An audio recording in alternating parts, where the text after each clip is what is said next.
Preface: in the 6th edition of this book, we have retained the perspective of the first 5 editions. We have continued to emphasize the relation between military strategy and foreign policy. The selections reprinted here are of 2 types. Some treat general principles guiding the direct use of force, others deal with specific applications of force and, in doing so, illustrate the general principles. In choosing selections, we have continued to keep the same 4 questions in mind that motivated us to publish the first edition. 1. What role has the threatened or actual use of military force played in international politics?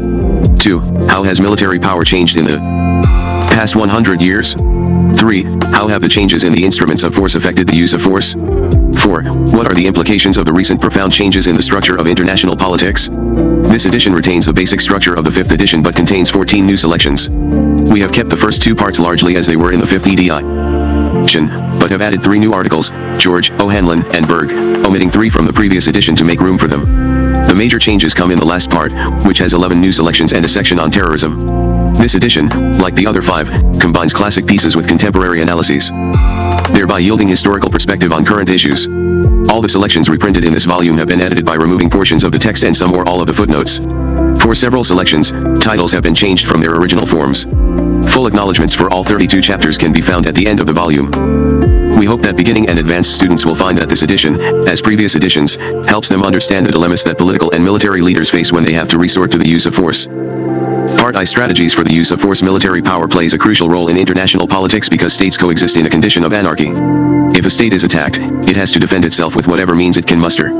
Because no authoritative agency can be called on to resolve disputes among states, leaders find it convenient, and often times necessary, to threaten the use of force or actually to employ it. Though its importance varies from era to era, military power brings some order to international politics and helps make and enforce the rules of the game. There are 2 general questions to ask about the use of force.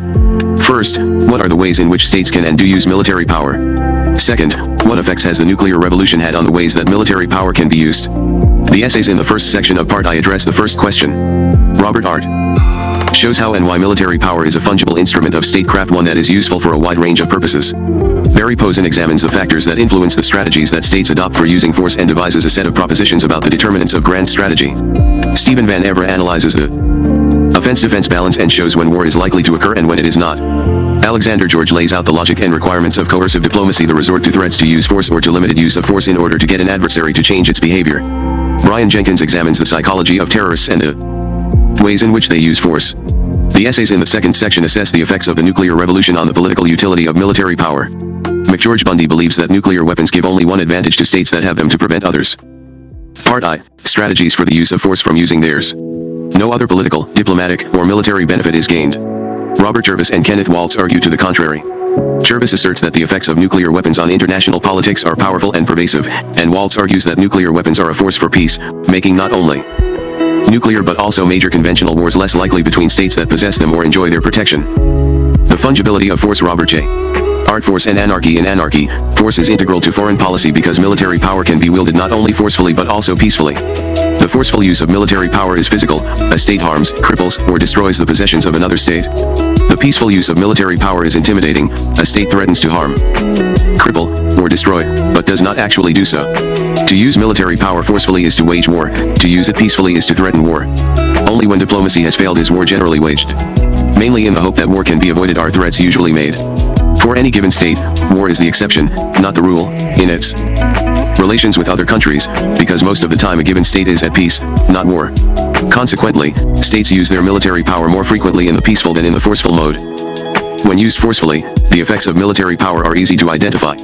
A state unleashes its military forces, and it either achieves its objectives or fails to. The adversary is defeated and coerced, or it remains victorious and unbowed, or the battle is fought to a draw. Used in war, force is a blunt instrument, but it can achieve decisive results if wielded properly. When used peacefully, states employ their military power in more subtle, and therefore in less well-defined ways. Used peacefully, military power is held at the ready, and its exact influence on political outcomes becomes more difficult to trace. The war-waging use of military power is akin to a powerful flood. It washes away all before it. The peaceful use of military power is akin to a gravitational field among large objects in space. It affects all motion that takes place, but it produces its effects imperceptibly. The effects of floods are dramatic and easy to pinpoint. Those of gravity seem more mundane and are harder to discern.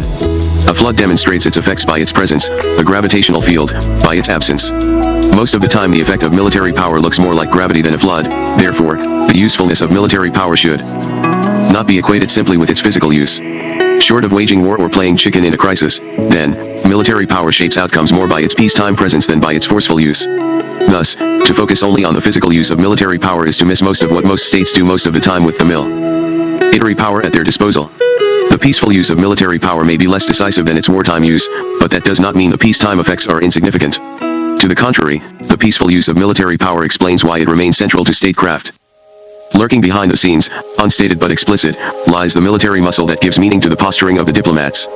Especially for great powers, but for the lesser ones, too, military power undergirds the other instruments of statecraft. Diplomacy is the striking of compromises by states with differing perspectives and clashing interests.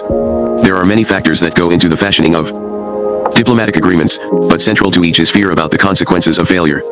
Fear of failure, combined with the knowledge that force can be used if agreement is not reached, help produce agreement. It is the ultimate ability of each state to use its military instrument that disciplines the diplomats. In this fashion, the threat to use force plays the same role in bargaining among nations that the threat to strike plays in labor management negotiations. The threat of either a destructive war or a prolonged strike represents a catastrophic breakdown that the parties would prefer to avoid. The fear of breakdown, together with the desire to avoid it, work to prevent it. Environments where nothing exists to prevent catastrophic breakdowns from occurring, other than the will of the parties, are called permissive realms. In such realms, the fear of failure becomes an essential ingredient for success. In permissive realms, the threat of breakdown need not be made explicit, but can be left implicit and still be effective. The threat to use force, or to strike, need not be articulated because all parties understand that it is an integral part of the situation. The threat cannot be disowned. The right to strike is an inherent feature of collective bargaining. Similarly, the right of every state to resort to force is part and parcel of international politics. In permissive realms, moreover, threats often can be more effective if left implicit. When one state makes an explicit threat, it raises the pressure on the state against which the threat has been directed to follow suit. Threat spawns counter-threat and, in turn, another threat, and so on. Voluntary agreement may be stymied in this escalatory process because threats stiffen the bargainers and harden their positions. Implicit threats, on the other hand, have a better chance of avoiding the escalatory dynamic and can more easily produce agreement, but only if the desire of both parties to avoid breakdown is strong. Whether explicit or implicit, threats remain an integral feature of statecraft, and it is these threats that produce the gravitational effect of military power. That in turn imparts to the other instruments of statecraft more punch than they would otherwise have. In short, in a permissive realm like anarchy, where implicit threats inhere, force stirs diplomacy. Coercion, therefore, is to a political framework what a political framework is to a market, the necessary, but not the sufficient precondition for its effective functioning. An efficient market depends upon the expectation by its participants that the rules governing their economic interactions will be stable and fair. It is the political framework in which markets exist that provides these rules. Without such a framework, markets function poorly. If, for example, seizure of assets is arbitrary and frequent, private investment will be discouraged. If a state can alter the prices of goods at will, investments will be skewed. If no punishment exists for stock market fraud, then either fraud will become rampant, or would-be buyers of stock will need to hire their own stock fraud screeners. To function well, then, free markets must be embedded in a political framework that enforces the rules for stable economic exchanges. As the British historian H. Carr put it, the science of economics presupposes a given political order, and cannot be profitably studied in isolation from politics. Similarly, the study of politics cannot be profitably studied in isolation from coercion. Political structures, domestic or international, cannot exist apart from it. Within a state, if any group can get its way through the use of force, then public order will break down, might will make right, mafiosos will replace government, and constant warfare will ensue until lines are drawn, power balances are established, and uneasy peaces ensue. When the coercive power of government breaks down, force becomes privatized. When force is privately held, it creates gangsterism. When publicly held, it creates government. It is a state's legitimate monopoly on the use of force that creates the bedrock condition for a stable domestic political order. Thinking about the role that coercion plays in domestic affairs therefore helps us to understand why it plays an even larger role in a permissive realm like international politics. If force is an important element in politics within nations, then it must be all the more so for politics among nations. When interests clash domestically, matters usually do not get out of hand, because all sides know that there is the ultimate discipline of forceful coercion by the state. When interests clash internationally, reasonableness, persuasion, and logic carry much less weight than they do domestically, because there is no central government standing in the background to enforce them. Instead, there are separate states, each of which possesses its own coercive power, although in varying amounts. International politics is not gangsterism, but it resembles it in at least one respect. All states have the need to be privately armed because there is no legitimate, public coercive authority above them. As Kenneth Waltz aptly put it, in politics force is said to be the ultima ratio. In international politics force serves, not only as the ultima ratio, but indeed as the first and constant one. In domestic politics force has been subjected to central governmental control, in international politics it has not. Consequently, states in anarchy cannot dispense with something that even national governments cannot do without. Power assets, comparisons and confusion. So far, I have argued that force is integral to statecraft because international politics is anarchic.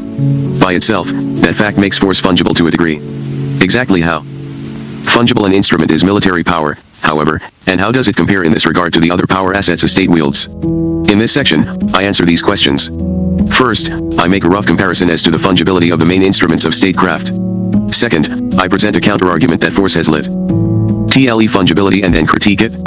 Comparing power assets, comparing the instruments of statecraft according to their fungibility is a difficult task. We do not have a large body of empirical studies that systematically analyze the comparative fungibility of a state's power assets. The few studies we do have, even though they are carefully done, focus on only one or two instruments, and are more concerned with looking at assets within specific issue areas than with comparing assets across issue areas.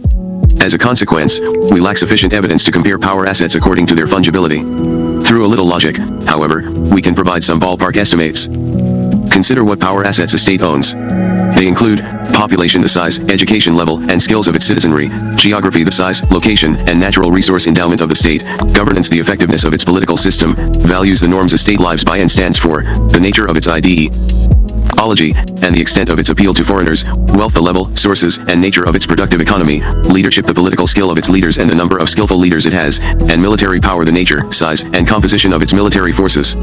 Of all these assets, wealth, and political skill look to be the most versatile; geography and governance, the least versatile, because both are more in the nature of givens that set the physical and political context within which the other assets operate; values and population, highly variable, depending, respectively, on the content of the values and on the education and skill of the populace; and military power, somewhere between wealth and skill, on the one hand, and geography and governance, on the other hand, but closer to the former than to the latter. In rank order, the three most fungible power assets appear to be wealth, political skill, and military power. Economic wealth has the highest fungibility.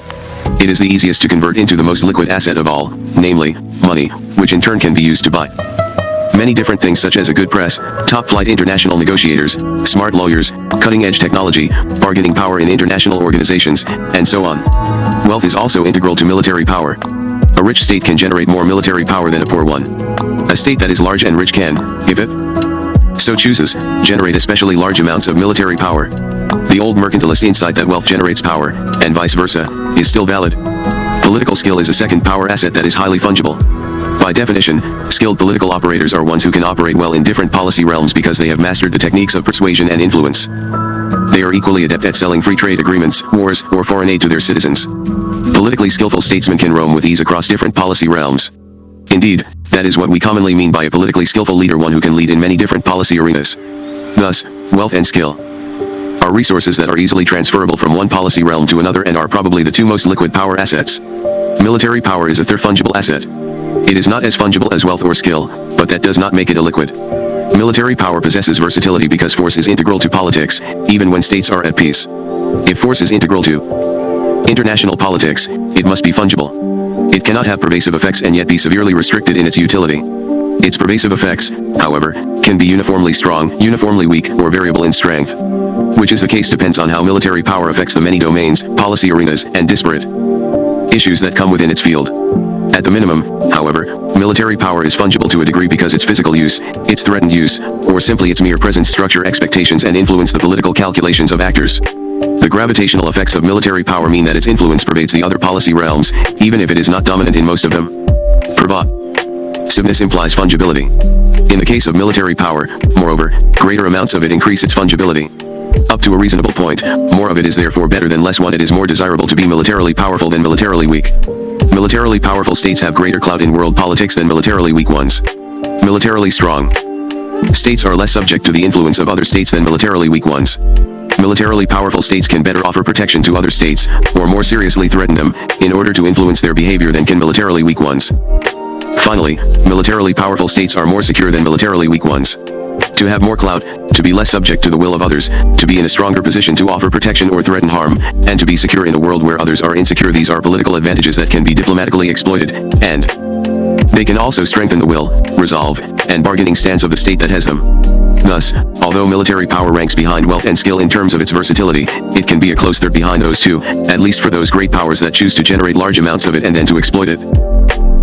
Conflating sufficiency and fungibility. The view argued here that military power possesses a relatively high degree of fungibility is not the conventional wisdom. Rather, the commonly accepted view is that put forward by David Baldwin, who argues that military power is of restricted utility. Baldwin asserts, two of the most important weaknesses in traditional theorizing about international politics have been the tendency to exaggerate the effectiveness of military power resources and the tendency to treat military power as the ultimate measuring rod to which other forms of power should be compared. Point 2. Baldwin's view of military power follows from his more general argument that power assets tend to be situationally specific. By that he means, what functions as a power resource in one policy contingency framework may be irrelevant in another. If assets are situationally or domain-specific, then they are not easily transferable from one policy realm to another. In fact, as Baldwin argues, political power resources tend to be much less liquid than economic resources. And although power resources vary in their degree of fungibility, no political power resource begins to approach the degree of fungibility of money. For Baldwin, two consequences flow from the domain-specific nature of power resources. First, we cannot rely on a gross assessment of a state's overall power assets in order to determine how well it will do in any specific area. Instead, we must assess the strength of the resources that it wields in that specific domain. Second, the generally low fungibility of political power resources explains what Baldwin calls the paradox of unrealized power, the fact that a strong state can prevail in one policy area and lose in another. The reason for this, he tells us, is simple: the state at issue has strong assets in the domain where it prevails and weak ones where it does not. On the face of it, Baldwin's argument is reasonable. It makes intuitive sense to argue, for example, that armies are better at defeating armies than they are at promoting stable exchange rates. It also makes good sense to take the position that the more carefully we assess what specific assets a state can bring to bear on a specific issue, the more fine-tuned our feel will be of what the state can realistically accomplish on that issue. To deny that all power assets are domain-specific, to a degree, is therefore absurd. Equally absurd, however, are the positions that all assets are domain-specific to the same degree, and that a gross inventory of a state's overall power assets is not a reliable, even if only a rough, guide to how well the state is likely to do in any given domain. Assets are not equal in fungibility, and fine-tuning does not mean dramatically altering assessments. What does all this mean for the fungibility of military power? Should we accept Baldwin's view about it? I argue that we should not. To see why, let us look in greater detail at what else he has to say. Baldwin adduces 4 examples that purport to demonstrate the limited versatility of military power. Point 3. The examples are hypothetical, but are nonetheless useful to analyze because they are equivalent to thought experiments. These are the examples. Possession of nuclear weapons is not just irrelevant to securing the election of a U.S. citizen as UN Secretary General, it is a hindrance. The owner of a political power resource, such as the means to deter atomic attack, is likely to have difficulty converting this resource into another resource that would, for instance, allow his country to become the leader of the Third World. Planes loaded with nuclear weapons may strengthen a state's ability to deter nuclear attacks but may be irrelevant to rescuing the Pueblo, a U.S. destroyer seized by the North Koreans in early 1968 on short notice. The ability to get other countries to refrain from attacking one's homeland is not the same as the ability to win the hearts and minds of the people in a faraway land. The reference is to the Vietnam War. Point 4. Seemingly persuasive at first glance, the examples are, in fact, highly misleading. A little reflection about each will show how Baldwin has committed the cardinal error of conflating the insufficiency of an instrument with its low fungibility, and, therefore, how he has made military power look more domain-specific in each example than it really is. Consider first the United Nations case. Throughout the United Nations history, the United States never sought, nor did it ever favor, the election of an American as Secretary General. If it had, money and bribes would have been of as little use as a nuclear threat. The Soviet Union would have vetoed it, just as the United States would have vetoed a Soviet national as Secretary General. Neither state would have countenanced the appointment of a citizen from the other, or from one of its client states. The reason is clear: the Cold War polarized the United Nations between East and West, and neither superpower was willing to allow the other to gain undue influence in the institution if they could prevent it. Therefore, because neither superpower would have ever agreed on a national from the other camp, both sought a Secretary General from the ranks of the unaligned, neutral nations. This explains why Cold War Secretaries General came from the unaligned Scandinavian or Third World nations, Dag Hammarskjöld from Sweden, U Thant from Burma, for example. Particularly during the heyday of the Cold War. This arrangement, moreover, served both superpowers' interests.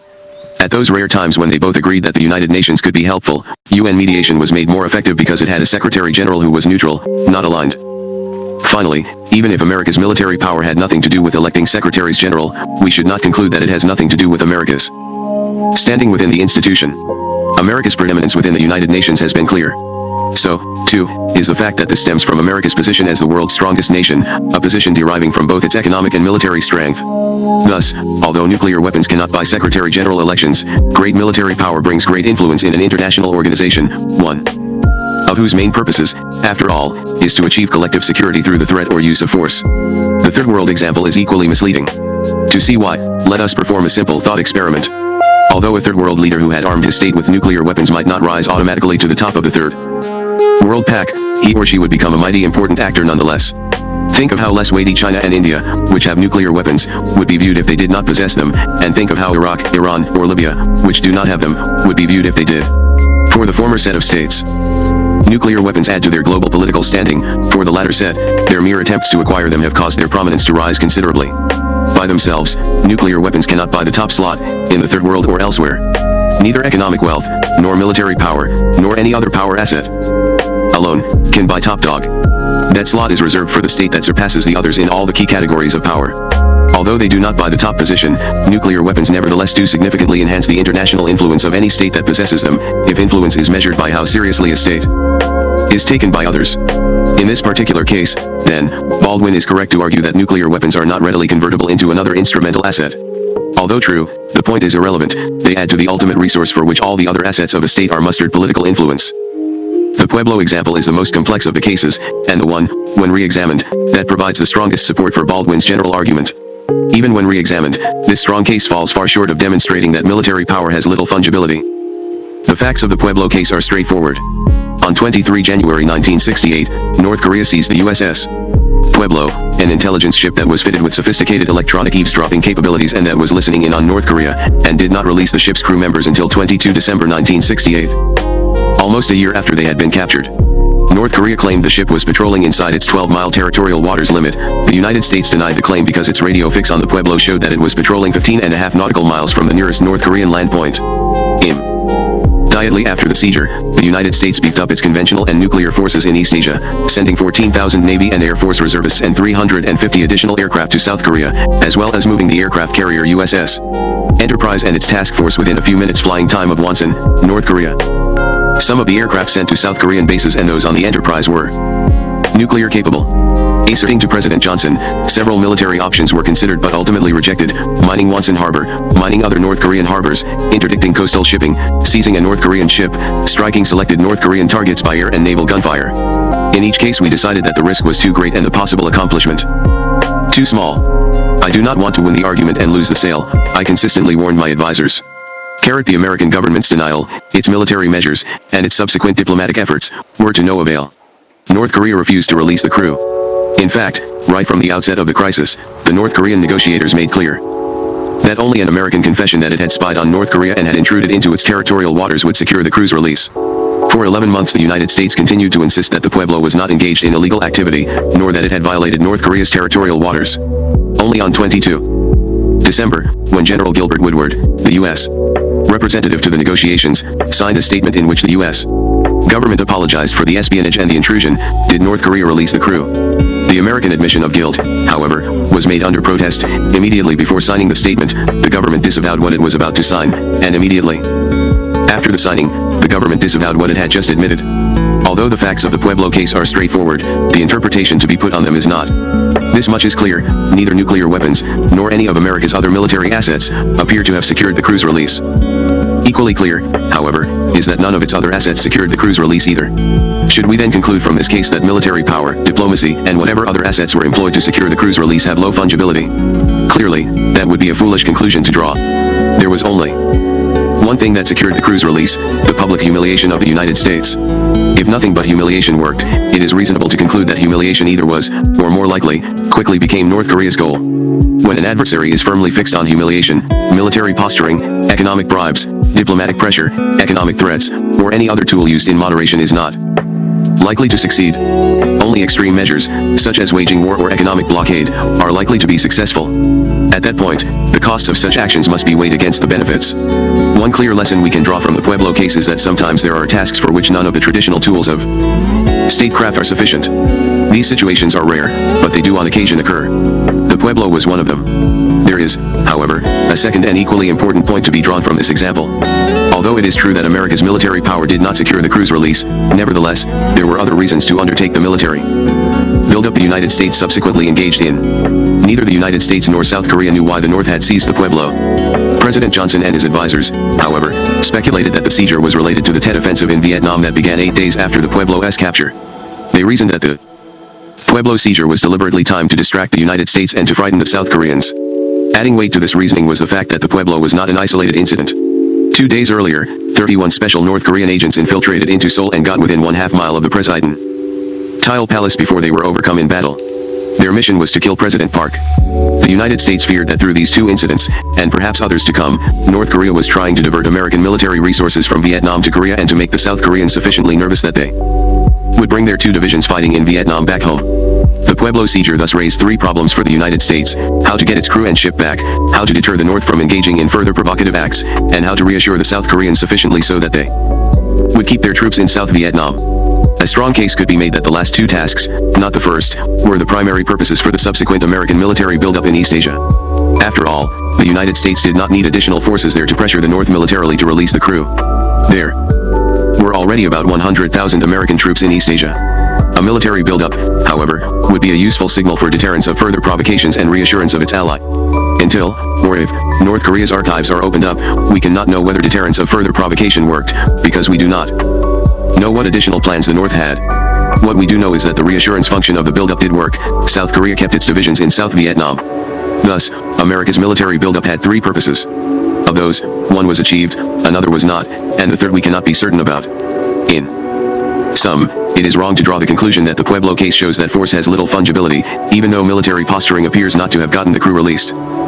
Baldwin's final example is equally problematic if the point is to show that military power has little fungibility. Yes, it is true that preventing an attack on one's homeland is a different task than winning the hearts and minds of a people in a distant land. Presumably, however, the point of the example is to argue that the latter task is not merely different from the former, but also more difficult. If this is the assertion, it is unexceptionable. Compelling another government to change its behavior has always been an inherently more difficult task than deterring a given government from attacking one's homeland.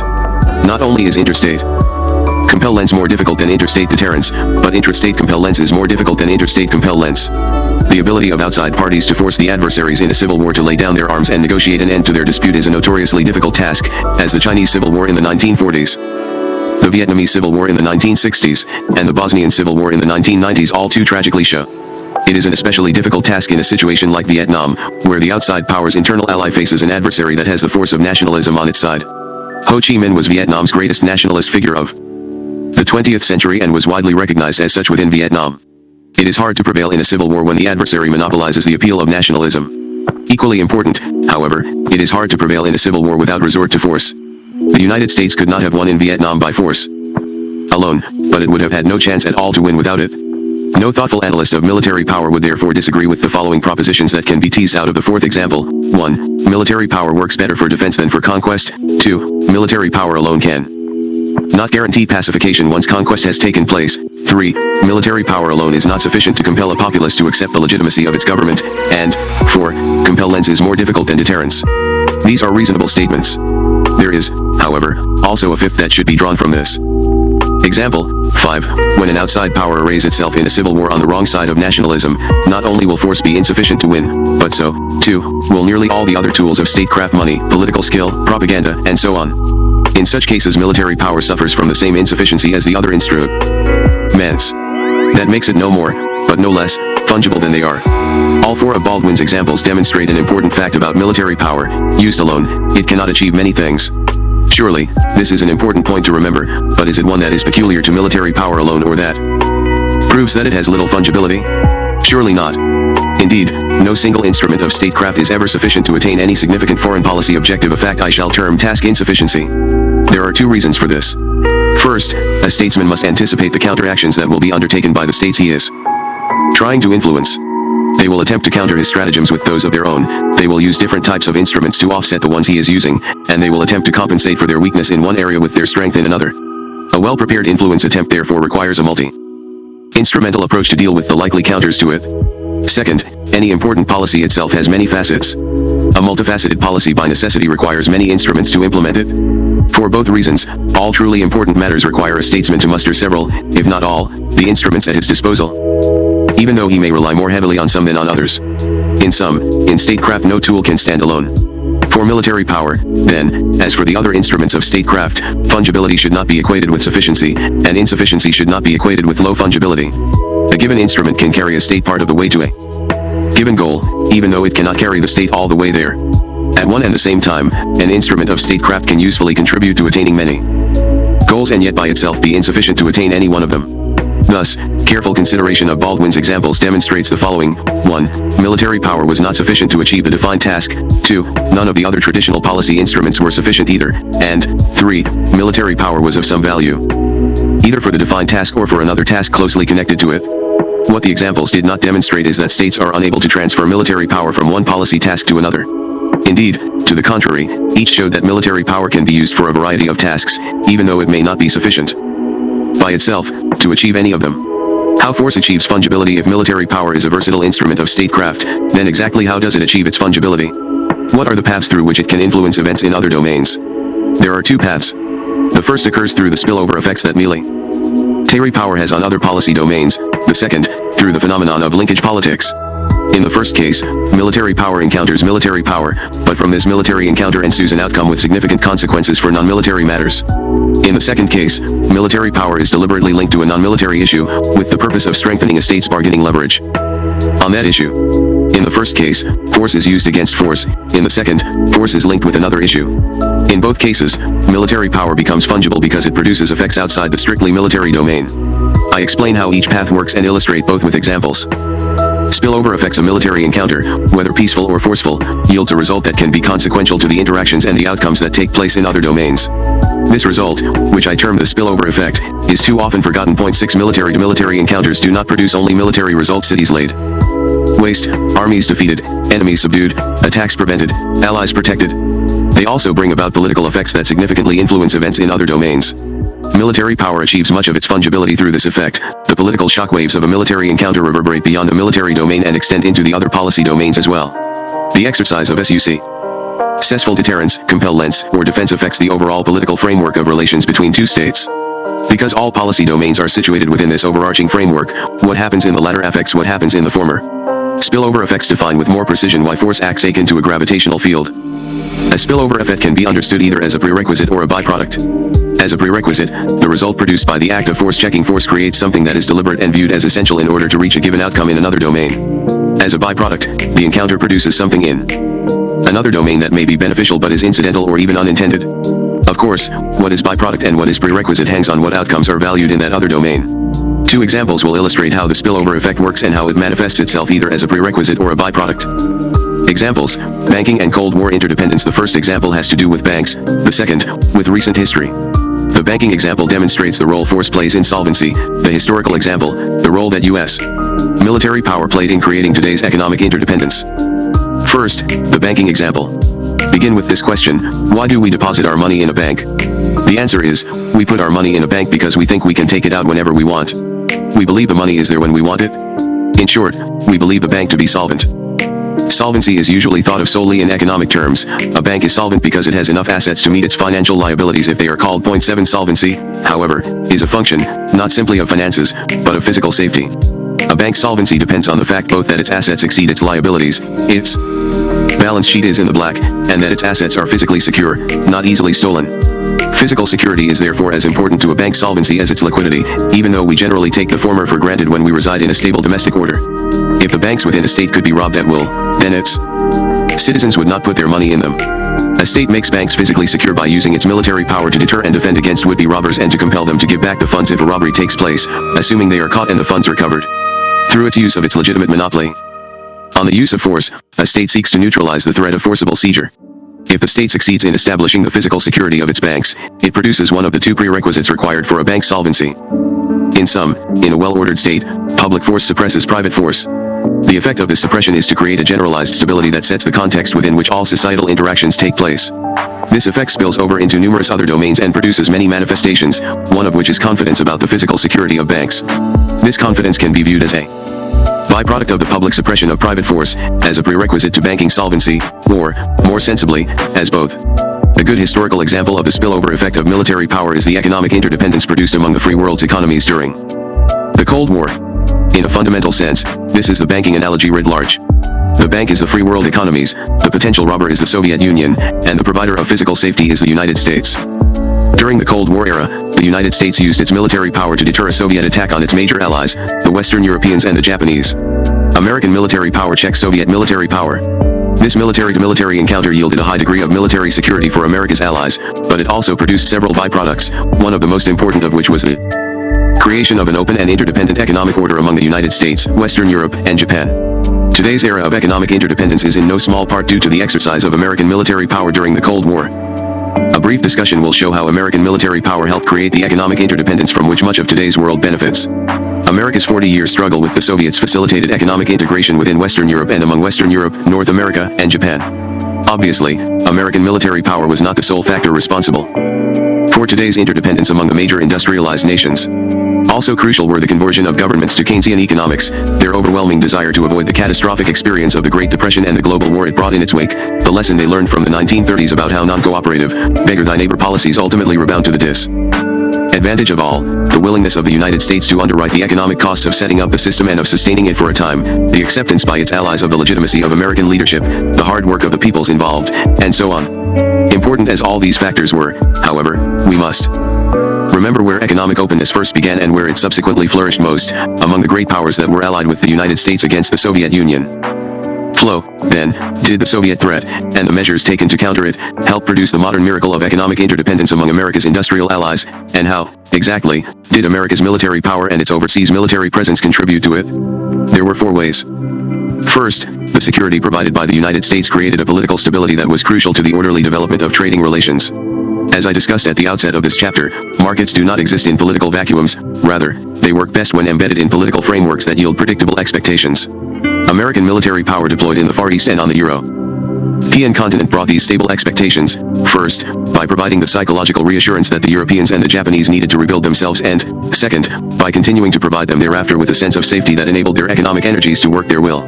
Indeed, we should remember that the prime reason NATO was formed was psychological, not military, to make the Europeans feel secure enough against the Soviets so that they would have the political will to rebuild themselves economically.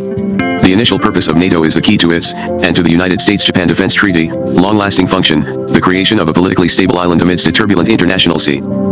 Second, America's provision of security to its allies in Europe and in the Far East dampened their respective concerns about German and Japanese military rearmament. The United States' presence protected its allies not only from the Soviets, but also from the Germans and the Japanese. Because German and Japanese military power was contained in alliances that the United States dominated, and especially because American troops were visibly present and literally within each nation, Germany's and Japan's neighbors, while they did not forget the horrors they suffered at the hands of these two during the Second World War, nevertheless, were not paralyzed from cooperating with them. The success of the European common market owes as much to the presence of American military power on the continent of Europe as it does to the vision of men like Monet. The same can be said for the Far East. America's military presence has helped oil the waters for Japan's economic dominance there. Third, America's military presence helped to dampen concerns about disparities in relative economic growth and about vulnerabilities inherent in interdependence, both of which are heightened in an open economic order. Freer trade benefits all nations, but not equally. The most efficient benefit the most, and economic efficiencies can be turned to military effect. Interdependence brings dependencies, all the greater the more states specialize economically. Unequal gains from trade and trade dependencies all too often historically have had adverse political and military effects. Through its provision of military protection to its allies, the United States mitigated the security externalities of interdependence and enabled the Germans and the Japanese to bring their neighbors, America's allies, into their economic orbits without those neighbors fearing that German or Japanese military conquest or political domination would follow.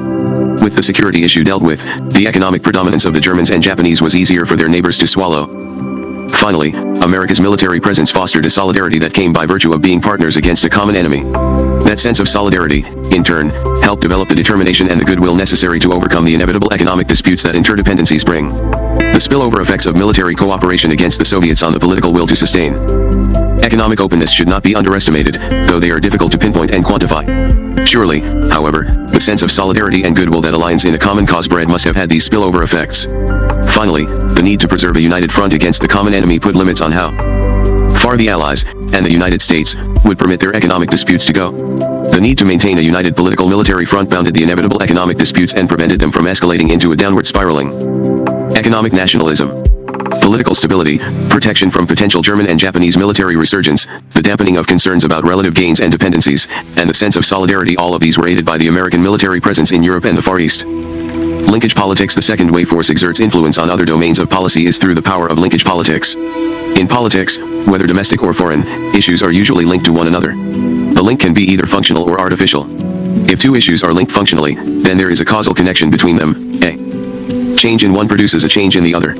The price of the dollar, its exchange rate value, and the price of oil imports, for example, are functionally linked, because the global oil market is priced in dollars. Not only that, oil can only be bought with dollars. A decline in the value of the dollar will increase the cost of a given amount of oil imported to the United States. Similarly, a rise in the value of the dollar will decrease the cost of a given amount of imported oil. As long as oil remains priced in dollars, the functional tie between exchange rates and energy cannot be delinked. Moreover, as the oil-dollar example illustrates, functional linkages generally have corresponding spillover effects. That is, weakness on one issue, a weaker dollar, produces more weakness on the other, more money spent on energy imports, and strength on one, a stronger dollar, produces greater strength on the other, cheaper energy imports. Thus, functional linkages produce causal effects that either magnify a state's weakness or add to its strength. When two issues are linked artificially, there is no causal connection between them. A change in one does not automatically produce a change in the other. Instead, the two issues become linked because a statesman has made a connection where none before existed. Usually, but not always, this will be done to gain bargaining leverage. By making a link between two heretofore unconnected issues, statesmen try to bring about politically what is not produced functionally. They make a link in order to compensate for weakness on a given issue. Their method is to tie an issue where they are weak to an issue where they are strong. Their goal is to produce a more desirable outcome in the weak area, either by threatening to do something undesirable in the strong area, or by promising to do something beneficial there. If they can make the connection stick, then the result of an artificial linkage is a strengthening of a state's overall position.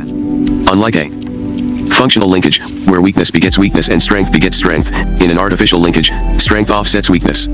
Thus, an artificial linkage is a bargaining connection that is made in the head of a statesman, but it is not any less real or any less effective as a result. I provide an example of a bargaining linkage below. Whether functional or artificial, issue linkages have a crucial consequence for both the analysis and the exercise of state power. B. Jekko's issues are connected domains cannot be wholly delinked from one another. If they cannot be delinked, then we should not view them in isolation from one another. Therefore, any explanation of an outcome in a given domain that is based only on what goes on in that domain will always be incomplete, if not downright wrong. In sum, issue linkages limit the explanatory power of a domain-restricted analysis. Bargaining linkages in particular make state assets more fungible than they might otherwise be. Linkage politics is a fact of international political life. We should not expect otherwise. Statesmen are out to make the best deals they can by compensating for weakness in one area with strength in others. Powerful states can better engage in these compensatory linkages than can weak ones. They are stronger in more areas than they are weak, consequently, they can more easily utilize their leverage in the strong areas to make up for their deficit in the weak ones. Great powers are also better able to shift assets among issue areas in order to build positions of bargaining strength when necessary. They can, for example, more easily generate military power when they need to in order to link it to non-military tasks.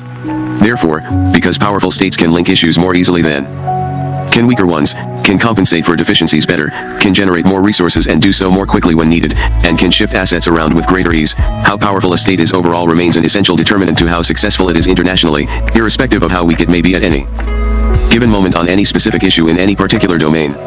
In sum, linkage politics enhances the advantages of being powerful and boosts the fungibility of force by enabling it to cross domains. Examples: deficits, petrodollars, and oil prices. 3. Brief examples show the range of state goals that can be served by constructing such linkages. The first involves the relation between America's large and continuing balance of payments deficits and its global alliance system. Throughout most of the Cold War era, the United States ran annual large balance of payments deficits.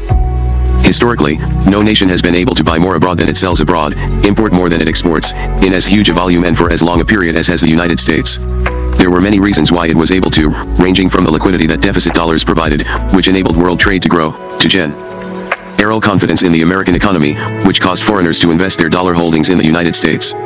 Part of the reason that foreigners continued to take America's continuing flow of dollars, however, was an implicit, if not explicit, trade-off. In return for their acceptance of American I.O.U.S.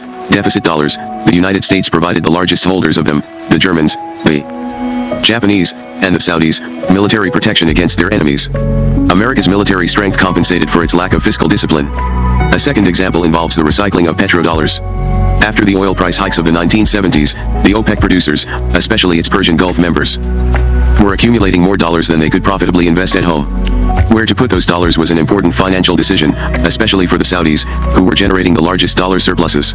There is strong circumstantial evidence that the Saudis agreed to park a sizable portion of their petrodollars in U.S. Treasury bills, T-bills, in part because of an explicit Icahn proposal to provide a security umbrella for the Gulf. As David Spiro notes, by the fourth quarter of 1977, Saudi Arabia accounted for 20% of all holdings of treasury notes and bonds by foreign central banks. The Saudis also continued to agree to price oil in dollars rather than peg it to a basket of currencies. Although there were clear financial incentives for both Saudi decisions, the incentives are not sufficient to explain Saudi actions. The Kuwaitis, for example, never put as many of their petrodollars in the United States, nor as many in T-bills, as did the Saudis. Moreover, an internal U.S. Treasury study concluded that the Saudis would have done better if oil had been pegged to a basket of currencies than to dollars. Indeed, OPEC had decided in 1975 to price oil in such a basket, but never followed through.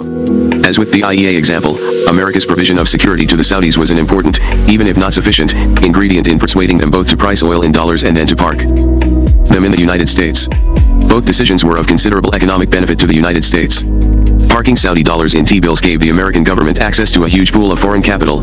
Pricing oil in dollars meant that the United States could print money to buy oil. Military power bought economic benefits. A third example, again involving the Saudis, concerns the link between American military protection and the price of oil. The Saudis have a long-term economic interest that dictates moderation in oil prices. With a relatively small population and with the world's largest proven oil reserves, their strategy lies in maximizing revenue from oil over the long term. It is therefore to their advantage to keep the price of oil high enough to earn sizable profits, but not so high as to encourage investment in alternative energy sources. Periodically, Saudi Arabia has faced considerable pressure from the price hawks within OPEC to push prices higher than its interest dictates. American military protection has strengthened Saudi willingness to resist the hawks. A specific instance of this interaction between U.S. protection and Saudi moderation, for example, occurred in the fall of 1980, with the onset of the Iran-Iraq War. Iraq attacked Iran in September, and the two countries proceeded to bomb one another's oil facilities. The initial stages of the war removed about 4 million barrels of oil per day from world markets and drove the price of oil to its highest level ever, $42 per barrel. As part of their balancing strategy in the Gulf, this time the Saudis had allied themselves with Iraq and, fearing Iranian retaliation against their oil fields, asked for American military intervention to deter Iranian attacks on their oil fields and facilities. The United States responded by sending a WACS aircraft to Saudi Arabia and by setting up a joint Saudi-American naval task force to guard against Iranian attacks on oil tankers in the Gulf. In return, the Saudis increased their oil production from 9.7 million barrels per day, MBD, to 10.3, which was the highest level it could sustain, and kept it there for the next 10 months. Saudi actions had a considerable effect on oil prices. As in the other cases, in this instance, American military power alone was not sufficient to cause Saudi actions to lower oil prices, but it was essential because during this turbulent period Saudi decisions on how much oil they would pump were not determined solely by economic factors. True, the Saudis, against the desires of the price hawks, which included the Iranians, had been pumping more oil since 1978 in order to lower oil prices. The Saudis had also violated their long-term strategy in March 1979, however, when they decided to cut oil production by 1 MBD, primarily to appease Iran, a move that triggered a rapid increase in oil prices. This pumping decision followed a political decision to move diplomatically away from the United States. Only a few months later, however, the conflict within the Saudi ruling family between an American versus an Arab-oriented strategy was resolved in a compromise that led to a political reconciliation with the United States, and this political decision was followed by another to increase oil production by 1 MBD, starting 1 July 1979. Before the Iran-Iraq War, then, Saudi pumping decisions were affected by political calculations about their security, in which the strategic connection with the Americans played a prominent role. If this was true in peacetime, surely it was so in wartime, too. The military protection announced by the Americans on September 30, 1980 was a necessary condition for the Saudi increase in oil production that followed in October. Again, military power had bought an economic benefit. In some, these examples, America's ability to run deficits, petrodollar recycling, and moderate oil prices all illustrate just how pervasive bargaining linkages are in international politics and specifically how military power can be linked politically to produce them. In all cases, military power was not sufficient. Without it, however, the United States could not have produced the favorable economic outcomes it had achieved. Notes 1. Exactly where this point is difficult to define. One could argue that more military power is reasonable up until the point where other states begin to worry and take counter actions. One could argue that more amounts of offensive power will worry other states more quickly than more amounts of defensive power. One could furthermore argue that the point where reasonable becomes unreasonable is more dependent on the perceived intentions of the state than on its military capability. These are all reasonable points. In this Chapter, I cannot settle the debate between aggressive and defensive realists, nor can I show how to distinguish between offense and defense-dominant worlds. More military power will buy a state more options if other states either do not counter the powerful state, or are unable to keep up with its pace of arming. Offensive military power is more threat ending than defensive military power, if the two can be distinguished, and probably more fungible. Defensive military power therefore has less fungibility than offensive power, unless, of course, a militarily powerful state decides to spread its defensive power over another state. I contest none of these points. What I do maintain, however, is that the military instrument possesses more fungibility for the militarily powerful state than for the militarily weak one. In this regard, the fungibility of force argument applies most particularly to the great powers and especially to the American superpower. To David Baldwin, Paradoxes of Power, New York, Blackwell, 1989, 151-52. Baldwin first developed his argument in his Power Analysis and World Politics, World Politics 31, No. 1, January 1979, 161-94, which is reprinted in this volume of his previously published essays. 3. In fairness to Baldwin, these examples were not fully developed, but consist of only a sentence or two. Nevertheless, they are fair game because Baldwin used them as illustrations of his more general point about the limits to the utility of military power. The fact that he did not develop them further led him astray, in my view. He was trying to show with them that military power is less effective than commonly thought. I reinterpret these examples to show how versatile military power in fact is. Neither Baldwin nor I, however, can put a number on the fungibility of military power, and I certainly agree with him that no political power resource begins to approach the degree of fungibility of money, quoted in Baldwin, Paradoxes of Power, 135. For Baldwin, Paradoxes of Power, 133, 134, 135. 5. Lyndon Baines Johnson, The Vantage Point, Perspectives of the Presidency, 1963-1969, New York, Holt, Reinhardt, Winston, 1971, 536. 6. I have borrowed this term from Ernst Haas, even though I am using it differently than he does. He used the phrase to describe the effects that cooperation on economic matters among the states of Western Europe could have on their political relations. He argued that cooperation on economic matters would spill over into their political relations, induce greater cooperation there, and lead ultimately to the political integration of Western Europe. See Ernst Haas, Beyond a Nation-State, Functionalism and International Organization, Stanford CA, Stanford University Press, 1964, 48. 7. Solvency is to be distinguished from liquidity. A bank can be solvent but not liquid. Liquidity refers to the ability of a bank to meet all its liabilities upon demand. Most banks are not able to do so, however, if all the demands are called at the same time. The reason is that many assets of any given bank are tied up in investments that cannot be called back on short notice, but take time to convert into cash. The function of a central bank is to solve the liquidity problem of a nation's banking system by providing the liquidity in the short term in order to prevent runs on a bank. The sources of military doctrine vary are Posen military organizations and military doctrine hypotheses. Offense, defense, and deterrence. Most soldiers and many civilians are intuitively attracted to the offense as somehow the stronger form of war. Clausewitz, often misconstrued as the apostle of the offensive, was very mindful of the advantages of a defensive strategy. He called defense the stronger form of war. However, every aspect of his work that could be taken as offensive advocacy has been so taken. What accounts for such systematic misinterpretation? Uncertainty reduction. Military organizations will generally prefer offensive doctrines because they reduce uncertainty in important ways. 1. The need for standard scenarios encourages military organizations to prefer offensive doctrines. In order to have a set of SOPs 1 and programs, they must plan for a standard scenario. Once SOPs and programs have been tailored to such a scenario, the organization, in order to be fought used in combat, must be used with those SOPs and programs. If the organization is to be fought successfully, it must respond to command in predictable ways. Commanders must have orders to give that generate predictable responses. Thus, it is strongly in the interests of a military organization to impose its standard scenario on the adversary through offensive action before the adversary does the same to it. 2. Warfare is an extremely competitive endeavor. Its most successful practitioners strive for even the smallest advantages. Thus, military organizations seem 23 to prefer offensive doctrines not only because they appear to guarantee the side on the offense its standard scenario, but because they also deny the enemy his standard scenario. A military organization prefers to fight its own war and prevent its adversary from doing so. Taking the offensive, exercising the initiative, is a way of structuring the battle. The advantages seem to lie with surprise are more than psychological. An organization fighting the war that it planned is likely to do better than one that is not.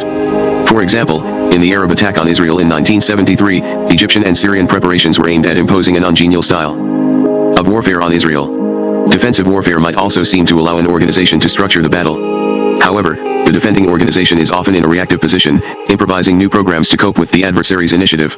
If the defending organization is, for whatever reasons, a fast learner, it may rapidly improvise countermeasures that destroy the offender's programs.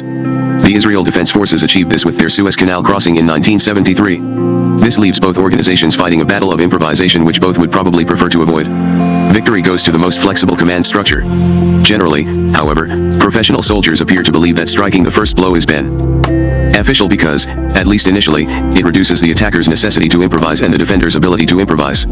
This military judgment may reflect an implicit understanding that military organizations are not fast learners, precisely because they are the structured systems portrayed earlier. The perceived advantage of taking the offensive is thus magnified. 3. Because predicting whose national will can be broken first is a political task, not susceptible to the analytical skills of a military organization. Military organizations dislike deterrent doctrines. Punishment warfare, conventional or nuclear, tends not to address an adversary's capabilities, but his will. Calculating in advance of a war whose will is likely to break first is inherently somewhat more difficult for a military organization than devising plausible scenarios for destroying enemy capabilities. Calculations of enemy determination demand an entirely different set of skills than those commanded by a military organization. Calculations about military outcomes are at least somewhat susceptible to engineering criteria. Calculations of relative will are not. However, this argument may be a weak one. There are more powerful reasons why military organizations do not favor deterrent doctrines. 4. Military organizations will prefer offensive doctrines because they help increase organizational size and wealth. Size and wealth help reduce internal uncertainty by increasing the rewards that the organization can distribute to its members. Size and wealth help reduce external uncertainty by providing a buffer against unforeseen events such as huge losses or partial defeats. While the offensive allows the attacking force to be more certain of how its organization will perform, and to deny that certainty to an adversary, the offensive is likely to be technically more complex, quantitatively more demanding. There are many extra contingencies for which an offensive military instrument must be prepared. An attacking army encounters natural obstacles that must be crossed, creating a demand for engineers. Fortifications encountered may demand more and heavier artillery for their reduction. The offensive army may have to go anywhere, requiring special technical capabilities in its equipment. Nothing can be specialized for the environment of the home country. Aircraft need greater range and payload. All of these factors require an extensive logistics capability to uncoil behind the advancing military force. Troops will be required to guard and defend this line of communication. Operations at range will impose greater wear and tear on the equipment, demanding large numbers in reserve, and still more support capability. While various characteristics of geography, politics, and technology might place these same demands on a defensive force, as a general rule offensive doctrines impose them to a greater extent. Deterrent doctrines offer the most minimal material opportunities for military organizations.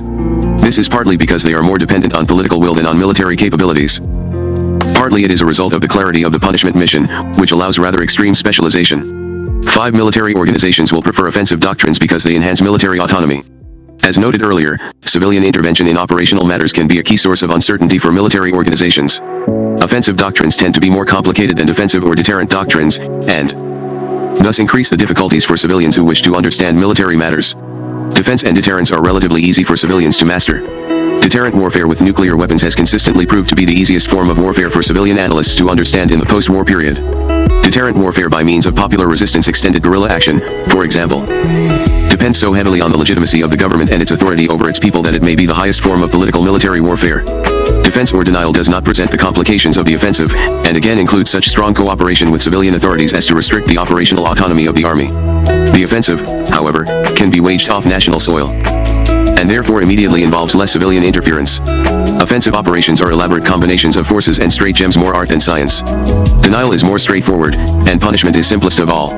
From specialists in victory, defense turns soldiers into specialists in attrition, and deterrence makes them specialists in slaughter. There is little in organization theory or the civil-military relations literature to suggest that modern militaries will prefer anything but offensive doctrines, if such doctrines are in any way feasible. Geography 6. Organization theory suggests a somewhat muted geographical influence on military doctrine. The influence of technology will be discussed below. Where geography can plausibly be argued to favor an offensive doctrine, it reinforces the organizational tendencies outlined above. For instance, it has become commonplace to explain the affinity of Prussia-Germany, in the past, and Israel, in the present, for offensive doctrines by their A, being surrounded and outnumbered by powerful enemies, and B, enjoying the advantage of interior lines, with the ability to shift forces quickly from one front to another.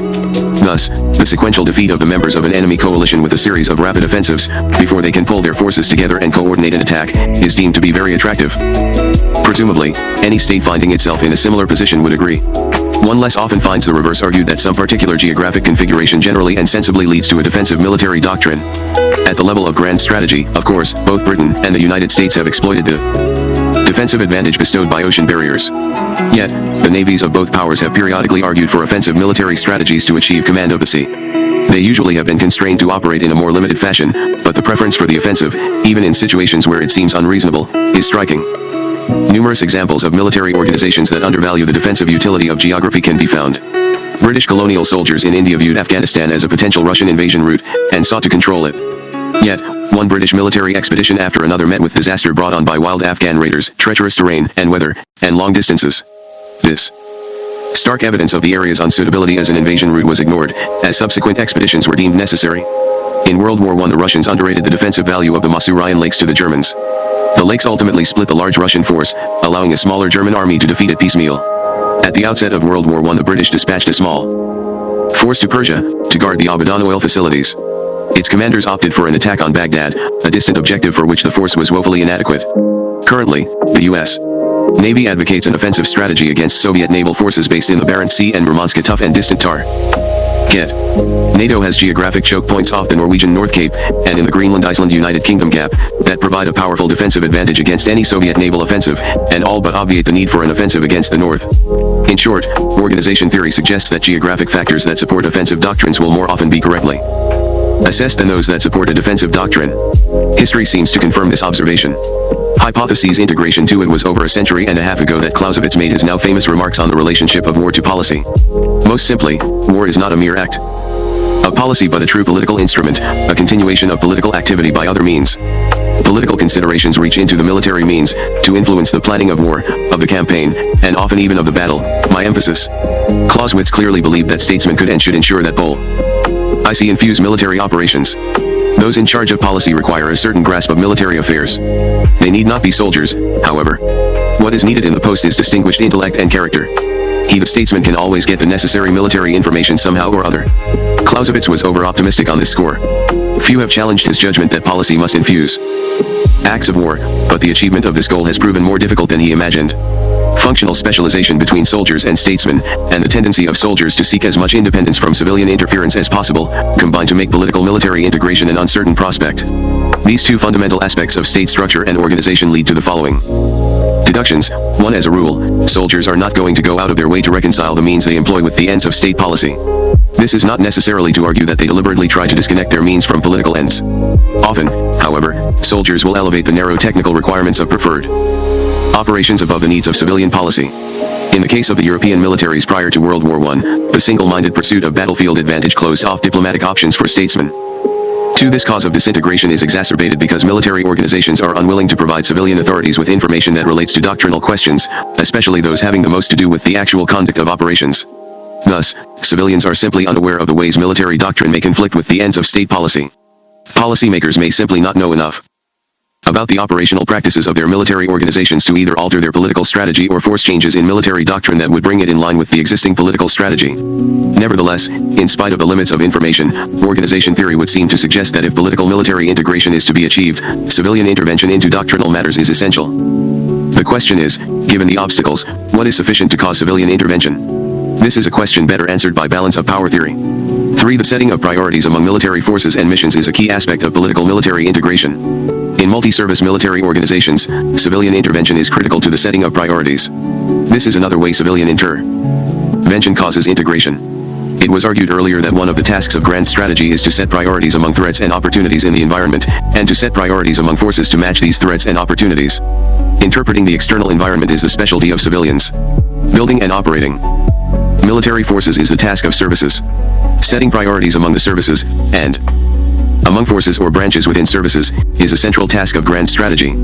Yet, the tendency of individuals within organizations to preserve the task and power of their organization or sub-organization suggests that among or within services the goal of autonomy should be just as strong as it is for the military as a whole. Thus, it is very difficult for a group of services to accomplish the task of setting priorities. The inclination of a group of services or sub-services to set priorities among themselves is going to be low. In the absence of civilian intervention, and the exercise of the legitimate authority that only the civilians possess, militaries will arrange a negotiated environment. This is likely to take the form of either preserving a customary budgetary split or dividing shares equally. Each service will prepare for its own war.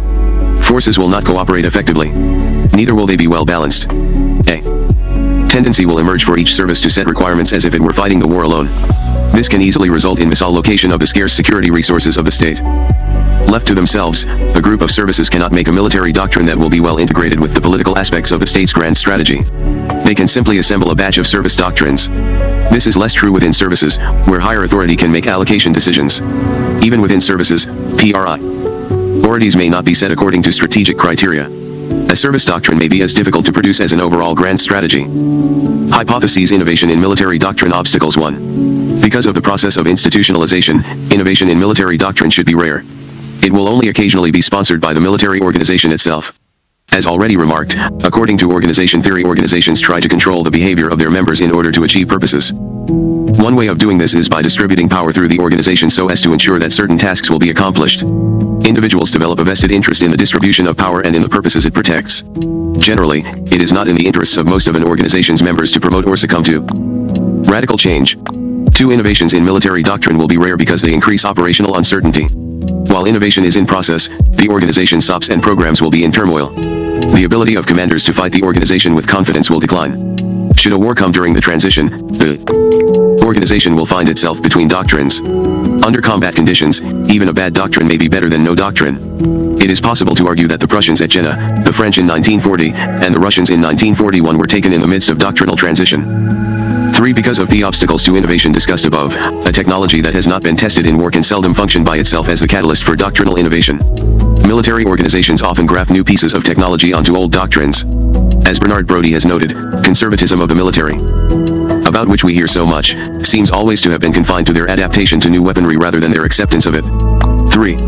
A new technology will normally be assimilated to an old doctrine rather than stimulate change to a new one. This problem stems from the difficulty of proving anything about a new military technology without using it in a major war. Causes of innovation in the military sphere. There are 2 exceptions to the preceding proposition that military organizations generally fail to innovate in response to new technology. 4. Military organizations do seem willing to learn from wars fought by their client states with the weapons and perhaps the doctrine of the patron. Both the US and Soviet militaries are willing to draw lessons from the 1973 Arab-Israeli War, although many of the lessons are not entirely clear. 5. Military organizations are even better able to learn about technology by using it in their own wars. Perhaps the best example of direct experience leading to correct appraisal of technology is found in the evolution of Prussian doctrine from 1850 to 1870. Prussia's attempted railroad mobilization against Austria in 1850 was a fiasco. Learning from the experience, the Prussians turned the railroad into an efficient war instrument by 1866.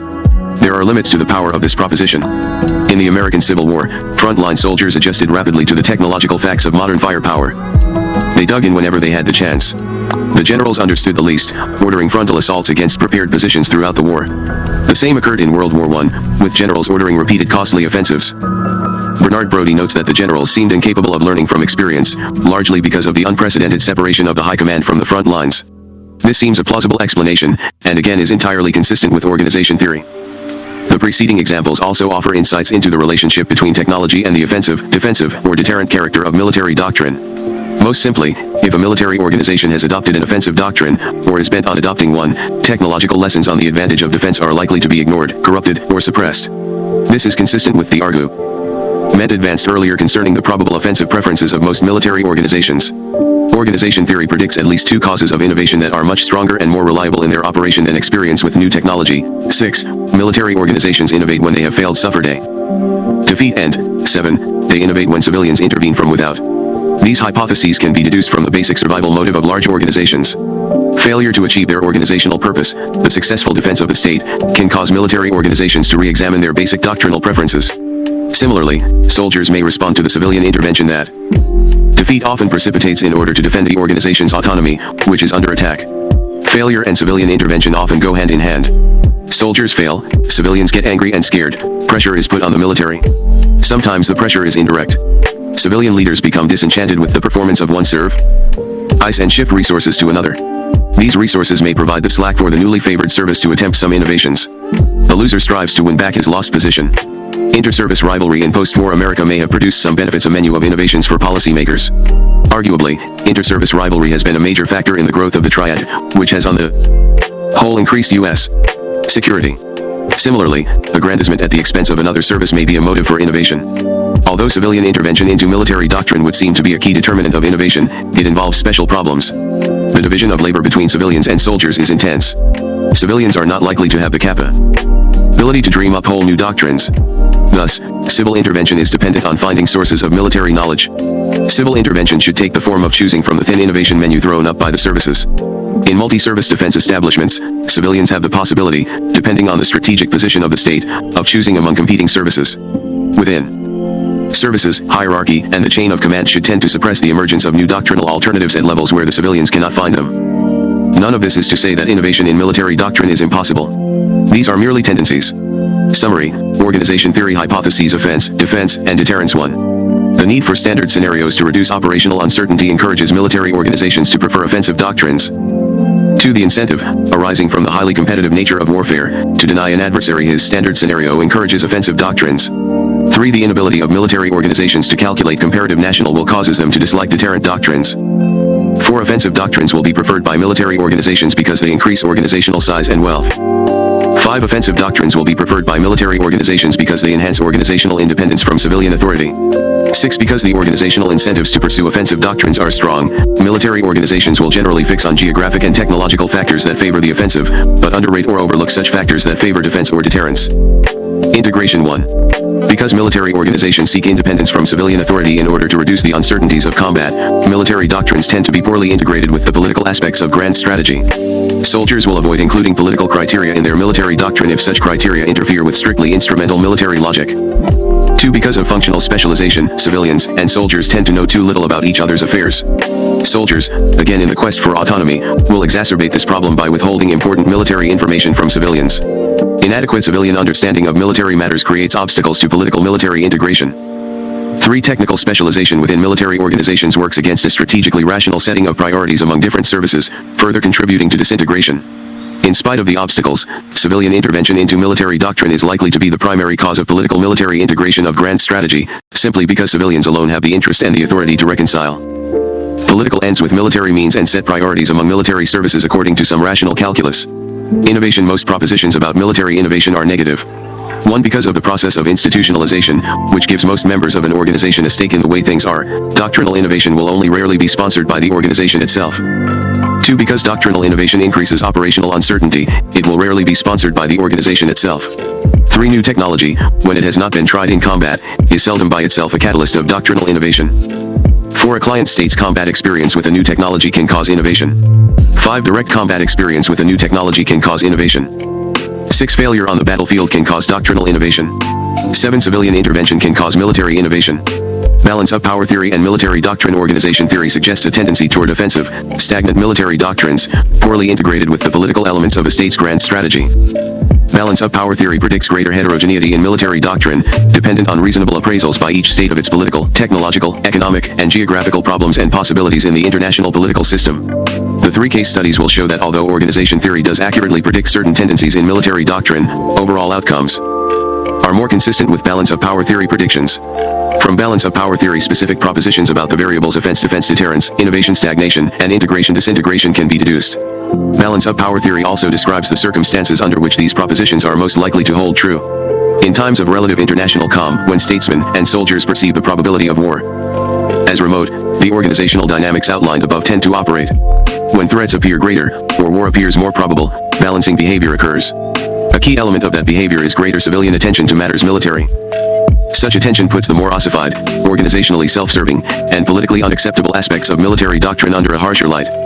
Fear of disaster or defeat prompts statesmen to question long-standing beliefs, to challenge service preferences, to alter budget shares, and to find new sources of military advice and leadership. Civilians intervene to change details, including posture and doctrine, not merely general principles. Organization theory would view civilian influence at such a level as unlikely. Moreover, soldiers, fearful that policies long preferred for their peacetime utility may be found wanting in war, are, according to balance of power theory, somewhat more amenable to outside criticism than in times of international calm. Soldiers themselves are more likely to examine their traditional premises. They will not abandon them, but they may hedge against their failure. These military tendencies are insufficiently strong in their own right to produce military doctrines consistent with balance of power theory predictions. It is the combination of civilian intervention and increased military open-mindedness that produces the results predicted. Hypotheses: offense, deterrence, and defense. Discussion of individual hypotheses on the causes of offensive, defensive, and deterrent doctrines must be prefaced with a defense of the overarching unity on this dimension. I have argued that organization theory suggests that most militaries will prefer the offensive. If balance of power theory also suggested homogeneity on this dimension, the predominance among doctrines of one of the three categories that could make the task of competitive theory testing either simpler or more difficult. The task would be simple if balance of power theory implied that states would prefer defensive doctrines, since we could easily examine a large number of military doctrines and discover if they were usually offensive or usually defensive. On the other hand, if balance of power theory predicted offensive doctrines, then both theories would be predicting the same outcome, and one could hardly test them against each other. In cases where we found offensive doctrines, we would have an overdetermination problem explanation of over 100% of the outcome. Of course, in cases where defensive or deterrent doctrines were found, both theories would be discredited. Balance of power theory does not predict homogeneous outcomes, however, although a misreading of the theory might suggest this. Several students of state behavior whose analyses reflect the balance of power perspective have predicted state policies that would seem to demand offensive doctrines. Hans Morgenthau, John Hurst, and to a lesser extent Robert Gilpin predict that states will generally try to expand their power. States will seek not simply equality, but superiority. States are likely to behave this way because power is the key to survival in an anarchical system. Since relative power is difficult to measure, the state never knows when it has enough, and it should therefore logically strive for a fairly wide margin of superiority. Basically, these theorists argue, as I have argued, that the security dilemma is always present. Effectively, they also argue, as I have not, that the security dilemma is usually quite intense. If this view of the system and its effects on actors were complete, then it would seem logical to deduce that all states will prefer offensive doctrines in order to be ready to expand their power.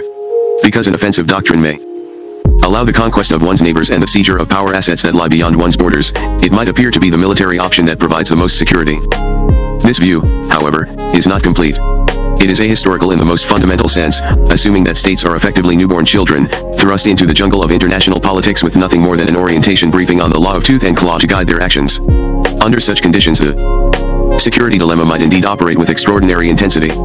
Robert Gilpin, however, admits that states make cost-benefit calculations when deliberating about whether or not to attempt expansion, and that perceptions of cost are affected by the state's historical experience. Of particular importance are the consequences of its own or others' attempts at expansion, and the lessons learned from those episodes. While states, or those who act for them, frequently misread the lessons of history, balance of power theory itself suggests that expanding hegemons will be opposed and stopped. We have ample historical evidence that this is the case. This is a lesson that is easy to learn. Indeed, such learning is consistent with Kenneth Waltz's prediction that states will become socialized to the norms of the system that they inhabit. Not all states learn the lesson not well enough to sustain perpetual peace, but enough learning takes place to make violent, unlimited, expansionist policies the exception rather than the rule. Status quo policies are the rule rather than the exception.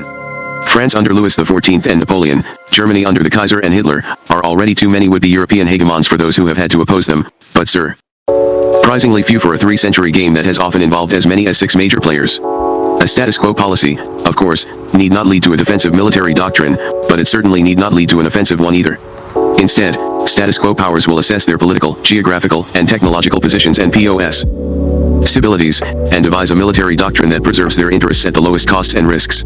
Thus, an inference from balance of power theory is that military doctrines will be heterogeneous along the dimension of offense-defense deterrence. Offense 1. States bent on conquest will prefer offensive military doctrines. This proposition is not deduced from balance of power theory, but rather is a matter of common sense. Louis XIV, Napoleon Bonaparte, and Adolf Hitler all had expansionist foreign policies, and required offensive instruments to pursue those policies. 2 states will try to pass on the costs of war to others.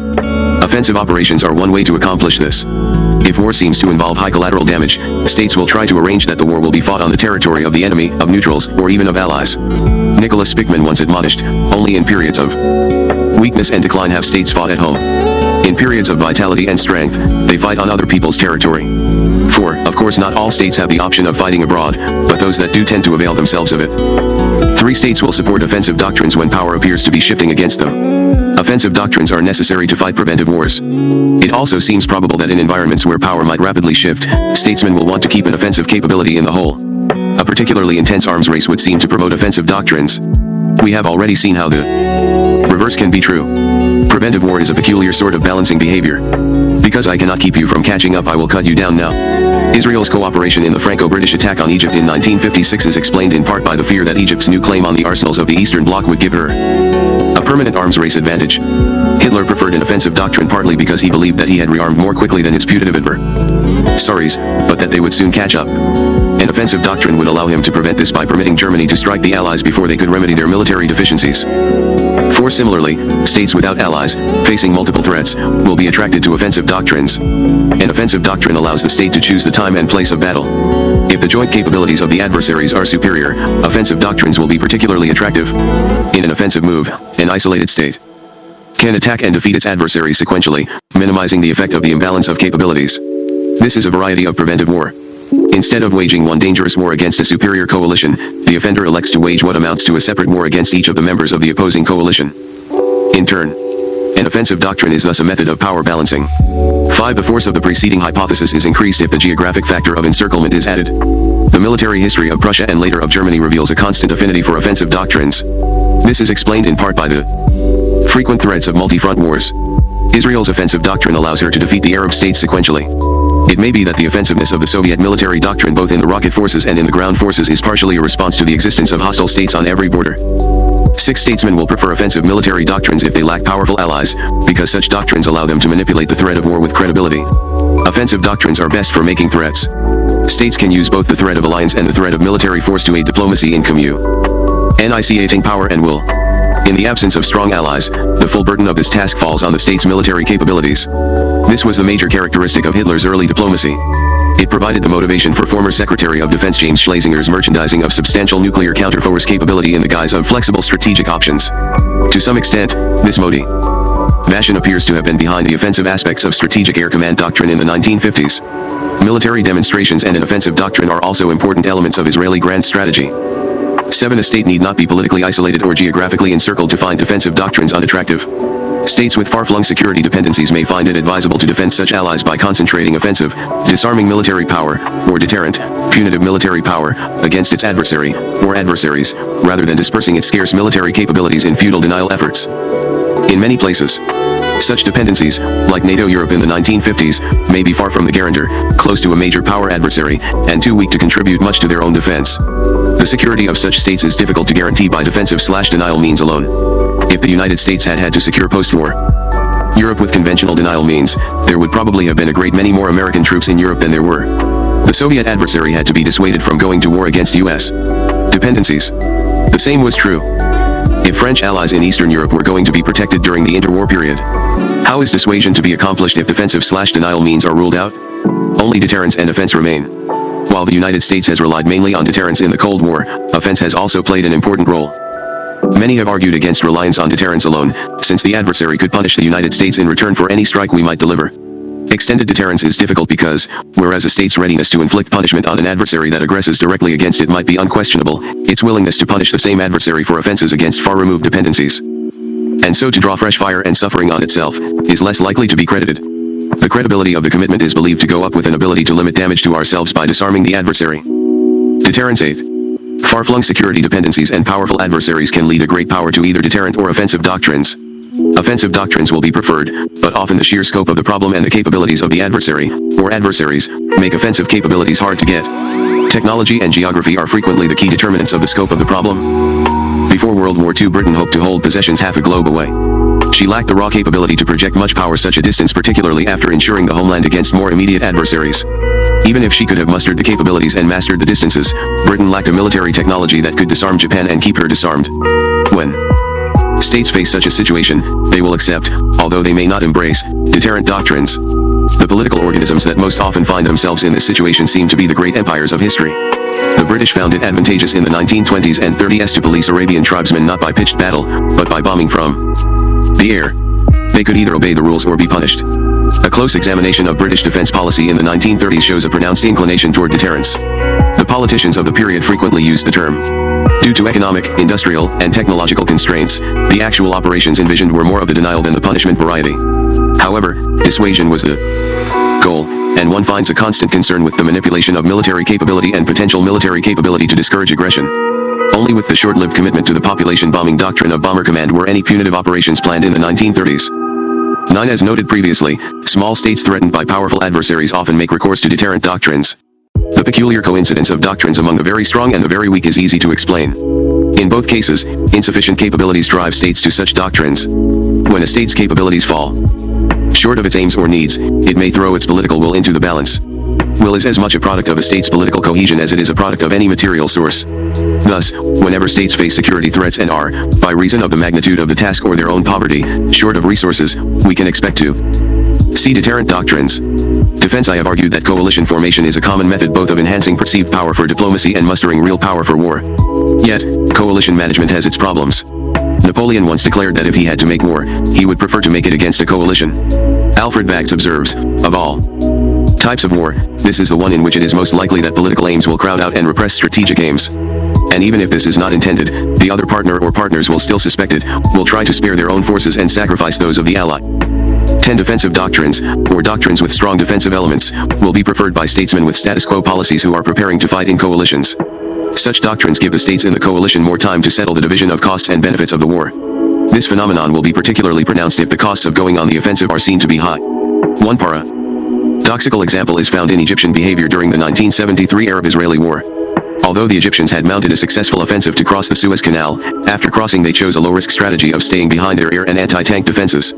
By so doing, they allowed Israel the luxury of concentrating the bulk of her military capability on the dangerous Syrian offensive. Egypt passed on the costs of the war to the Syrians. Egypt only left her defensive positions when frenzied Syrian protests suggested Israel's imminent victory. When Egypt finally attacked, its offensive was shattered. Britain and France were guilty of similar buck-passing in the 1930s. In both the Egyptian-Syrian case and the British-French case, the costs of going on the offensive were seen to be high. In the case of the 1914 powers, the cost of the offensive was seen to be low. This explains the less cautious behavior in the earlier period. 11. The preceding hypothesis may be attenuated by another constraint. Although states may seek military doctrines that allow them to pass some of their defense costs on to coalition partners, they must in some measure please these present or potential allies in order to attract them. Thus, alliance suitors may adopt the doctrines of their intended allies. A given military doctrine may fail to achieve both the goal of buck-passing and the goal of alliance-making, and when it does, a state can face difficult choices. In 1973, Egypt appears to have portrayed her military doctrine one way to achieve Syrian cooperation in the initial attack, operated another to spare her own forces early in the war, and finally shifted back to a strategy more accommodating to the Syrians in the abortive offensive against Israeli forces in the Sinai Passes. France in the 1930s, on the other hand, could both attract British support and control her own contribution to any ultimate war effort with a defensive doctrine. Britain did not want any provocation of Germany, and that was fine with France. 12. Status quo states will generally prefer defensive doctrines if geography or technology makes such doctrines attractive. They are more likely to correctly interpret such factors than are non-status quo states, and since their goal is to conserve power, they are more likely to exploit them militarily. 13. Status quo states may prefer defensive doctrines simply because those states know that they are unlikely to strike the first blow. Since they expect to suffer the first blow, it is reasonable for them to expend their military effort learning how to parry it. Hypotheses. The causes of civilian intervention and its effects on integration and innovation. I have discussed some causes of the character of military doctrine. Organization theory identifies external intervention as a key source of integration and innovation, but also predicts that such intervention will be very difficult. Balance of power theory predicts that, difficult or not, such intervention will occur if it is necessary to secure the state. If balance of power theory successfully predicts not only intervention, but also the circumstances under which it occurs, then the theory gains in credibility relative to organization theory. Thus, it is important to address the causes of civilian intervention into military matters. 1. Political leaders with aggression in mind will often take a look at their military forces to see if they are ready to go. Hitler was most attentive to his military capabilities and, as we shall see, was a prime mover in the development of blitzkrieg. This is not so much a proposition deduced from balance of power or as a matter of common sense. The anarchy of international politics permits mischief. The military value of the object in view may or may not be a motive for mischief.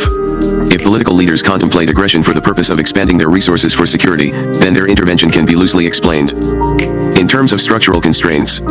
Otherwise, we must fall back on avarice and bloody-mindedness as an explanation. For whatever reason civilian policymakers choose a path of aggression, soldiers must either carry out the orders of their chiefs or resign. The prospect of war can have a catalytic effect on the behavior of soldiers whose lives or careers will inevitably be put into jeopardy. The final steps to the Blitzkrieg doctrine were taken by the commanders of the German army only late in 1939 and early in 1940, when it became clear that Hitler was committed to an offensive against the Allies. 2. If planned aggression for political ends is one general cause of civilian intervention in military matters, the other is fear. This is consistent with balance of power theory. It is easy for statesmen to become frightened by events in the international environment. Many different kinds of events may threaten the state's security.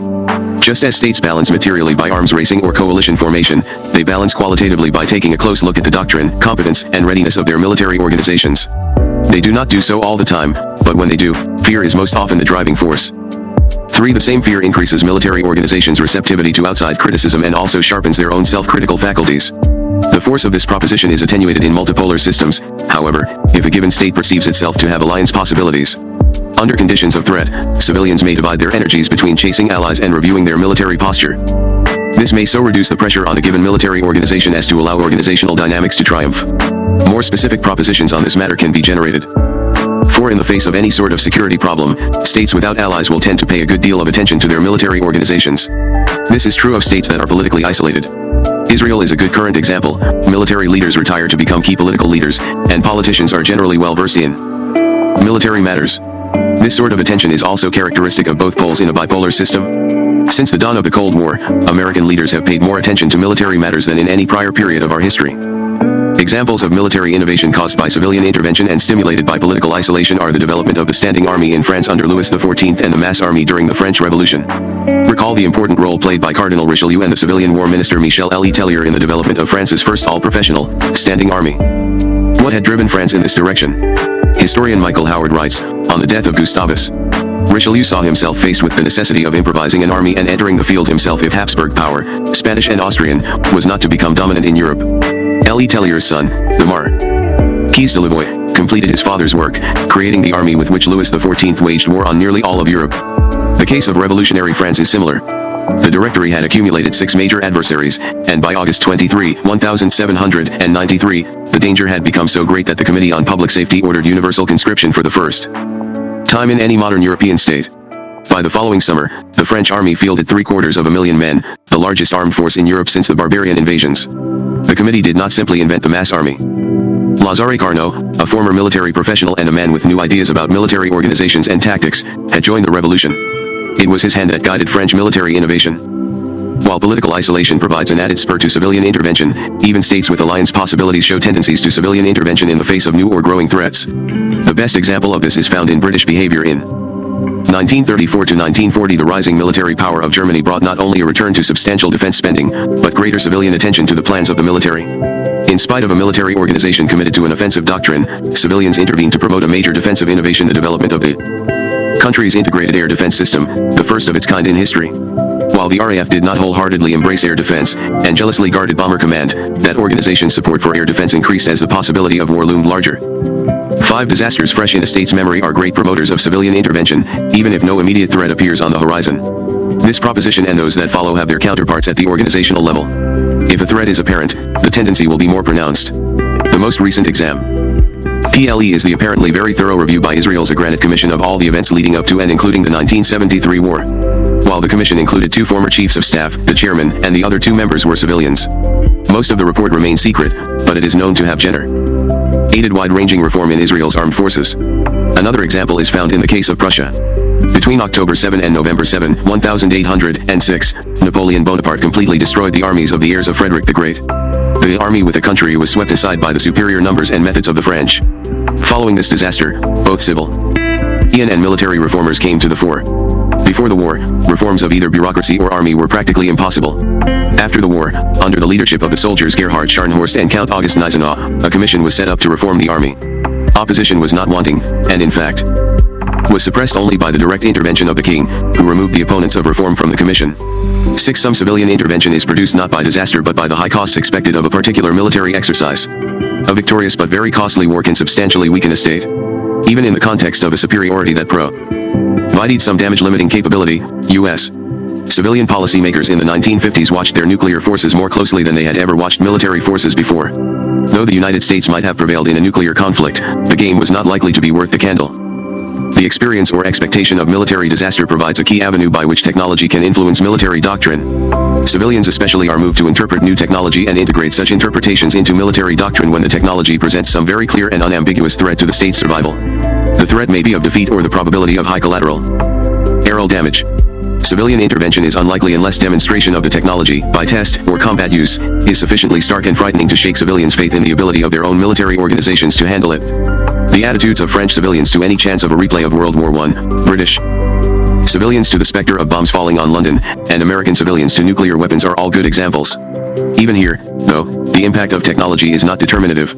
In the French case, technology was seen to be largely immutable, a force to be accepted and dealt with.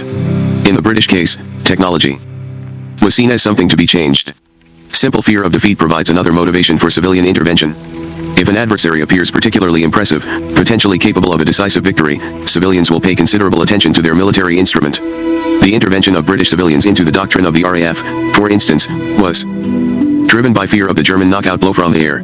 Summary: balance of power theory hypotheses. Offense, defense, and deterrence. In general, the theory predicts heterogeneity along the dimension offense-defense deterrence. 1. Expansionist powers will prefer offensive doctrines. 2. States will prefer offensive doctrines when war appears to involve very high collateral damage, because offense allows the state to take the war somewhere else. 3. States with a favorable power position that is suffering erosion will prefer offensive doctrines. Offensive doctrines are a vehicle for preventive war. 4. States that face several adversaries may prefer offensive doctrines. Again, offensive doctrines are the vehicle for preventive war. 5. Similarly, geographically encircled states may prefer offensive doctrines. 6. States without allies will prefer offensive doctrines because they must exploit military power for diplomacy, a purpose best served by offensive capabilities. 7. States with widely distributed security dependencies will prefer offensive doctrines because they allow the concentration of scarce military assets. 8. States with far-flung security dependencies will accept deterrent doctrines when it is not feasible to sustain offensive or defensive doctrines. Deterrent doctrines are a vehicle for throwing political will into the military balance. 9. Similarly, small states may opt for deterrent doctrines because their capabilities are insufficient to support any other kind. 10. The possibility of coalition warfare can lead a state to a defensive doctrine because such doctrines permit a pace of warfare that allows allies to settle the division of the risks, costs, and benefits of war. 11. States preparing to fight in coalitions must also please their prospective coalition partners. This dilutes the power of Proposition 10. If, for its own special reasons, a state adopts an offensive doctrine, its suitors may find it necessary to conform. By the same token, however, conformity to a defensive doctrine is likely if the state being wooed adopts a defensive doctrine. 12. Status quo states will generally prefer defensive doctrines if geography or technology makes such doctrines attractive. 13. Status quo states may prefer defensive doctrines simply because they know that they are unlikely to strike first. Integration and innovation. 1. Statesmen contemplating aggression will tend to intervene in their military organizations. 2. Generally, anything that increases the perceived threat to state security is a cause of civilian intervention in military matters and hence a possible cause of integration and innovation. 3. Soldiers themselves tend to be more amenable to external prodding when the threat of war looms larger. 4. In states that are either politically isolated or geographically surrounded, civilians tend to intervene in military matters more frequently, and soldiers tend to approach war more seriously than in states with more favorable SECU. Righty conditions. Thus, both integration and innovation should be more frequent in such states. 5. Recent military disasters can be causes of integration and innovation. 6. Anticipated high costs of warfare can be a cause of civilian intervention. Because new technology, example nuclear weapons, can greatly affect anticipated costs, this is one way technology can exert an influence on integration and innovation. All of the preceding possible causes can be weakened in multipolar systems, where allies appear to be easy to come by. States and statesmen may spend too much time chasing allies, and not enough time auditing their war machines. Summary: in this chapter I have offered brief surveys of organization theory and balance of power theory, and from these theories I have inferred hypotheses about what causes military doctrine to vary along the dimensions offense-defense deterrence, innovation stagnation, and integration disintegration. I have integrated with these hypotheses a small group of propositions that concern the influence of technology and geography upon military doctrine. Most of these propositions are consistent with one or the other of the two theories introduced. As argued in the opening pages of this chapter, these are structural theories. They are appropriate for the examination of the cases that follow. These theories will be used in combination to explain the military doctrines of France, Britain, and Germany. Because in some of the cases contradictory hypotheses about doctrine are generated by the two theories, a comparison of these military doctrines allows us to examine and weigh the explanatory power of each theory. In the broadest sense, military doctrine should, according to organization theory, show a tendency to be offensive, disintegrated, and stagnant. This is suggested both by the character of military organizations and by their functional separation from the political decision makers of the state. Balance of power theory predicts somewhat different outcomes, depending on the state's situation. In general, anything that makes the civilian leaders of a state more fearful should encourage political military integration and operational innovation. Civilian preferences for offense, defense, or deterrence will be influenced by the international environment. Finally, if the two theories introduced here have any validity at all, we should find that technology and geography are rarely determinative in their own right, although they should often have an important effect on doctrine. Under what conditions will organization theory enjoy its greatest explanatory power? Under what conditions will the international environment have the greatest influence? In times of relative international calm we should expect a high degree of organizational determinism. In times of threat we should see greater accommodation of doctrine to the international system. Integration should be more pronounced, innovation more likely. Among states, doctrines should show more heterogeneity. However, even under such circumstances all will not necessarily be well. Multipolar structures, although they exert an important influence on doctrine, may so confuse decision makers as to allow organizational determinants to come to the fore once again. The effects can be disastrous. Notes 1. SOPs are shorthand for Standard Operating Procedures. 2. By integration and disintegration, POSIN means how well, and how poorly, suited a nation's military forces and doctrine are to its foreign policy goals. 3. Bernard Brodie, Technological Change, Strategic Doctrine, and Political Outcomes, in Historical Dimensions, ed. Nor. p. 299. 4. Spickman, America's Strategy in World Politics. New York, Harcourt, Brace, and World, 1942, p. 29. Offense, Defense, and the Causes of War. Stephen Van Evera. Is war more likely when conquest is easy? Could peace be strengthened by making conquest more difficult? What are the causes of offense dominance? 1. How can these causes be controlled? These are the questions this chapter addresses.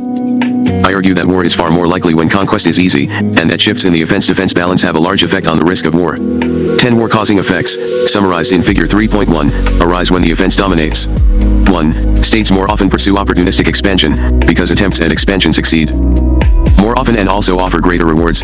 Explanation A. 2. States more often pursue defensive expansion because they feel less secure. Being more vulnerable to conquest, they are more anxious to extend their borders and to cut strong neighbors down to size. Explanation B. 3. Their greater insecurity also drives states to resist others' expansion more fiercely.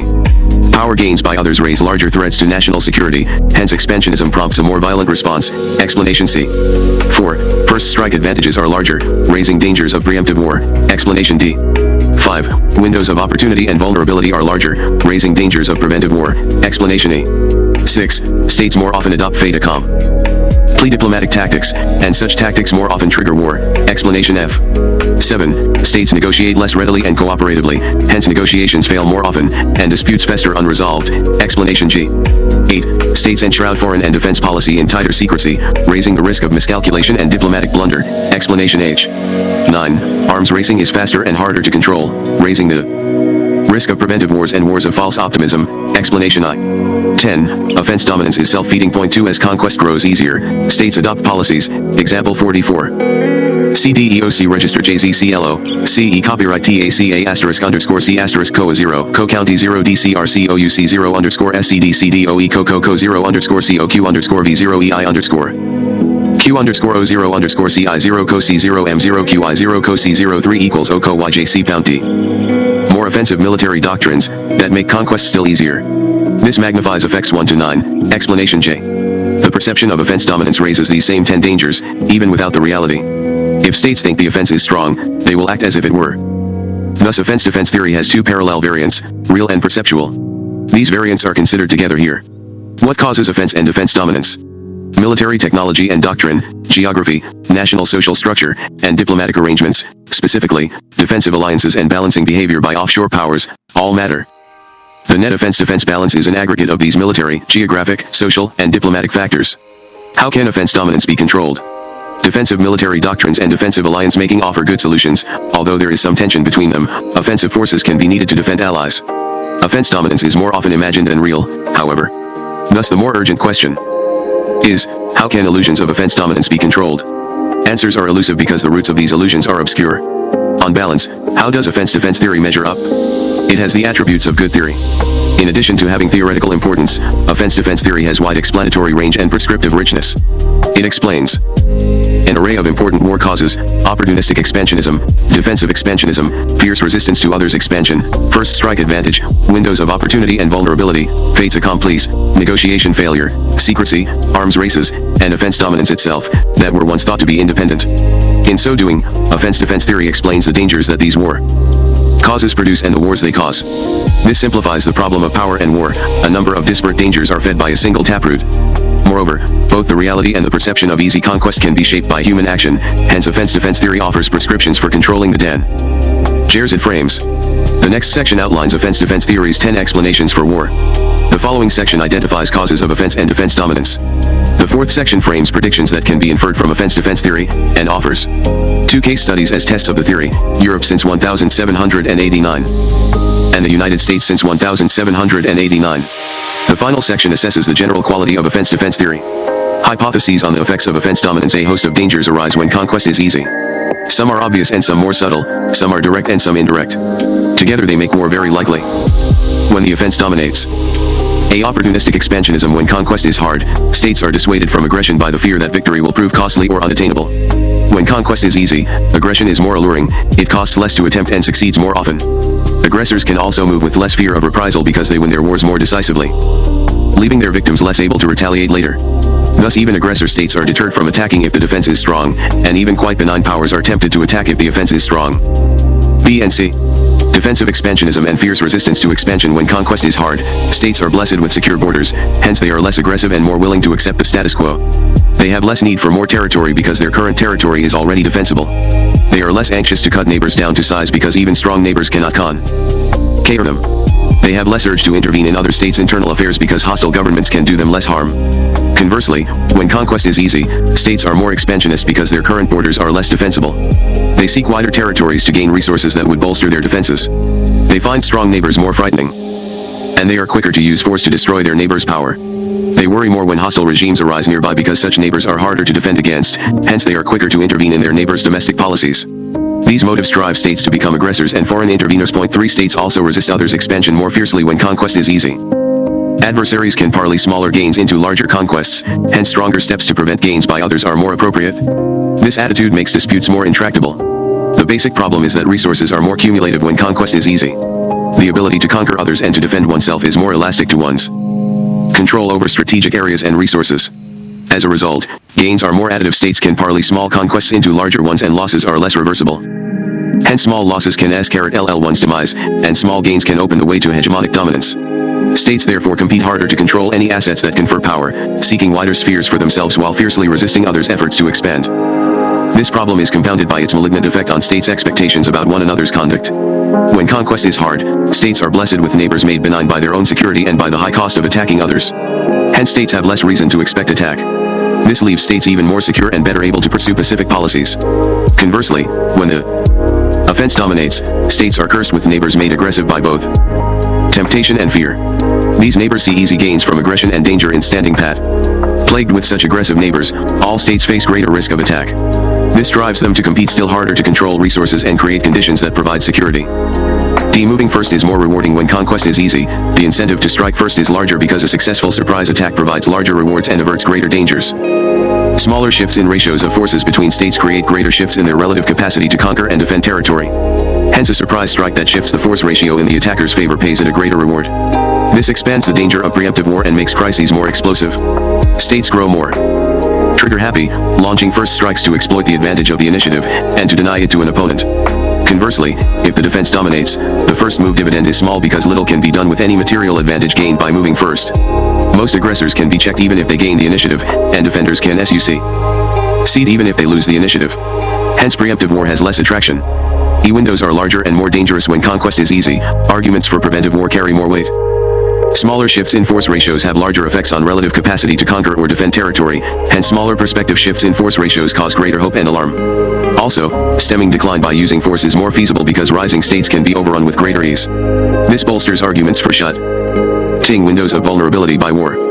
As a result, all international change is more dangerous. Events that tip the balance of resources in any direction trigger thoughts of war among states that face relative decline. Conversely, if the defense dominates, arguments for preventive war lose force because declining states can more successfully defend against aggressors even after their decline, making preventive war unnecessary. States are also deterred from preventive war by the likelihood that their attack will fail, defeated by their enemy's strong defenses. Fates accomplis are more common and more dangerous when conquest is easy. States adopt more dangerous diplomatic tactics, specifically fait accompli tactics, and these tactics are more likely to cause war. A fait accompli is a halfway step to war. It promises greater chance of political victory than quiet consultation, but it also raises greater risk of violence. The acting side moves without warning, facing others with an accomplished fact. It cannot retreat without losing face, a dilemma that it exploits to compel the others to concede. But if the others stand firm, a collision is hard to avoid. Fates accomplis also pose a second danger, because they are planned in secret. The planning circle is small, raising the risk that flawed policies will escape scrutiny because critics cannot quarrel with mistaken premises. Fates accomplis are more common when the offense dominates because the rewards they promise are more valuable. When security is scarce, winning disputes grows more important than avoiding war. Leaders care more how spoils are divided than about avoiding violence, because failure to gain their share can spell their doom. This leads to gain maximizing, war-risking diplomatic strategies above all, to fait accompli tactics. Fates accomplis are more dangerous when the offense dominates because a successful fait accompli has a greater effect on the distribution of international power. A sudden resource gain now gives an opponent more capacity to threaten its neighbor's safety. Hence fates accomplis are more alarming and evoke a stronger response from others. States faced with a fait accompli will shoot more quickly because their interests are more badly damaged by it. G. States negotiate less and reach fewer agreements when conquest is easy. States have less faith in agreements because others break them more often. States bargain harder and concede more grudgingly, causing more deadlocks. Compliance with agreements is harder to verify, and states insist on better verification and compliance. As a result, states negotiate less often and settle fewer disputes, hence more issues remain unsettled and misperceptions survive that dialogue might dispel. States break agreements more quickly when the offense dominates because cheating pays larger rewards. Bad faith and betrayal become the norm. The secure can afford the luxury of dealing in good faith, but the insecure must worry more about short-term survival. This drives them toward back-alley behavior, including deceits and sudden betrayals of all kinds, diplomatic fates accomplis, military surprise attacks, and breaking of other solemn agreements. Hence compliance with agreements is less expected. Verification of compliance with agreements is both more necessary and more difficult when the offense dominates. States insist on better verification of the other's compliance because smaller violations can have larger security implications. For example, an opponent might convert a small advantage gained by cheating on an arms control agreement into a larger offensive threat. At the same time, verification of compliance is harder because states are more secretive when security is scarce. See explanation G. As a result, the range of issues that can be negotiated is narrowed to the few where near certain verification is possible despite tight state secrecy. As a net result, states let more disputes fester when the offense dominates. H. States are more secretive. Governments cloak their foreign and defense policies in greater secrecy when conquest is easy. An information advantage confers more rewards, and a disadvantage raises more dangers. Lost secrets could risk a state's existence. Thus states compete for information advantage by concealing their foreign policy strategies and military plans and forces. Secrecy in turn is a hydra-headed cause of war. It can lead opponents to underestimate one another's capabilities and blunder into a war of false optimism. It can ease surprise attack by concealing preparations from the victim. It opens windows of opportunity and vulnerability by delaying states' reactions to others' military buildups, raising the risk of preventive war. It fosters policy blunders by narrowing the circle of experts consulted on policy, increasing the risk that flawed policies will survive unexamined. It prevents arms control agreements by making compliance harder to verify. I states arms race harder and faster. Offense dominance intensifies arms racing, whereas defense dominance slows it down. Arms racing in turn raises other dangers. It opens windows of opportunity and vulnerability as one side or the other races into the lead. It also fosters false optimism by causing rapid military change that confuses policy makers' estimates of relative power. Thus offense dominance is a remote cause of the dangers that arms racing produces. States have 7 incentives to build larger forces when the offense is strong. Resources are more cumulative. See explanations B and C. Wartime gains and losses matter more. Gains provide a greater increase in security, and losses are less reversible. Therefore the forces that provide these gains and protect against these losses are also worth more. Self-defense is more difficult because others' forces have more inherent offensive capability. Hence states require more forces to offset others' deployments. States are more expectant of war. Their neighbors are more aggressive. See explanation B, so they must be better prepared for attack or invasion. The early phase of war is more decisive.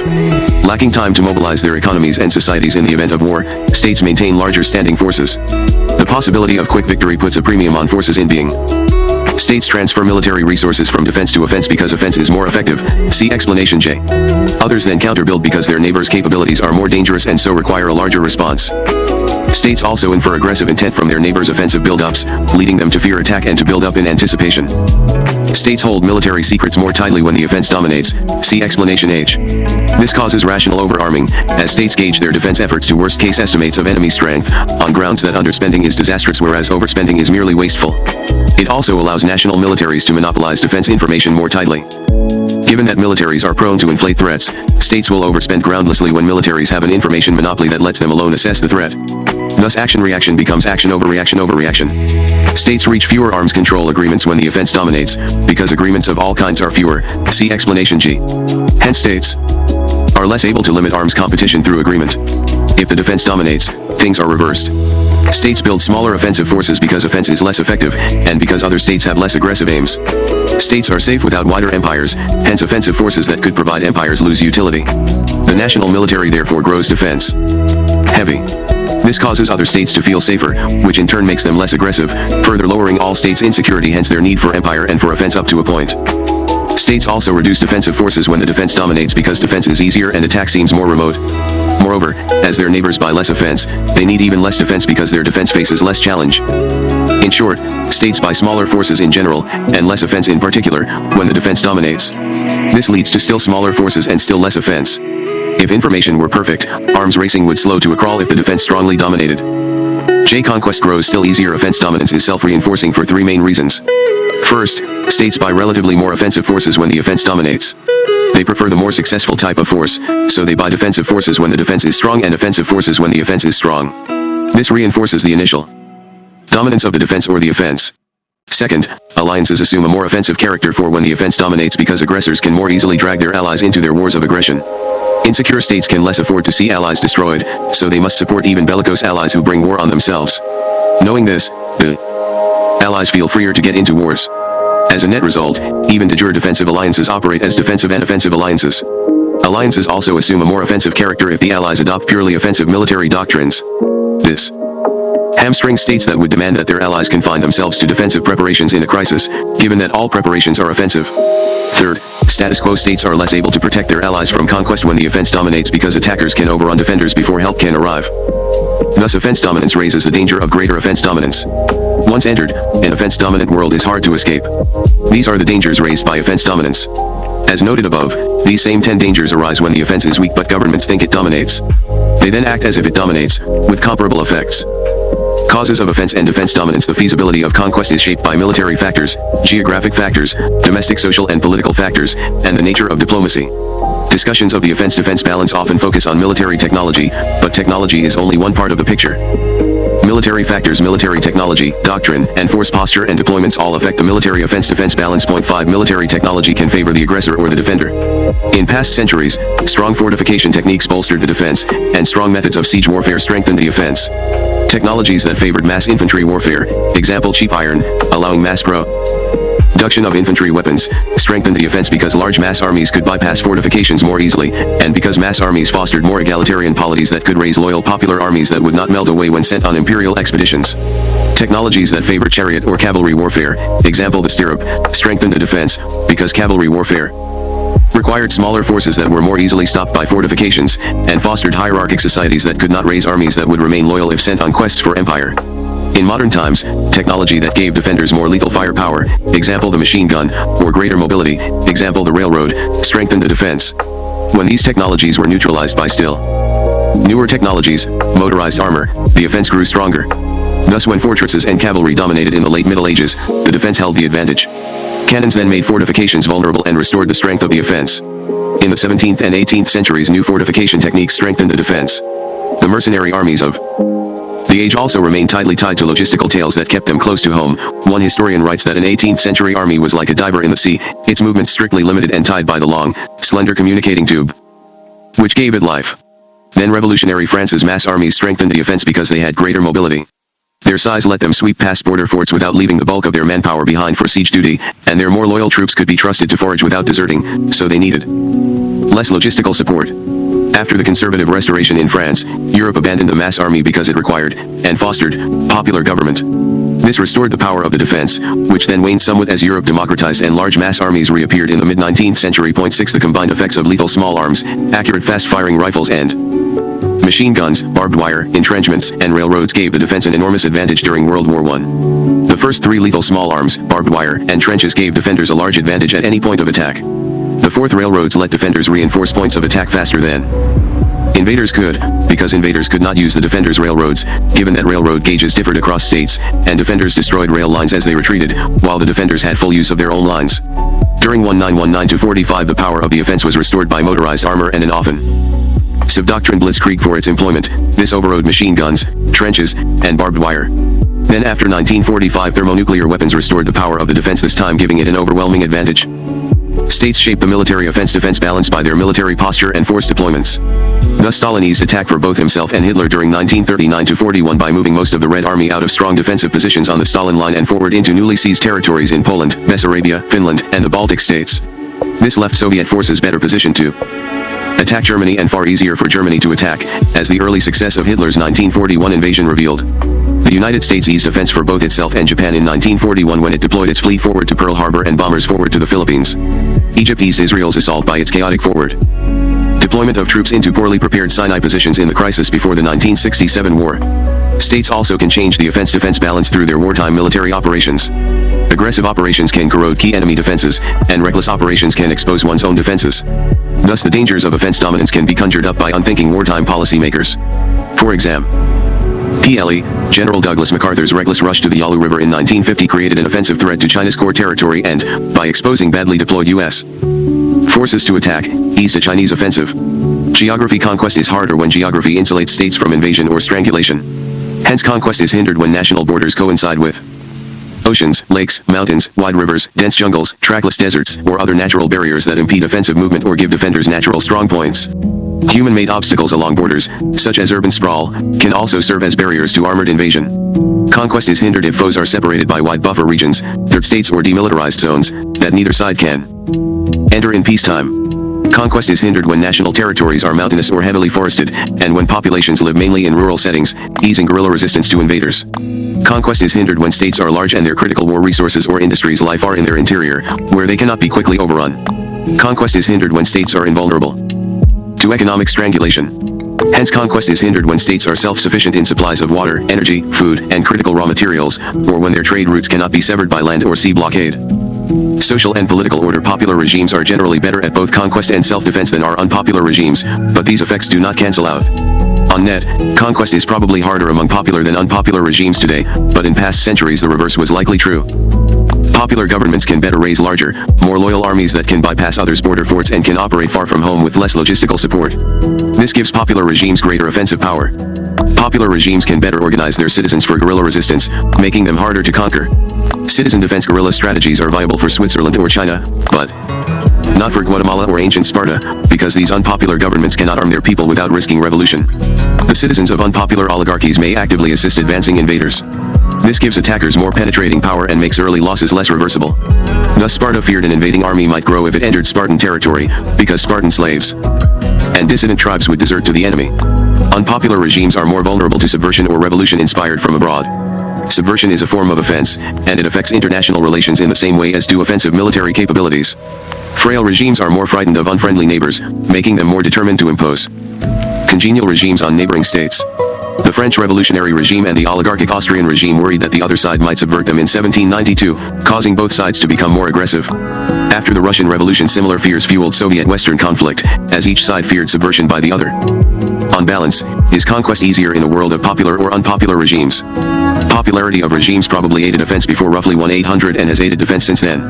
The reversal stems from the appearance of cheap, mass-produced weapons useful for guerrilla war: assault rifles and machine guns, light mortars, and mines. The weapons of early times, sword and shield, pike and harquebus, heavy slow-firing muskets, etc., were poorly adapted for guerrilla resistance. Guerrilla warfare has burgeoned since 1800 partly because the mass production of cheap small arms has tipped the balance toward guerrillas, allowing the hit-and-run harassment that characterizes guerrilla operations. The defensive power of popular regimes has risen in step with this increase in guerrilla warfare. Diplomatic factors: 3 types of diplomatic arrangements strengthen the defense: collective security systems, defensive alliances, and balancing behavior by neutral states. All 3 impede conquest by adding allies to the defending side. States in a collective security system, example the League of Nations, promise mutual aid against aggression by any system member. Such aggressors will face large defending coalitions if the system operates. States in a defensive alliance promise mutual aid against outside aggressors, leaving such aggressors outnumbered by resisting opponents. Thus during 1879-87 Bismarck wove a network of defensive alliances that discouraged aggression and helped preserve peace throughout Central and Eastern Europe. Collective security systems and defensive alliances differ only in the kind of aggressor they target: system members versus outside aggressors. Both kinds of aggressors could be targeted at once, and a hybrid system that did this would offer defenders the most protection. Neutral states act as balancers when they join the weaker of 2 competing coalitions to restore balance between them. Aggression is self-limiting when neutrals balance because aggressors generate more opposition as they expand. Britain and the United States traditionally played balancers to Europe, providing a counterweight to potential continental hegemons. Balancing behavior is more selective than defensive alliance. Balancers balance to avert regional hegemony, hence pure balancers oppose expansion only by potential regional hegemons. Smaller states are left free to aggress. But balancing does contain hegemons and leaves their potential victims more secure. Conversely, if states bandwagon join the stronger coalition against the weaker one, conquest is easier because aggressors win more allies as they seize more resources. Diplomatic arrangements have had a large influence on the offense-defense balance in modern Europe, and shifts in diplomatic arrangements have produced large shifts in the overall offense-defense balance. Collective security was never effective, but defensive alliances came and went, erecting barriers to conquest when they appeared. Balancing behavior rose and fell as the power and activism of the 2 traditional offshore balancers, Britain and the United States, waxed and waned. When the United States and/or Britain were strong and willing to intervene against aspiring continental hegemons, conquest on the continent was difficult. To succeed, the hegemon had to defeat both its continental victims and the offshore power. But when Britain and the United States were weak or isolationist, continental powers could expand against less resistance, leaving all states less secure. Tests of offense-defense theory. What predictions can be inferred from offense-defense theory? How much history does offense-defense theory explain? Predictions and tests. Offense-defense theory's predictions can be grouped in two broad types, prime predictions and explanatory predictions. The theory's prime predictions derive from its prime hypothesis: war is more likely when conquest is easy, or, for the theory's perceptual variant, war is more likely when states think conquest is easy. Tests of these predictions shed light on whether offense dominance, or perceptions of offense dominance, causes war. Offense-defense theory's explanatory predictions derive from the hypotheses that comprise its 10 explanations. Tests of these predictions shed light on both whether and how offense dominance, or perceptions of offense dominance, causes war. Prime predictions. 3 prime predictions of offense-defense theory are tested here. 1. War will be more common in periods when conquest is easy or is believed easy, less common when conquest is difficult or is believed difficult. 2. States that have or believe they have large offensive opportunities or defensive vulnerabilities will initiate and fight more wars than other states. 3. A state will initiate and fight more wars in periods when it has, or thinks that it has, larger offensive opportunities and defensive capabilities. These predictions are tested below in 2 case studies: Europe since 1789, treated as a single regional case study, and the United States since 1789. I selected these cases because the offense-defense balance, or perceptions of it, varies sharply across time in all 3, creating a good setting for multiple within-case comparisons. Tests that contrast different periods in the same case, because the United States is very secure relative to other countries, creating a good setting for a comparison to typical values. Tests that contrasts U.S. conduct with the conduct of average states, and because 2 of these cases are well recorded: Europe since 1789 and the United States since 1789. The case of Europe since 1789 allows tests of prime predictions 1 and 2.7. We can make crude indices of the offense-defense balances, actual and perceived, for Europe over the past 2 centuries, and match them with the incidence of war. See Table 3.1. Offense-defense theory predicts more war when conquest is easy, or is believed easy. We can also estimate the offensive opportunities and defensive vulnerabilities of individual powers. For example, since 1789 Prussia/Germany has been more vulnerable and has had more offensive opportunity than Spain, Italy, Britain, or the United States, and can match these estimates with states' rates of war involvement and war initiation. Offense-defense theory predicts that states with more defensive vulnerability and offensive opportunity will be more warlike. The U.S. case allows testing of prime predictions 2 and 3. The United States is less vulnerable to foreign military threats than are other states, hence offense-defense theory predicts that it should start fewer wars and be involved in fewer wars than other states.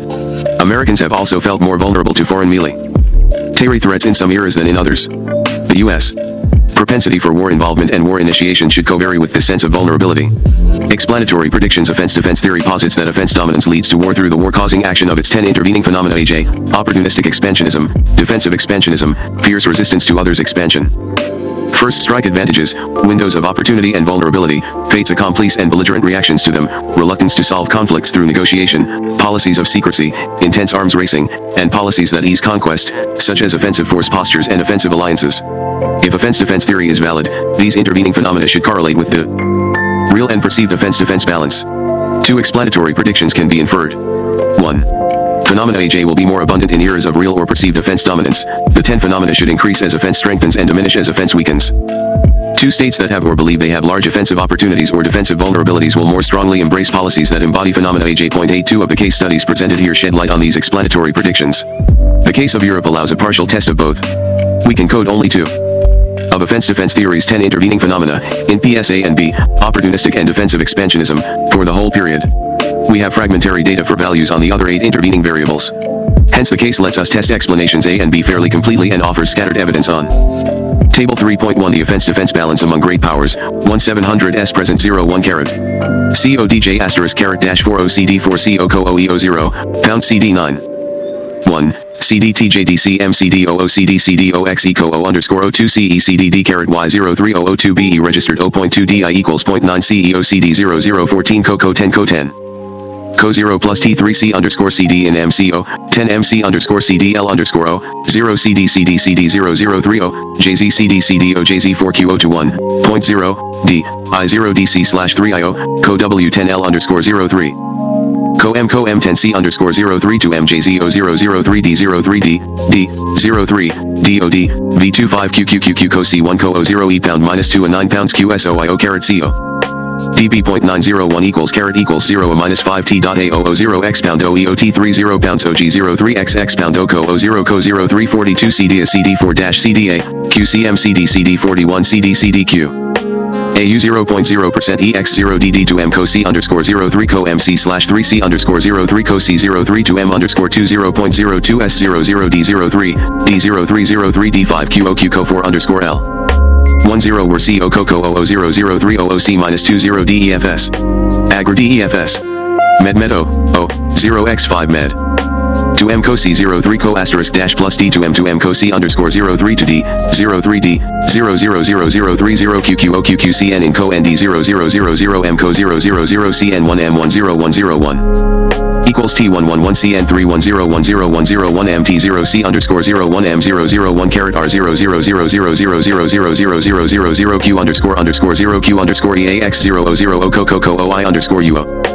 J QC underscore OJZ co D0 asterisk C underscore O co 00 co 0 UC OCE O pound DA0 5 pound underscore C0 asterisk 31 C00 I0 underscore Q00 co I underscore co 00 co 0 I underscore OCO 0 LCCD CD0 MCCD0 in D OCO co 000 underscore DOD0 WM0 OET5 TJD0 T5 M000 East JZ County 0513 CL0 UC underscore 0 underscore C co 0 co OU 0 EO co 0 13 C0 5 OCLO 0 L underscore CD 0 JZ 0 EO 0 UC OC 5 pounds OE 8.0 0 pounds co C 0 13 OCDD 0 OCLO 0 CDC underscore 0 JZ 01 co 0 13 0 co OCO OCO C OA 0 UC underscore 0 CL 0 JZ 4 co caret degree OCO UC NCDP 0 COE 0 O0 O pound 0 JZ C ho CO OC slash DC co 0.000 x 0 D co 0 caret H5 T30 x 0 co E9 CUO caret coco co O0 J2 8P XIBX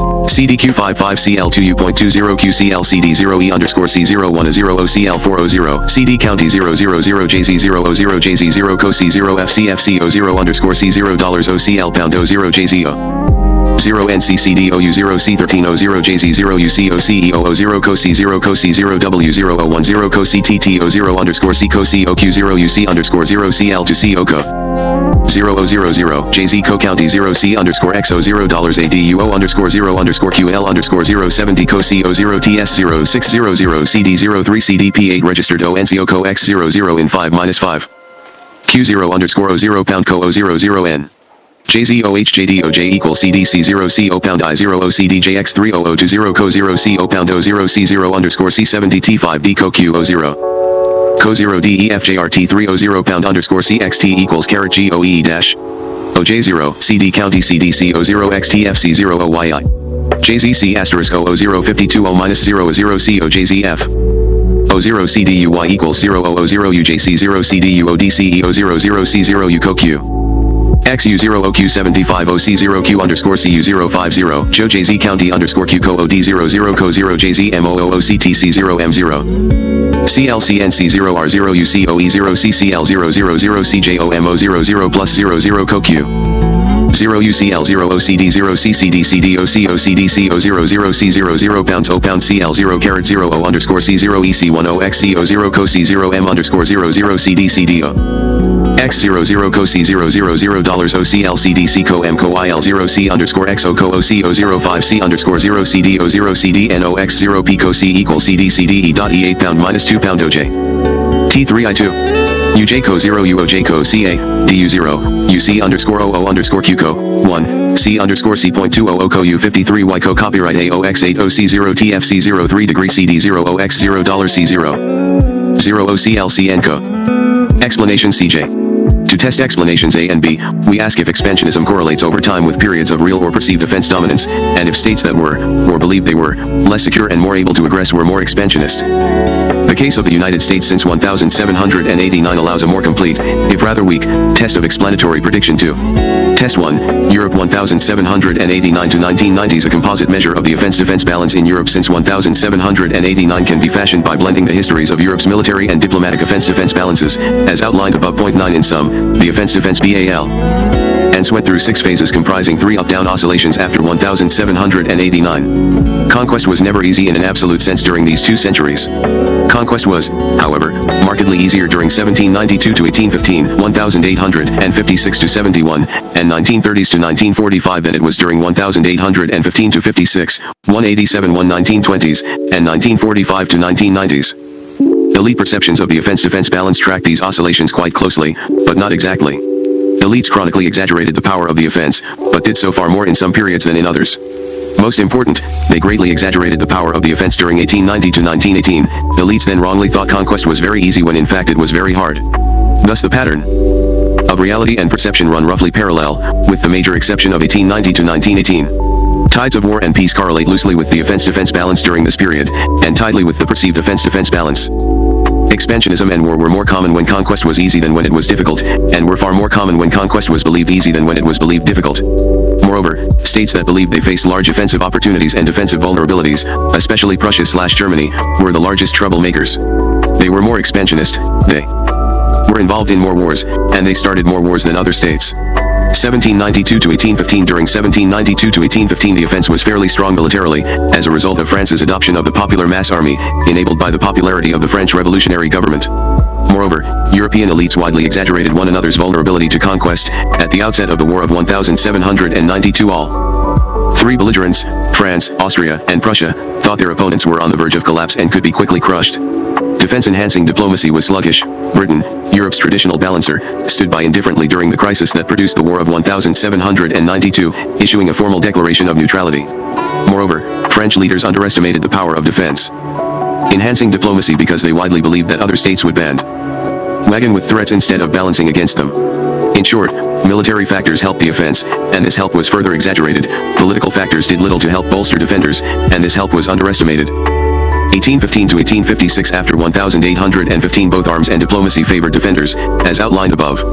Mass armies disappeared, British economic power grew, and Britain remained active on the continent as a balancer. Continental powers expected Britain to balance and believed British strength could not be overridden. This defense-dominant arrangement lasted until mid-century. It began weakening before the Crimean War, 1853 to 56. When war in Crimea broke out, military factors still favored defenders, but elites underestimated the power of the defense. Britain and France launched their 1854 Crimean offensive in false expectation of quick and easy victory. In general, diplomatic factors favored the defense. Britain still balanced actively, but during the pre-war crisis in 1853, diplomacy favored the offense because Britain and France blundered by giving Turkey unconditional backing that amounted to an offensive alliance. This encouraged the Turkish aggressions that sparked the war. 1856 to 1871 After the Crimean War the offense-defense balance shifted further toward the offense. Changes in the military realm cut both ways.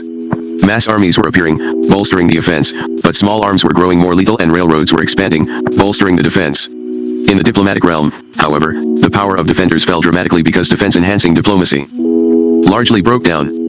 Most important, Britain entered an isolationist phase that lasted into the 1870s, and Russia lost interest in maintaining the balance among the Western powers. As a result, diplomatic obstacles to continental conquest largely disappeared, giving continental aggressors a fairly open field. This diplomatic change gave France and Sardinia, and then Prussia, a yawning offensive opportunity, which they exploited by launching a series of wars of opportunistic expansion in 1859, 1864, 1866, and 1870. But defense-enhancing diplomacy had not disappeared completely, and it helped keep these wars short and limited. In 1859 British and Russian neutrality gave France and Sardinia a free hand, which they used to seize Lombardy from Austria. In 1864 British, Russian, and French neutrality gave Prussia and Austria a free hand, which they used to seize Schleswig-Holstein from Denmark. In 1866 British, French, and Russian neutrality gave Prussia carte blanche against Austria, which Prussia used to smash Austria and consolidate its control of North Germany. Even after war broke out, major fighting proceeded for weeks before any outside state even threatened intervention. In 1870 Bismarck ensured the neutrality of the other European powers by shifting responsibility for the war to France and convincing Europe that the war stemmed from French expansionism. As a result, Prussia again had a free hand to pursue its expansionist aims. It used this to smash France, seize Alsace-Lorraine, and consolidate control over South Germany. 1871 to 1890 For some 20 years after the Franco-Prussian War, the defense dominated because of Bismarck's new diplomacy and Britain's renewed activism. In the military area the cult of the offensive had not yet taken hold. In diplomacy Bismarck wove a web of defensive alliances that deterred aggressors and calmed status quo powers after 1879. 10 British power waned slightly, but this was offset by the recovery of Britain's will to play the balancer. The War Insight Crisis of 1875 illustrates the change. Britain and Russia together deterred a renewed German attack on France by warning that they would not allow a repeat of 1870-71. 1890 to 1919. After 1890, military realities increasingly favored the defense, but elites mistakenly believed the opposite. Diplomatic realities swung toward the offense, and elites believed they favored the offense even more than they did. European militaries were seized by a cult of the offensive. All the European powers adopted offensive military doctrines, culminating with France's adoption of the Highly Offensive Plan 17 in 1913 and with Russia's adoption of the Highly Offensive Plan 20 in 1914. More important, militaries persuaded civilian leaders and publics that the offense dominated and conquest was easy. As a result, elites and publics widely believed the next war would be quickly won by a decisive offensive. Bismarck's defensive alliances withered or evolved into defensive and offensive alliances after he left office in 1890, largely because the cult of the offensive made defensive alliances hard to maintain. Pacts conditioned on defensive conduct became hard to frame because states defended by attacking, and status quo powers shrank from enforcing defensive conduct on allies they felt less able to lose. For example, Britain and France felt unable to enforce defensive conduct on a Russian ally that defended by attacking and that they could not afford to see defeated. Elites also thought that aggressors could overrun their victims before allies could intervene to save them, making defensive alliances less effective. Thus Britain seemed less able to save France before Germany overran it, leading Germany to discount British power. Lastly, German leaders subscribed to a bandwagon theory of diplomacy, which led them to underestimate others' resistance to German expansion. Overall, the years before 1914 were the all-time high point of perceived offense dominance. 9 of the 10 intervening phenomena predicted by offense-defense theory, all except phenomenon G, non-negotiation, flourished in this world of assumed offense dominance. Opportunistic and defensive expansionist ideas multiplied and spread, especially in Germany. Russia and France mobilized their armies preemptively in the 1914 July crisis. That crisis arose from a fait accompli that Germany and Austria instigated in part to shut a looming window of vulnerability. This window in turn had emerged from a land arms race that erupted during 1912-14. The powers enshrouded their military and political plans in secrecy, a secrecy that FOS tiered crisis management blunders during July 1914. These blunders in turn evoked rapid, violent reactions that helped drive the crisis out of control. Belief in the offense fueled offensive military doctrines throughout the continent and impeded efforts to restrain allies. Together these dangers formed a prime cause of the war. They bore the 1914 July crisis and helped make it uncontrollable. 1919 to 1945, the interwar years were a mixed bag, but overall the offense gained the upper hand by 1939, and the German elite believed the offense even stronger than in fact it was. Military doctrine and technology gave the defense the advantage until the late 1930s, when German Blitzkrieg doctrine combined armor and infantry in an effective offensive combination. This offensive innovation was unrecognized outside Germany and doubted by many in Germany, but the man who counted most, Adolf Hitler, firmly believed in it. This reflected his faith in the offense as a general principle, imbibed from international social Darwinist propaganda in his youth. Point 11. More important, the workings of interwar diplomacy opened a yawning political opportunity for Nazi expansion. Britain fell into a deep isolationism that left it less willing to commit this declining power to curb continental aggressors. The United States also withdrew into isolation, removing the counterweight that checked Germany in 1918. The breakup of Austria-Hungary in that year created a new diplomatic constellation that further eased German expansion. Austria-Hungary would have balanced against German expansion, but its smaller successor states tended to bandwagon. This let Hitler extend German influence into Southeast Europe by intimidation and subversion. The Soviet Union and the Western powers failed to cooperate against Hitler. Ideological hostility divided them. Britain also feared that a defensive alliance against Hitler would arouse German fears of Allied encirclement, spurring German aggressiveness. This chilled British enthusiasm for an Anglo-French-Soviet alliance. Hitler exaggerated the already large advantage that diplomacy gave the offense because he thought bandwagoning prevailed over balancing in international affairs. This false faith colored all his political forecasts and led him to vastly underestimate other states' resistance to his aggressions. Before the war he failed to foresee that Britain and France would balance German power by coming to Poland's rescue. Once the war began he believed Germany could intimidate Britain into seeking alliance with Germany after Germany crushed France, or, he later held, after Germany smashed the Soviet Union. He thought the United States coattailed Beck into staying neutral by the 1940 German-Japanese alliance. The alliance had the opposite effect, spurring U.S. intervention. In short, Hitler's false theories of diplomacy made 3 of his most dangerous opponents shrink to insignificance in his mind.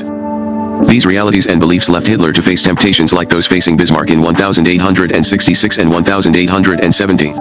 Hitler thought he could conquer his victim seriatim. He also thought his conquests would arouse little countervailing opposition from distant neutral powers. Point 12. As a result, he believed he faced a yawning opportunity for aggression. Unlike 1914, the late 1930s were not a pure case of perceived offense dominance. Instead, the 1930s saw status quo powers' perceptions of defense dominance create real offensive opportunities for an aggressor state. Hitler thought the offense strong and even exaggerated its strength, but other powers, the Soviet Union, Britain, and France, underestimated its strength. Their perceptions Nations of defense dominance relaxed their urge to jump the gun at early signs of threat, as Russia did in 1914. This made things safer. But this perception also relaxed their will to balance Germany, because they found German expansion less frightening. This weakened the coalition against Hitler, leaving him wider running room. 1945 to 1990s. After 1945, two changes swung the offense-defense balance back toward the defense. First, the end of American isolationism transformed European political affairs. The United States replaced Britain as continental balancer, bringing far more power to bear in Europe than Britain ever had. As a result, Europe in the years after 1945 was unusually defense-dominant from a diplomatic standpoint. Second, the nuclear revolution gave defenders a large military advantage, so large that conquest among great powers became virtually impossible. Conquest now required a nuclear first strike capability, the capacity to launch a nuclear strike that leaves the defender unable to inflict unacceptable damage in retaliation. Defenders could secure themselves merely by maintaining a second strike capability, the capacity to inflict unacceptable damage on the attacker's society after absorbing an all-out strike. The characteristics of nuclear weapons, their vast power, small size, lightweight, and low cost, ensured that a first strike capability would be very hard to attain, while a second strike capability could be sustained at little cost. As a result, the great powers became essentially unconquerable, and even lesser powers could now stand against far stronger enemies. Overall, the nuclear revolution gave defenders an even more lopsided advantage than the machine gun barbed wire entrenchments railroad complex that emerged before 1914. In sum, the events of 17891990s clearly corroborate offense-defense theory predictions, specifically, prime predictions 1 and 2, as well as both explanatory predictions. These conclusions rest on rather sketchy data, especially regarding the explanatory predictions, but that data confirm offense-defense theory so clearly that other data would have to be very different to reverse the result. The incidence of war correlates loosely with the offense-defense balance and very tightly with perceptions of the offense-defense balance. For a summary, see Table 3.1. Europe's less secure and more offensively capable continental powers were perennial troublemakers, while more secure and less offensively capable offshore powers were perennial defenders of the status quo. Prussia/Germany was cursed with the least defensible borders and faced the most offensive temptations. It started the largest number of major wars, 1864, 1866, 1914, 1939, and shared responsibility for 1870 with France. France and Russia, with more defensible borders and fewer temptations, started fewer major wars. 13 Britain and the United States, blessed with even more insulating borders, joined a number of European wars but started none. 14 Spain, Sweden, and Switzerland, also insulated from other powers by mountains or oceans, fought very little. Thus the timing of war and the identities of the belligerents tightly fit prime predictions 1 and 2. Sketchy evidence suggests that opportunistic and defensive expansionism were more prominent during the periods of perceived offense dominance, 1792 to 1815, 1859 to 71, 1890 to 1914, 1930s to 1945, than at other times. The year 1792 to 1815 saw a strong surge of French expansionism, nearly matched at the outset by parallel Prussian expansionism. The mid-19th century saw large opportunistic expansionism in Prussia and some French expansionism. The years 1890 to 1914 saw vast expansionist ambitions develop in Wilhelmine Germany, matched by fierce resistance to this German expansionism in Russia and France, and by lesser French and Russian expansionism. Farge. German expansionism then reappeared under the Nazis in the 1930s. During other periods, European expansionism was more muted. European powers had smaller ambitions and acted on them less often. This supports explanatory prediction 1.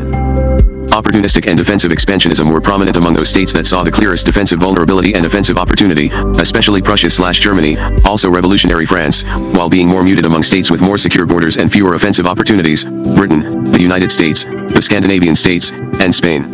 This corroborates explanatory prediction 2. In Europe since 1789, the nature of international relations has gyrated sharply with shifts in the perceived offense-defense balance. War is far more common when elites believe that the offense dominates, and states are far more belligerent when they perceive large defensive vulnerabilities and offensive opportunities for themselves. This indicates that perceptions of the offense-defense balance have a large impact on international relations. Offense-defense theory is important as well as valid. Test 2, United States 1789 to 1990. Since 1815 the United States has been by far the most secure of the world's great powers, blessed with two vast ocean moats, no nearby great powers, and, after 1890, the world's largest economy. In the 19th century the United States also had substantial offensive opportunities, embodied in chances for continental and then Pacific expansion against weak defenders. However, America's security endowments were quite extraordinary, while its offensive opportunities were more ordinary. Offense-defense theory predicts that such a state will exhibit perhaps average offensive opportunism but markedly less defensive belligerence than other states. Hence, on net, it will start fewer wars and be involved in fewer wars than others. See prime prediction 2. This forecast is confirmed, although not dramatically, by the pattern of past U.S.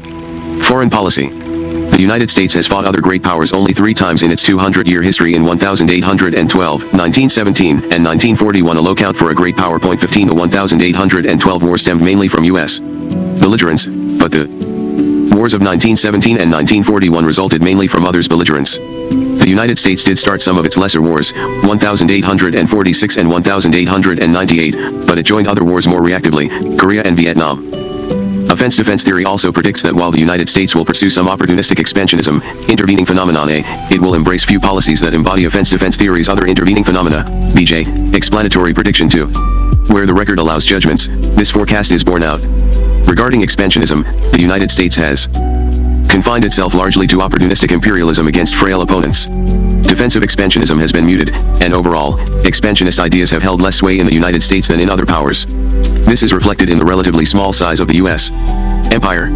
The modern American empire has been limited to a few formal colonies seized from Spain in the 1890s and an informal empire in the Caribbean/Central American area, with only intermittent control exerted more widely, a zone far smaller than the vast empires of the European powers. The U.S. impulse to engage in preemptive and preventive war has been small.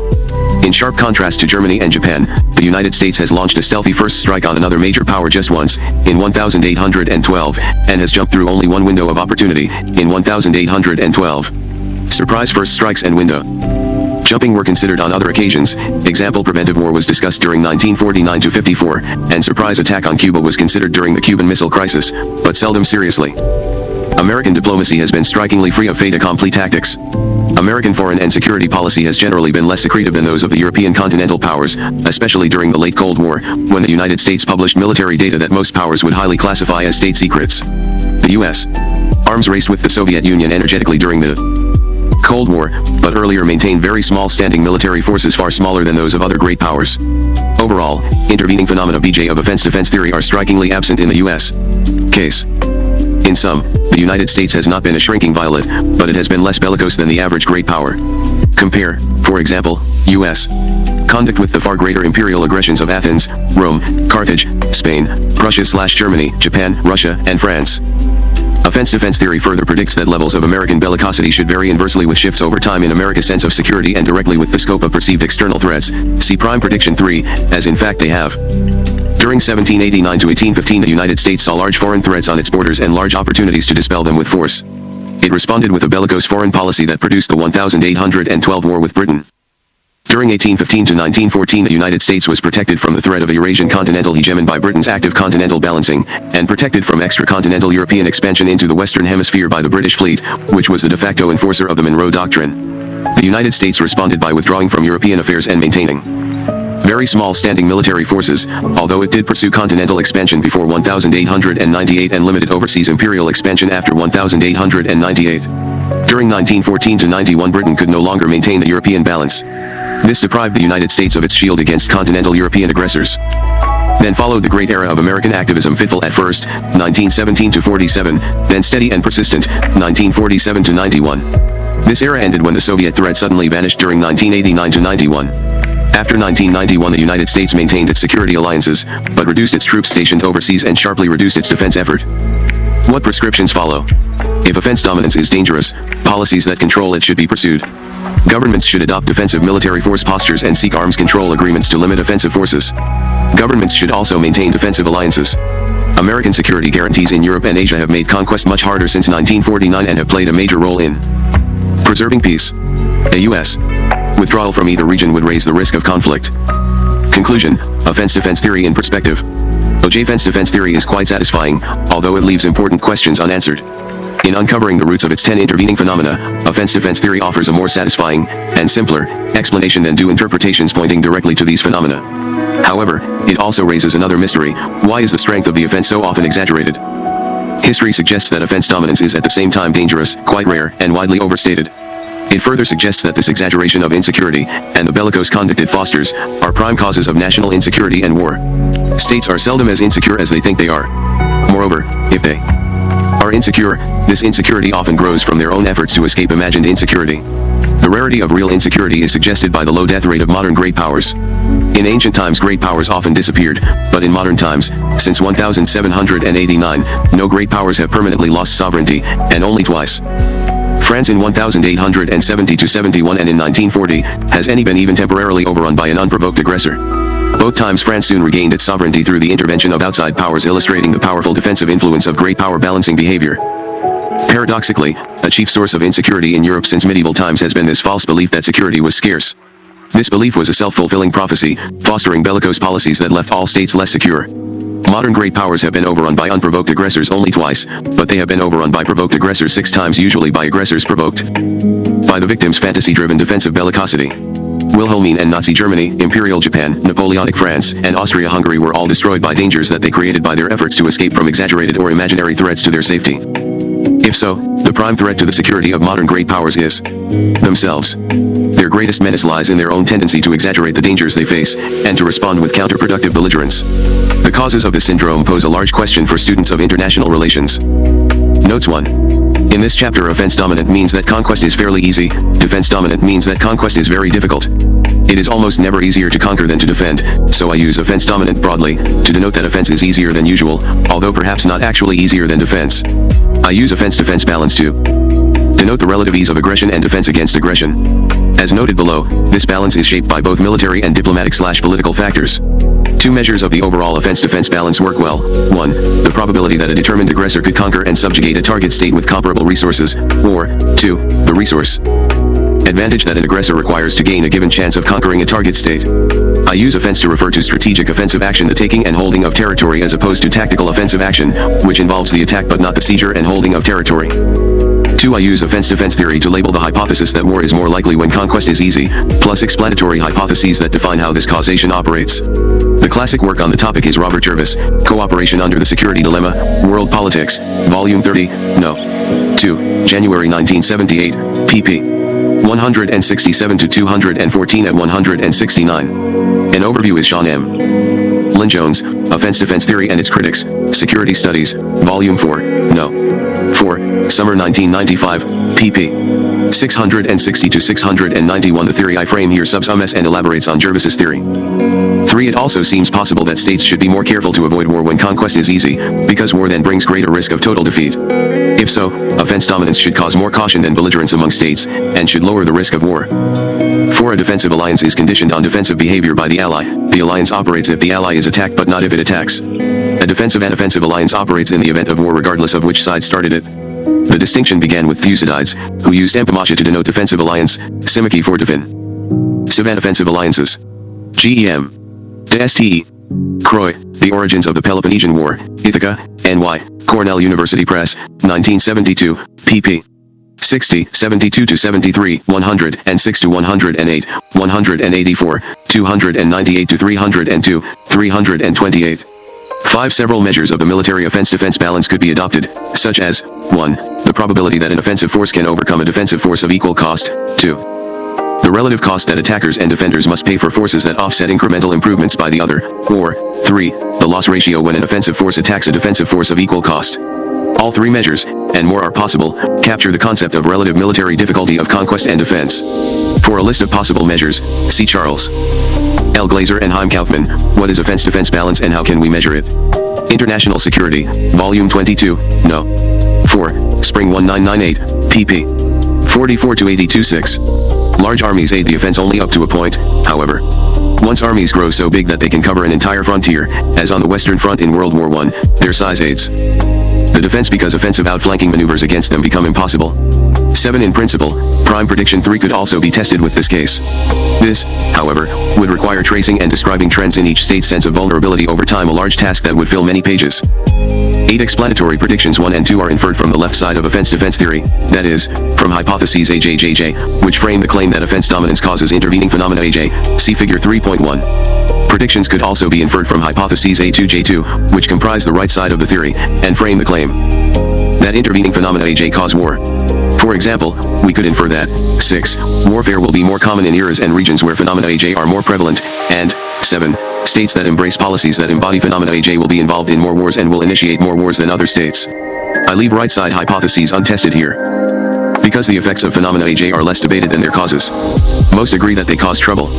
9. My composite index represents my own author's estimates based on sources provided throughout this chapter.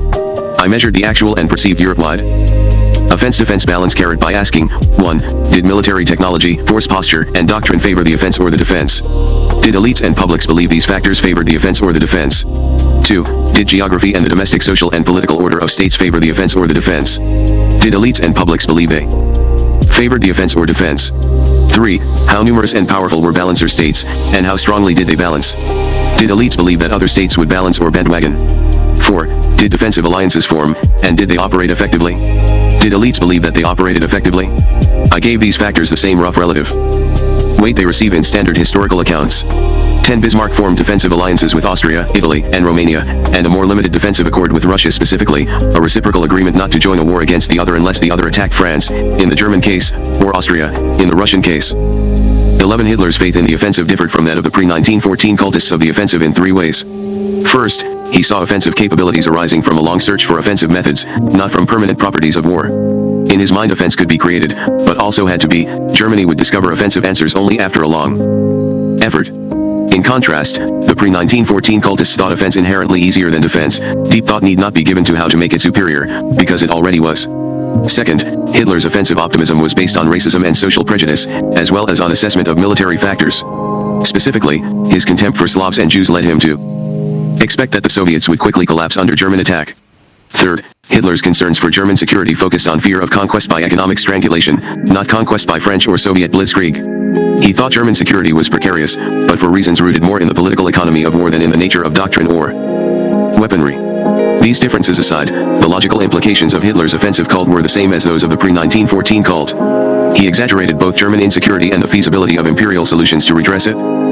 12. The fine-grained pattern of events during 1938-40, who attacked whom and when, also fits the predictions of offense-defense theory, specifically, Prime Prediction 3. The Western Allies stood without attacking Germany in 1938 and again in 1939-40 because they doubted they could win a decisive victory. Germany stood without attacking westward in the fall of 1939 for the same reason, and finally attacked in May 1940 after German military leaders developed a plausible plan for a decisive attack. 13. France can be assigned prime responsibility for 1792 and 1859, and shared responsibility for Crimea and 1870. Russia deserves prime responsibility for the Cold War and shared responsibility for Crimea and the 1904-05 Russo-Japanese War. 14. Britain does share responsibility for the Crimean War with Russia, France, and Turkey. 15. Britain, France, Russia, and Prussia/Germany fought other great powers an average of 5 times over the same 200 years, by my count. None fought as few as 3 times. Coercive diplomacy. Alexander L. George. Coercive diplomacy, or coercive persuasion as some might prefer to call it, is not an esoteric concept. Intimidation of one kind or another in order to get others to comply with one's wishes is an everyday occurrence in human affairs. And what we refer to as coercive diplomacy has often been employed in the long history of international conflict, sometimes successfully and sometimes not. The general idea of coercive diplomacy is to back one's demand on an adversary with a threat of punishment for non-compliance that he will consider credible and potent enough to persuade him to comply with the demand. Hence, it should be noted, the abstract theory of coercive diplomacy assumes pure rationality on the part of the opponent and ability to receive all relevant information, evaluate it correctly, make proper judgments as to the credibility and potency of the threat, and see that it is in his interest to accede to the demand made on him. The abstract theory of coercive diplomacy, therefore, does not take into account the possibility of misperception and miscalculation, or that an opponent's rationality is affected by psychological variables and by values, culture, and tradition that may differ from those of the coercive state. These possibilities are of critical importance and must receive careful attention whenever policymakers attempt to devise a strategy of coercive diplomacy in a particular situation against a particular opponent. The concept of coercive diplomacy. First, we need to clarify how the concept of coercive diplomacy is being used in this study and to differentiate it from other ways threats are used as an instrument of policy. Point 1. In the study, the term coercive diplomacy is restricted to defensive uses of the strategy, that is, efforts to persuade an opponent to stop and/or undo an action he is already embarked upon. Of course, coercive threats can also be employed aggressively to persuade a victim to give up something of value without putting up resistance. Such offensive uses of coercive threats are better designated by the term blackmail strategy. Coercive diplomacy also needs to be distinguished from deterrence, a strategy that employs threats to dissuade an adversary from undertaking a damaging action in the future. In contrast, coercive diplomacy is a response to an encroachment already undertaken. The term compellence, which Thomas Schelling introduced into the literature over 20 years ago, is often employed to encompass both coercive diplomacy and blackmail. I prefer not to use that term for 2 reasons. First, it is useful to distinguish, as compellence does not, between defensive and offensive uses of coercive threats. Second, The concept of compellence implies exclusive or heavy reliance on coercive threats to influence an adversary, whereas I wish to emphasize the possibility of a more flexible diplomacy that can employ non-coercive persuasion and accommodation as well as coercive threats. Coercive diplomacy does indeed offer an alternative to reliance on military action. It seeks to persuade an opponent to cease his aggression rather than bludgeon him into stopping. In contrast to the blunt use of force to repel an adversary, coercive diplomacy emphasizes the use of threats to punish the adversary if he does not comply with what is demanded of him. If force is used in coercive diplomacy, it consists of an exemplary use of quite limited force to persuade the opponent to back down. By exemplary I mean a use of just enough force of an appropriate kind to demonstrate resolution to protect one's interests and to establish the credibility of one's determination to use more force if necessary. Point 2. Even a relatively small exemplary action, for example, President Kennedy's order to U.S. civilian advisors in Laos in April 1961 to put on their uniforms, can have a disproportionately large coercive impact if it is coupled with a credible threat of additional action. The strategy of coercive diplomacy, however, does not require use of exemplary actions. The crisis may be satisfactorily resolved without an exemplary use of force, or the strategy of coercive diplomacy may be abandoned in favor of full-scale military operations without a preliminary use of exemplary force. In employing coercive diplomacy, which may already include non-military sanctions, one gives the adversary an opportunity to stop or back off before one resorts to military operations. Notice that either of two demands can be made on the adversary. He may be asked merely to stop what he is doing, or he may be asked to undo what he has done, that is, to reverse what he has managed to accomplish. The first type of demand generally asks less of the opponent and may be easier to accomplish in a particular situation than the second type. The use of threats, and of exemplary use of limited force, should be closely coordinated with appropriate communications to the opponent. Therefore, signaling, bargaining, and negotiating are important dimensions of coercive diplomacy, though their roles vary in different crises. Coercive diplomacy is an attractive strategy insofar as it offers the possibility of achieving one's objective in a crisis economically, with little or no bloodshed, fewer political and psychological costs, and often with less risk of unwanted escalation than does traditional military strategy. But for this very reason coercive diplomacy can be a beguiling strategy. Particularly leaders of militarily powerful countries may be tempted sometimes to believe that they can, with little risk, intimidate weaker opponents to give up their gains and their objectives. But, of course, the militarily weaker side may be strongly motivated by what is at stake and refuse to back down, in effect calling the bluff of the coercing power. The latter must then decide whether to back off, accept a compromise settlement, or escalate to the use of military force to gain its objective. In addition, as the case studies will illustrate, a powerful country may encounter other constraints, risks, and uncertainties in attempting to make effective use of the strategy. Variants of coercive diplomacy strategy. The general concept of coercive diplomacy, I suggest, contains a number of empty boxes, i.e., variables, that policymakers must fill in when constructing a particular strategy of coercive diplomacy to apply in a specific situation. Policymakers must decide, 1. What to demand of the opponent, 2. Whether and how to create a sense of urgency for compliance with the demand, 3. Whether and what kind of punishment to threaten for non-compliance, and 4. Whether to rely solely on the threat of punishment or also to offer conditional inducements of a positive character to secure acceptance of the demand. Depending on how policymakers deal with these four components of the general model, significantly different variants of the strategy are possible. Let us identify first those variants of the strategy that stem from differences in how the first three variables are formulated. The starkest variant of the strategy includes all three ingredients of a full-fledged ultimatum. A classic ultimatum has three components: 1. A demand on the opponent, 2. A time limit or sense of urgency for compliance with the demand, and 3. A threat of punishment for non-compliance that is both credible to the opponent and sufficiently potent to impress upon him that compliance is preferable. An ultimatum, although the starkest variant of coercive diplomacy, is not necessarily the most effective. There are often reasons why an ultimatum may be inappropriate, infeasible, or even highly risky in a particular situation. When an explicit time limit is not set forth but a sense of real urgency is conveyed by other means, one may refer to this variant of the strategy as a tacit ultimatum, which is not, for that reason, necessarily less potent. Similarly, when the threat of punishment is not specifically set forth but nonetheless is credibly conveyed by actions, one may refer to this variant also as a tacit ultimatum. Foregoing the delivery of an explicit ultimatum, a state may prefer to convey the gist of it by some combination of military preparation and stern warning. Let us turn now to other variants of coercive diplomacy in which one of the three components of an ultimatum is diluted or absent. One variant is the try-and-see approach. In this version of the strategy, only the first element of an ultimatum, a clear demand, is conveyed. The coercing power does not announce a time limit or convey a strong sense of urgency for compliance. Instead, it takes one limited coercive threat or action and waits to see whether it will suffice to persuade the opponent before threatening or taking another step. There are several versions of the try-and-see approach, as will be evident in some of the case studies. Somewhat stronger in coercive impact, although still falling well short of the ultimatum, is the variant that relies on a gradual turning of the screw. It differs from the try-and-see approach in that a threat to step up pressure gradually is conveyed at the outset and is carried out incrementally.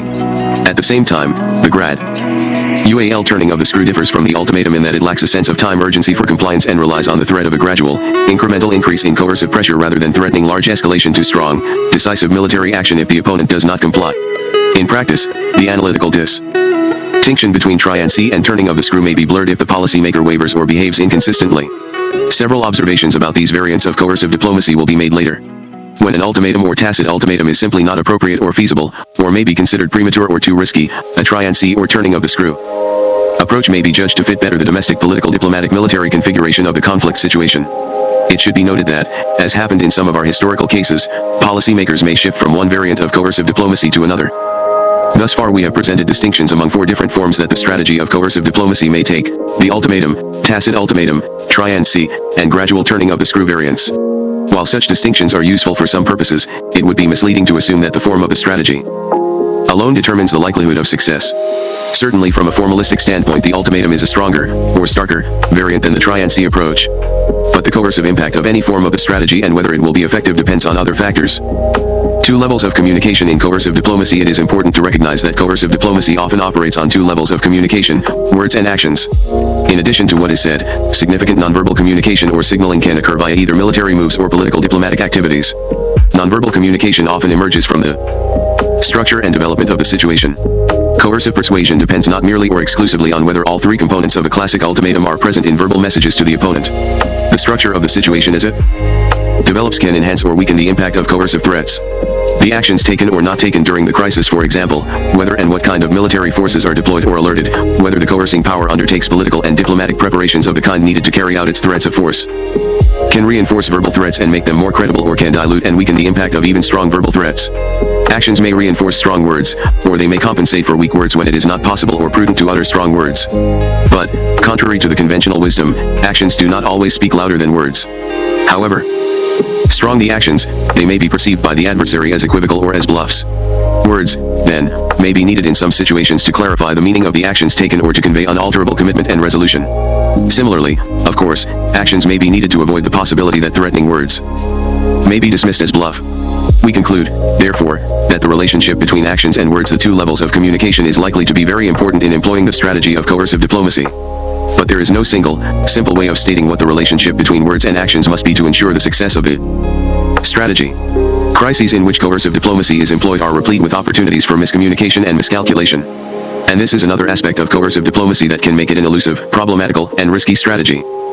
The carrot and stick approach. The reader will have noted that the discussion of variants of coercive diplomacy thus far has focused exclusively, and much too narrowly, on the use of threats of punishment. We turn now to the 4th empty box or variable component of the theory of coercive diplomacy, one that requires the policymaker to decide whether to rely solely on the threat of punishment or also to offer positive inducements.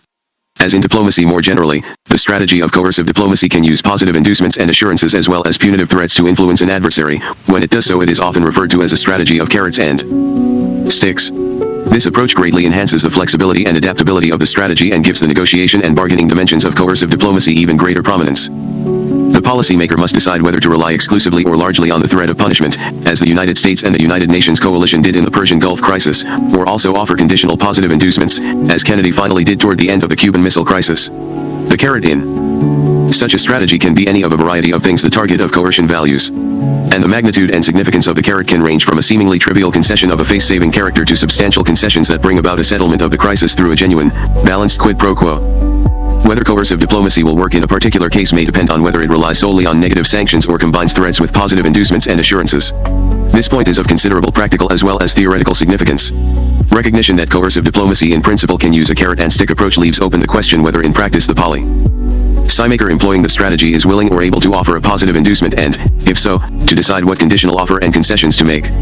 Nonetheless, the essential point remains, what the threatened stick cannot achieve by itself, unless it is a very formidable one, may possibly be achieved by combining it with a carrot. It should be said, too, that just as threats of punishment must be credible to the opponent, so must the positive inducements and reassurances offered be credible. The central task of coercive diplomacy. Let us turn now to the central task of a coercive strategy, to create in the opponent the expectation of costs of sufficient magnitude to erode his motivation to continue what he is doing. As already noted, success may depend on whether the initial coercive action or threat stands alone or is part of a broader credible threat to escalate pressure further if necessary. How much of a threat, or combination of threat with positive inducement, is necessary to persuade an opponent to comply?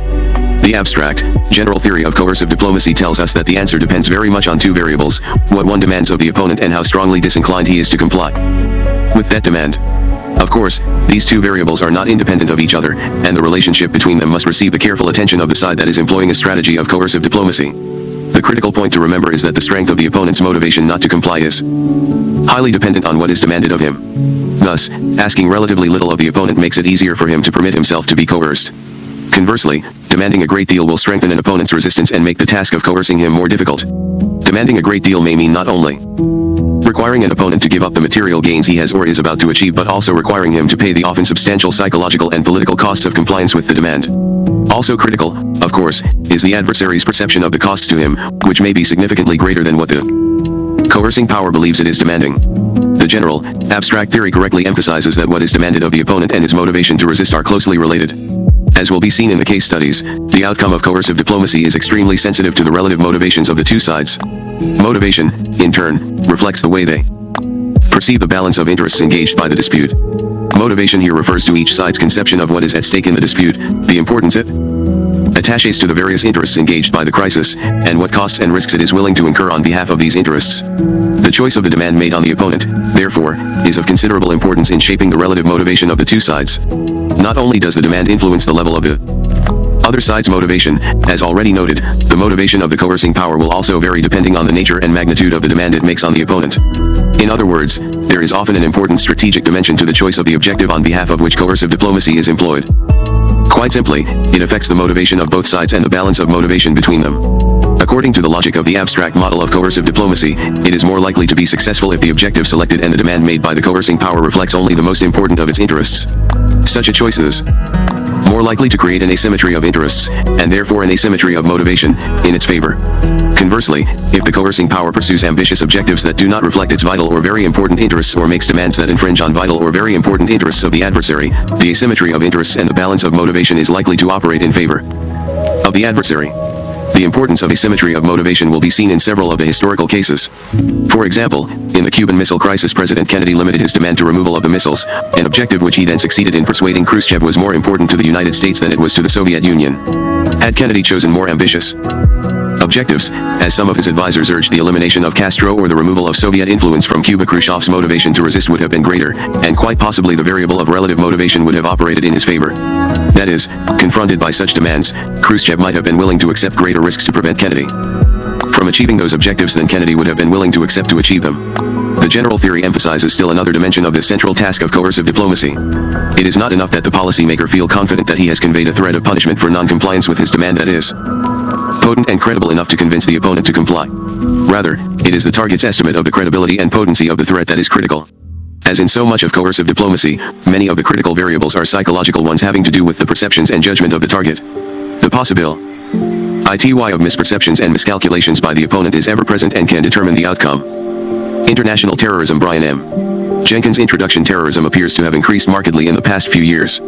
Political and criminal extremists in various parts of the world have attacked passengers in airline terminals and railway stations, planted bombs in government buildings, the offices of multinational corporations, pubs, and theaters, hijacked airliners and ships, even ferry boats in Singapore, held hundreds of passengers hostage, seized embassies, and kidnapped government officials, diplomats, and business executives. We read of new incidents almost daily.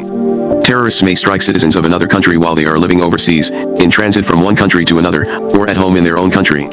Terrorism has become a new element in international relations. Defining terrorism. When we talk about terrorism, what exactly are we talking about? The word has no precise or widely accepted definition. One noted lawyer has defined terrorism as acts which in themselves may be classic forms of crime: murder, arson, the use of explosives, but which differ from classic criminal acts in that they are executed with the deliberate intention of causing panic, disorder, and terror within an organized society, in order to destroy social discipline, paralyze the forces of reaction of a society, and increase the misery and suffering of the community. Two scholars in the United States have provided a somewhat broader definition of terrorism. Murder, assassination, sabotage, and subversion, the destruction of public records, the spreading of rumor, the closing of churches, the sequestration of property, the breakdown of criminal law enforcement, the prostitution of the courts, the narcosis of the press. All these, as they contribute to a common end, constitute terror. Without attempting to define terrorism in a way that will satisfy all lawyers and scholars, we may for the moment satisfy ourselves with the following description: the threat of violence, individual acts of violence, or a campaign of violence designed primarily to instill fear to terrorize may be called terrorism. Terrorism is violence for effect, not only, and sometimes not at all, for the effect on the actual victims of the terrorists. In fact, the victim may be totally unrelated to the terrorist's cause. Terrorism is violence aimed at the people watching. Fear is the intended effect, not the byproduct of terrorism. That, at least, distinguishes terrorist tactics from mugging and other common forms of violent crime that may terrify but are not terrorism. Those we call terrorists may include revolutionaries and other political extremists, criminals professing political aims, and a few authentic lunatics. Terrorists may operate alone or may be members of a large and well-organized group. Terrorists may even be government agents. Their cause may have extreme goals, such as the destruction of all government in itself, not a new idea, or their cause may be one that is comparatively reasonable and understandable, self-rule for a particular ethnic group. Or their motive may be purely personal. Money or revenge. The ambition of terrorists may be limited and local, the overthrow of a particular regime, or they may be global, a simultaneous worldwide revolution. The theory of terrorism is often described as mindless violence, senseless violence, or irrational violence.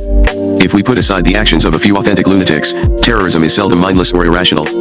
There is a theory of terrorism, and it often works. To understand the theory, it must first be understood that terrorism is a means to an end, not an end in itself.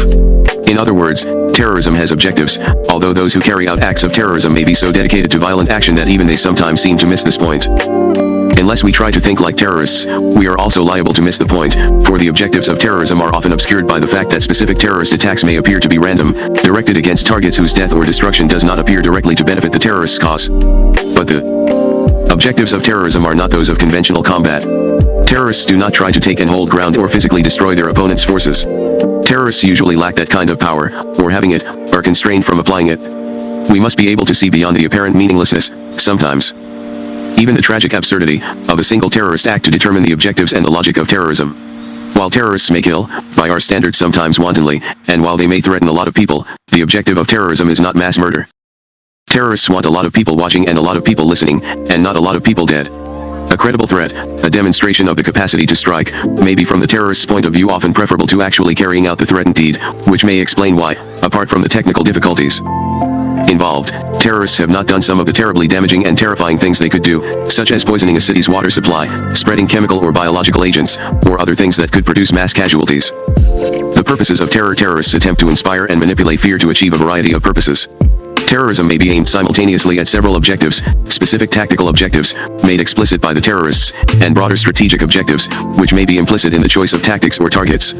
First, individual acts of terror. Ism may be aimed at wringing specific concessions, such as the payment of ransom, the release of prisoners, or the publication of a terrorist message, under threat of death or destruction.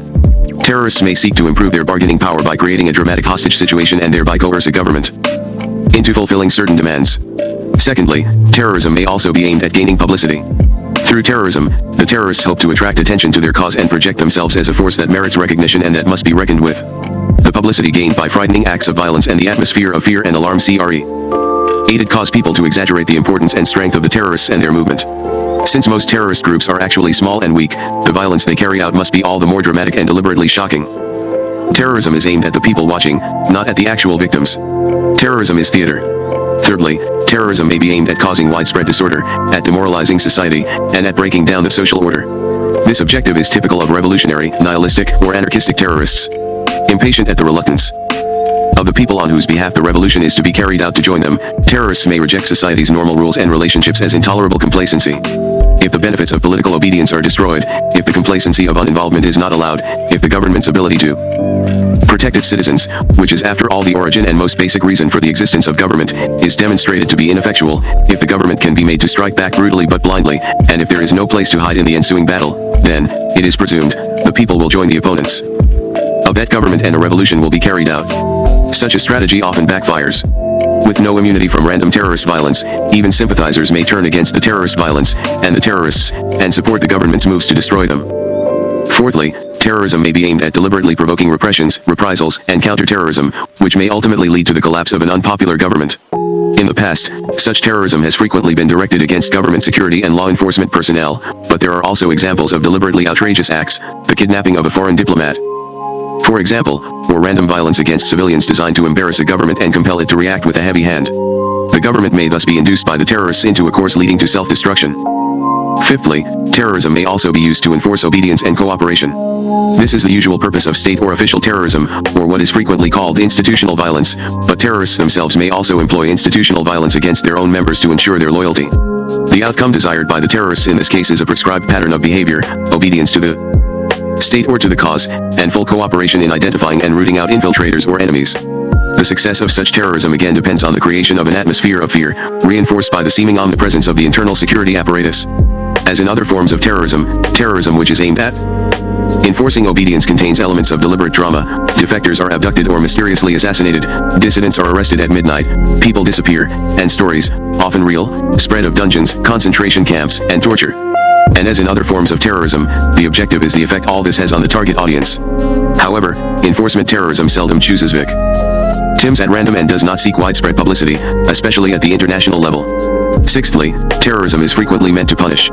Terrorists often declare that the victim of their attack, whether person or object, is somehow guilty, or is the symbol of something the terrorists consider guilty. A person may be judged guilty because he has committed some crime himself, actively opposed, disobeyed, or informed upon the terrorists, or because he has tacitly cooperated with the guilty party.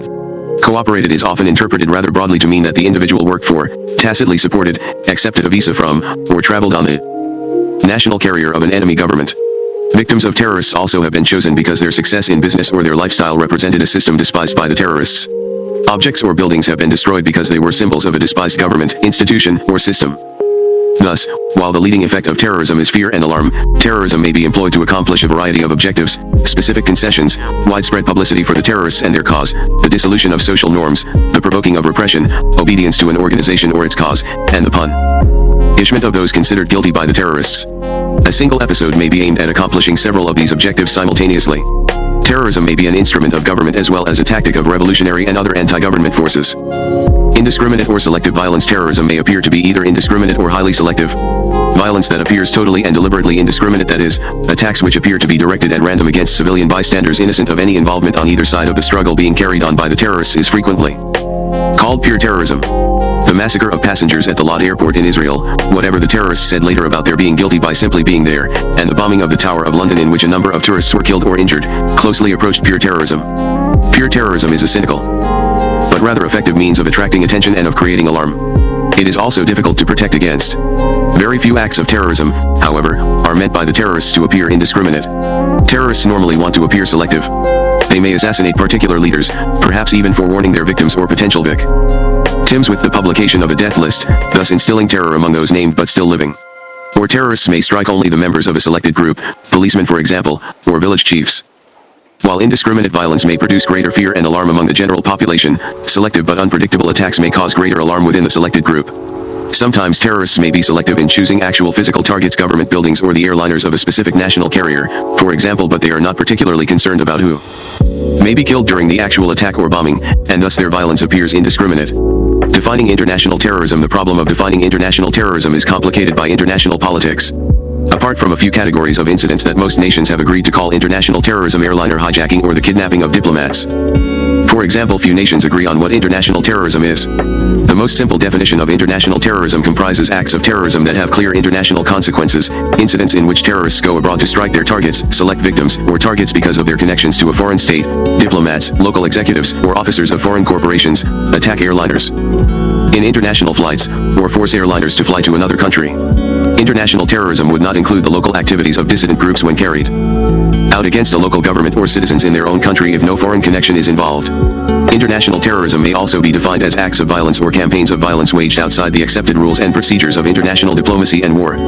Breaking the rules may include attacking diplomats and other internationally protected persons, attacking international travel and commerce, or exporting violence by various means to nations that normally would not, under the traditional rules, be considered participants in the local conflict. International terrorism in this sense is violence against the system, waged outside the system. Therefore, the rules of the system do not apply. For example, most other forms of warfare, at least in theory, recognize categories of civilians who are not directly engaged in the struggle, women and children, for example, and who therefore are not targets of violence. Terrorists recognize far fewer immune civilians. Terrorists may regard a person as an enemy, and therefore a target, solely on the basis of nationality, ethnicity, or religion. Or a person can become a target by mere chance by watching a movie in a theater when a bomb goes off, or by passing through an airport waiting room when passengers are machine gunned. This is not to say that people we call terrorists are always indiscriminate killers, or that groups we call armies are always scrupulously discriminating, but exceptions do not invalidate our definition, they simply compel us to recognize that soldiers may sometimes be terrorists. Indeed, a number of bombing campaigns undertaken by both sides during the Second World War and in subsequent wars, for example, the bombing of targets that in themselves had little military value to the enemy but were struck primarily to punish, to shock, to cause alarm, and to create disorder among the population of the enemy state could qualify as terrorism under our definition of that term. According to this definition, we could say that international terrorism, as employed recently by revolutionary and other dissident groups, is a new kind of warfare. It is warfare without territory, waged without armies as we know them. It is warfare that is not limited territorially, sporadic battles may take place worldwide. It is warfare without neutrals, and with few or no civilian innocent bystanders. In sum, what is called international terrorism may refer broadly to any terrorist violence that has international repercussions, or to acts of violence which are outside the accepted norms of international diplomacy and rules of war.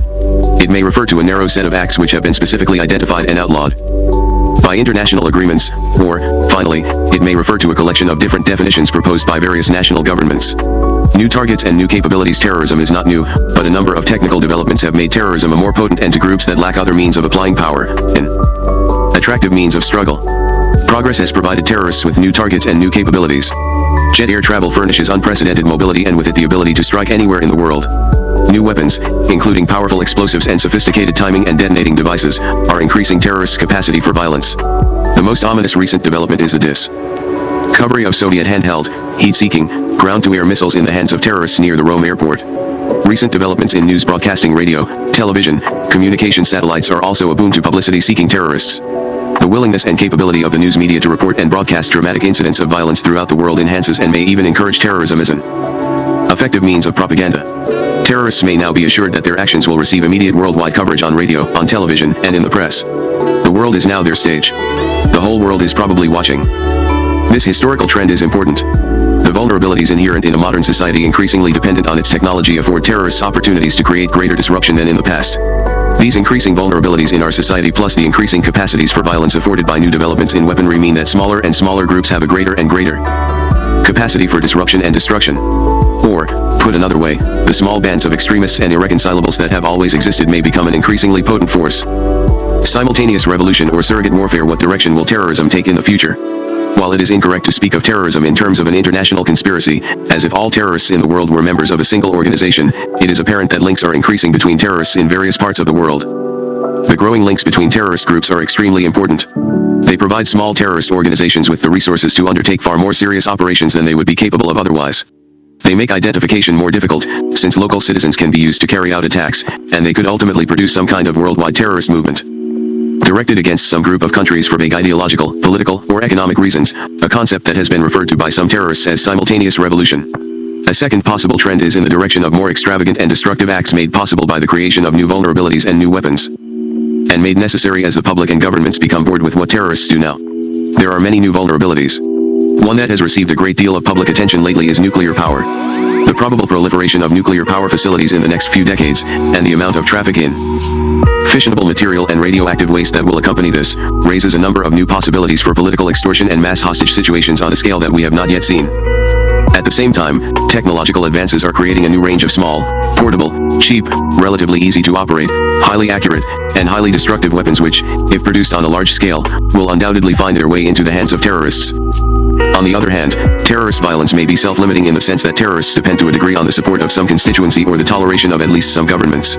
Too much violence could provoke harsh reactions and greater international cooperation against the terrorists. A third possible trend is that national governments will recognize the achievements of terrorist groups and begin to employ them or their tactics as a means of surrogate warfare against other nations. Terrorism, though now rejected as a legitimate mode of warfare by most conventional military establishments, could become an accepted form of warfare in the future. Terrorists could be employed to provoke international incidents, create alarm in an adversary's country, compel it to divert valuable resources to protect itself, destroy its morale, and carry out specific acts of sabotage. Governments could employ existing terrorist groups to attack their opponents, or they could create their own terrorists. Terrorism only requires a small investment, certainly far less than what it costs to wage conventional war. It can be debilitating to the enemy.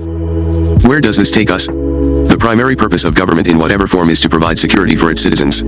If governments cannot protect their citizens, as terrorists seem to be demonstrating, will governments as we know them become obsolete? The historical growth of national governments in the first place depended in part on national leadership, often a monarch, being able to monopolize the means of organized violence. If the military power relationships are altered drastically in favor of small groups that obey no government, will we enter an era of international warlordism in which the people of the world and their governments are subjected to the extortion demands of many small groups? Or, in the face of growing terrorism and the threat of worldwide anarchy, will governments fall to the temptation of repression and use their still comparatively superior technical resources to become increasingly authoritarian? Or will governments put aside their political differences on this issue and delegate some of their jealously guarded sovereignty to an international force capable of dealing with international terrorists? Or will governments simply accept new concepts of warfare as redefined by terrorists, adopt their tactics to wage war against another nation, and take direct military action against enemy terrorists wherever they are? The unimpressive record of atomic diplomacy. McGeorge Bundy. In addressing the question of the role of nuclear weapons in diplomacy, it is well to begin with an expression of one's own general position on the nuclear problem. My view of these weapons is that for my own country they are a necessary evil. I do not think it acceptable for the United States to renounce the possession of nuclear capabilities while they are maintained in the Soviet Union. In that most basic sense, I accept the need for nuclear deterrence and am unimpressed by arguments that neglect this requirement. I also believe that not all the consequences of the nuclear arsenals are bad. The very existence of nuclear stockpiles has created and enforced a considerable caution in the relations among nuclear weapon states, so that where the interests of those states are clear and their political and military engagement manifest, as with the Soviet Union and the United States in Eastern and Western Europe respectively, there is an intrinsic inhibition on adventure which is nonetheless real for being essentially independent of doctrines and even of nuclear deployments on either side. I have elsewhere called this phenomenon existential deterrence, and I think it has more to do with the persisting peace and division of Europe than all the particular nuclear doctrines and deployments that have so often bedeviled the European scene. Indeed, the acceptance of nuclear deterrence, for me as for the American Catholic bishops, is strictly conditioned, not only on a constant readiness to move to agreed arms reductions as drastic as the most skillful and dedicated negotiations permit, but also on a reluctance to depend on nuclear weapons for purposes beyond that of preventing nuclear war. On the historical record since Nagasaki, I think that these weapons have not been of great use to any government for such wider purposes, and I also think a misreading of that record has led to grossly mistaken judgments and to unnecessary, costly, and sometimes dangerous nuclear deployments by both superpowers, and perhaps by others. Let us begin by considering what good these weapons have done the United States, which was their first and for a short 4 years their only possessor. I am willing to concede, though it cannot be proven, that in the years of American monopoly, and perhaps for a short time thereafter, in my view, not beyond 1955, at the latest, American nuclear superiority had some military and political value in Europe. We must recognize that fear of what the Russians would otherwise do with what was then an enormous advantage in conventional strength was not limited to Winston Churchill. Niels Bohr too believed that the American atomic bomb was a necessary balancing force, and so did many other highly peaceable men. But the time has long since passed when either side could hope to enjoy either monopoly or overwhelming superiority, so from the standpoint of the present and the future it is not necessary to challenge this particular bit of conventional wisdom. We do not really know that the American monopoly saved Europe in the early post-war years, but we do not know it did not, and we need not decide. What is more interesting is to examine these years of evident American nuclear advantage from another angle, to try to see what usefulness that advantage may have had in supporting American diplomacy or in restraining specific adventures of others outside Western Europe. Aside from this debatable European case, there is very little evidence that American atomic supremacy was helpful in American diplomacy. Broadly speaking, the years from 1945 to 1949 were a time in which Soviet power and the power of such major Soviet allies as the Chinese Communists was expanding and consolidating itself at a rate not remotely equaled since then, and there is no evidence whatever that fear of the American bomb had any restraining effect on this enormous process. It is true that for a short time in the autumn of 1945 Secretary of State James Burns believed that the silent presence of the bomb might constructively affect Soviet behavior at the negotiating table, but in fact it had no such impact, and before the end of the year Burns himself had changed his tactics. The importance of this brief and foolish flirtation with atomic diplomacy has been grossly exaggerated by students misreading a marginal and passing state of mind into a calculated effort in which Hiroshima itself is read largely as an effort to impress the Russians. Point 2. But this misreading is less important than the deeper point that to whatever degree atomic diplomacy may have tempted this or that American leader at this or that moment in those years, it did not work. The point becomes still more evident when we look at moments which American presidents themselves, in later years, came to see as evidence of the power of the atomic possibility. The two most notable cases are the Soviet withdrawal from Iran in 1946 and the armistice agreement that ended the Korean War in April 1952. President Harry Truman told an astonished press conference that not long after the end of World War II he had given Joseph Stalin an ultimatum to get his troops out of Iran, and they got out. Truman was referring to events in March 1946, when the Soviet Union kept troops in northern Iran after the expiration of an agreed date for British and Russian withdrawal that had been honored by the British. The Soviet stance stirred a vigorous international reaction, and after 3 weeks of increasing tension there came a Soviet announcement of a decision to withdraw that was executed over the following weeks. True. Man never doubted that his messages had been decisive. Out of office, in 1957, he described his actions still more vividly. The Soviet Union persisted in its occupation until I personally saw to it that Stalin was informed that I had given orders to our military chiefs to prepare for the movement of our ground, sea and air forces. Stalin then did what I knew he would do. He moved his troops out. If this statement were accurate, it would be an extraordinary confirmation of the effectiveness of American threats in the age of atomic monopoly, because a troop movement of this sort, in 1946, into an area so near the Soviet Union and so far from the United States could only have been ventured, or feared, because of the nuclear monopoly. Point 3. The only trouble with this picture is that no such message ever went to Stalin and no such orders to American officers. What actually happened is wholly different. Stalin did indeed attempt to gain a special position in Iran by keeping his troops beyond the deadline, but what made his effort a failure was not an ultimatum from Truman but primarily the resourceful resistance of the Iranian government, supported indeed by American diplomacy, especially at the United Nations, and still more by a wide and general international reaction. Stalin's was a low-stake venture in an area of persistent Soviet hope. He pulled back when he found the Iranian government firm but not belligerent, his Iranian supporters weak, and the rest of the watching world critical. One of the critics was Harry Truman, and we need not doubt the strength of his feelings. But the messages he actually sent, all now published, were careful and genuinely diplomatic. The United States government cannot remain indifferent, and expresses the earnest hope of immediate Soviet withdrawal, all in the spirit of friendly association. There is no deadline and no threat. What we have here is no more than an understandable bit of retrospective braggadocio. As George Kennan later remarked, he had been chargé d'affaires in Moscow at the time and was the man who would have had to deliver any ultimatum. Truman had an unfortunate tendency to exaggerate, in later years, certain aspects of the role that he played in relations with Stalin. Point 4. Regrettably, Truman's retrospective version of events was not harmless. Among stout-hearted and uncomplicated anti-communists it became a part of the folklore showing that Harry Truman knew how to stop aggression by toughness, when in fact what he and his colleagues knew, in this case, was something much more important, that their task was to help keep up Iranian courage, but precisely not to confront Stalin directly. American diplomacy was adroit but not menacing, and Kennan is right again in describing the result. It was enough for Stalin to learn that a further effort by the Soviet Union to retain its forces in Persia would create serious international complications. He had enough problems at the moment without that.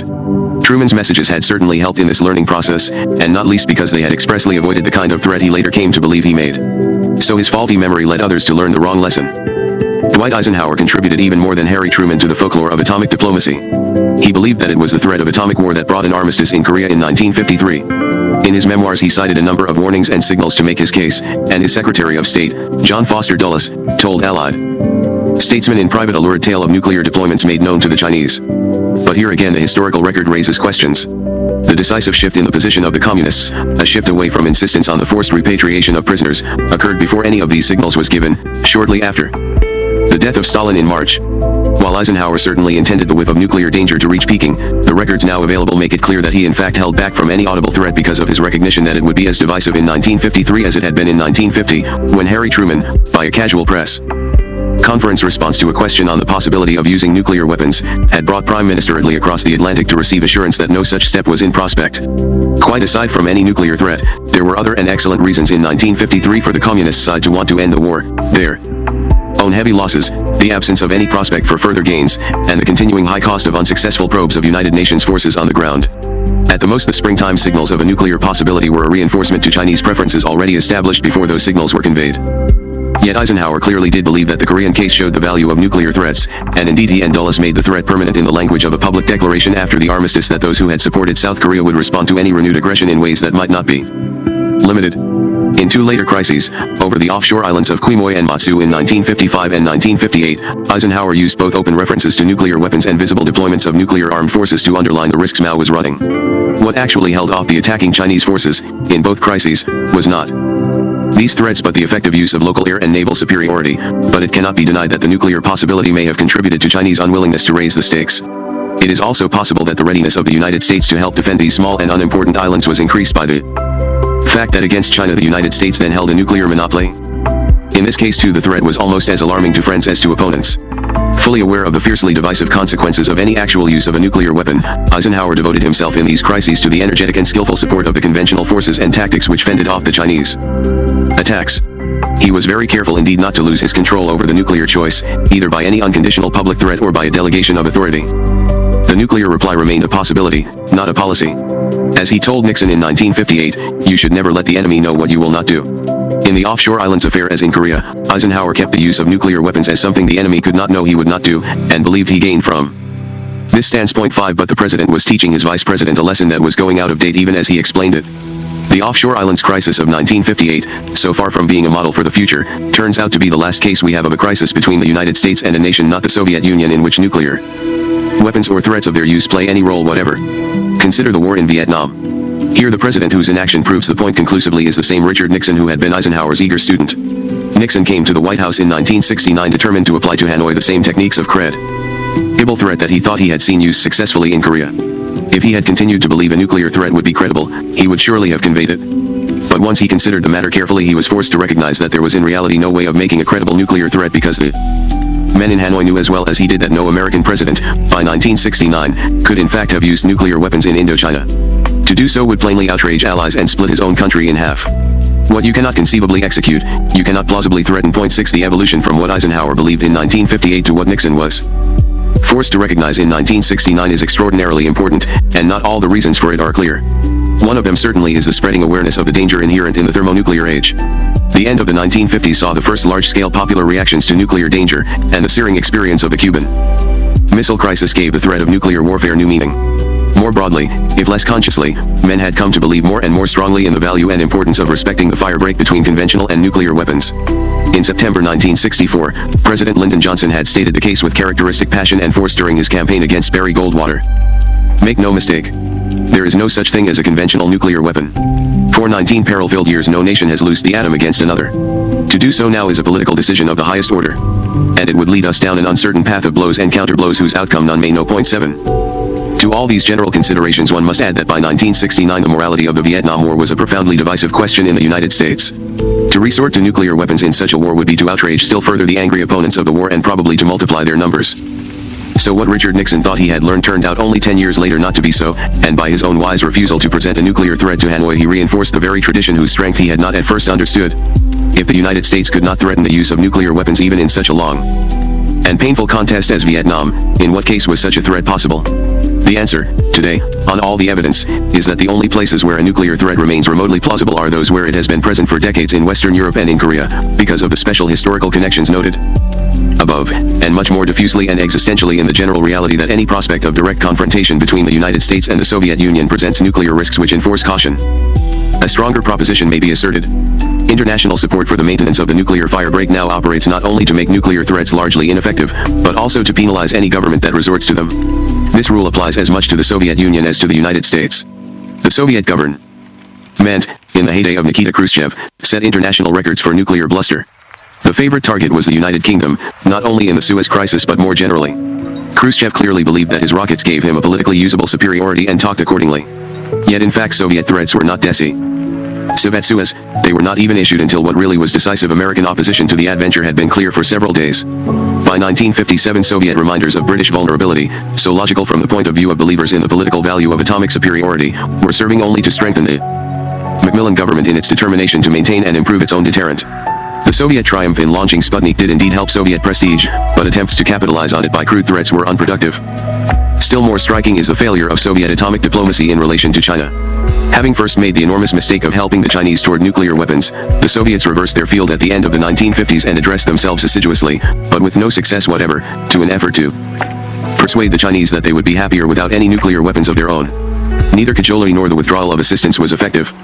Probably nothing could have changed the Chinese purpose, but Soviet unreliability only intensified it, and at no time before the first Chinese explosion in 1964 was the Kremlin prepared to make the matter one of war or peace. By the time that possibility was actively considered, in 1969, the Chinese bomb was a reality requiring caution. In a limited but crucial way the Chinese themselves now had an existential deterrent. But of course Khrushchev's greatest adventure in atomic diplomacy was also his worst fiasco, the deployment of missiles to Cuba in 1962. It is not clear yet how he hoped to gain from the adventure, but he must have believed that placing these weapons in Cuba would produce advantages of some sort. Whether they were there to be bargained against concessions in Europe, or to demonstrate Soviet will and American impotence, or to establish a less uneven strategic balance, we cannot know. That they were there merely to be traded for a pledge against a U.S. invasion of Cuba we must doubt. Nor need we linger on the fact of the failure. What deserves attention is rather that in this most important crisis of all we can see clearly three persistent realities. First, it was not what the weapons could actually do but the political impact of the deployment that counted most to both. sides. Second, both leaders understood that any nuclear exchange would be a personal, political, and national catastrophe. Third, as a consequence, the determinant of the crisis must be in the level of will and ability to act by less than nuclear means. While this set of propositions does not of itself justify President Kennedy's course, it does make clear the folly of Khrushchev's. He left himself open to the use of conventional superiority by an opponent for whom the choice of inaction was politically impossible. I recognize that many students have asserted the commanding importance of U.S. nuclear superiority in the Cuban Missile Crisis, but I am deeply convinced that they are wrong. Along with 5 other senior members of the Kennedy administration, including Dean Rusk and Robert McNamara, I am convinced that the missile crisis illustrates not the significance but the insignificance of nuclear superiority in the face of survivable thermonuclear retaliatory forces. 8. The missile crisis had powerful and lasting consequences for the notion of atomic diplomacy. It showed the world that both great governments had a profound lack of enthusiasm for nuclear war, and in so doing it reduced the plausibility of nuclear threats of any kind. It also increased the political costs of such posturing. Even before 1962, Khrushchev had learned to try to couch his threats in relatively civil terms. Of course, I don't want to crush you, but it's only sensible to note that I can point 9 in October 1962, it was precisely nuclear war that both sides plainly chose to stay clear of, and the world took note. Since that time there has been no open nuclear threat by any government. I think it is not too much to say that this particular type of atomic diplomacy has been permanently discredited. Even the very occasional use of nuclear signals in a crisis has had low importance in recent decades. The most notable case available is the short alert called in President Nixon's name on October 24, 1973, at the height of Yom Kippur War for the purpose of deterring unilateral Soviet action. This alert, by Henry Kissinger's authoritative account, was intended as a general show of resolution and in no way as a specifically thermonuclear threat. More significantly still, Kissinger's account makes it clear that the alert was unnecessary. The possibility of a unilateral Soviet troop movement to Egypt was effectively blocked by Sadat's overnight decision, before he ever heard of the U.S. alert, to back away from the Soviet proposals. In recent years there has been one remarkable revival of the notion of atomic diplomacy, together with an equally remarkable demonstration of its lack of content. The revival occurred among frightened American hawks eager to demonstrate that the Soviet nuclear buildup of the 1970s was conferring on Moscow a level of superiority that would inescapably translate into usable political leverage. In its most dramatic form, the argument was that the Russians were getting a superiority in large, accurate ICBMs that would soon allow them to knock out our own ICBMs and defy us to reply for fear of annihilation. This was the famous window of vulnerability, and the argument was that this kind of strategic superiority, because both sides would be aware of it, would make the Soviet Union's political pressures irresistible around the world. It was all supposed to happen before. Now in the early 1980s. The argument was riddled with analytical errors, ranging from the oversimplification of the problems of such an attack through the much too facile assumption that no credible reply could be offered, and onto the quite untested notion that a threat of this kind would have useful results for the threat maker. It is not at all surprising that history has shown the notion empty. There has been no Soviet action anywhere that can be plausibly attributed to the so-called window of vulnerability, and indeed after riding this wave of fear and others into the White House, the Reagan administration eventually managed to discover that the window did not exist. First, in the spring of 1983, the Scowcroft Commission concluded that the existing capabilities of American forces, taken as a whole, made such a scenario implausible, and in early 1984 Ronald Reagan himself concluded that we are all safer now because America is back standing tall, though out there in the real world the strategic balance remains almost exactly the one which led to the foolish fears in the first place. The notion of a new vulnerability to nuclear diplomacy was unreal. Perhaps we were dealing instead with a little atomic politics. My general moral is a simple one. The more we learn about living with nuclear arsenals, the less we are able to find any good use for them but one the deterrence of nuclear aggression by others, and the more we are led to the conclusion that this one valid and necessary role is not nearly as demanding as the theorists of countervailing strategy assert. No sane government wants nuclear war, and the men in the Kremlin, brutal and cynical tyrants to be sure, are eminently sane. Notes 1. McGeorge Bundy, The Bishops and the Bomb, New York Review of Books, June 16, 1983. 2. The case for the prosecution was presented by Gar Alperowitz in Atomic Diplomacy, Hiroshima and Potsdam, New York, 1956. His thesis has not fared well under analysis by more careful historians, many themselves revisionists. See example Barton J. Bernstein, ed. The Atomic Bomb, The Critical Issues, Boston, 1976, 69-71. 3. Truman's press conference is in the public papers of the presidents, 1952, at pages 290-96. His 1957 remarks appeared in the New York Times, August 25, 1957, and are quoted in Stephen S. Kaplan, Diplomacy of Power, Soviet Armed Forces as a Political Instrument, Washington, D.C., Brookings Institute, 1981, 70-71. 4. Truman's message of March 6 is printed in part in his own memoirs, 2 Years of Trial and Hope, Garden City, New York, 1956, 94-95, and is available also now in 4. Foreign Relations of the United States, 1946, 7, 340-43. The whole episode is covered with great clarity in Bruce R. Cooney Holm, The Origins of the Cold War in the Near East, Great Power Conflict and Diplomacy in Iran, Turkey, and Greece, Princeton, N.J., Princeton University Press, 1980, 304-37. Kennan's later remark and the one quoted below are in a letter to Cooney Holm printed at page 321. 5 Eisenhower to Nixon is in Richard Nixon, The Real War, New York, 1980, 255. 6 Nixon's recognition that he could not use nuclear weapons in Vietnam is described in his memoirs at page 347. 7 Public Papers of the Presidents, 1963-4, 2, 1051. 8C The Lessons of the Cuban Missile Crisis, Time, September 27, 1982, 85. 9 For a good example of this sort of thing, see Adam Ulam, Expansion and Coexistence, 2nd ed. New York, 1974, 612. The utility of nuclear deterrence. Robert Jervis. Perhaps the most striking characteristic of the post-war world is just that it can be called post-war because the major powers have not fought each other since 1945. Such a lengthy period of peace among the most powerful states is unprecedented. Almost as unusual is the caution with which each superpower has treated the other. Although we often model superpower relations as a game of chicken, in fact the United States and USSR have not behaved like reckless teenagers. Indeed, superpower crises are becoming at least as rare as wars were in the past. Unless one strains and counts 1973, we have gone over a quarter of a century without a severe crisis.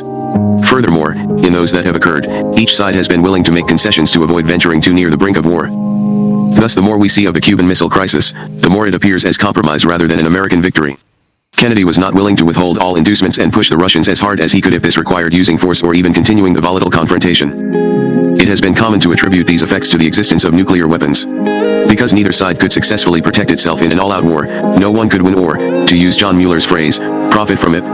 Of course this does not mean that wars will not occur. It is rational to start a war one does not expect to win, to be more technical, whose expected utility is negative, if it is believed that the likely consequences of not fighting are even worse. Point 1 War could also come through inadvertence, loss of control, or irrationality. But if decision makers are sensible, peace is the most likely outcome. Furthermore, nuclear weapons can explain superpower caution. When the cost of seeking excessive gains is an increased probability of total destruction, moderation makes sense. Some analysts have argued that these effects either have not occurred or are not likely to be sustained in the future. Thus Fred Ickel is not alone in asking whether nuclear deterrence can last out the century too. It is often claimed that the threat of all-out retaliation is credible only as a response to the other side's all-out attack. Thus Robert McNamara agrees with more conservative analysts whose views he usually does not share that the sole purpose of strategic nuclear force is to deter the other side's first use of its strategic forces. 3 At best, then, nuclear weapons will keep the nuclear peace, they will not prevent and, indeed, may even facilitate the use of lower levels of violence. It is then not surprising that some observers attribute Soviet adventurism, particularly in Africa, to the Russians' ability to use the nuclear stalemate as a shield, behind which they can deploy pressure, military aid, surrogate troops, and even their own forces in areas they had not previously controlled. The moderation mentioned earlier seems, to some, to be only one-sided. Indeed, American defense policy in the past decade has been driven by the felt need to see RE-8 limited nuclear options to deter Soviet incursions that, while deeply menacing to our values, fall short of threatening immediate destruction of the United States. Furthermore, while nuclear weapons may have helped keep the peace between the United States and the USSR, ominous possibilities for the future are hinted at by other states' experiences. Allies of nuclear-armed states have been attacked. Vietnam conquered Cambodia and China attacked Vietnam. 2 nuclear powers have fought each other, albeit on a very small scale. Russia and China skirmished on their common border. A non-nuclear power has even threatened the heartland of a nuclear power. Syria nearly pushed Israel off the Golan Heights in 1973, and there was no reason for Israel to be confident that Syria was not trying to move into Israel proper. Some of those who do not expect the United States to face such a menace have predicted that continued reliance on the threat of mutual destruction would lead eventually to the demoralization of the West. It is not possible indefinitely to tell democratic republics that their security depends on the mass extermination of civilians, without sooner or later producing pacifism and unilateral disarmament. For John Mueller has posed a different kind of challenge to claims for a nuclear revolution. He disputes, not the existence of a pattern of peace and stability, but the attributed cause. Nuclear weapons are essentially irrelevant to this effect. Modernity and highly destructive non-nuclear weapons would have brought us pretty much to the same situation had it not been possible to split the atom. Such intelligent revisionism makes us think about questions whose answers had seemed self-evident. But I think that, on closer inspection, the conventional WIS.DOM turns out to be correct. Nevertheless, there is much force in Mueller's arguments, particularly in the importance of what he calls general stability and the reminder that the fact that nuclear war would be so disastrous does not mean that conventional wars would be cheap. Mueller is certainly right that the atom does not have magical properties. There is nothing crucial about the fact that people, weapons, industry, and agriculture may be destroyed as a result of a particular kind of explosion, although fission and fusion do produce special byproducts like fallout and electromagnetic pulse. What is important are the political effects that nuclear weapons produce, not the physics and chemistry of the explosion. We need to determine what these effects are, how they are produced, and whether modern conventional weapons would replicate them. Political effects of nuclear weapons. The existence of large nuclear stockpiles influences superpower politics from three directions. Two perspectives are familiar. First, the devastation of an all-out war would be unimaginably enormous. Second, neither side nor, indeed, their PAR ties would be spared this devastation. As Bernard Brodie, Thomas Schelling, and many others have noted, what is significant about nuclear weapons is not overkill but mutual kill. 5 That is, no country could win an all-out nuclear war, not only in the sense of coming out of the war better than it went in, but in the sense of being better off fighting than making the concessions needed to avoid the conflict. It should be noted that although many past wars, such as World War II for all the Allies except the United States, and, perhaps, the USSR, would not pass the first test, they would pass the second. For example, although Britain and France did not improve their positions by fighting, they were better off than they would have been had the Nazis succeeded. Thus it made sense for them to fight even though, as they feared at the outset, they would not profit from the conflict. Furthermore, had the Allies lost the war, the Germans, or at least the Nazis would have won in a very meaningful sense, even if the cost had been extremely high.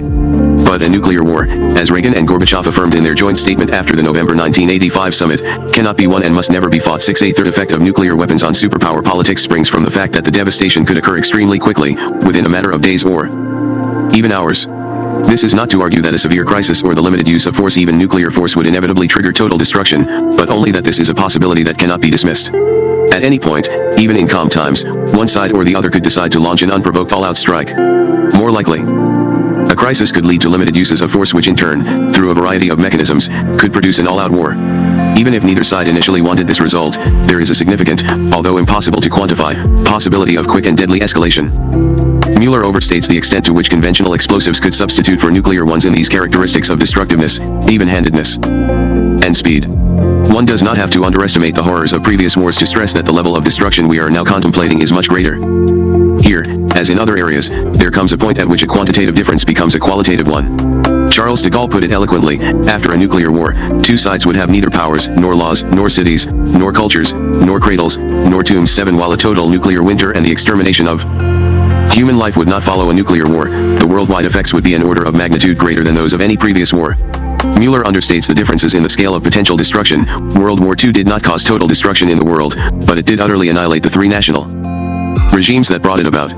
It is probably quite a bit more terrifying to think about a jump from the 50th floor than about a jump from the 5th floor, but anyone who finds life even minimally satisfying is extremely unlikely to do either. The war did indeed destroy these national regimes, but it did not utterly destroy the country itself or even all the values the previous regime supported.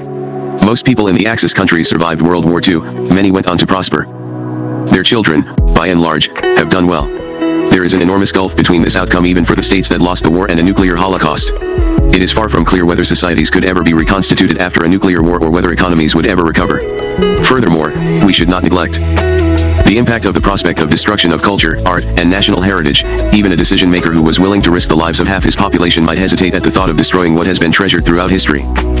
Mueller's argument just quoted is misleading on the second count as well. The countries that started World War II were destroyed, but the Allies were not. It was more than an accident but less than predetermined that the countries that were destroyed were those that sought to overturn the status quo. What is crucial in this context is that with conventional weapons at least one side can hope, if not expect, to profit from war.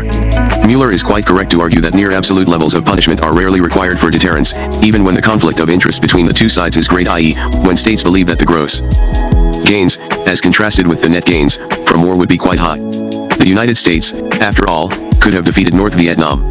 Similarly, as Mueller notes, the United States was deterred from trying to liberate East Europe even in the era of American nuclear monopoly. But, again, one should not lose sight of the change in scale that nuclear explosives produce. In a nuclear war the winner might end up distinguishably less worse off than the loser, but we should not make too much of this difference. Some have. As Harold Brown put it when he was Secretary of the Air Force, if the Soviets thought they may be able to recover in some period of time while the US would take 3 or 4 times as long, or would never recover, then the Soviets might not be deterred. 8. But this view is a remarkably apolitical one. It does not relate the costs of the war to the objectives and ask whether the destruction would be so great that the winner, as well as the loser, would regret having fought it. Mueller avoids this trap, but does not sufficiently consider the possibility that, absent nuclear explosives, The kinds of analyses quoted above would in fact be appropriate. Even very high levels of destruction can rationally be compatible with a focus on who will come out ahead in an armed conflict. A state strongly motivated to change the status quo could believe that the advantages of domination were sufficiently great to justify enormous bloodletting. For example, the Russians may feel that World War II was worth the cost not only when compared with being conquered by Hitler, but also when compared with the enormous increase in Soviet prestige, influence, and relative power. Furthermore, without nuclear weapons, states almost surely would devote great energies to seeking ways of reducing the costs of victory. The two world wars were enormously destructive because they lasted so long. Modern technology, especially when combined with nationalism and with alliances that can bring others to the rescue of a defeated state, makes it likely that wars will last long. Defense is generally more efficacious than offense. But this is not automatically true. Conventional wars are not necessarily wars of attrition, as the successes of Germany in 1939-40 and Israel in 1967 remind us. Blitzkrieg can work under special circumstances, and when these are believed to apply, conventional deterrence will no longer be strong. Over an extended period of time, one side, or the other could on occasion come to believe that a quick victory was possible. Indeed, for many years most American officials have believed not only that the Soviets could win a conventional war in Europe or the Persian Gulf, but that they could do so at low cost. Were the United States to be pushed off the continent, the considerations Mueller gives might well lead it to make peace rather than pay the price of relighting World War II. Thus, extended deterrence could be more difficult without nuclear weapons. Of course, in their absence, NATO might build up a larger army and better defenses, but each side would continually explore new weapons and tactics that might permit a successful attack. At worst, such efforts would succeed. At best, they would heighten arms competition, national anxiety, and international tension. If both sides were certain that any new conventional war would last for years, the chances of war would be slight. But we should not be too quick to assume that conventional war with modern societies and weapons is synonymous with wars of attrition. The length of the war is important in a related way as well. The fact that a war of attrition is slow makes a difference. It is true, as George Quester notes, that for some purposes all that matters is the amount of costs and pain the state has to bear, not the length of time over which it is spread. 9 But a conventional war would have to last a long time to do an enormous amount of damage, and it would not necessarily last a long time. Either side can open negotiations or make concessions during the war if the expected costs of continued fighting seem intolerable. Obviously, a timely termination is not guaranteed. The fitful attempts at negotiation during World War II and the stronger attempts during World War I were not fruitful. But the possibility of ending the war before the costs become excessive is never foreclosed. Of course, states can believe that a nuclear war would be prolonged, with relatively little damage being done each day, thus permitting intra-war bargaining. But no one can overlook the possibility that at any point the war could escalate to all-out destruction. Unlike the past, neither side could be certain that there would be a prolonged period for negotiation and intimidation. This blocks another path which statesmen in non-nuclear eras could see as a route to meaningful victory. Furthermore, the possibility that escalation could occur even though neither side desires this outcome, what Schilling calls the threat that leaves something to chance, induces caution in crises as well. The fact that sharp confrontations can get out of control, leading to the eventual destruction of both sides, means that states will trigger them only when the incentives to do so are extremely high. Of course, crises in the conventional era also could escalate, but the possibility of quick and total destruction means that the risk, while struggling near the brink, of falling into the abyss is greater and harder to control than it was in the past. Fears of this type dominated the bargaining during the Cuban Missile Crisis. Kennedy's worry was based on fear, not of Khrushchev's intention, but of human error, of something going terribly wrong down the line. Thus when Kennedy was told that a U-2 had made a navigational error and was flying over Russia, he commented, "There is always some so-and-so who doesn't get the word." 1. The knowledge of these dangers, which does not seem lacking on the Soviet side as well, is a powerful force for caution. Empirical findings on deterrence failure in the nuclear era confirm this argument. George and Smoke show that the initiator's belief that the risks of its action are calculable and that the unacceptable risks of it can be controlled and avoided is, with very few exceptions, a necessary, though not sufficient, condition for a decision to challenge deterrence.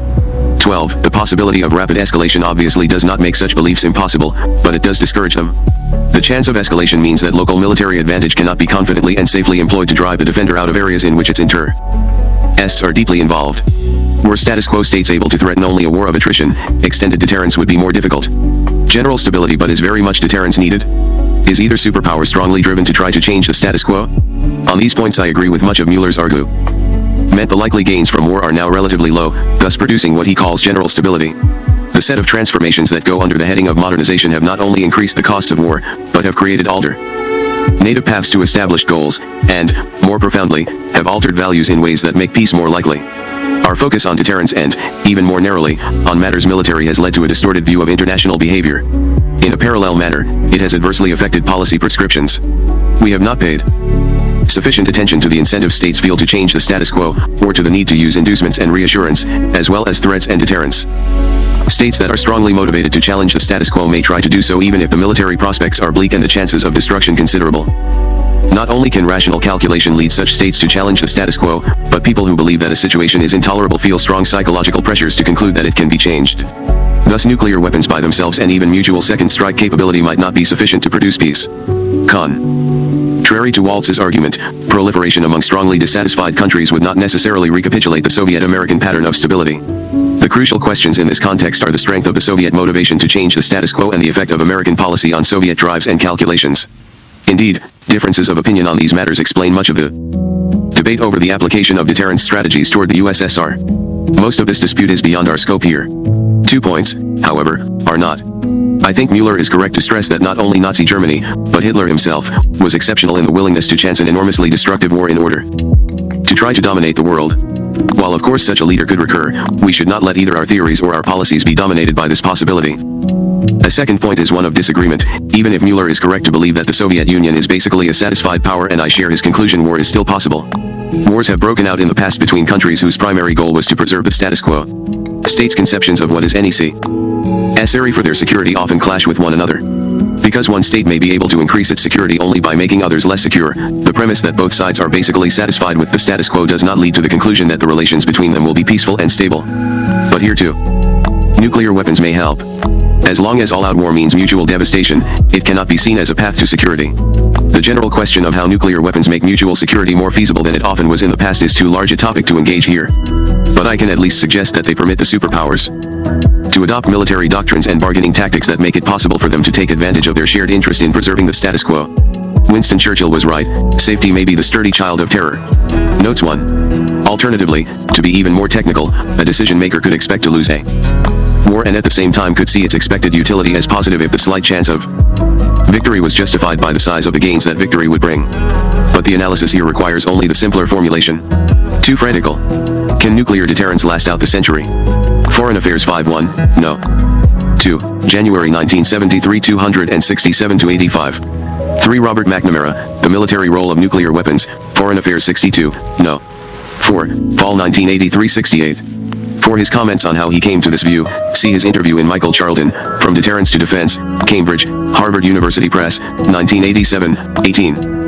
For Henry Kissinger, After Reykjavik, Current East-West Negotiations. The San Francisco Meeting of the Trilateral Commission, March 1987, New York, The Trilateral Commission, 1987, 4, see also Ibid, 7, and his interview in Charlton, From Deterrence to Defense, 34. 5. Bernard Brodie, ed., The Absolute Weapon, Atomic Power and World Order, New York, Harcourt Brace, 1946, Thomas Schelling, Arms and Influence, New Haven, Yale University Press, 1966. 6. New York Times, November 22, 1985, A12. 7. Speech of May 31, 1960, in Charles de Gaulle, Discars et Messages, 3, Paris, Plan, 1970 218. I am grateful to McGeorge Bundy for the reference and translation.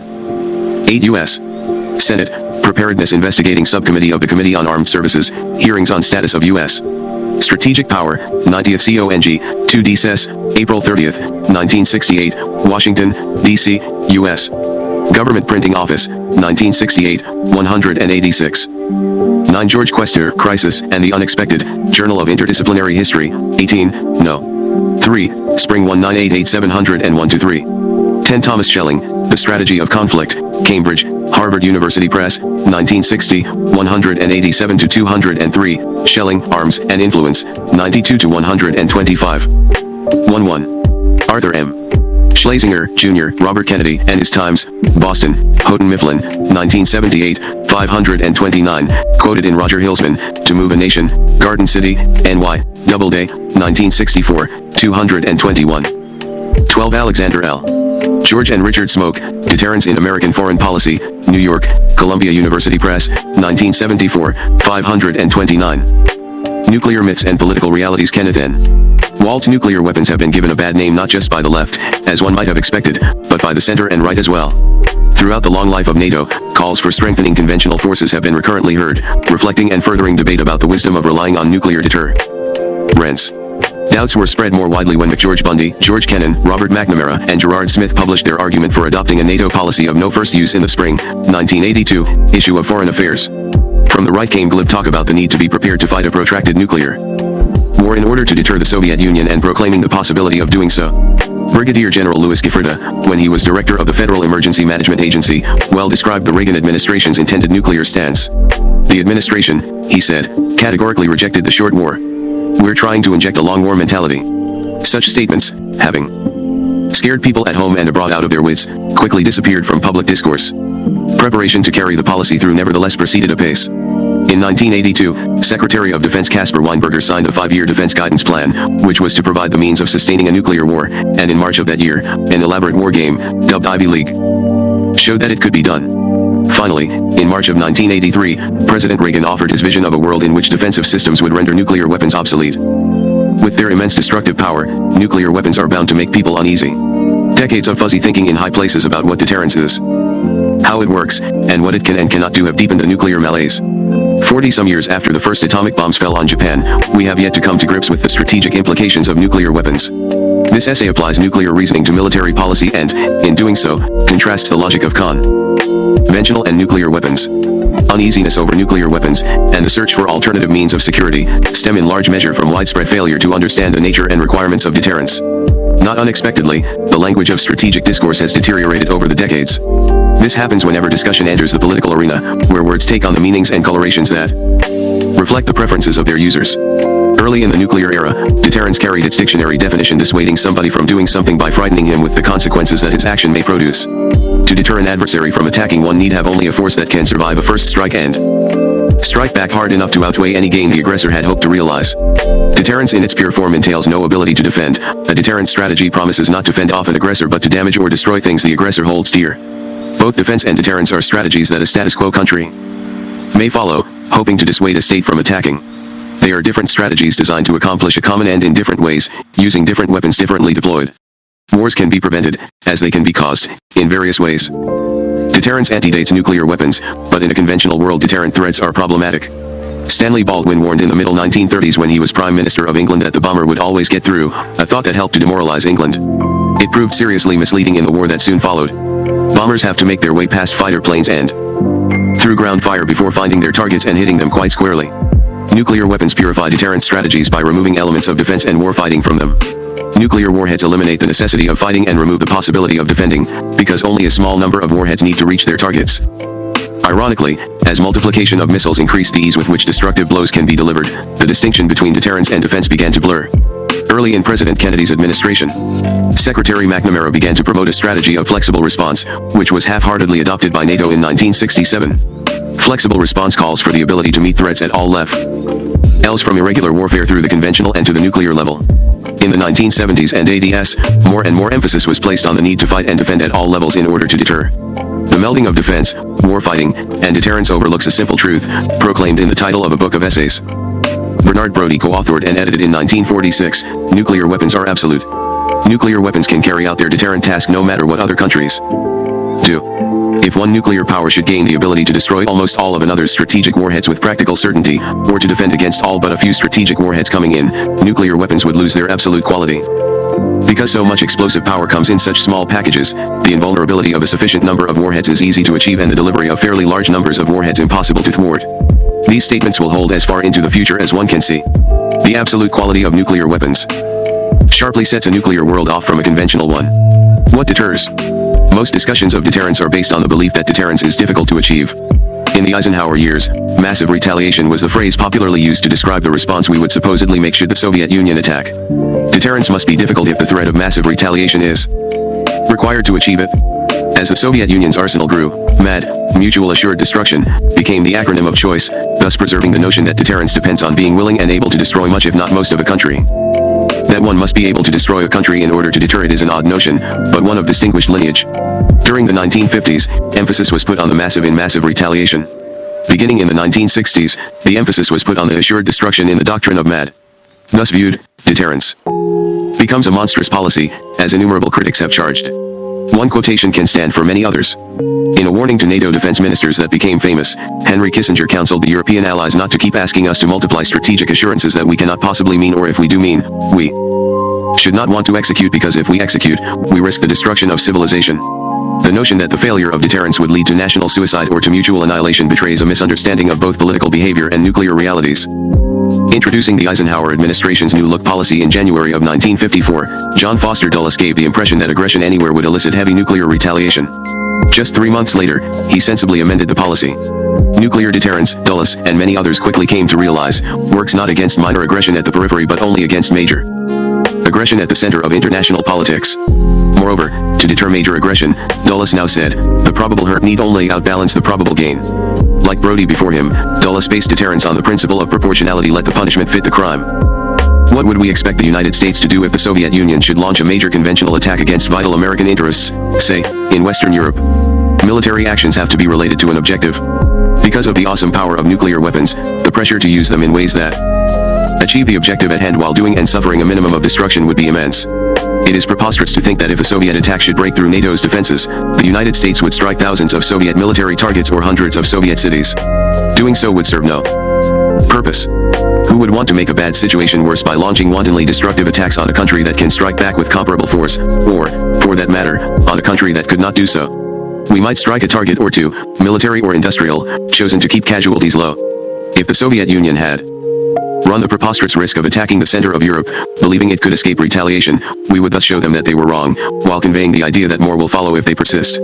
Among countries having abundant nuclear weapons, none can gain an advantage by striking first. The purpose of demonstration shots is simply to remind everyone, should anyone forget, that catastrophe threatens. Some people purport to believe that if a few warheads go off, many will follow. This would seem to be the least likely of all the unlikely possibilities. That no country gains by destroying another cities, and then seeing a comparable number of its own destroyed in return, is obvious to everyone. Despite widespread beliefs to the contrary, deterrence does not depend on destroying cities. Deterrence depends on what one can do, not on what one will do. What deters is the fact that we can do as much damage to them as we choose, and they to us. The country suffering the retaliatory attack cannot limit the damage done. Only the retaliator can do that. With nuclear weapons, countries need threaten to use only a small amount of force. This is so because once the willingness to use a little force is shown, so much more can so easily be added.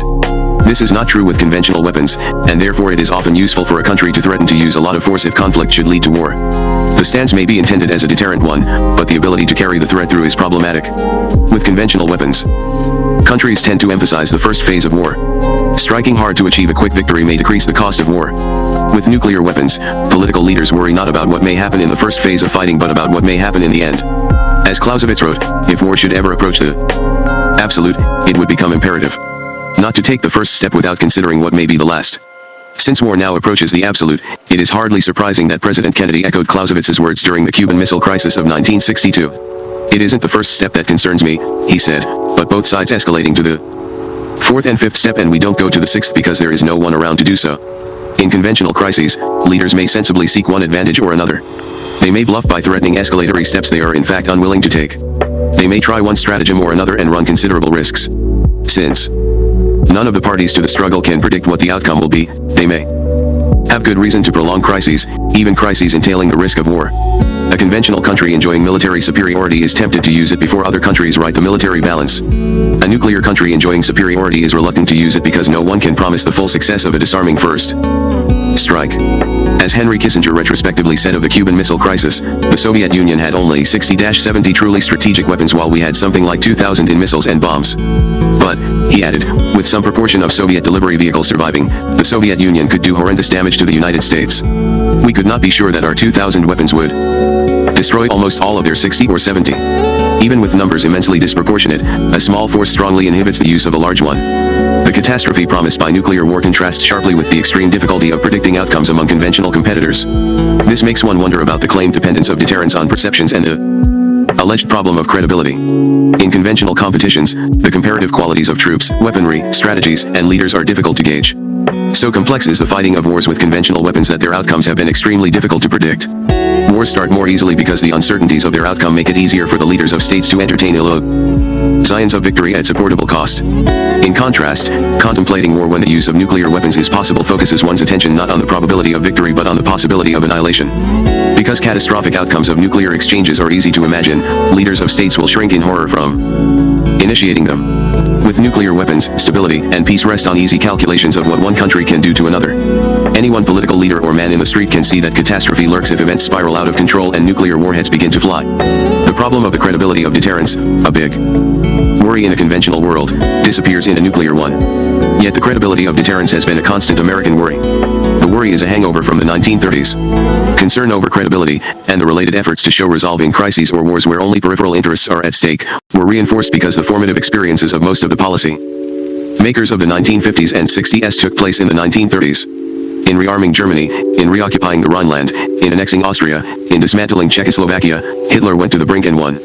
We must not let that happen again was the lesson learned, but in a nuclear world the lesson no longer applies.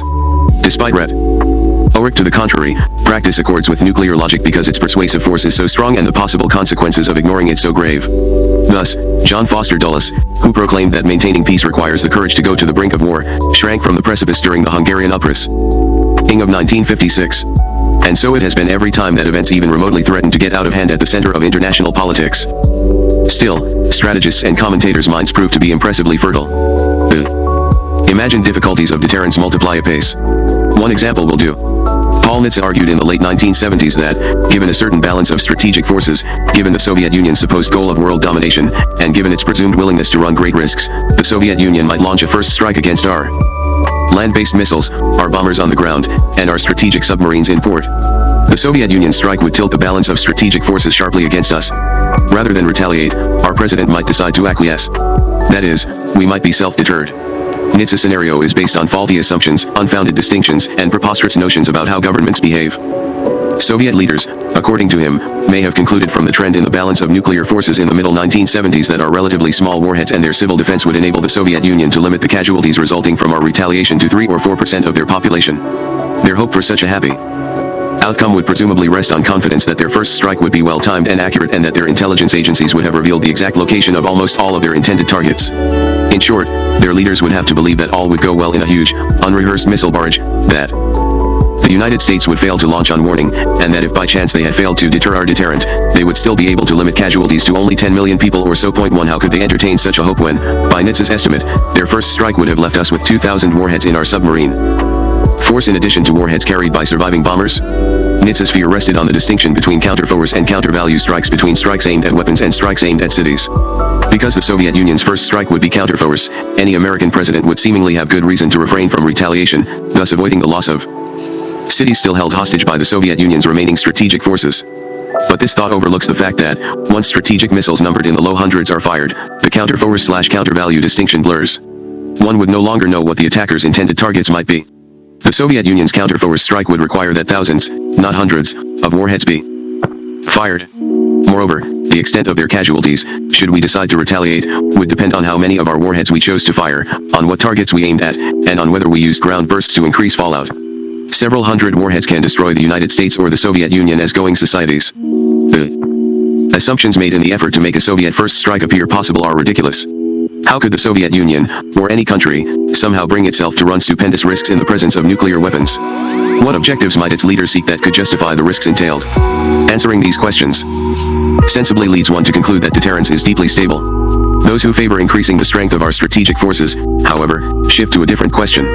The crucial question, according to Nitze, is whether a future U.S. president should be left with only the option of deciding within minutes, or at most within 2 or 3 hours, to retaliate after a counter-force attack in a manner certain to result not only in military defeat for the United States but in wholly disproportionate and truly irremediable destruction to the American people. One of the marvels of the nuclear age is how easily those who write about the unreliable ity of deterrence focus on the retaliatory possible inhibitions and play down the attacker's obvious risks. Doing so makes deterrence seem hard and leads to arguments for increasing our military spending in order to deny the Soviet Union the possibility of a successful warfighting capability, a strategic capability that the Soviet Union has never remotely approached. We do not need ever larger forces to deter. Smaller forces, so long as they are invulnerable, would be quite sufficient. Yet the vulnerability of fixed, land-based missiles has proved worrisome. Those who do the worrying dwell on the vulnerability of one class of weapons. The militarily important question, however, is not about the vulnerability of one class of weapons but about the vulnerability of a whole strategic weapons system? Submarine-launched missiles make land-based missiles invulnerable since destroying only the latter would leave thousands of strategic warheads intact. To overlook this again reflects conventional thinking. In the absence of a dominant weapon, the vulnerability of one weapon or another may be a big problem. If the means of protecting sea lanes of communications were destroyed, for example, we would be unable to deploy and support troops abroad. The problem disappears in a nuclear world. Destroying a portion of one's strategic force means little if sufficient weapons for deterrence survive. Thinking about deterrence is often faulted for being abstract and deductive, for not being grounded in experience. The criticism is an odd one since all statements about the military implications of nuclear weapons are inferred from their characteristics. Deterrers from Brody onward have drawn conclusions from the all but unimaginable increase in easily delivered firepower that nuclear warheads embody. Those who in the nuclear era apply lessons learned in conventional warfare make the more problematic claim that despite profound changes in military technology the classic principles of warfare endure. We all, happily, lack the benefit of experience. Moreover, just as deterrent logic is abstract and deductive, so too are the weaknesses attributed to it. Scenarios showing how deterrence might fail are not only abstract but also far-fetched. Deterrence rests on simple propositions and relies on forces obviously sufficient for their purpose. Deterring the Soviet Union. Underlying much of the concern about the reliability of nuclear deterrence is the conviction that the Soviet Union is especially hard to deter. Three main reasons are given for believing this. First, the Soviet Union's ambitions are said to be unlimited. In 1984, Secretary of Defense Caspar Weinberger, when asked why the Soviet Union armed itself so heavily, answered the question bluntly: world domination, it's that simple. Second, her military doctrine seemed to contemplate the possibility of fighting and winning combined conventional and nuclear wars, while rejecting the doctrine of deterrence. Third, the Soviet Union has appeared to many people in the West to be striving for military superiority. These 3 points make a surprisingly weak case, even though it has been widely accepted. Ambitions aside, looking at the Soviet Union's behavior, one is impressed with its caution when acting where conflict might lead to the use of major force. Leaders of the Soviet Union may hope that they can one day turn the world to communism. Although the Soviet Union's intentions may be extraordinary, her behavior has not been.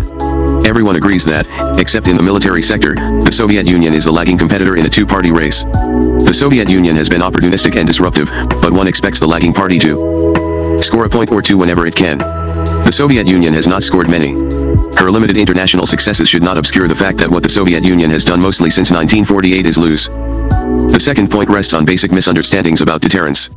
It has often been argued that we could not rely on deterrence when the Soviet Union was rejecting the doctrine. One of the drawbacks of the theory of assured destruction, according to Henry Kissinger, was that the Soviets did not believe it. The efficacy of nuclear deterrence, however, does not depend on anyone's accepting it. Secretaries of Defense nevertheless continue to worry that Soviet values, perceptions, and calculations may be different from ours. Thus Secretary of Defense Harold Brown, worried by the Soviets' emphasis on the acquisition of war-winning capabilities, concluded that we must continue to adapt and update our countervailing capabilities so that the Soviets will clearly understand that we will never allow them to use their nuclear forces to achieve any aggressive aim at an acceptable cost. The belief that the Soviet Union's having an aggressive military doctrine makes her especially hard to deter is another hangover from conventional days. Germany and Japan in the 1930s were hard to deter, but then the instruments for deterrence were not available. We can fairly say that their leaders were less averse to running risks than most political leaders are. But that is no warrant for believing that had they been confronted with second-strike nuclear forces, they would have been so foolhardy as to risk the sudden destruction of their countries. The decision to challenge the vital interests of a nuclear state, whether by major conventional assault or by nuclear first strike, would be a collective decision involving a number of political and military leaders. One would have to believe that a whole set of leaders might suddenly go mad. Rulers like to continue to rule. Except in the relatively few countries of settled democratic institutions, one is struck by how tenaciously rulers cling to power. We have no reason to expect Russian leaders to be any different.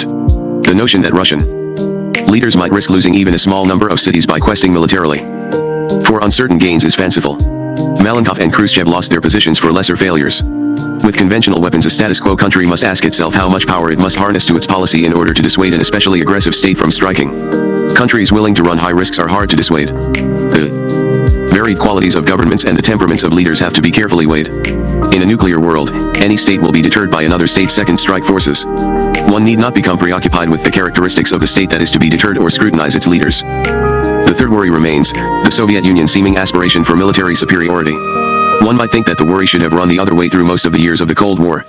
In the nuclear business, the United States moved from monopoly to superiority.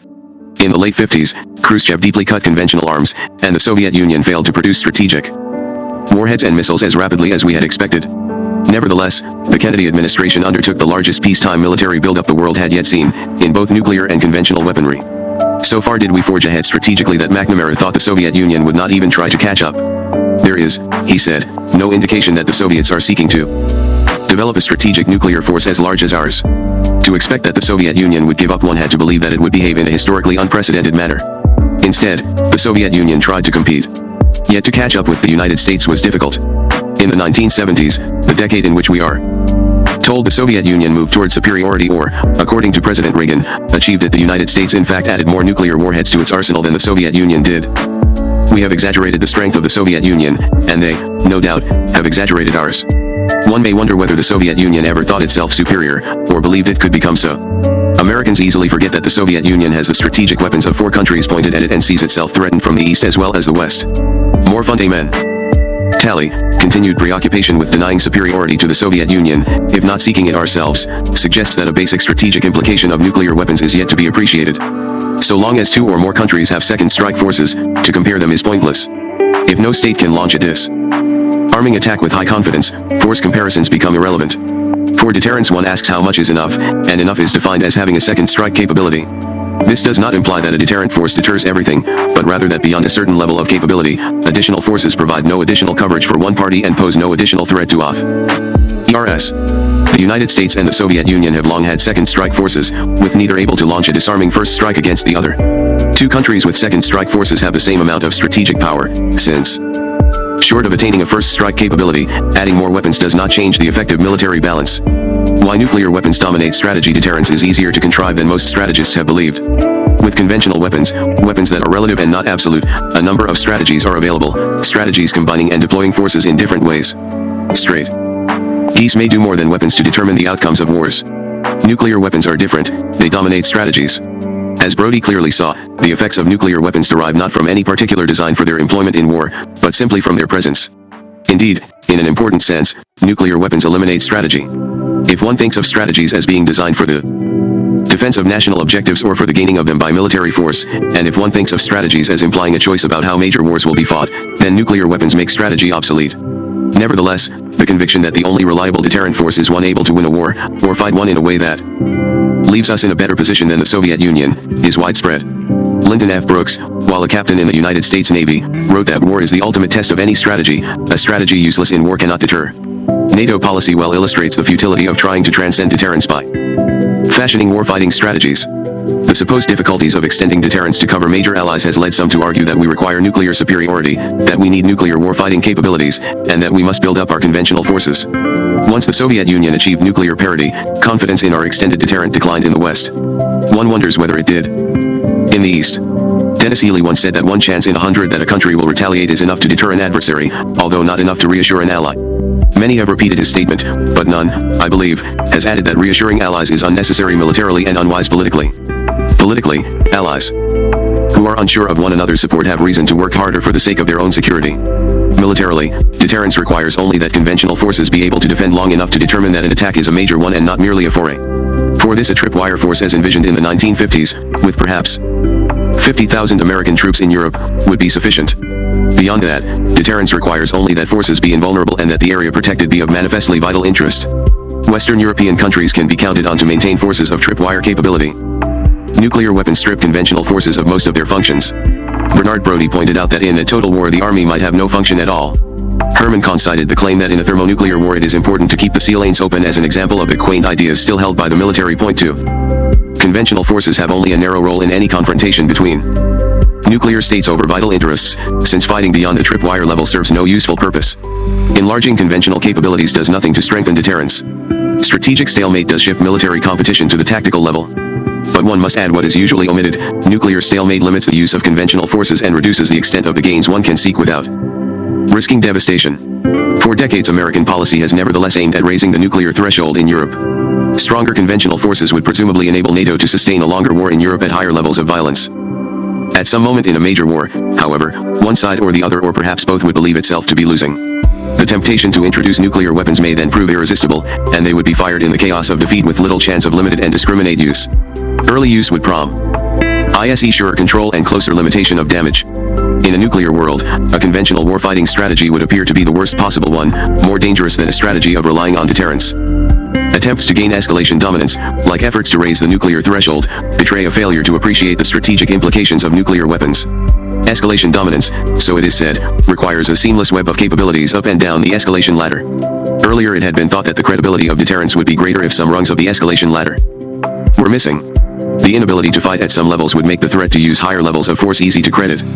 But, again, since credibility is not a problem, this scarcely matters militarily. Filling in the missing rungs neither helps nor hurts.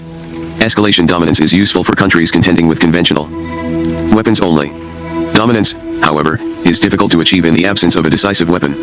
Among nuclear adversaries the question of dominance is pointless because one second strike force cannot dominate another. Since strategic nuclear weapons will always prevail, the game of escalation dominance cannot be played. Everyone knows that anyone can quickly move to the top rung of the ladder. Vows anyone can do so. All of the parties in a serious crisis have an overriding incentive to ask themselves one question: how can we get out of this mess without nuclear warheads exploding? De-escalation, not escalation, becomes the problem that the presence of nuclear weapons forces them to solve. To gain escalation dominance, were it imaginable, would require the ability to fight nuclear wars. Warfighting strategies take nuclear weapons to be relative, with the country having more and better ones able in some unspecified way to prevail.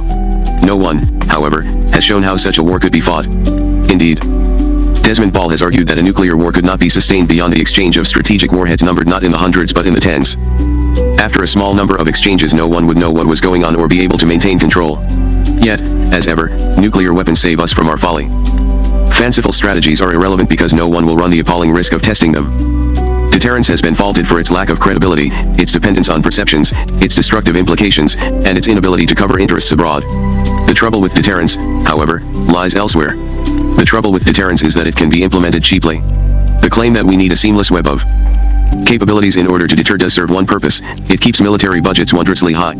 Efforts to fashion a defensive and warfighting strategy for NATO are pointless because deterrence prevails, and futile because strategy cannot transcend the military conditions that nuclear weapons create. Nuclear arms and disarmament: the probability of major war among states having nuclear weapons approaches zero. But the real war may, as William James claimed, lie in the preparation for waging it. The logic of deterrence, if followed, circumscribes the causes of real wars.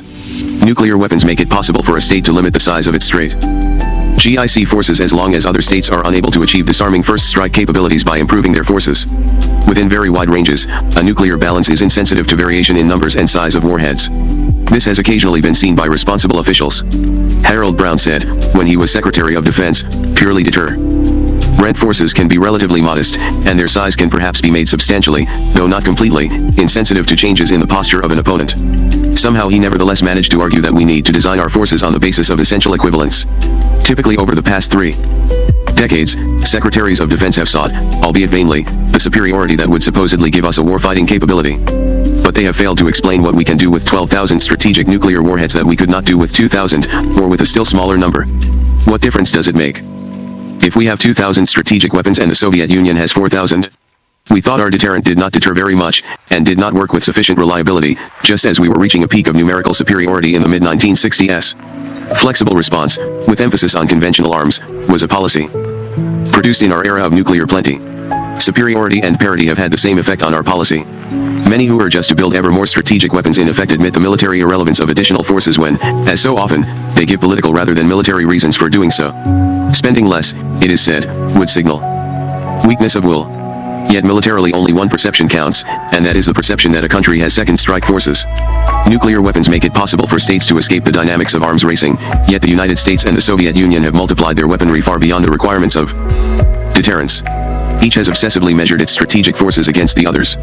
The arms competition between them has arisen from failure to appreciate the implications of nuclear weapons for military strategy and, no doubt, from internal military and political pressures in both countries. Many of the obstacles to arms reduction among conventional powers disappear or dwindle among nuclear nations. For the former, the careful comparison of the quantities and qualities of forces is important. Because this is not so with nuclear weapons, the problem of verifying agreements largely disappears. Provisions for verification may be necessary in order to persuade the Senate to ratify an agreement, but the possibility of non-compliance is not very worrisome. Agreements that reduce one category of conventional weapons may shift competition to other types of weapons and lead to increases in their numbers and capabilities. Because with nuclear weapon sufficiency is easily defined, there is no military reason for reductions in some weapons to result in increases in others. Conventionally, multi-party agreements are hard to arrive at because each party has to consider how shifting alignments may alter the balance of forces if agreements are reached to reduce them. In a world of second strike nuclear forces, alliances have little effect on the strategic balance. The Soviet Union's failure to insist that British, French, and Chinese forces be counted in strategic arms negotiations may reflect its appreciation of this point. Finally, conventional powers have to compare weapons of uncertain effectiveness. Arms agreements are difficult to reach because their provisions may bear directly on the prospects for victory or defeat. Because in a nuclear world peace is maintained by the presence of deterrent forces, strategic arms agreements have not military but economic and political significance. They can benefit countries economically and help to improve their relations. A minority of American military analysts have understood the folly of maintaining more nuclear weapons than deterrence requires. In the Soviet Union, Mikhail Gorbachev and some others have put forth the notion of reasonable sufficiency, defined as having a strategic force roughly equal to ours and able, in retaliation, to inflict unacceptable damage. Edward Warner points out that some civilian analysts have gone further, suggesting that as long as the USSR had a secure second strike capability that could inflict unacceptable damage, it would not have to be concerned about maintaining approximate numerical parity with U.S. strategic nuclear forces. If leaders in both countries come to accept the minority view and also realize that a deterrent force greatly reduces conventional requirements on central fronts, both countries can enjoy security at much lower cost.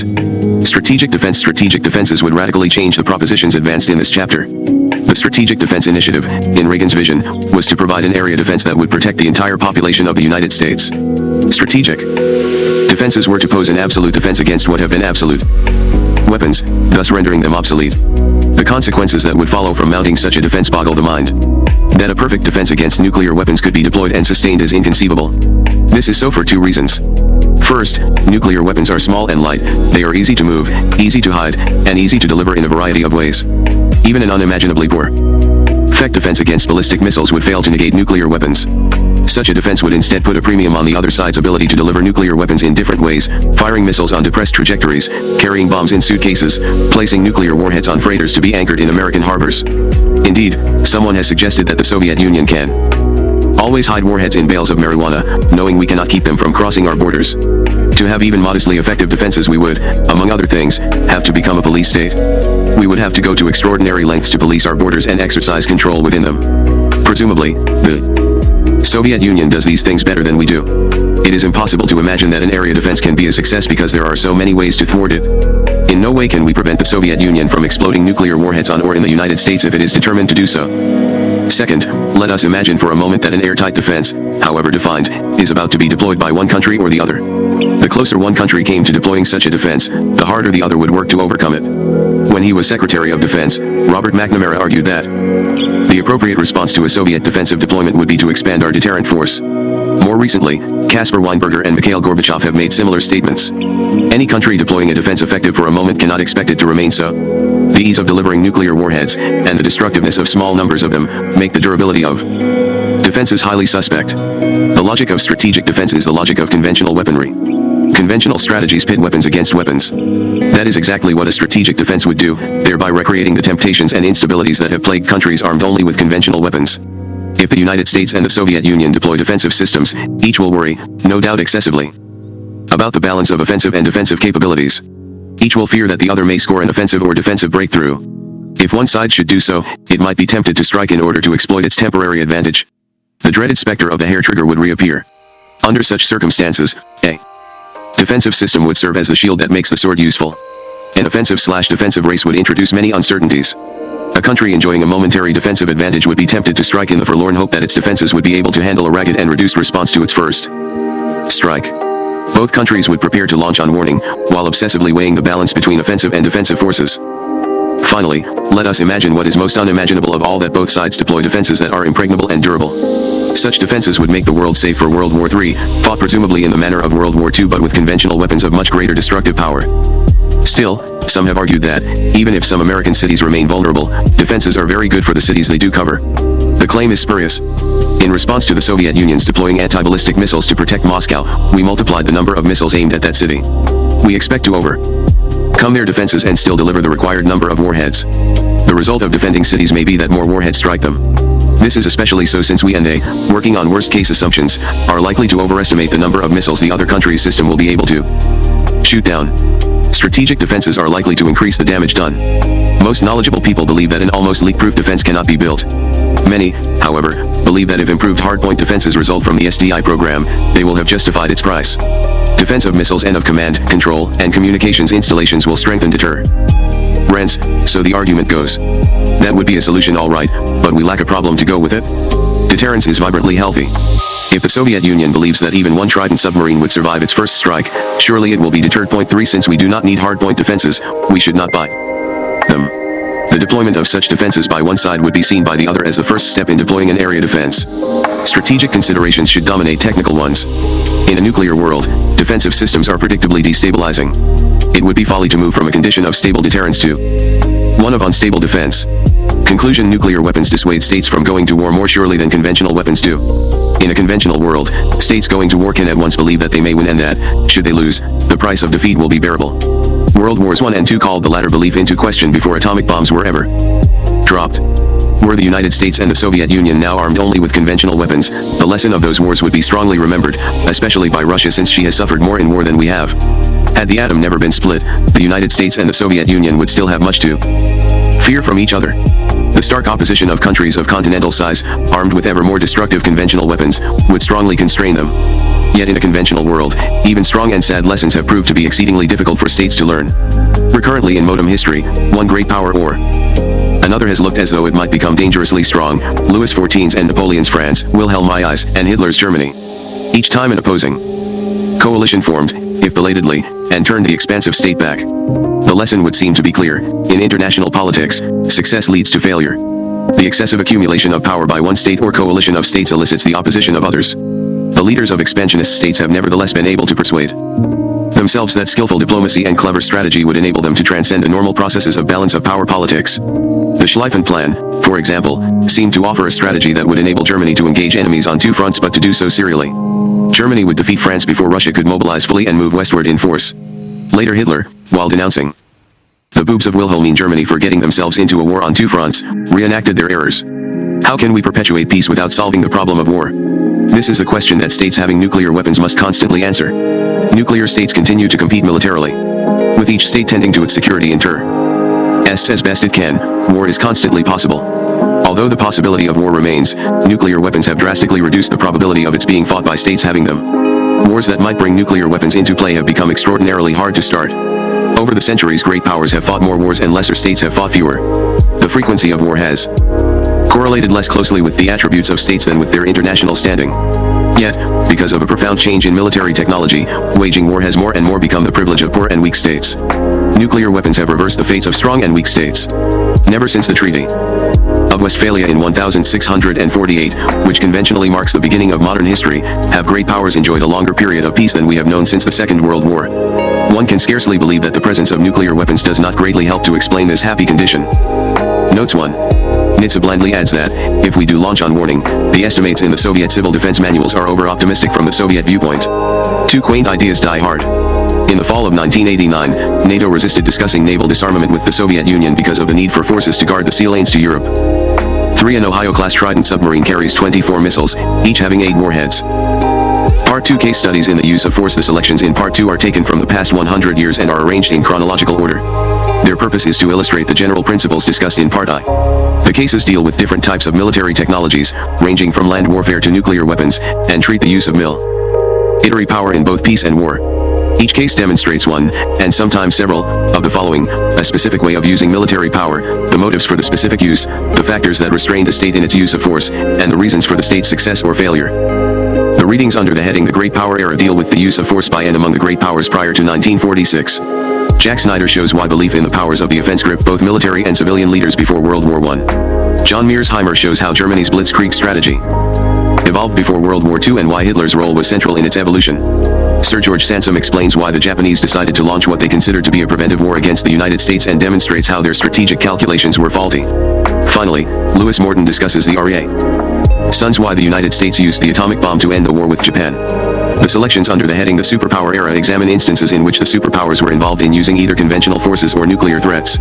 Morton Halperin describes the evolution of a system of mutual restraints in the American and Chinese use of force during the Korean War and suggests why they were accepted. David Welch, James Blight, and Bruce Allen explain the reasons why the Soviet Union put missiles in Cuba in September 1962. Part 2, Case studies in the use of force and why it took them out in October and November of the same year. John Lewis Gaddis describes the Kennedy administration's strategy of flexible response and demonstrates why it failed in the Vietnam War. The selections under the heading The Contemporary Era examine two significant uses of military power since the end of the Cold War.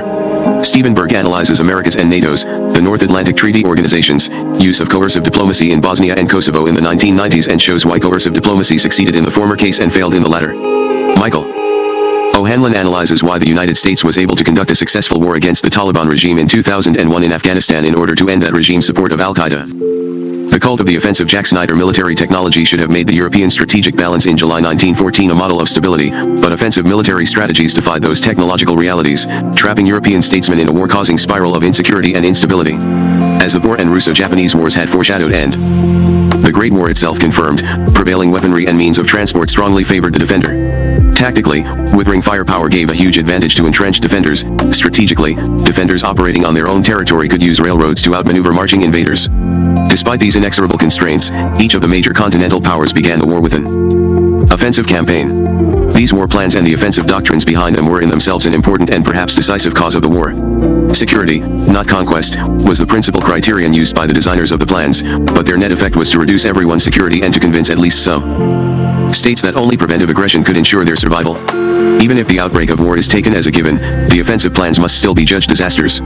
Each offensive failed to achieve its ambitious goals and, in doing so, created major disadvantages for the state that launched it.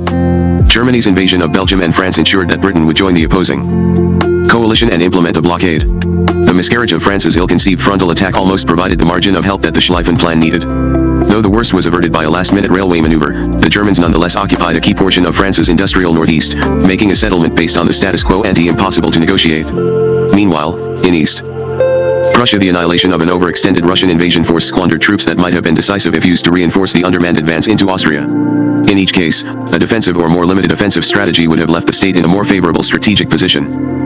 None of these disasters was unpredictable or unpredicted. It was not only seers like the Russian Ivan Bloch who anticipated the stalemated positional warfare. General staff strategists themselves, in their more lucid moments, foresaw these outcomes with astonishing accuracy. Schlieffen directed a war game in which he defeated his own plan with precisely the railway maneuver that Joffre employed to prevail on the Marne.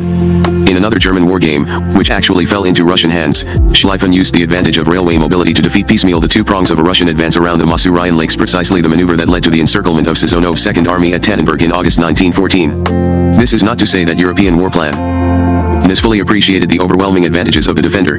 Partly they underrated those advantages, partly they defied them. The point is that our own 2020's hindsight is not qualitatively different from the understanding that was achievable by the historical protagonists. Why then were these self-defeating, war-causing strategies adopted? Although the particulars varied from country to country, in each case strategic policy-making was skewed by a pathological pattern of civil-military relations that allowed or encouraged the military to use wartime operational strategy to solve its institutional problems. When strategy went awry, it was because a penchant for offense helped the military organization to preserve its autonomy, prestige, and traditions, to simplify its institutional routines, or to resolve a dispute within the organization. As further discussion will show, it was not just a quirk of fate that offensive strategy served these functions. On balance, offense tends to suit the needs of military organizations better than defense does, and militaries normally exhibit at least a moderate preference for offensive strategies and doctrines for that reason. What was special about the period before World War I was that the state of civil-military relations in each of the major powers tended to exacerbate that normal offensive bias, either because the lack of civilian control allowed it to grow unchecked or because an abnormal degree of civil-military conflict heightened the need for a self-protective ideology. As in 1914, today's military technologies favor the defender of the status quo, but the superpowers are adopting offensive counterforce strategies in defiance of these technological constraints. Like machine guns and railroads, survivable nuclear weapons render trivial the marginal advantages to be gained by striking first. In the view of some, this stabilizing effect even neutralizes whatever first strike advantages may exist at the conventional level, since the fear of uncontrollable escalation will restrain even the first steps in that direction. Since the would-be aggressor has the last clear chance to avoid disaster and normally cares less about the outcome than the defender does, mutual assured destruction works strongly for stability and the defense of the status quo. In this way, the absolute power to inflict punishment eases the security dilemma. All states possessing survivable second strike forces can be simultaneously secure. As in 1914, the danger today is that war will occur because of an erroneous belief that a disarming, offensive blow is feasible and necessary to ensure the attacker's security. In order to understand the forces that are eroding the stability of the strategic balance in our own era, it may be helpful to reflect on the causes and consequences of the cult of the offensive of 1914. How offense promoted war. Offensive plans not only reflected the belief that states are vulnerable and conquest is easy, they actually caused the states adopting them to be vulnerable and consequently fearful. Even the Fischer School, which emphasizes Germany's grasping for world power as the primary cause of the war, admits that Germany's decision to provoke a conflict in 1914 was also due to the huge Russian army increases then in progress, which would have left Germany at Russia's mercy upon their completion in 1917. This impending vulnerability, though real enough, was largely a function of the Schlieffen Plan, which had to strip the Eastern Front in order to amass the forces needed to deal with the strategic conundrums and additional opponents created by the march through Belgium. If the Germans had used a positional defense on the short Franco-German border to achieve economies of force, they could have handled even the enlarged Russian contingents planned for 1917. In these ways, offensive strategies helped to cause the war and ensured that, when war occurred, it would be a world war. Prevailing technologies should have made the world of 1914 an arms controller's dream. Instead, military planners created a nightmare of strategic instability. Germany, uncontrolled military or militarized civilians. The offensive character of German war planning in the years before World War I was primarily an expression of the professional interests and outlook of the General Staff. Civilian foreign policy aims and attitudes about international politics were at most a permissive cause of the Schlieffen Plan. On balance, the General Staff's all-or-nothing war plan was more a hindrance than a help in implementing the diplomat's strategy of brinkmanship. The reason that the military was allowed to indulge its strategic preferences was not so much that the civilians agreed with them, rather, it was because war planning was considered to be within the autonomous purview of the General Staff.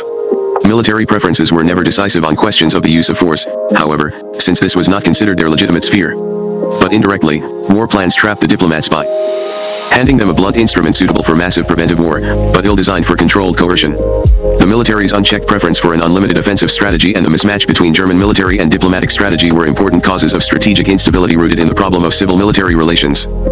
The Schlieffen Plan embodied all of the desiderata commonly found in field manuals and treatises on strategy written by military officers. It was an offensive campaign, designed to seize the initiative, to exploit fleeting opportunities, and to achieve a decisive victory by the rapid annihilation of the opponent's military forces. War was to be an instrument of politics, not in the sense that political ends would restrain and shape military means, but along lines that the General Staff found more congenial. War would solve the tangle of political problems that the diplomats could not solve for themselves. The complete defeat of the enemy always serves politics, argued General Colmar von der Goltz in his influential book, The Nation in Arms. Observance of this principle not only grants the greatest measure of freedom in the political sphere but also gives widest scope to the proper use of resources in war. To do this, Schlieffen sought to capitalize on the relatively slow mobilization of the Russian army, which could not bring its full weight to bear until the SEC. On month of the campaign, Schlieffen reasoned that he had to use this window of opportunity to decisively alter the balance of forces in Germany's favor.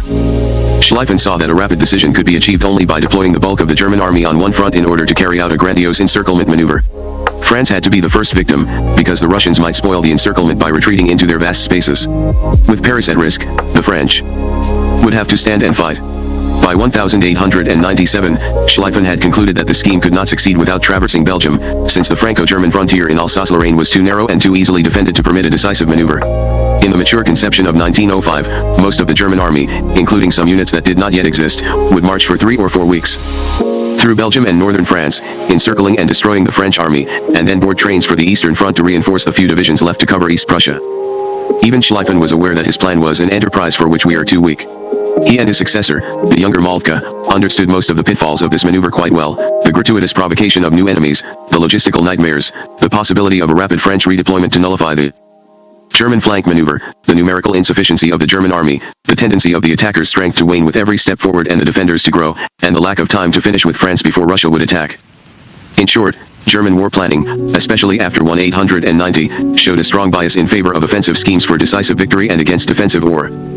More limited offensive schemes, even though the latter had a greater prospect of success. The explanation for the General Staff's bias in favor of offensive strategy is rooted in the organizational interests and parochial outlook of the professional military. The Germans' pursuit of a strategy for a short, often decisive war despite its operational infeasibility is simply an extreme case of an endemic bias of military organizations. Explaining the offensive bias, several explanations for this offensive bias have been advanced. A number of them are consistent with the evidence provided by the German case. A particularly important explanation stems from the division of labor and the narrow focus of attention that necessarily follows from it. The professional training and duties of the soldier force him to focus on threats to his state's security and on the conflictual side of international relations. Necessarily preoccupied with the prospect of armed conflict, he sees war as a pervasive aspect of international life. Focusing on the role of military means in ensuring the security of the state, he forgets that other means can also be used towards that end. For these reasons, the military professional tends to hold a simplified, zero-sum view of international politics and the nature of war, in which wars are seen as difficult to avoid and almost impossible to limit. The assumption of extreme hostility also favors the notion that decisive, offensive operations are always needed to end wars. If the conflict of interest between the parties is seen as limited, then a decisive victory may not be needed to end the fighting on mutually acceptable terms. In fact, denying the opponent his objectives by means of a successful defense may suffice. However, when the opponent is believed to be extremely hostile, disarming him completely may seem to be the only way to induce him to break off his attacks. For this reason, offensive doctrines and plans are needed, even if defense is easier operationally. A second explanation emphasizes the need of large, complex organizations to operate in a predictable, structured environment. Organizations like to work according to a plan that ties together the standard operating procedures of all the subunits into a prepackaged script, so that they can stick to the script at all costs. Organizations try to dominate their environment rather than react to it. Reacting to unpredictable circumstances means throwing out the plan, improvising, and perhaps even deviating from standard operating procedures. As Barry Posen points out, taking the offensive, exercising the initiative, is a way of structuring the battle. Defense, in contrast, is more reactive, less structured, and harder to plan. Van Evera argues that the military will prefer a task that is easier to plan even if it is more difficult to execute successfully. It is difficult to ignore the argument ubiquitously advanced by European military writers that defense leads to uncertainty, confusion, passivity, and incoherent action, whereas offense focuses the efforts of the army and the mind of the commander on a single, unwavering goal. Even when they understood the uncertainties and improvisations required by offensive operations, as Groener did, they may still have feared the uncertainties of the defensive more. An offensive plan at least gives the illusion of certainty. Other explanations for the offensive bias are rooted even more directly in the parochial interests of the military, including the autonomy, prestige, size, and wealth of the organization. The German case shows the function of the offensive strategy as a means towards the goal of operational autonomy. The elder Moltke succinctly stated the universal wish of military commanders, the politician, should fall silent the moment that mobilization begins. This is least likely to happen in the case of limited or defensive wars, where the whole point of fighting is to negotiate a diplomatic solution. Political considerations and hence politicians have to figure in operational decisions. The operational autonomy of the military is most likely to be allowed when the operational goal is to disarm the adversary quickly and decisively by offensive means. For this reason, the military will seek to force doctrine and planning into this mold. The prestige, self-image, and material health of military institutions will prosper if the military can convince civilians and themselves that wars can be short, decisive, and socially beneficial. One of the attractions of decisive, offensive strategies is that they hold out the promise of a demonstrable return on the nation's investment in military capability. Von der Goltz, for example, pushed the view that modern wars have become the nation's way of doing business, a perspective that made sense only if wars were short, cheap, and hence offensive. As Posen puts it, offense makes soldiers specialists in victory, defense makes them specialists in attrition, and in our own era mutual assured destruction makes them specialists in slaughter. The mismatch between military strategy and diplomacy. It is sometimes thought that Germany required an unlimited, offensive military strategy because German civilian elites were hell-bent on overturning the continental balance of power as a first step in their drive for world power. In this view, the Schlieffen Plan was simply the tool needed to achieve this high-risk, high-payoff goal, around which a national consensus of both military and civilian elites had formed. There are several problems with this view. The first is that the civilians made virtually no input into the strategic planning process. Later, when Reich Chancellor von Tillo learned of Schlieffen's intention to violate Belgian neutrality, his reaction was, if the Chief of Staff, especially a strategic authority such as Schlieffen, believes such a measure to be necessary, then it is the obligation of diplomacy to adjust to it and prepare for it in every possible way. In 1912, Foreign Secretary von Jagow urged a re-evaluation of the need to cross Belgian territory, but a memo from the younger Moltke ended the matter. In short, the civilians knew what Schlieffen was planning to do, but they were relatively passive bystanders, in part because military strategy was not in their sphere of competence and legitimate authority, and perhaps also because they were quite happy with the notion that the war could be won quickly and decisively. This optimism alleviated their fear that a long war would mean the destruction of existing social and economic institutions, no matter who won it. Mostly, the civilians passively accepted whatever operational plan the military deemed necessary. The mismatch between military and diplomatic strategy dogged German policy down through 1914. Bethmann Hollweg described his strategy in 1912 as one of controlled coercion, sometimes asserting German demands, sometimes lulling and mollifying opponents to control the risk of war. On all fronts we must drive forward quietly and patiently, he explained, without having to risk our existence. Bethmann's personal secretary, Kurt Riesler, explained the strategy of calculated risk in a 1914 volume, Grundsicht der Weltpolitik. A kind of cross between Thomas Schelling and Norman Angell, Riesler explained that wars were too costly to actually fight in the modern, interdependent, capitalist world. Nonetheless, states can still use the threat of war to gain unilateral advantages, forcing the opponent to calculate whether costs, benefits, and the probability of success warrant resorting to force. His calculations can be effected in several ways. Arms racing can be used, a la Samuel Huntington, as a substitute for war, that is, a bloodless way to show the opponent that he would surely lose if it came to a fight. Brinkmanship and bluffing can be used to demonstrate resolve. Fates accomplis and salami tactics can be used to shift the onus for starting the undesired war onto the opponent. But, Riesler warns, this strategy will not work if one is greedy and impatient to overturn the balance of power. Opponents will fight if they sense that their vital interests are at stake. Consequently, victory belongs to the steady, tenacious, and gradual achievement of small successes, without provocation. Although this may have been a fair approximation of Bethman's thinking in 1912, the theory of the calculated risk had undergone a major transformation by July 1914. By that time, Bethman wanted a major diplomatic or military victory and was willing to risk a continental war, perhaps even a world war, to achieve it. Fait accompli and onus shifting were still part of the strategy, but with the goal of keeping Britain out of the war and gaining the support of German socialists, not with the goal of avoiding war altogether. The Schlieffen Plan played an important role in the transformation of Bethman's strategy and in its failure to keep Britain neutral in the July crisis. Riesler's diary shows Bethman's obsession in July 1914 with Germany's need for a dramatic victory to forestall the impending period of vulnerability that the Russian army increases and the possible collapse of Austria-Hungary would bring on. The Schlieffen Plan, however, only increased Germany's vulnerability to the Russian buildup, stripping the Eastern Front and squandering forces in the vain attempt to knock France out of the war. In this sense, it was the Schlieffen Plan that led Bethman to transform the calculated risk theory from a cautious tool of coercive diplomacy into a blind hope of gaining a major victory without incurring an unwanted world war. Just as the Schlieffen Plan made trouble for Bethman's diplomacy, so too German brinkmanship made trouble for the Schlieffen Plan. The Russian army increases, provoked by German belligerence in the 1909 Bosnian crisis and Austrian coercion of the Serbs in 1912, made the German war plan untenable. The arms racing produced by this aggressive diplomacy was not a substitute for war, rather, it created a window of vulnerability that helped to cause the war. Thus, Riesler and Bethman failed to consider how easily a diplomatic strategy of calculated brinkmanship could set off a chain of uncontrollable consequences in a world of military instability. Even the transformed version of the calculated risk theory, implemented in July 1914, was ill-served by the Schlieffen Plan. If Bethman had had Eastern-oriented or otherwise limited military options, all sorts of possibilities would have been available for defending Austria, bloodying the Russians, driving a wedge between Paris and St. Petersburg, and keeping Britain neutral.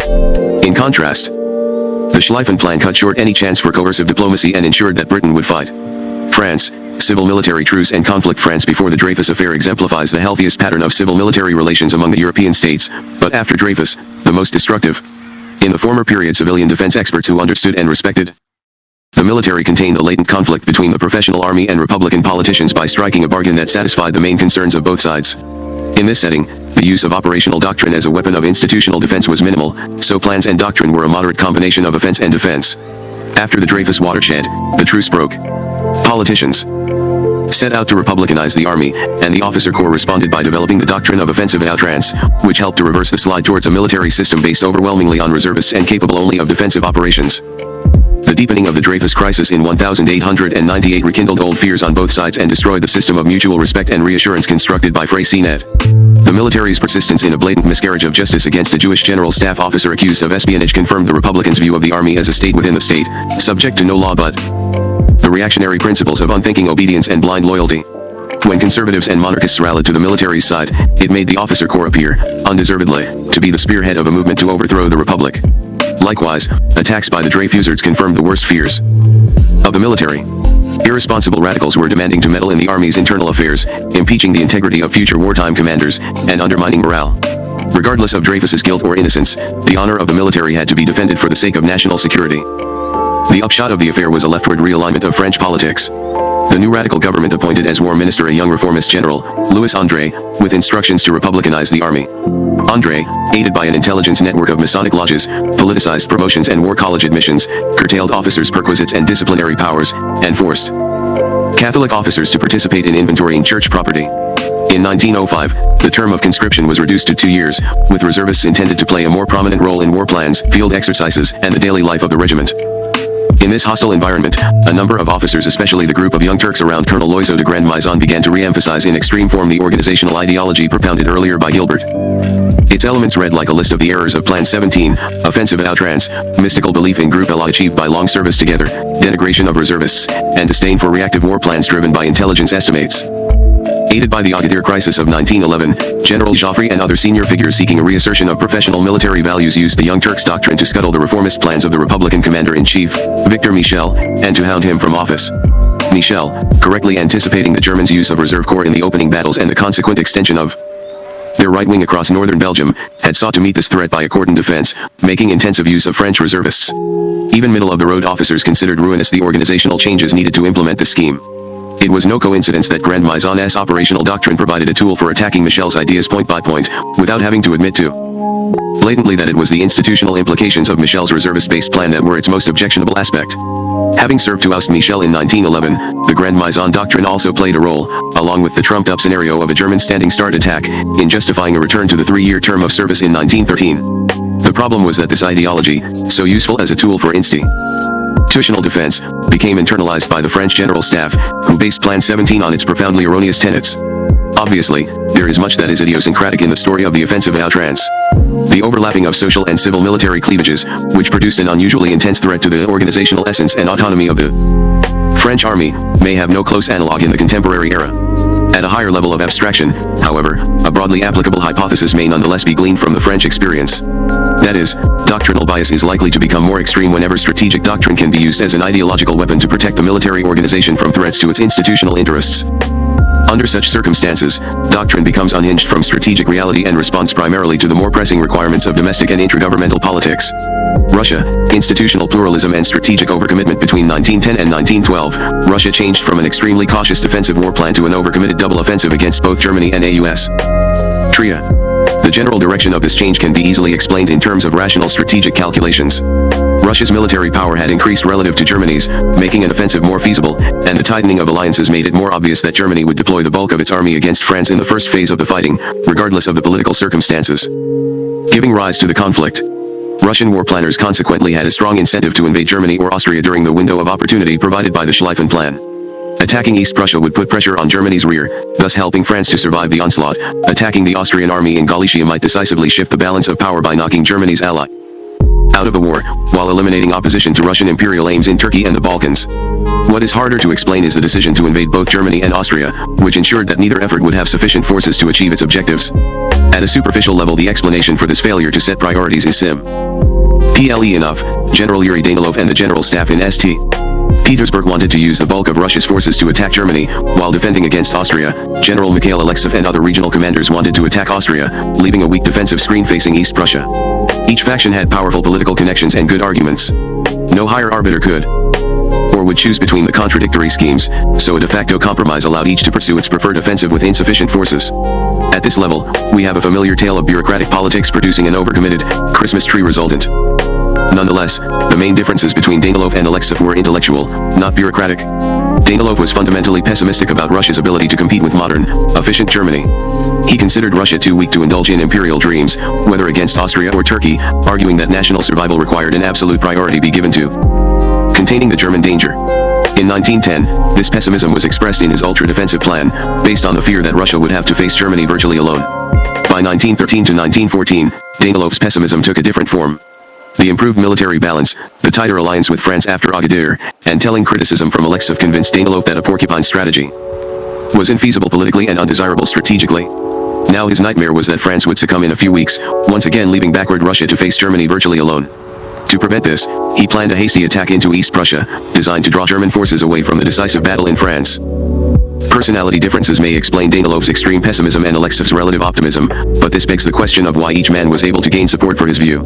What evidence exists points to idiosyncratic explanations. Danilov's plan got support from Zelensky, it fit the agreements he made with Joffre, the commander-designate of the East Prussian front, it gave him more troops, and the general staff apparatus, a military elite disdainful of and pessimistic about the rabble who would implement their plans. Alexeyev won support from operational commanders and probably from Grand Duke Nikolai Nikolaevich, the future commander-in-chief and a quintessential optimist about Russian capabilities and ambitions. The war minister, the Tsar, and the political parties seem to have played little role in strategic planning, leaving the intramilitary factions to log-roll their own disputes. Perhaps the most important question is why the outcome of the log-rolling was not to scale down the aims of both offensives to fit the diminished forces available to each. In particular, why did Danilov insist on an early start, to pincer advance into East Prussia, when the weakness of each pincer made them both vulnerable to piecemeal destruction? Why not wait a few days until each pincer could be reinforced by late arriving units, or why not advance only on one side of the lakes? The answer seems to lie in Danilov's extreme fears about the viability of the French and his consequent conviction that Russian survival depended on early and substantial pressure on the German rear. This task was a necessity, given his outlook, something that had to be attempted whether available forces were adequate or not. Trapped by his pessimism about Russia's prospects in the Long run, Danilov's only way out was through unwarranted optimism about operational prospects in the short run. Like most cornered decision makers, Danilov saw the necessary as possible. This is an important theme in the German case as well. Schlieffen and the younger Moltke demonstrated an ability to be ruthlessly realistic about the shortcomings of their operational plans, but realism was suppressed when it would call into question their fundamental beliefs and values. Schlieffen's qualms about his war plan's feasibility pervade early drafts, but disappear later on, without analytic justification. He entertained doubts as long as he thought they would lead to improvements, but once he saw that no further tinkering would resolve the plan's remaining contradictions, he swept them under the rug. The younger Moltke did the same thing, resorting to blithe optimism only on make-or-break issues, like the seizure of Liege, where a realistic assessment of the risks would have spotlighted the dubiousness of any strategy for rapid, decisive victory. Rather than totally rethink their strategic assumptions, which were all bound up with fundamental interests and even personal characteristics, all of these strategists chose to see the necessary as possible.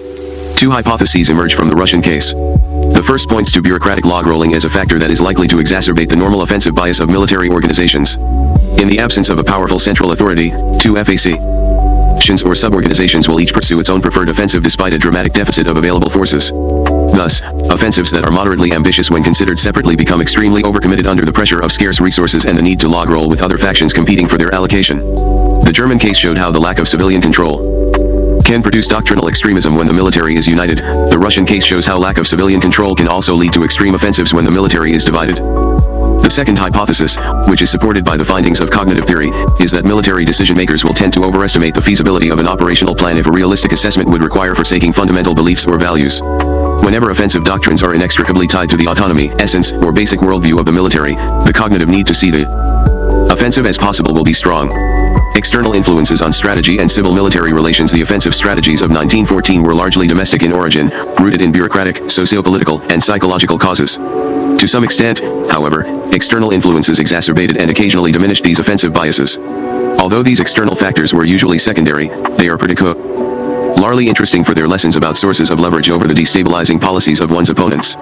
The most important of these lessons, and the one stressed by Van Evre elsewhere in this issue, is that offense tends to promote offense and defense tends to promote defense in the international system. One way that offense was exported from one state to another was by means of military writings. The French discovered Clausewitz in the 1880s, reading misinterpretations of him by contemporary German militarists who focused narrowly on his concept of the decisive battle. At the same time, reading the retrograde Russian tactician Dragomirov reinforced their homegrown overemphasis on the connection between the offensive and morale. Russian writings later reimported these ideas under the label of offensive à outrance, while borrowing from Germany the short war doctrine. Each of Europe's militaries cited the others in parroting the standard lessons drawn from the Russo-Japanese War. Offense was becoming tactically more difficult but was still advantageous strategically.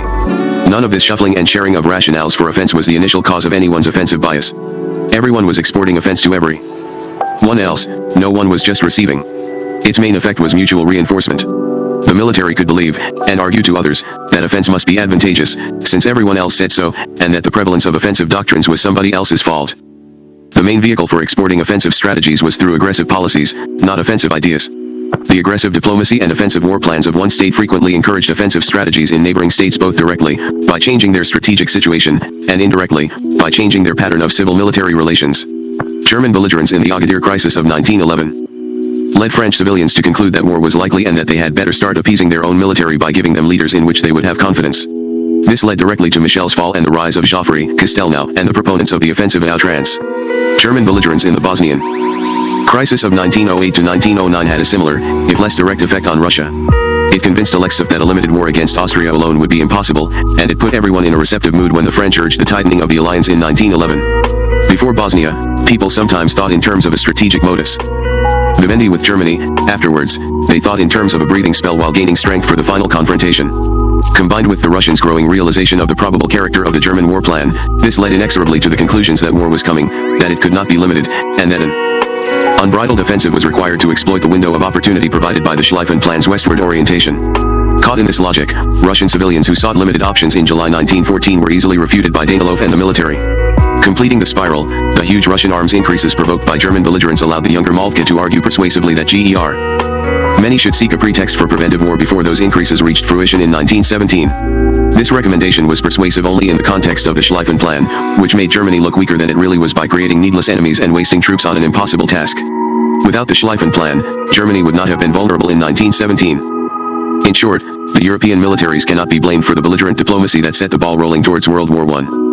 Once the process began, however, their penchant for offense and their quickness to view war as inevitable created a slide towards war that the diplomats did not foresee. The best place to intervene to stop the destabilizing spiral of exported offense was, of course, at the beginning. If German statesmen had had a theory of civil-military relations and of the security dilemma to help them calculate risks more accurately, their choice of a diplomatic strategy might have been different. If offense gets exported when states adopt aggressive policies, it also gets exported when states try to defend themselves in ways that are indistinguishable from preparations for aggression. In the 1880s, the Russians improved their railroads in Poland and increased the number of troops there in peacetime, primarily in order to decrease their vulnerability to German attack in the early weeks of a war. The German General Staff saw these measures as a sign that a Russian attack was imminent, so counseled launching a preventive strike before Russian preparations proceeded further. Bismarck thought otherwise, so the incident did not end in the same way as the superficially similar 1914 case. Several factors may account for the difference: Bismarck's greater power over the military, his lack of interest in expansion for its own sake, and the absence of political conditions that would make war seem inevitable to anyone but a General Staff officer. Perhaps the most important difference, however, was that in 1914 the younger Moltke was anticipating a future of extreme vulnerability, whereas in 1887 the elder Moltke was anticipating a future of strategic stalemate. Moltke, planning for a defense in the West in any event, believed that the Germans could in the worst case hold out for 30 years if France and Russia forced war upon them. Although states can provoke offensive responses by seeming too aggressive, they can also invite offensive predation by seeming too weak. German hopes for a rapid victory, whether expressed in the eastward plan of the 1880s or the westward Schlieffen plan, always rested on the slowness of Russia's mobilization. Likewise, Germany's weakness on the Eastern Front, artificially created by the Schlieffen plan, promoted the development of offensive plans in Russia. Finally, Belgian weakness allowed the Germans to retain their illusions about decisive victory by providing an apparent point of entry into the French keep. States who want to export defense, then, should try to appear neither weak nor aggressive. The French achieved this in the early 1880s, when a force posture heavy on fortifications made them an unpromising target and an ineffective aggressor. In the short run, this only redirected Moltke's offensive toward a more vulnerable target, Russia. But by 1888 to 1890, when Russia too had strengthened its fortifications and its defensive posture in Poland generally, Moltke was stymied and became very pessimistic about offensive operations. Schlieffen, however, was harder to discourage. When attacking Russia became unpromising, he simply redirected his attention towards France, pursuing the least unpromising offensive option. For hardcore cases like Schlieffen, one wonders whether any strategy of non-provocative defense, no matter how effective and non-threatening, could induce abandoning the offensive. Soviet strategy and civil-military relations in 1914, flawed civil-military relations exacerbated and liberated the military's endemic bias for offensive strategies, creating strategic instability despite military technologies that aided the defender of the status quo. Some of the factors that produced this outcome may have been peculiar to that historical epoch. The full professionalization of military staffs had been a relatively recent development, for example, and both civilians and military were still groping for a satisfactory modus vivendi. After the First World War, military purveyors of the cult of the offensive were fairly well chastened except in Japan, where the phenomenon was recapitulated. Our own era has seen nothing this extreme, but more moderate versions of the military's offensive bias are arguably still with us. It will be worthwhile, therefore, to reiterate the kinds of conditions that have intensified this bias in the past in order to assess the likelihood of their recurrence. First, offensive bias is exacerbated when civilian control is weak. In Germany before 1914, a long period of military autonomy in strategic planning allowed the dogmatization of an offensive doctrine, rooted in the parochial interests and outlook of the General Staff. In Russia, the absence of firm, unified civilian control fostered log rolling between two military factions, compounding the offensive preferences exhibited by each. Second, offensive bias grows more extreme when operational doctrine is used as a weapon in civil-military disputes about domestic politics, institutional arrangements, or other non-strategic issues. The French offensive at outrance, often dismissed as some mystical aberration, is best explained in these terms. Once it appears, an acute offensive bias tends to be self-replicating and resistant to disconfirming evidence. Offensive doctrinal writings are readily transmitted across international boundaries. More important, offensive strategies tend to spread in a chain reaction, since one state's offensive tends to create impending dangers or fleeting opportunities for other states, who must adopt their own offensives to forestall or exploit them. Finally, hard operational evidence of the infeasibility of an offensive strategy will be rationalized away when the offensive is closely linked to the organization's essence, autonomy, or fundamental ideology. I believe that these findings, derived from the World War I cases, resonate strongly with the development of Soviet nuclear strategy and with certain patterns in the U.S.-Soviet strategic relationship. At a time when current events are stimulating considerable interest in the state of civil-military relations in the Soviet Union, the following thoughts are offered not as answers but as questions that researchers may find worth considering. Soviet military doctrine, as depicted by conventional wisdom, embodies all of the desiderata typically expressed in professional military writings throughout the developed world since Napoleon. Like Schlieffen's doctrine, it stresses offense, the initiative, and decisive results through the annihilation of the opponent's ability to resist. It is suspicious of political limitations on violence based on mutual restraint, especially in nuclear matters. Both in style and substance, Sidorenko reads like a throwback to the military writers of the Second Reich, warning that a forest which has not been completely cut down grows up again. The similarity is not accidental. Not only does offense serve some of the same institutional functions for the Soviet military as it did for the German General Staff, but Soviet doctrine is to some degree their lineal descendant. In our military schools, a 1937 Pravda editorial averred, we study Clausewitz, Moltke, Schlieffen, and Ludendorff. Soviet nuclear doctrine also parallels pre-1914 German strategy in that both cut against the grain of the prevailing technology. The Soviets have never been in a position to achieve anything but disaster by seizing the initiative and striving for decisive results, neither was Schlieffen. There are also parallels in the political and historical circumstances that permitted the development of these doctrines. The Soviet victories in World War II, like the German victories in 1866 and 1870, were nation-building and regime-legitimating enterprises that lent prestige and authority to the military profession, notwithstanding Stalin's attempt to check it. This did not produce a man on horse back in either country, nor did it allow the military to usurp authority on questions of the use of force. But in both cases the military retained a monopoly of military operational expertise and was either never challenged or eventually prevailed in practical doctrinal disputes. In the German case, at least, it was military autonomy on questions of operational plans and doctrine that made war more likely. Direct lobbying for preventive strikes caused less trouble because it was clearly illegitimate. While many accounts of the origins of Soviet nuclear strategy acknowledge the effect of the professional military perspective, they often lay more stress on civilian sources of offensive, war-fighting doctrines, for example, Marxism-Leninism, expansionist foreign policy goals, and historical experiences making Russia a militarized society. Political leaders, in this view, promote or at least accept the military's war-fighting doctrine because it serves their foreign policy goals and or reflects a shared view of international politics as a zero-sum struggle. Thus, Lenin is quoted as favoring a preemptive first strike, Franz as linking offense to the proletarian spirit. The military principle of annihilation of the opposing armed force is equated with the Leninist credo of Tokogo. Although this view may capture part of the truth, it fails to account for recurrent statements by Soviet political leaders implying that nuclear war is unwinnable, that meaningful damage limitation cannot be achieved through superior war-fighting capabilities, and that open-ended expenditures on strategic programs are wasteful and perhaps pointless. These themes have been voiced in the context of budgetary disputes, not just for public relations purposes, by Malenkov, Khrushchev, Brezhnev, and Ustinov. To varying degrees, all of these civilian leaders have chafed at the cost of open-ended war-fighting programs and against the redundant offensive capabilities demanded by each of several military suborganizations. McNamara discovered in the United States that the doctrine of mutual assured destruction, with its emphasis on the irrelevance of marginal advantages and the infeasibility of counter-force damage limitation strategies, had great utility in budgetary debates. Likewise, recent discussions in the Soviet Union on the feasibility of victory seem to be connected with the question of how much is enough.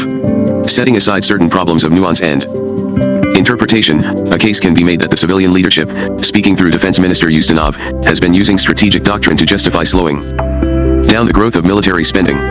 In the context of arguments about whether the Reagan strategic buildup will really make the Soviet Union more vulnerable, Ustinov has quite clearly laid out the argument that neither superpower can expect to gain anything by striking first, since both have survivable retaliatory forces and launch-on-warning capabilities. Hitler and the Blitzkrieg strategy. John J. Mearsheimer. The original strategy and the principal actors. The original strategy. On 27 September 1939, before the formal conclusion of the Polish campaign, Hitler informed his military leaders that he planned to strike in the West in the immediate future. At the time, no plans existed for such an operation, and in fact, the military was preparing to assume a defensive posture in the West. There was widespread agreement among the top military leaders that the Allies would not move into Belgium and Holland, much less strike against Germany. In the words of Gen. Alfred Jody, the chief of the operations staff at the High Command of the Armed Forces, OKW, there was, particularly in the army, a widespread opinion that the war would die a natural death if we only kept quiet in the West. Hitler's view of the situation was very different and more complex. Basically, there were two motives behind Hitler's insistence that Germany strike against the Allies. First, unlike his generals, he believed that the Allies were preparing to move into the Low Countries, where they would be in an excellent position to attack the Ruhr. Hitler was determined to beat the Allies to the punch and to occupy the Low Countries before they did. But he had a second and ultimately more important reason for taking the offensive.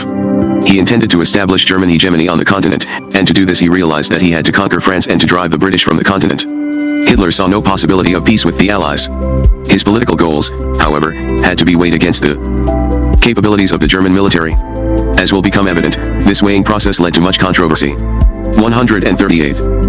The decision-making process, October 1939, May 1940. The movement to dissuade Hitler from attacking in the West. 3 days after Hitler announced his plan to strike in the West, Army Commander-in-Chief, General Brauchitsch, and Army Chief of Staff, General Hayter met with him and submitted a memorandum calling for a defensive posture in the West. On 4 October, General Jody, the chief of the operations staff at OKW, told Hayter that Hitler was very upset with his commanders for dragging their feet. Jody's warning had little impact. On 7 October, Brauchitsch and Hayter met with Hitler and again attempted to dissuade him from assuming the offensive in the West. They were not successful. Hitler made it clear at this meeting that he was willing to attack even if he could achieve only limited objectives. He told Brauchitsch and Hayter that they must take the offensive, even if we fall short of the original objectives and attain only a line which would afford better protection for the Ruhr. On 17 October, Brauchitsch met with Hitler and tried again to persuade him not to strike in the West. Afterward, Brauchitsch described the situation as hopeless. 2 days later, on the 19th, the army forwarded its first plan of attack to OKW. See Figure 10.1. The objective was limited. In fact, the plan did not even address the question of occupying French territory. The order dealt only with operations against Holland, Belgium, and Luxembourg. Figure 10.1 First OKH Plan, 19 October 1939. There was widespread dissatisfaction with the plan from the start. On October 25, Hitler met with Brauchitsch and Hayter to discuss the matter. Hitler told the generals that he wanted to place the main axis of advance south of Liege and to strike toward Amiens and Reims. Hitler's proposal to place the weight of the attack south of Liege and to strike in a southwesterly direction contrasted sharply with the army's plan to locate the weight of the attack north of Liege and to strike in a northwesterly direction. Significantly, Hitler's proposal would force the German army to defeat a larger portion of the Allied forces than would the army plan. As was consistent with his view that the strategy, even if proffered as a limited one, should maximize the chances of achieving a decisive victory. While this meeting on the 25th was in progress, General Bock and his subordinates, Generals Reichenau and Kluge, joined the discussion. Bock was the commander of Army Group B, which would make the main attack in the forthcoming offensive. Reichenau was the commander of the forces that composed the powerful northern pincer in the OKH plan, while Kluge commanded the south. Earn pincer. Bock, Kluge, and Reichenau, who realized that Hitler was intent on launching the attack in fall 1939, joined with Brauchitsch and Hayter to discourage Hitler from attacking. At this point, Hitler must have realized how widespread the opposition was to his scheme. Brauchitsch and Hayter met again with Hitler 2 days later, on 27 October, and Hitler told them that the attack would commence on 12 November. Brauchitsch said that the army would not be prepared for action before 26 November. Hitler responded that this date was much too late. Time was growing short for Hayter and Brauchitsch. The two army leaders met again the following day with Hitler, who outlined the changes he wanted made in the first OKH plan. There would still be armies from Army Group B located north and south of Liege, but the main weight of the attack was to shift to the south of Liege, and the envelopment west of Liege was to be abandoned. Instead, the Germans would launch an essentially frontal attack with the aim of driving the Allies straight across central and northern Belgium to the Channel coast. See Figure 10.2. Army Group A was to move across the southern part of Belgium and to protect Army Group B's southern flank. Although the new plan was somewhat more ambitious in scope than the original, the two were very similar. Both relied on Army Group B to make the main attack and to capture the northern portion of Belgium. Although the original plan relied on an envelopment west of Liege, it was, like the second version, basically a frontal attack designed to push the Allies back along a broad front. This point was not lost on German military leaders, who recognized that such a strategy would lead to a repeat of World War I. The mood of Brauchitsch and Hayter remained pessimistic. Then, on October 31st, they received another memorandum from Lieb spelling out the grave dangers associated with an attack in the West. The intensity of Lieb's concern is reflected in his concluding sentence: "I am prepared to stand behind you personally to the fullest extent in the days to come and to bear the consequences desirable or." Figure 10.2 Second OKH Plan, 29 October 1939. Necessary. That same day they received a memorandum from Army Group A arguing that the existing plan would lead to catastrophe. On his return from the front, Hayter met with Gen. George Thomas, the head of the War Economy and Armaments Office at OKW.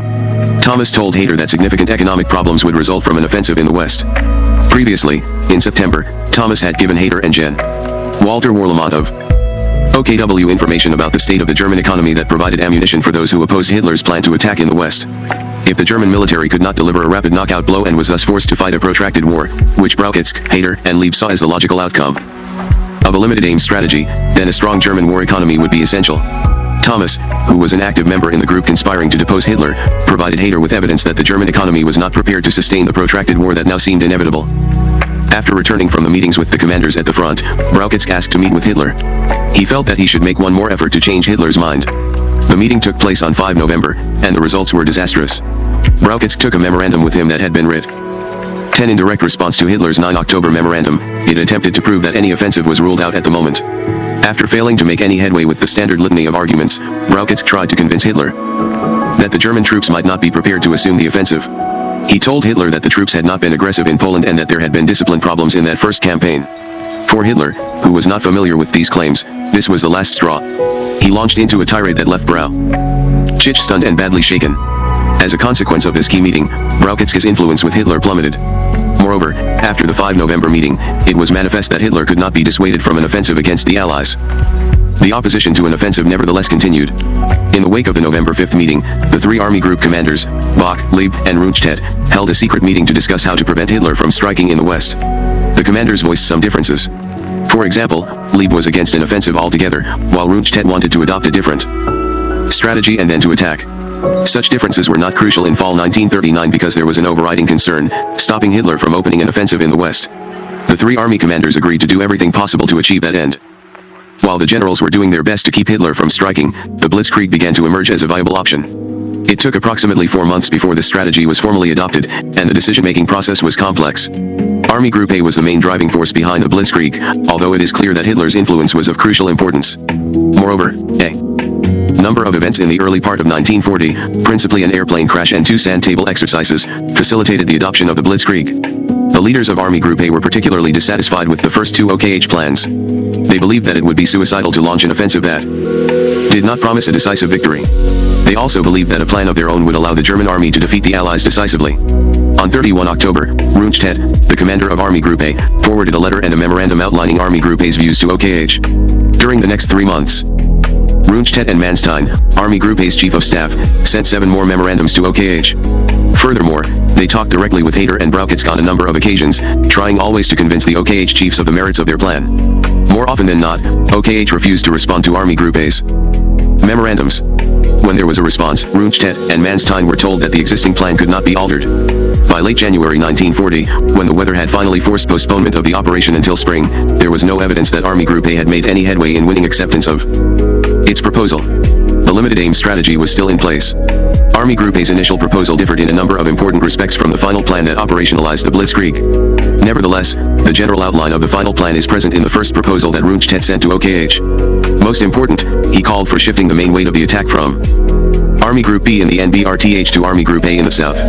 Actually, Rundstedt envisioned Army Group A's forces working closely with the southernmost elements of Army Group B. Their objective was not to push the Allies back along a broad front, as was the case with the existing plan, but instead to pierce the Allies' front somewhere between Liege and Namur and then to drive deep into the Allies' rear.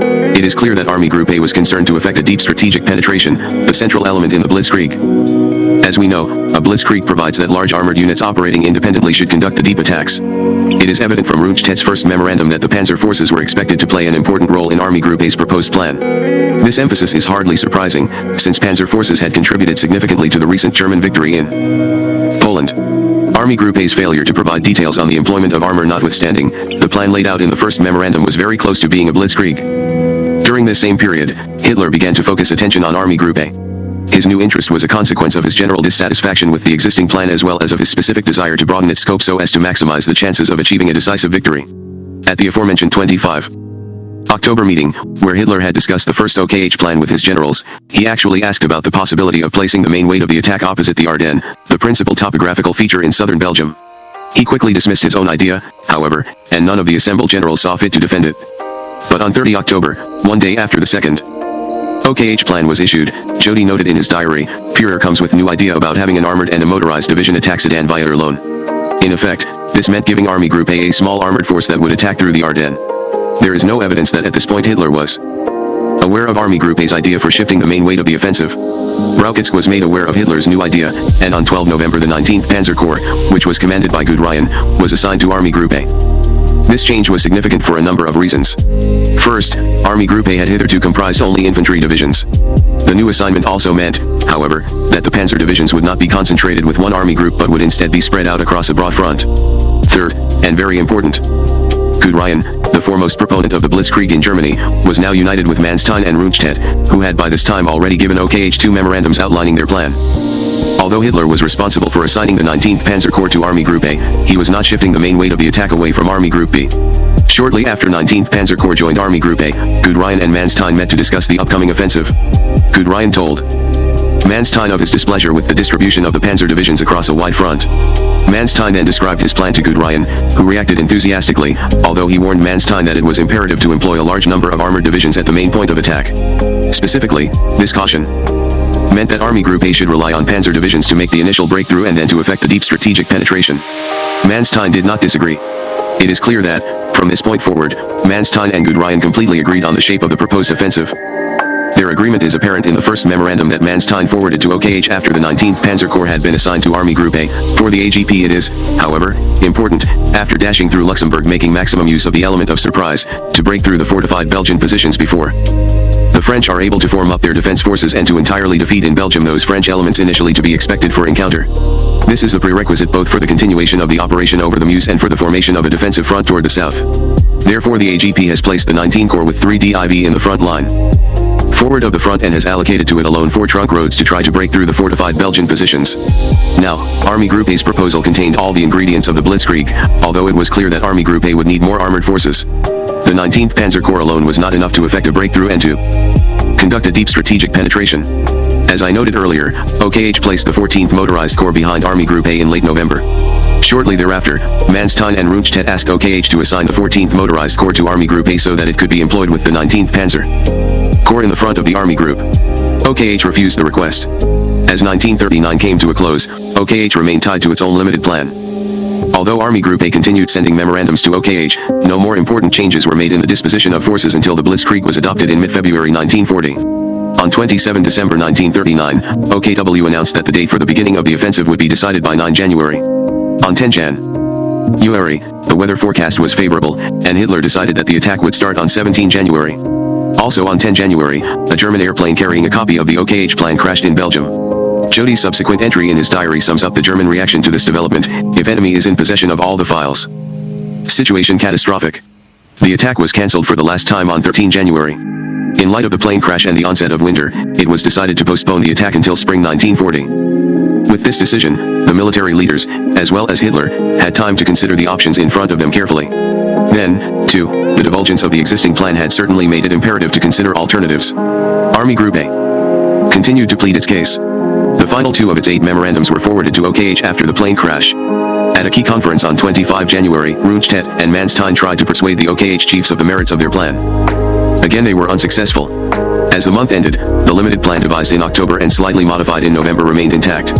In February, that plan was finally abandoned, and the Blitzkrieg championed by Army Group A was adopted. It appears that the change came about largely because of 2 very important sand table exercises and the intervention of Hitler. Ironically, Manstein was informed on 27 January that he was being transferred to command a reserve infantry corps, effective on 9 February. Before the transfer took place, Manstein helped run a sand table exercise at Army Group A headquarters in Koblenz, 7 February. At this exercise, which was attended by the OKH chiefs, a large-scale simulation of the existing plan was conducted for the first time. Here it became evident that the 19th Panzer Corps would have to be reinforced immediately. Perception of this need was due in part to new intelligence indicating that the French were increasing the strength of their forces opposite the Ardennes. In any case, however, Army Group A had always recognized that one armored corps would not be sufficient to pierce the Allied front and then to effect a deep strategic penetration. It was also apparent that Guderian would reach the Meuse within 4 days. Guderian and Hayter engaged in a heated debate as to whether Army Group A should attack across the Meuse immediately, Guderian, or whether it should wait until the 9th or 10th day of the offensive, Hayter. In effect, Hayter wanted to wait for the infantry to catch up with the armor before he crossed the Meuse. Guderian maintained that the panzer divisions could cross the river alone. Nevertheless, Manstein believed that Hayter was finally beginning to see the merits of Army Group A's proposal. Another sand table exercise was held 1 week later on 1-4 February. Again it was clear that the 19th Panzer Corps would reach the Meuse very quickly and that, moreover, if Army Group A had any hope of driving into the depths of the Allied rear, reinforcements would be needed before the attack was launched. Guderian and Hayter continued their argument about the proper time to cross the Meuse and the proper kind of formations to use. Hayter, who still favored using infantry divisions and armored divisions together, remarked in his diary for that day, Guderian and Wittersheim, commander of the 14th Motorized Corps, plainly show lack of confidence in success. Guderian has lost confidence. The whole tank operation is planned wrong. Unfortunately for Guderian, Manstein was not present at this second war game. He had departed for his new assignment 5 days earlier. Although Hayter had not formally acknowledged acceptance of the Army Group A plan and disagreed with Guderian's ideas concerning the Meuse crossing, he did recognize the need to increase the weight of Army Group A. As this perceptible shift in Hayter's view was taking place, Hitler was reviewing the existing plan. On 13 February, he was given a detailed breakdown of the disposition of German forces that he had requested.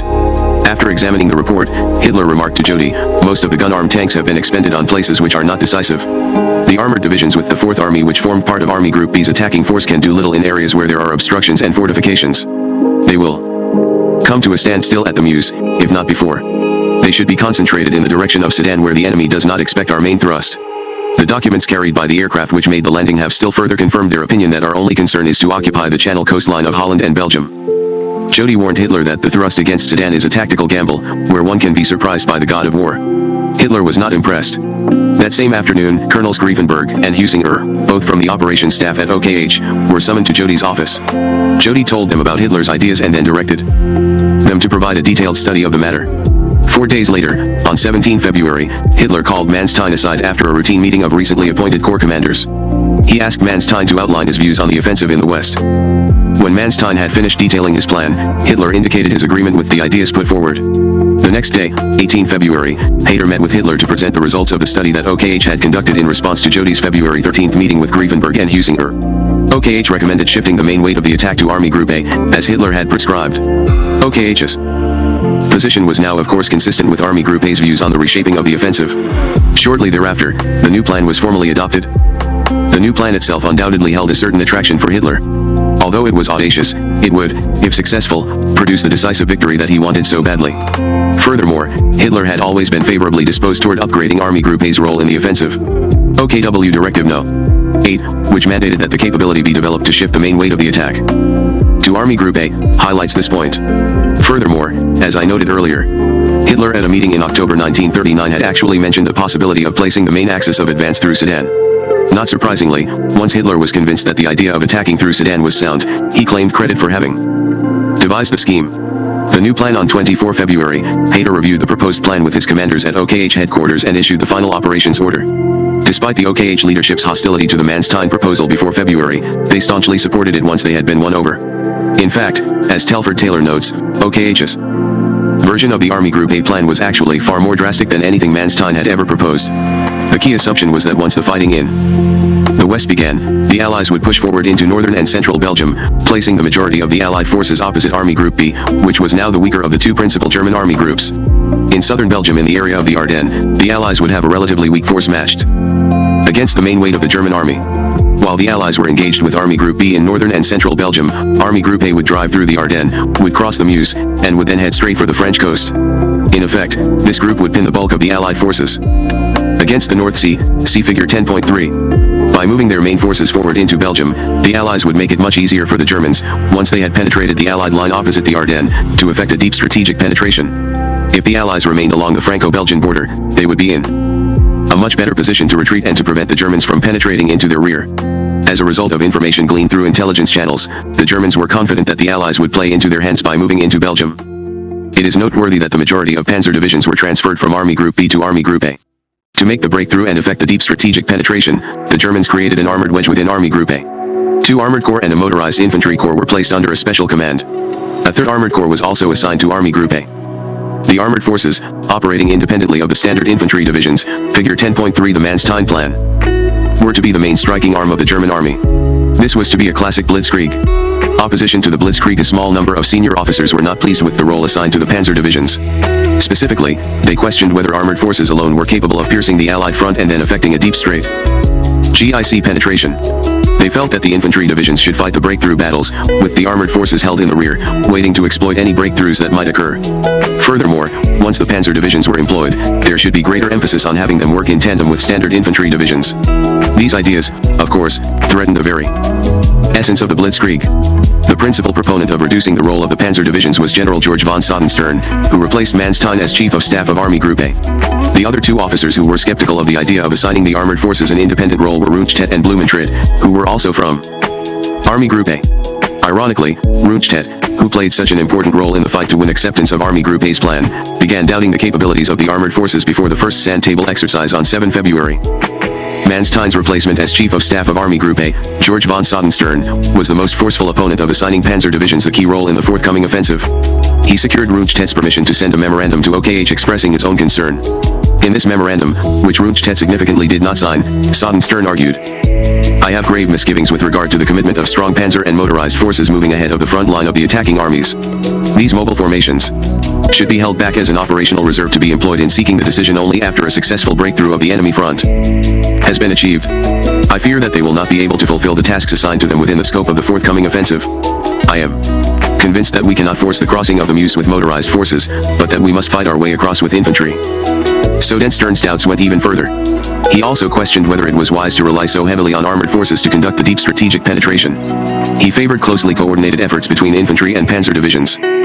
This memorandum, however, had little effect at OKH because Hayter, who was the most powerful individual in the German army at this point, had completely broken with his earlier position and had accepted the arguments of Guderian and Manstein. The extent of Hayter's conversion is reflected in the new plan, for which he bore full responsibility. Hayter, who had consistently rejected Army Group A's proposals and who had challenged Guderian on the issue of how to use panzer divisions at both of the sand table exercises, had now become one of the principal defenders of the Blitzkrieg. This transformation is perhaps best reflected in his reply to Sodenstem's memorandum, which is worth quoting at length. The mission assigned to the German army is a very difficult one. Given the terrain, Meuse, and the ratio of forces on both sides, especially with regard to artillery, this mission cannot be fulfilled if we employ those means which were relevant in the last war. We will have to use exceptional means and take the resulting risk. Whether the panzer divisions of the forward wave appear on the Meuse in full combat power is less important to me than the necessity of demonstrating resolute daring in pursuit of the retreating enemy and in making the initial crossing to the western Meuse bank decisive. I am absolutely aware of the fact that these units, when dashing forward, will have hours of severe crisis on the western Meuse bank. The Luftwaffe will relieve them by fully bringing to bear its superior combat power. Without taking this risk we might never be able to reach the left Meuse bank. But I am convinced that, in this operation, too, our panzer leaders will have an advantage, due to their energy and flexibility, combined with the effect of setting personal examples.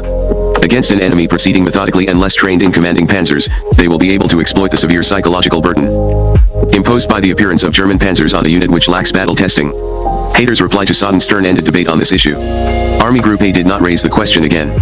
When the principal commanders of Army Group A met with Hitler and Hayter to discuss the new strategy on 15 March, they addressed the question of how the 19th Panzer Corps would be employed in the upcoming offensive. Guderian, that staunch advocate of the Blitzkrieg, told the assembled leaders that armored units would operate independently of the infantry units. Here was the perfect opportunity for Rundstedt to contest Guderian. Yet he remained silent. Guderian, not Soddenstern, had triumphed. Deterrence and the Blitzkrieg. With the adoption of the Blitzkrieg, deterrence no longer obtained, simply because there was widespread agreement among the key German decision-makers that the Allies would be defeated rapidly and decisively. The influential Guderian, who was the most vocal proponent of using armored forces to effect a deep strategic penetration, remained in command of the 19th Panzer Corps. He had a number of key allies within Army Group A. Colonels Blumentritt and Tresckow, two of Manstein's most loyal supporters throughout the battle to win acceptance of its proposal, remained in their influential positions in Army Group A. Furthermore, the various commanders of the armored and motorized units that would deliver the decisive blow were convinced that they would accomplish their goal. Hitler, who had never been satisfied with the various versions of the original OKH plan, was firmly convinced that the new plan would succeed. Hayter remarks in his diary for 17 March, the Führer now approves the preparations made and is manifestly confident of success. At OKH, which had long been the center of resistance to the Manstein plan, a radical change of heart took place. The most important convert was Hayter, whose influence at OKH had grown after Brauchitzky's fall from grace in early November 1939. Hayter became the leading proponent of the new plan. Despite Brauchitzky's decreased influence, he too supported the Blitzkrieg. Thus we find him telling Hitler in April that it is imperative not to postpone the attack because long waiting would not improve the situation. Furthermore, two of the principal staff officers at OKH, Colonels Husinger and Griefenberg, had been favorably disposed toward Army Group A's plan even before it was formally adopted. Even Lieb, the commander of Army Group C and a vociferous opponent of the original plan, raised no arguments against the final version.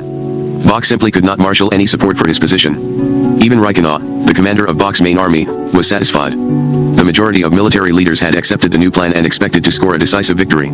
Gen. Walter Warlimont, one of the most respected officers at OKW, aptly characterized the general outlook of the German military in the spring of 1940 when he wrote, "The criticism was often made that senior officers, including Hitler himself, were prisoners of their memories of the First World War and therefore did not reckon on such a resounding success of the offense in the West."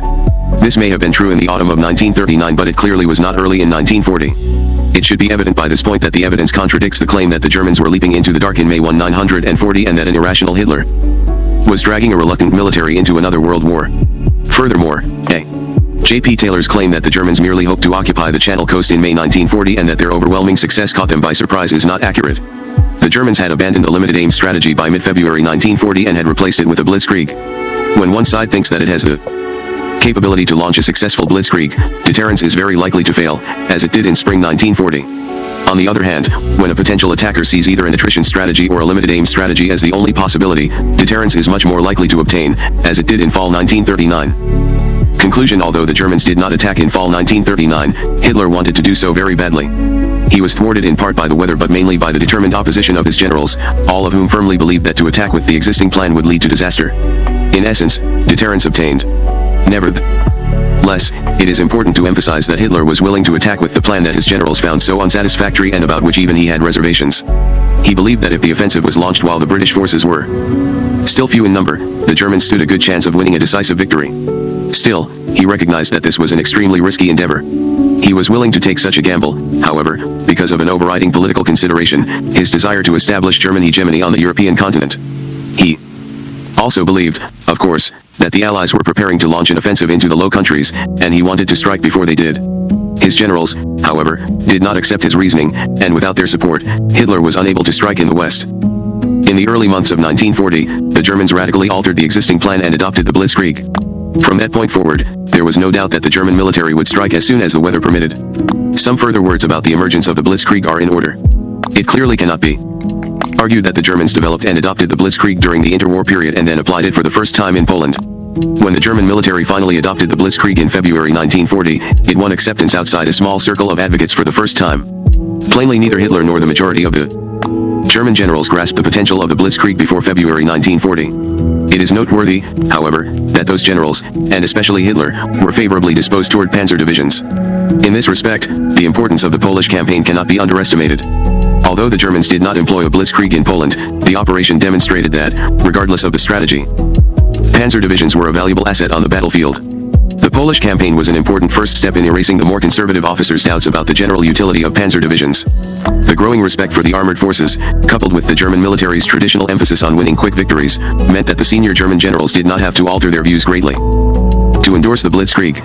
These German generals were not like their counterparts in France, who were irrevocably tied to an obsolete image of war. Although Germany's military leaders were more likely to accept Guderian's ideas on the employment of armor than were the French military leaders, it is clear that the blitzkrieg would not have emerged had Hitler not maintained relentless pressure on all of the decision makers, including himself, to devise a plan for defeating the Allies decisively. Hitler, who was determined to make Germany the dominant power on the continent, drove his military advisors, as well as himself, toward the blitzkrieg. If the German generals had been left to their own devices, the blitzkrieg would not have emerged. Hitler, of course, did more than simply pressure the military to find an acceptable strategy. He also directly intervened in the planning process and, as I have noted, he played a key role in the evolution of the various plans. In fact, without his direct interference, it is hard to imagine how Army Group A's strategy would have been adopted. I do not deny the importance of efforts by Rundstedt, Manstein, and Guderian to win acceptance of their scheme, nor do I deny the importance of the proposal itself, which not only influenced Hitler but also formed the basis of OKH's final plan. Army Group A, however, working through the normal chain of command, was unable to persuade the top leaders of the wisdom of its plan. OKH was a formidable roadblock. Hitler's intervention, coupled with three key events in the first months of 1940, the airplane crash and the two sand table exercises, was needed to break down OKH's resistance. After the overwhelming victory in spring 1940, Hitler turned to the east and invaded the Soviet Union. The German military, fresh from its victory in the West, enthusiastically supported Hitler's decision, believing that it could employ the blitzkrieg against the Soviets and could gain a quick and decisive victory. The Germans were wrong this time. The Soviets stopped the German offensive, and after 1942, the Germans were on the defensive on all fronts. In the end, World War II, like World War I, was won through attrition. The Allies on both the eastern and western fronts simply wore down the Germans.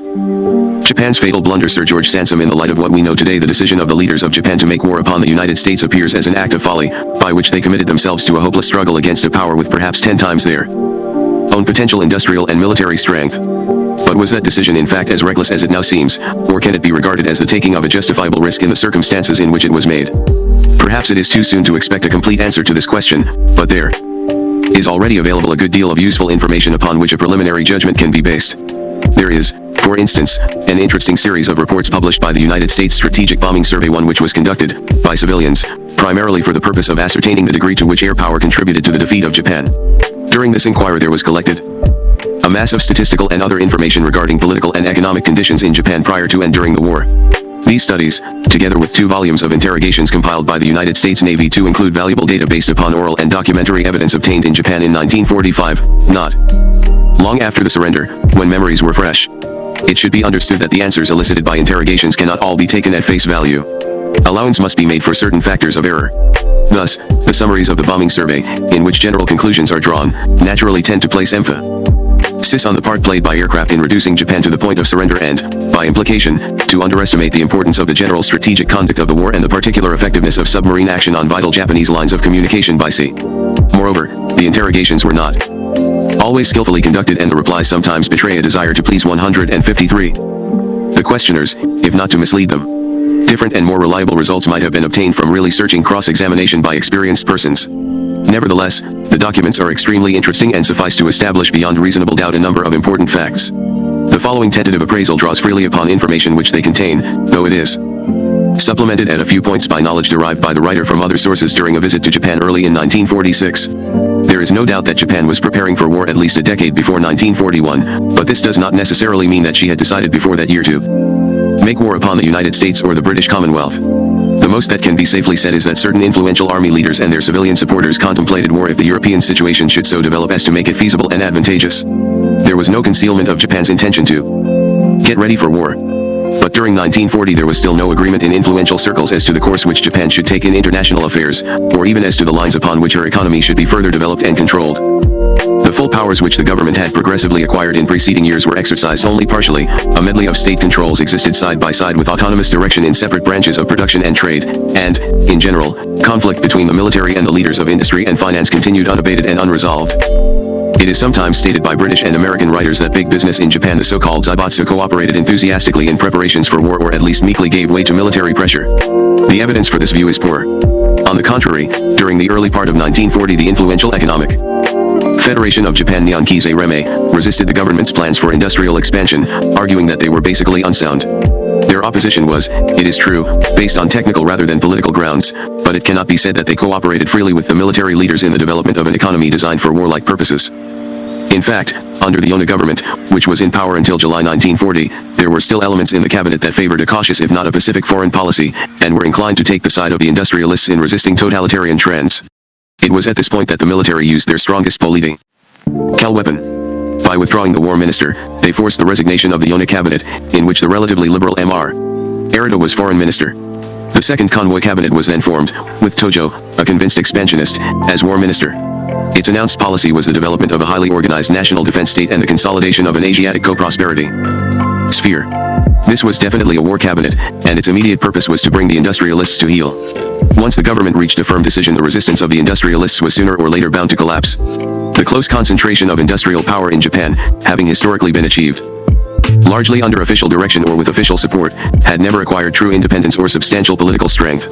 It could struggle against this measure or that, but in matters of high policy it could not successfully challenge the authority of the bureaucracy with which it was so organically related. In September 1940, Tojo let it be known that national mobilization required an intensified control which was inconsistent with the old liberal economic structure. But still the struggle continued and, surprisingly, the resistance of the industrial and financial leaders, represented by the Economic Federation, increased rather than diminished. The planned economy which was the object of Hoshino and Ahashi, two officials who had gained experience in Manchuria, was fought with some success by members of the Zaibatsu who, whatever their views as to war and peace, realized the limitations of the Japanese economy. But they were at length forced to execute plans in which they had little faith.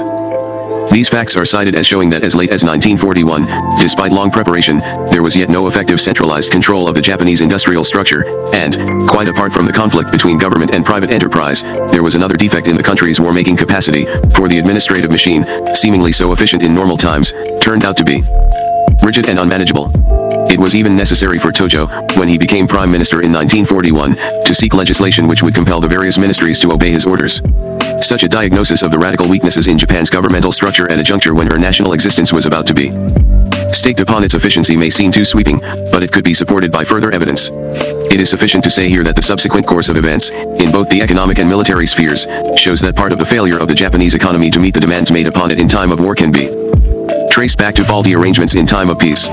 That governments or individuals should contract bad habits is not surprising, but it is surprising that the rulers of Japan should not have realized how inadequate, even by their own standards, was their country's organization for a war of their own choosing against powerful enemies. The The degree of their economic miscalculations is easy to measure by results. More difficult is an assessment of their political judgment.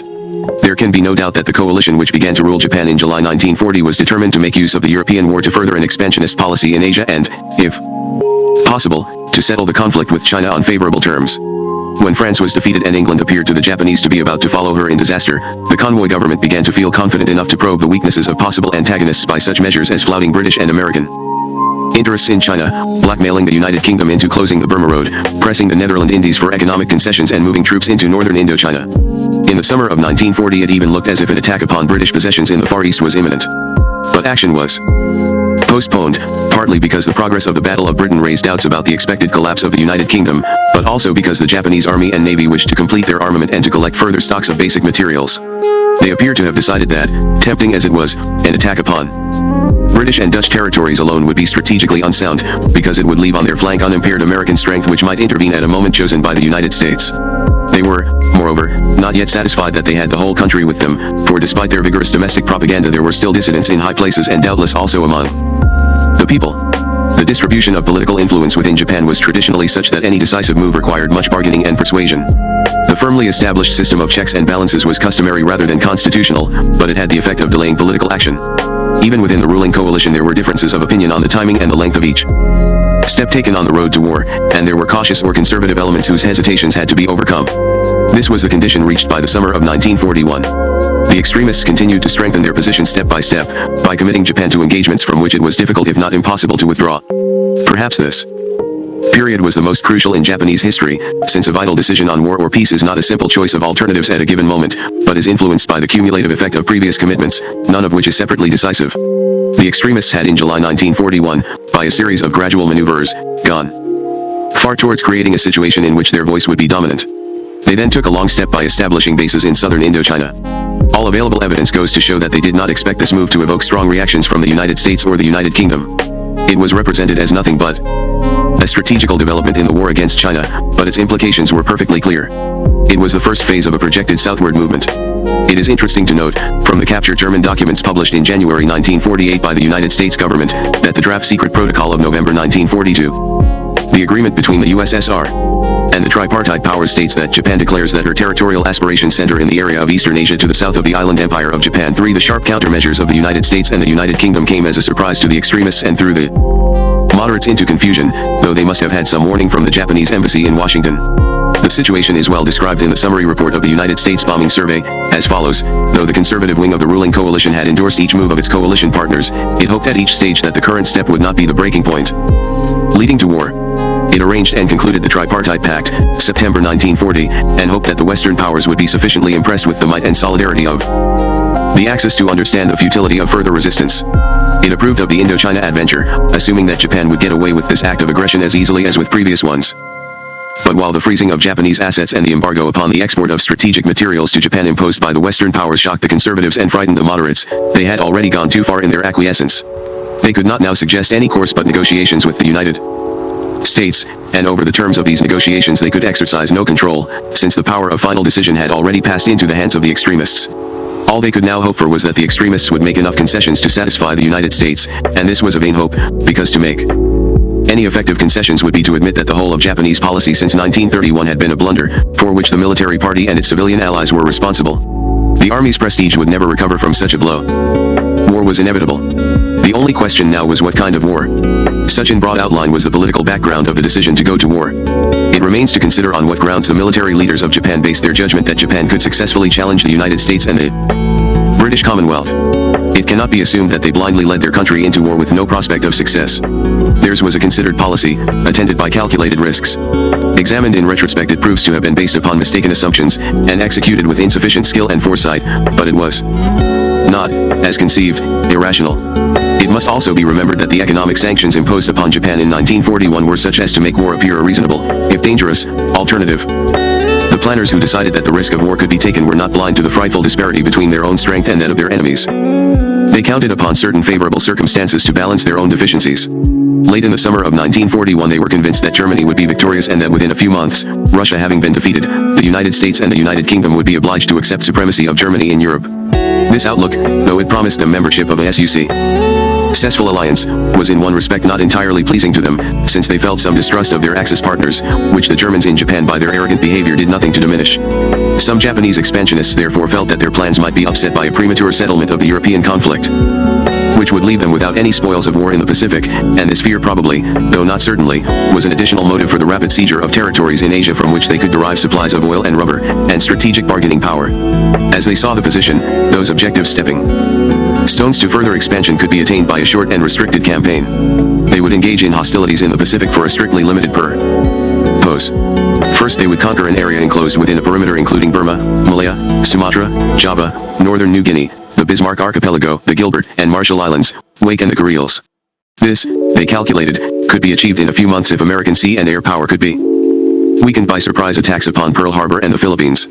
The United States, preoccupied with the European situation, would be unable to take the offensive before Japan had accomplished the necessary strengthening of the perimeter and established forward air and sea bases. Once firmly entrenched on that perimeter they could obtain from the occupied areas what they required to sustain and expand their deficient economy: oil, rubber, bauxite, metals, food.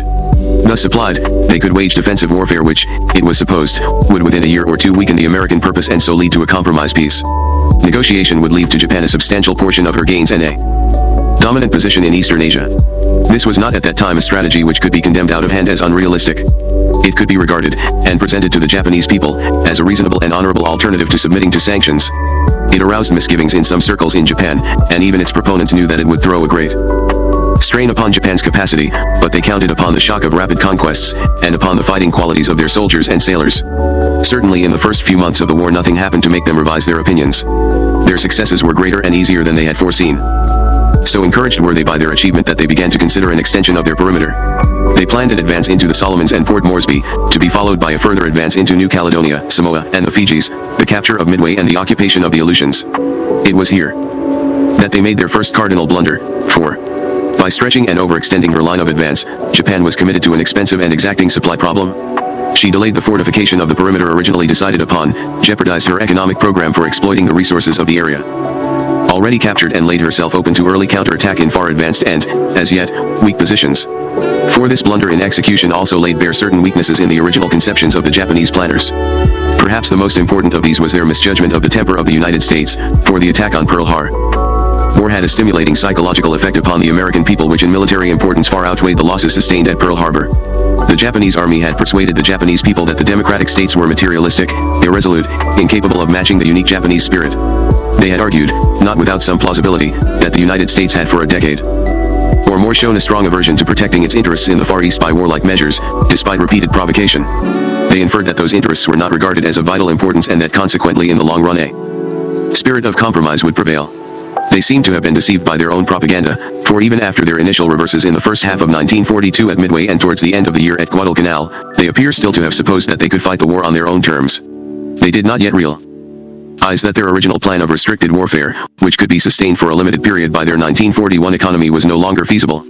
It was not until 1943 that they had fully grasped the fact that they could no longer dictate the scale or location of hostilities, but were involved in total war in which the initiative had already passed to the American forces. That they made this mistake is indicated by their failure to carry out complete economic mobilization until 1943. An index of the gross national product, computed by the United States Bombing Survey with the assistance of Japanese experts, shows a rise from 100 in 1940 to only 101 in 1941 and 102 in 1942.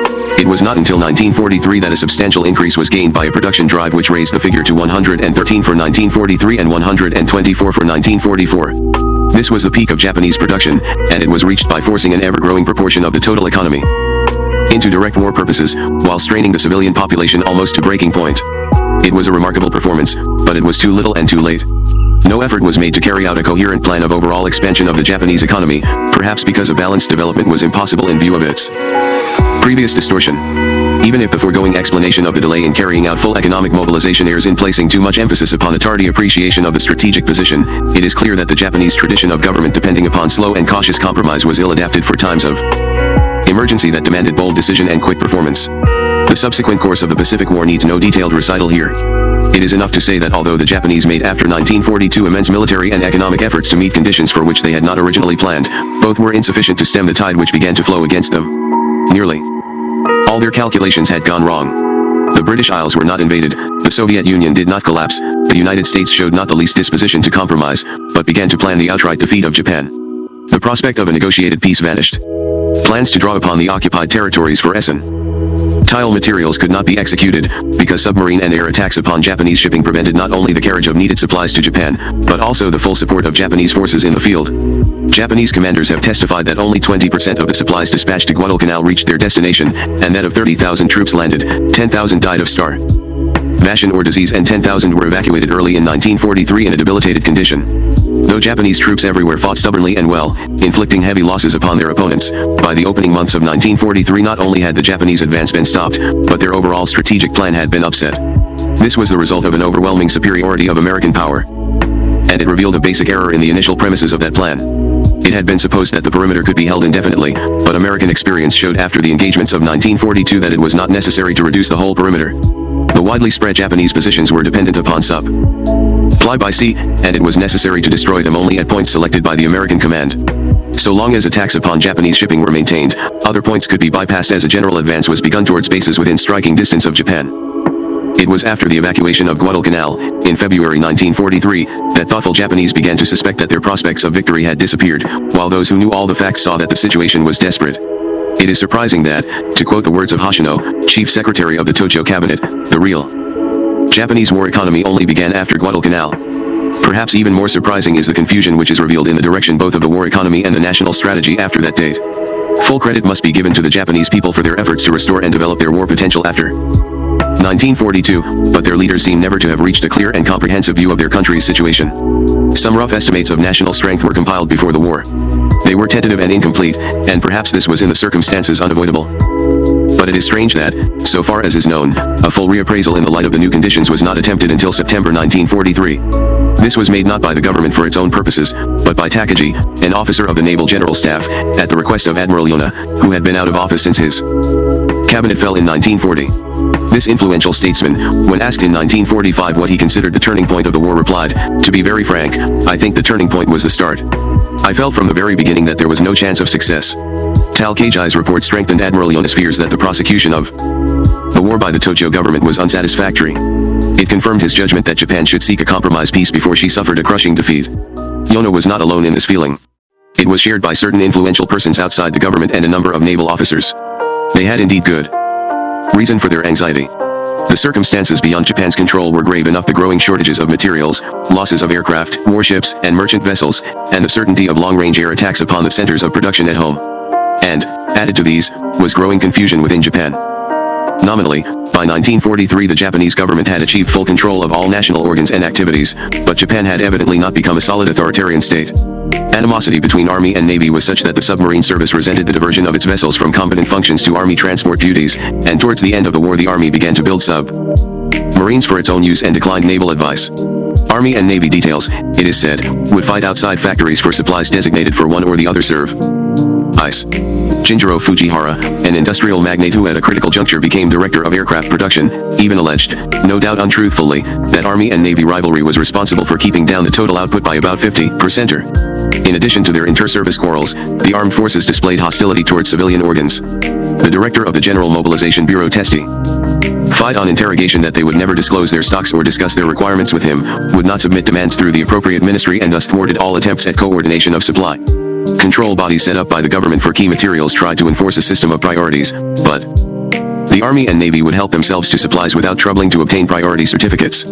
Civilian manufacturing firms were, it is reported, obliged to resort to black market transactions in order to secure material or machines.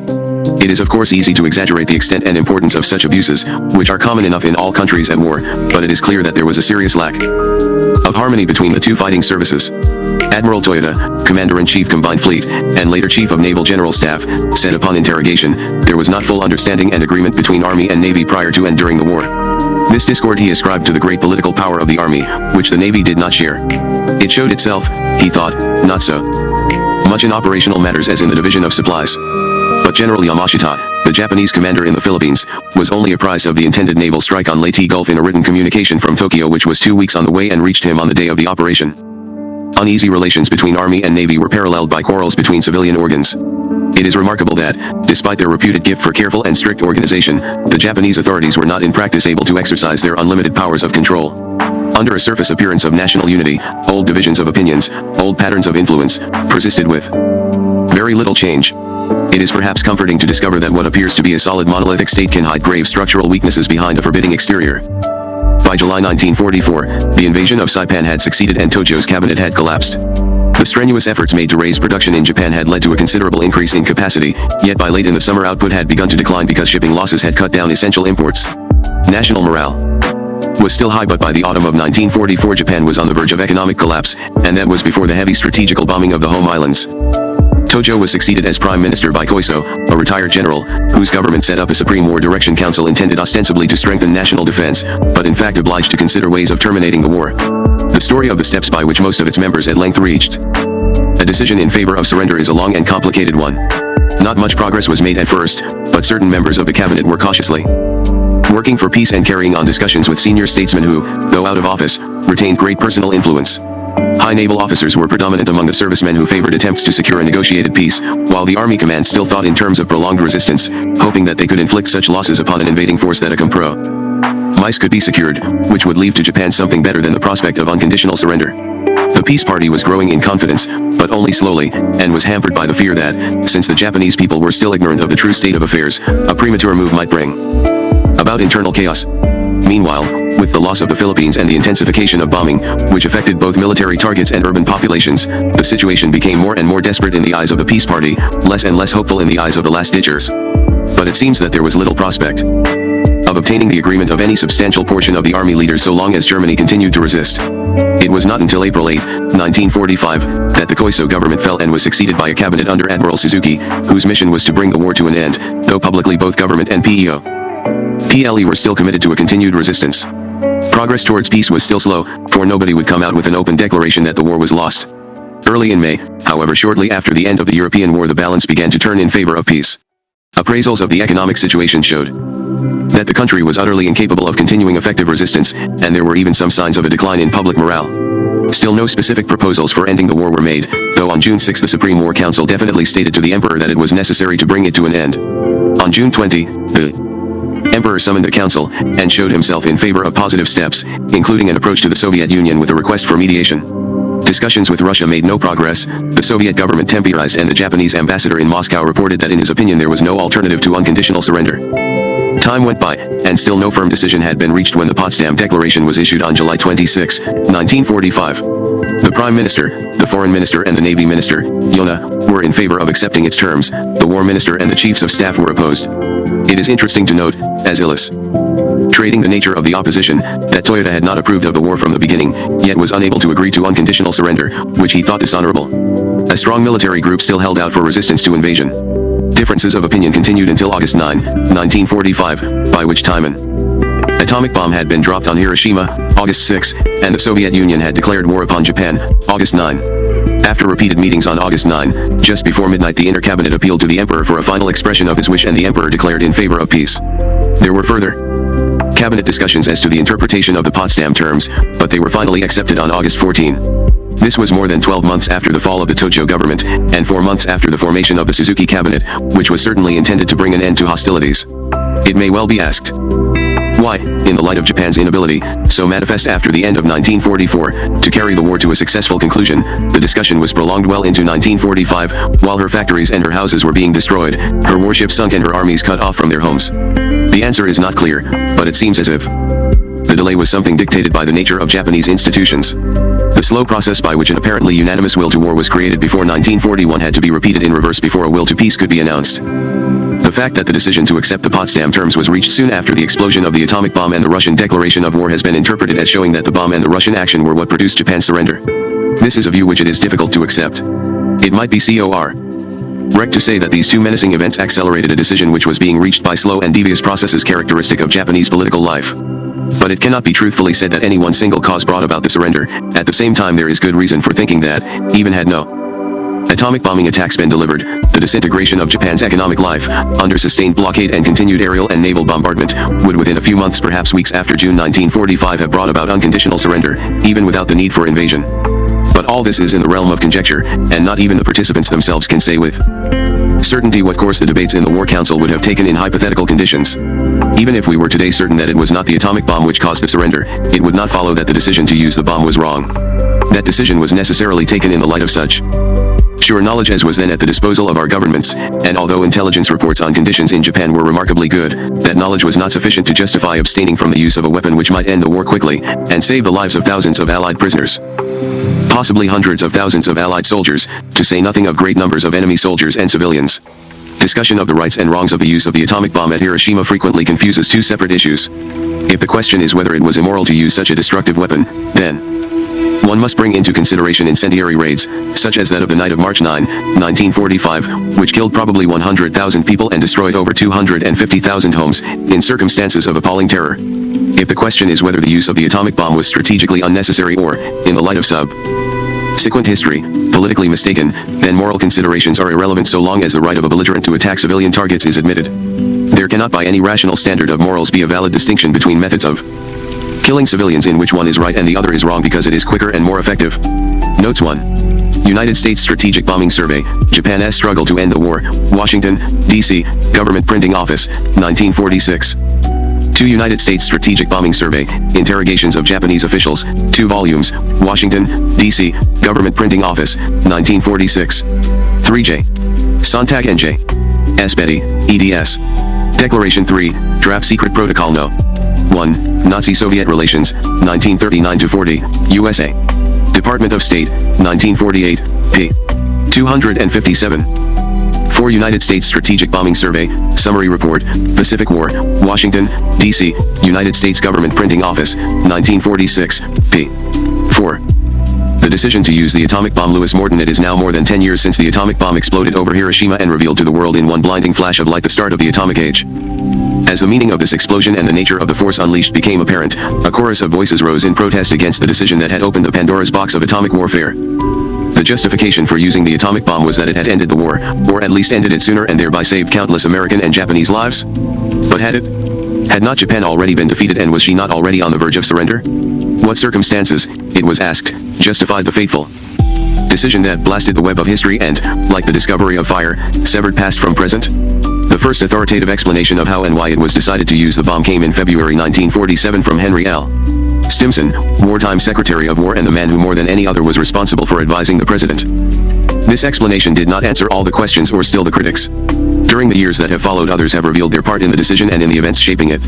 These explanations have not ended the controversy, but they have brought to light additional facts bearing on the decision to use the bomb. With this information and with the perspective of 10 years, it may be profitable to look again at the decision that opened the age of atomic warfare. The Interim Committee. The epic story of the development of the atomic bomb is by now well known. It began in 1939 when a small group of eminent scientists in this country called to 165 the attention of the United States government the vast potentialities of atomic energy for military purposes and warned that the Germans were already carrying on experiments in this field. The program, initiated in October of that year with a very modest appropriation and later expanded into the $2 billion Manhattan Project, had only one purpose: to harness the energy of the atom in a chain reaction to produce a bomb that could be carried by aircraft if possible, and to produce it before the Germans could. Point 1. That such a bomb, if produced, would be used, no responsible official even questioned. At no time from 1941 to 1945, declared M.R. Stimson, did I ever hear it suggested by the President, or by another responsible member of the government, that atomic energy should not be used in the war. And Dr. J. Robert Oppenheimer recalled in 1954 that we always assumed if the atomic bombs were needed, they would be used. After President Roosevelt's death, it fell to Secretary of State Stimson to brief the new president about the atomic weapon. At a White House meeting on April 25, he outlined the history and status of the program and predicted that within 4 months we shall in all probability have completed the most terrible weapon ever known in human history. This meeting, like Stimson's last meeting with Roosevelt, dealt largely with the political and diplomatic consequences of the use of such a weapon rather than with the timing and manner of employment, the circumstances under which it would be used, or whether it would be used at all. The answers to these questions depended on factors not yet known. But Stimson recommended, and the President approved, the appointment of a special committee to consider them. This special committee, known as the Interim Committee, played a vital role in the decision to use the bomb. The work of the Interim Committee was completed June 1, 1945, when it submitted its report to the President, recommending unanimously that 1. The bomb should be used against Japan as soon as possible. 2. It should be used against a military target surrounded by other buildings. 3. It should be used without prior warning of the nature of the weapon. Thus, by mid-June 1945, there was virtual unanimity among the President's civilian advisors on the use of the bomb.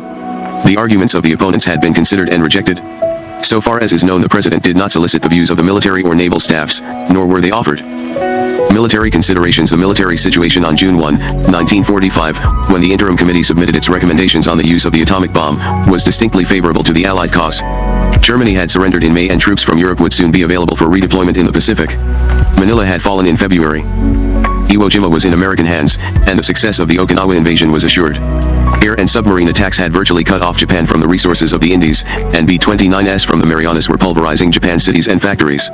The Pacific Fleet had virtually driven the Imperial Navy from the ocean, and planes of the fast carrier forces were striking Japanese naval bases in the inland sea. Clearly, Japan was a defeated nation. Though defeated in a military sense, Japan showed no disposition to surrender unconditionally. And Japanese troops had demonstrated time and again that they could fight hard and inflict heavy casualties even when the outlook was hopeless.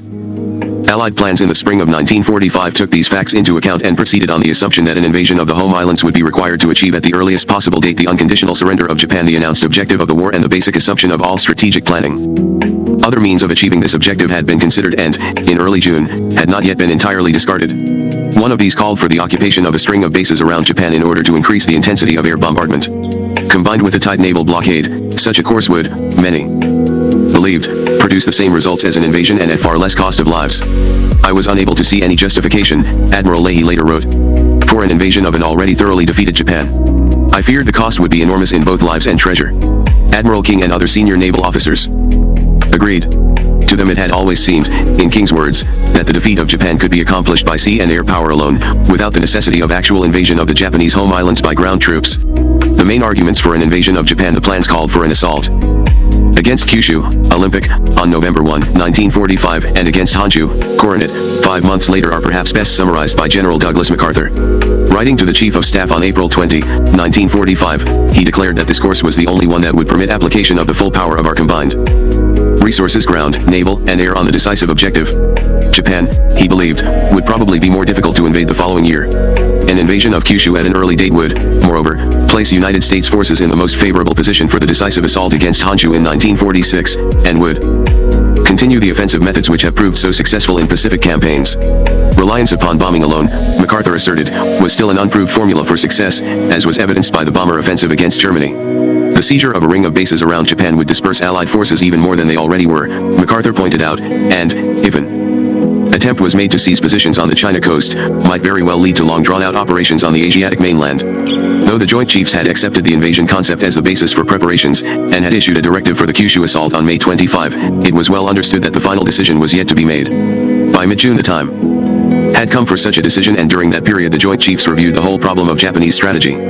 Finally, on June 18, at a meeting in the White House, they presented the alternatives to President Truman. Also present, according to the minutes, were Secretaries Stimson and Forrestal and Assistant Secretary of War John J. McCloy. 2 General Marshall presented the case for invasion and carried his colleagues with him, although both Admirals Leahy and King later declared they did not favor the plan. After considerable discussion of casualties and of the difficulties ahead, President Truman made his decision.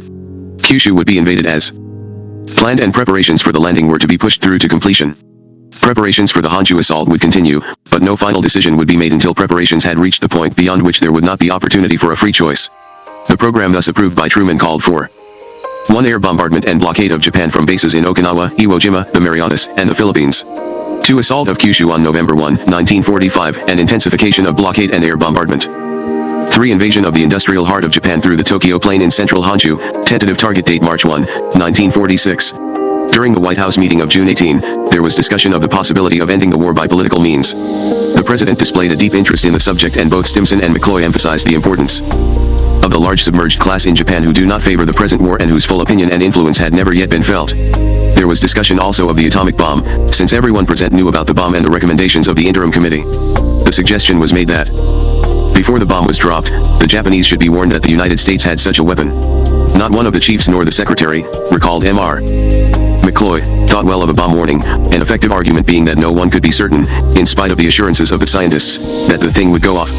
Though the defeat of the enemy's armed forces in the Japanese homeland was considered a prerequisite to Japan's surrender, it did not follow that Japanese forces elsewhere, especially those on the Asiatic mainland, would surrender also. It was to provide for just this contingency, as well as to pin down those forces during the invasion of the home islands, that the Joint Chiefs had recommended Soviet entry into the war against Japan. Soviet participation was a goal long pursued by the Americans. Both political and military authorities seem to have been convinced from the start that Soviet assistance, conceived in various ways, would shorten the war and lessen the cost. In October 1943, Marshal Stalin had told Cordell Hull, then in Moscow for a conference, that the Soviet Union would eventually declare war on Japan. At the Tehran conference in November of that year, Stalin had given the Allies formal notice of this intention and reaffirmed it in October 1944. In February 1945, at the Yalta Conference, Roosevelt and Stalin had agreed on the terms of Soviet participation in the Far Eastern War. Thus, by June 1945, the Americans could look forward to Soviet intervention at a date estimated as 3 months after the defeat of Germany. But by the summer of 1945 the Americans had undergone a change of heart. Though the official position of the War Department still held that Russian entry will have a profound military effect in that almost certainly it will materially shorten the war and thus save American lives, few responsible American officials were eager for Soviet intervention or as willing to make concessions as they had been at an earlier period. What had once appeared extremely desirable appeared less so now that the war in Europe was over and Japan was virtually defeated. President Truman, one official recalled, stated during a meeting devoted to the question of Soviet policy that agreements with Stalin had up to that time been a one-way street and that he intended thereafter to be firm in his dealings with the Russians. And at the June 18 meeting of the Joint Chiefs of Staff with the President, Admiral King had declared that regardless of the desirability of the Russians entering the war, they were not indispensable and he did not think we should go so far as to beg them to come in. Though the cost would be greater he had no doubt we could handle it alone. The failure of the Soviets to abide by agreements at Yalta had also done much to discourage the American desire for further cooperation with them. But after urging Stalin for 3 years to declare war on Japan, the United States government could hardly ask him now to remain neutral. Moreover, there was no way of keeping the Russians out even if there had been a will to do so. In Harriman's view, Russia would come into the war regardless of what we might do. A further difficulty was that Allied intelligence still indicated that Soviet intervention would be desirable, if not necessary, for the success of the invasion strategy. In Allied intelligence, Japan was portrayed as a defeated nation whose military leaders were blind to defeat. Though her industries had been seriously crippled by air bombardment and naval blockade and her armed forces were critically deficient in many of the resources of war, Japan was still far from surrender.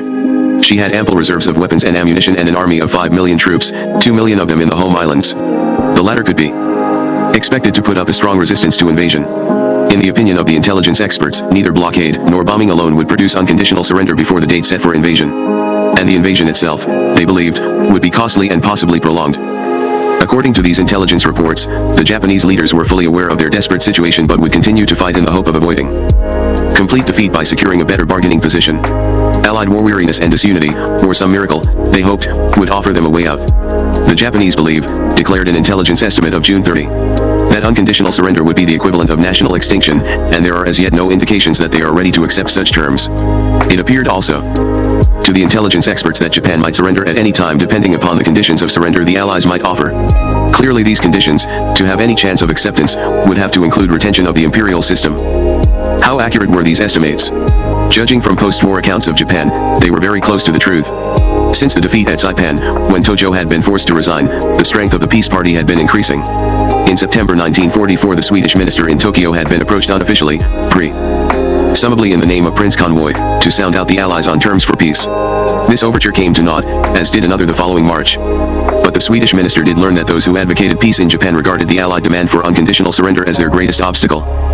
The Suzuki cabinet that came into power in April 1945 had an unspoken mandate from the emperor to end the war as quickly as possible. But it was faced immediately with another problem when the Soviet government announced it would not renew the Neutrality Pact after April 1946. The German surrender in May produced another crisis in the Japanese government and led, after considerable discussion, to a decision to seek Soviet mediation. But the first approach, made on June 3 to Jacob Malik, the Soviet ambassador, produced no results. Malik was non-committal and merely said the problem needed further study. Another overture to Malik later in the month also came to naught. At the end of June, the Japanese finally approached the Soviet government directly through Ambassador Sato in Moscow, asking that it mediate with the Allies to bring the Far Eastern War to an end. In a series of messages between Tokyo and Moscow, which the Americans intercepted and decoded, the Japanese Foreign Office outlined the position of the government and instructed Ambassador Sato to make arrangements for a special envoy from the emperor who would be empowered to make terms for Soviet mediation. Unconditional surrender, he was told, was completely unacceptable, and time was of the essence. But the Russians, on one pretext and another, delayed their answer until mid-July when Stalin and Molotov left for Potsdam. Thus, the Japanese government had by then accepted defeat and was seeking desperately for a way out, but it was not willing even at this late date to surrender unconditionally, and would accept no terms that did not include the preservation of the imperial system. Allied intelligence thus had estimated the situation in Japan correctly. Allied invasion strategy had been re-examined and confirmed in mid-June, and the date for the invasion fixed. The desirability of Soviet assistance had been confirmed also, and plans for her entry into the war during August could now be made. No decision had been reached on the use of the atomic bomb, but the president's advisors had recommended it. The decision was the president's and he faced it squarely. But before he could make it, he would want to know whether the measures already concerted would produce unconditional surrender at the earliest moment and at the lowest cost. If they could not, then he would have to decide whether circumstances warranted employment of a bomb that Stimson had already labeled as the most terrible weapon ever known in human history. The decision, though responsibility for the decision to use the atomic bomb was the president's, he exercised it only after careful study of the recommendations of his senior advisors. Chief among these was the Secretary of War, under whose broad supervision the Manhattan Project had been placed. Already deeply concerned over the cost of the projected invasion, the political effects of Soviet intervention and the potential consequences of the use of the atomic bomb, Stimson sought a course that would avoid all these evils. The difficulty, as he saw it, lay in the requirement for unconditional surrender. It was a phrase that might make the Japanese desperate and lead to a long and unnecessary campaign of attrition that would be extremely costly to both sides. But there was no way of getting around the term. It was firmly rooted in Allied war aims, and its renunciation was certain to lead to charges of appeasement. But if this difficulty could be overcome, would the Japanese respond if terms were offered? The intelligence experts thought so, and the radio intercepts from Tokyo to Moscow bore them out. So far as the army was concerned, there was much to be gained by such a course. Not only might it reduce the enormous cost of the war, but it would also make possible a settlement in the Western Pacific before too many of our allies are committed there and have made substantial contributions towards the defeat of Japan. In the view of the War Department, these aims justified any concessions which might be attractive to the Japanese, so long as our realistic aims for peace in the Pacific are not adversely affected. The problem was to formulate terms that would meet these conditions. There was considerable discussion of this problem in Washington in the spring of 1945 by officials in the Department of State and in the War and Navy departments. Joseph C. Grew, acting Secretary of State, proposed to the President late in May that he issue a proclamation urging the Japanese to surrender and assuring them that they could keep the emperor. Though Truman did not act on the suggestion, he thought it a sound idea and told Grew to discuss it with his cabinet colleagues and the Joint Chiefs. On June 18, Grew was back with the report that these groups favored the idea, but that there were differences on the timing. Grew's ideas, as well as those of others concerned, were summarized by Stimson in a long and carefully considered memorandum to the President on July 2, representing the most informed military and political estimate of the situation. At this time, this memorandum constitutes a state paper of the first importance. If any one document can be said to provide the basis for the President's warning to Japan and his final decision to use the atomic bomb, this is it. The gist of Stimson's argument was that the most promising alternative to the long and costly struggle certain to follow invasion was to warn the Japanese of what is to come and to give them an opportunity to surrender. There was, he thought, enough of a chance that such a course would work to make the effort worthwhile. Japan no longer had any allies, her navy was virtually destroyed, and she was increasingly vulnerable to air attack and naval blockade. Against her were arrayed the increasingly powerful forces of the Allies, with their inexhaustible and untouched industrial resources. In these circumstances, Stimson believed the Japanese people would be susceptible to reason if properly approached. Japan, he pointed out, is not a nation composed of mad fanatics of an entirely different mentality from ours. On the contrary, she has within the past century shown herself to possess extremely intelligent people. But any attempt, Stimson added, to exterminate her armies and her population by gunfire or other means will tend to produce a fusion of race solidity and antipathy. A warning to Japan, Stimson contended, should be carefully timed. It should come before the actual invasion, before destruction had reduced the Japanese to fanatical despair, and, if the Soviet Union had already entered the war, before Russian attack had progressed so far. 3. It should also emphasize, Stimson believed, the inevitability and completeness of the destruction ahead and the determination of the Allies to strip Japan of her conquests and to destroy the influence of the military clique. It should be a strong warning and should leave no doubt in Japanese minds that they would have to surrender unconditionally and submit to Allied occupation. The warning, as Stimson envisaged it, had a double character. While promising destruction and devastation, it was also to hold out hope to the Japanese if they heeded its message. In his memorandum, therefore, Stimson stressed the positive features of the warning and recommended that it include a disavowal of any intention to destroy the Japanese nation or to occupy the country permanently. Once Japan's military clique had been removed from power and her capacity to wage war destroyed, it was Stimson's belief that the Allies should withdraw and resume normal trade relations with the new and peaceful Japanese government. I personally think, he declared, that if in saying this we should add that we do not exclude a constitutional monarchy under her present dynasty, it would substantially add to the chance of acceptance. Not once in the course of this lengthy memorandum was mention made of the atomic bomb. There was no need to do so. Everyone concerned understood clearly that the bomb was the instrument that would destroy Japan and impress on the Japanese government the hopelessness of any course but surrender. As Stimson expressed it, the atomic bomb was the best possible sanction, the single weapon that would convince the Japanese of our power to destroy the empire.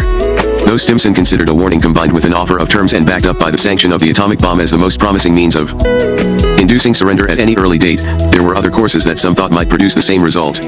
One was the continuation and intensification of air bombardment coupled with surface and underwater blockade. This course had already been considered and rejected as insufficient to produce surrender, though its advocates were by no means convinced that this decision was a wise one. And Stimson himself later justified the use of the bomb on the ground that by November 1 conventional bombardment would have caused greater destruction than the bomb. This apparent contradiction is explained by the fact that the atomic bomb was considered to have a psychological effect entirely apart from the damage wrought. Nor did Stimson, in his memorandum, consider the effect of the Soviet Union's entry into the war. By itself, this action could not be counted on to force Japan to capitulate, but combined with bombardment and blockade it might do so. At least that was the view of Brigadier General George A. Lincoln, one of the Army's top planners, who wrote in June that probably it will take Russian entry into the war, coupled with a landing, or imminent threat of landing, on Japan proper by us, to convince them the Japanese of the hopelessness of their position. Why, therefore, was it not possible to issue the warning prior to a Soviet declaration of war against Japan and rely on that event, together with an intensified air bombardment, to produce the desired result? If together they could not secure Japan's surrender, would there not still be time to use the bomb before the scheduled invasion of Kyushu in November? No final answer to this question is possible with the evidence at hand. But one cannot ignore the fact that some responsible officials feared the political consequences of Soviet intervention and hoped that ultimately it would prove unnecessary. This feeling may unconsciously have made the atom bomb solution more attractive than it might otherwise have been. Some officials may have believed, too, that the bomb could be used as a powerful deterrent to Soviet expansion in Europe, where the Red Tide had successfully engulfed Romania, Bulgaria, Yugoslavia, Czechoslovakia, and Hungary. In an interview with 3 of the top scientists in the Manhattan Project early in June, M.R. Burns did not, according to Leo Szilard, argue that the bomb was needed to defeat Japan, but rather that it should be dropped to make Russia more manageable in Europe. It has been asserted also that the desire to justify the expenditure of the $2 billion spent on the Manhattan Project may have disposed some favorably toward the use of the bomb. Already questions had been asked in Congress, and the end of the war would almost certainly bring on a full-scale investigation. What more striking justification of the Manhattan Project than a new weapon that had ended the war in one sudden blow and saved countless American lives? It was my reaction, wrote Admiral Leahy, that the scientists and others wanted to make this test because of the vast sums that had been spent on the project. Truman knew that, and so did other people involved. This explanation hardly does credit to those involved in the Manhattan Project and not even P.M.S. Blackett, one of the severest critics of the decision to use the bomb, accepted it. The wit of man, he declared, could hardly devise a theory of the dropping of the bomb, both more insulting to the American people, or more likely to lead to an energetically pursued Soviet defense policy. But even if the need to justify these huge expenditures is discounted, and certainly by itself it could not have produced the decision, the question still remains whether those who held in their hands a weapon thought capable of ending the war in one stroke could justify withholding that weapon. Would they not be open to criticism for failing to use every means at their disposal to defeat the enemy as quickly as possible, thereby saving many American lives? And even at that time there were some who believed that the new weapon would ultimately prove the most effective deterrent to war yet produced. How better to outlaw war forever than to demonstrate the tremendous destructive power of this weapon by using it against an actual target? By early 1945 the stage had been set for the final decision. Stimson's memorandum had been approved in principle, and on July 4 the British had given their consent to the use of the bomb against Japan. It remained only to decide on the terms and timing of the warning. This was the situation when the Potsdam Conference opened on July 17, one day after the bomb had been successfully exploded in a spectacular demonstration at Alamogordo, New Mexico. The atomic bomb was a reality, and when the news reached Potsdam there was great excitement among those who were let in on the secret. Instead of the prospect of long and bitter months of fighting the Japanese, there was now a vision, fair and bright indeed it seemed to Churchill, of the end of the whole war in 1 or 2 violent shocks. President Truman's first action was to call together his chief advisors Burns, Stimson, Leahy, Marshall, King, and Arnold. I asked for their opinion whether the bomb should be used, he later wrote. The consensus was that it should. For here at last was the miracle to end the war and solve all the perplexing problems posed by the necessity for invasion. But because no one could tell what effect the bomb might have physically or psychologically, it was decided to proceed with the military plans for the invasion. No one at this time, or later in the conference, raised the question of whether the Japanese should be informed of the existence of the bomb. That question, it will be recalled, had been discussed by the scientific panel on June 16 and at the White House meeting with the JCS, the service secretaries and M.R. McCloy on June 18.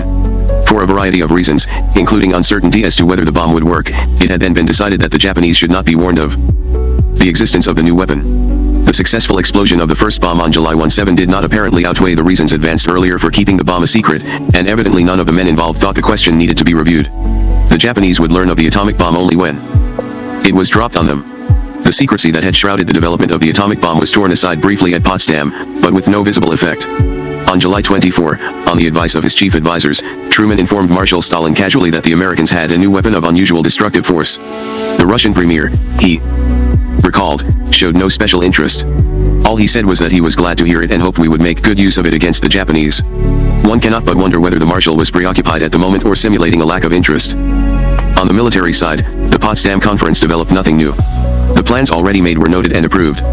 Even at this late stage, the question of the bomb was divorced entirely from military plans, and the final report of the conference accepted as the main effort the invasion of the Japanese home islands. November 15, 1946, was accepted as the planning date for the end of the war against Japan. During the conference, Stalin told Truman about the Japanese overtures, information that the Americans already had. The Marshal spoke of the matter also to Churchill, who discussed it with Truman, suggesting cautiously that some offer be made to Japan. M.R. Stimson, General Marshal, and the President, he later wrote, were evidently searching their hearts, and we had no need to press them. We knew of course that the Japanese were ready to give up all conquests made in the war. That same night, after dining with Stalin and Truman, the Prime Minister wrote that the Russians intended to attack Japan soon after August 8, perhaps within 2 weeks after that date. Truman presumably received the same information, confirming Harry Hopkins' report of his conversation with Stalin in Moscow in May. All that remained now was to warn Japan and give her an opportunity to surrender. In this matter, Stimson's and Gru's views, as outlined in the Memorandum of July 2, were accepted, but apparently on the advice of the former Secretary of State Cordell Hull, it was decided to omit any reference to the Emperor. Hull's view, solicited by Burns before his departure for Potsdam, was that the proposal smacked of appeasement and seemed to guarantee continuance not only of the Emperor but also of the feudal privileges of a ruling caste. And should the Japanese reject the warning, the proposal to retain the imperial system might well encourage resistance and have terrible political repercussions in the United States. For these reasons, he recommended that no statement about the Emperor be made until the climax of Allied bombing and Russia's entry into the war. Thus, the final terms offered to the Japanese in the Potsdam Declaration on July 26 made no mention of the Emperor or of the imperial system. Neither did the declaration contain any reference to the atom bomb, but simply warned the Japanese of the consequences of continued resistance. Only those already familiar with the weapon could have read the references to inevitable and complete destruction as a warning of atomic warfare. The receipt of the Potsdam Declaration in Japan led to frantic meetings to decide what should be done. It was finally decided not to reject the note but to await the results of the Soviet overture. At this point, the military insisted that the government make some statement to the people, and on July 28 Premier Suzuki declared to the press that Japan would ignore the declaration, a statement that was interpreted by the Allies as a rejection. To the Americans, the rejection of the Potsdam Declaration confirmed the view that the military was still in control of Japan and that only a decisive act of violence could remove them. The instrument for such action lay at hand in the atomic bomb. Events now seemed to justify its use. But in the hope that the Japanese might still change their minds, Truman held off orders on the use of the bomb for a few days. Only silence came from Tokyo, for the Japanese were waiting for a reply from the Soviet government, which would not come until the return of Stalin and Molotov from Potsdam on August 6. Prophetically, Foreign Minister Tojo wrote Sato on August 2, the day the Potsdam Conference ended, that he could not afford to lose a single day in his efforts to conclude arrangements with the Russians if we were to end the war before the assault on our mainland. By that time, President Truman had already decided on the use of the bomb. Preparations for dropping the 2 atomic bombs produced thus far had been underway for some time. The components of the bombs had been sent by cruiser to Tinian in May and the fissionable material was flown out in mid-July. The B-29s and crews were ready and trained, standing by for orders, which would come through the commanding general, U.S. Army Strategic Air Forces in the Pacific, General Spaatz. Detailed arrangements and schedules were completed and all that was necessary was to issue orders. At General Arnold's insistence, the responsibility for selecting the particular target and fixing the exact date and hour of the attack was assigned to the field commander, General Spaatz. In orders issued on July 25 and approved by Stimson and Marshall, Spaatz was ordered to drop the first special bomb as soon as weather will permit visual bombing after about 3 August 1945 on one of the targets, Hiroshima, Kokura, Niigata, and Nagasaki. He was instructed also to deliver a copy of this order personally to MacArthur and Nimitz. Weather was the critical factor because the bomb had to be dropped by visual means, and Spaatz delegated to his Chief of Staff, Major General Courtesy LeMay, the job of deciding when the weather was right for this most important mission. From the dating of the order to General Spaatz, it has been argued that President Truman was certain the warning would be rejected and had fixed the date for the bombing of Hiroshima even before the issuance of the Potsdam Declaration. But such an argument ignores the military necessities. For operational reasons, the orders had to be issued in sufficient time to set the military wheels in motion. In a sense, therefore, the decision was made on July 25. It would stand unless the president changed his mind. I had made the decision, wrote Truman in 1955. I also instructed Stimson that the order would stand unless I notified him that the Japanese reply to our ultimatum was acceptable. The rejection by the Japanese of the Potsdam Declaration confirmed the orders Spaatz had already received. The Japanese surrender on Tinian and Guam, preparations for dropping the bomb had been completed by August 3. The original plan was to carry out the operation on August 4, but General LeMay deferred the attack because of bad weather over the target. On August 5 the forecasts were favorable and he gave the word to proceed with the mission. following day, at 0245 on August 6, the bomb-carrying plane was airborne. 6.5 hours later the bomb was released over Hiroshima, Japan's 8th largest city, to explode 50 seconds later at a height of about 2,000 feet. The age of atomic warfare had opened. Aboard the cruiser Augusta on his way back to the United States, President Truman received the news by radio. That same day a previously prepared release from Washington announced to the world that an atomic bomb had been dropped on Hiroshima and warned the Japanese that if they did not surrender, they could expect a rain of ruin from the air, the like of which has never been seen on this earth. On August 7, Ambassador Sato in Moscow received word at last that Molotov would see him the next afternoon. At the appointed hour he arrived at the Kremlin, full of hope that he would receive a favorable reply to the Japanese proposal for Soviet mediation with the Allies to end the war. Instead, he was handed the Soviet declaration of war, effective on August 9. Thus, 3 months to the day after Germany's surrender, Marshal Stalin had lived up to his promise to the Allies. Meanwhile, President Truman had authorized the use of the second bomb, the last then available. The objective was Kokura, the date August 9. But the plane carrying the bomb failed to make its run over the primary target and hit the secondary target, Nagasaki, instead. The next day Japan sued for peace. The close sequence of events between August 6 and 10, combined with the fact that the bomb was dropped almost 3 months before the scheduled invasion of Kyushu and while the Japanese were trying desperately to get out of the war, has suggested to some that the bombing of Hiroshima had a deeper purpose than the desire to end the war quickly. This purpose, it is claimed, was nothing less than a desire to forestall Soviet intervention into the Far Eastern War. Else why this necessity for speed? Certainly nothing in the military situation seemed to call for such hasty action. But if the purpose was to forestall Soviet intervention, then there was every reason for speed. And even if the Russians could not be kept out of the war, at least they would be prevented from making more than a token contribution to victory over Japan. In this sense it may be argued that the bomb proved a success, for the war ended with the United States in full control of Japan. This theory leaves several matters unexplained.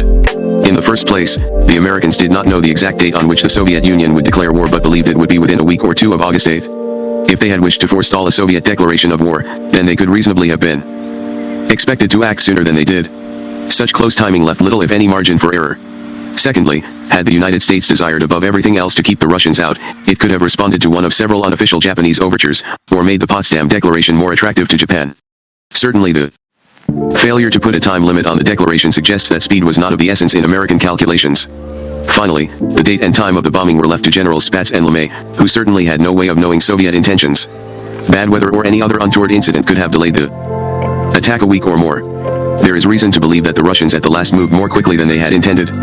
In his conversations with Harry Hopkins in May 1945 and at Potsdam, Marshal Stalin had linked Soviet entry with negotiations then in progress with Chinese representatives in Moscow. When these were completed, he had said he would act. On August 8 these negotiations were still in progress. Did the atomic bomb accomplish its purpose? Was it, in fact, as Stimson said, the best possible sanction after Japan rejected the Potsdam Declaration? The sequence of events argues strongly that it was, for bombs were dropped on the 6th and 9th, and on the 10th Japan surrendered. But in the excitement over the announcement of the first use of an atomic bomb and then of Japan's surrender, many overlooked the significance of the Soviet Union's entry into the war on the 9th. The first bomb had produced consternation and confusion among the leaders of Japan, but no disposition to surrender. The Soviet declaration of war, though not entirely unexpected, was a devastating blow and, by removing all hope of Soviet mediation, gave the advocates of peace their first opportunity to come boldly out into the open.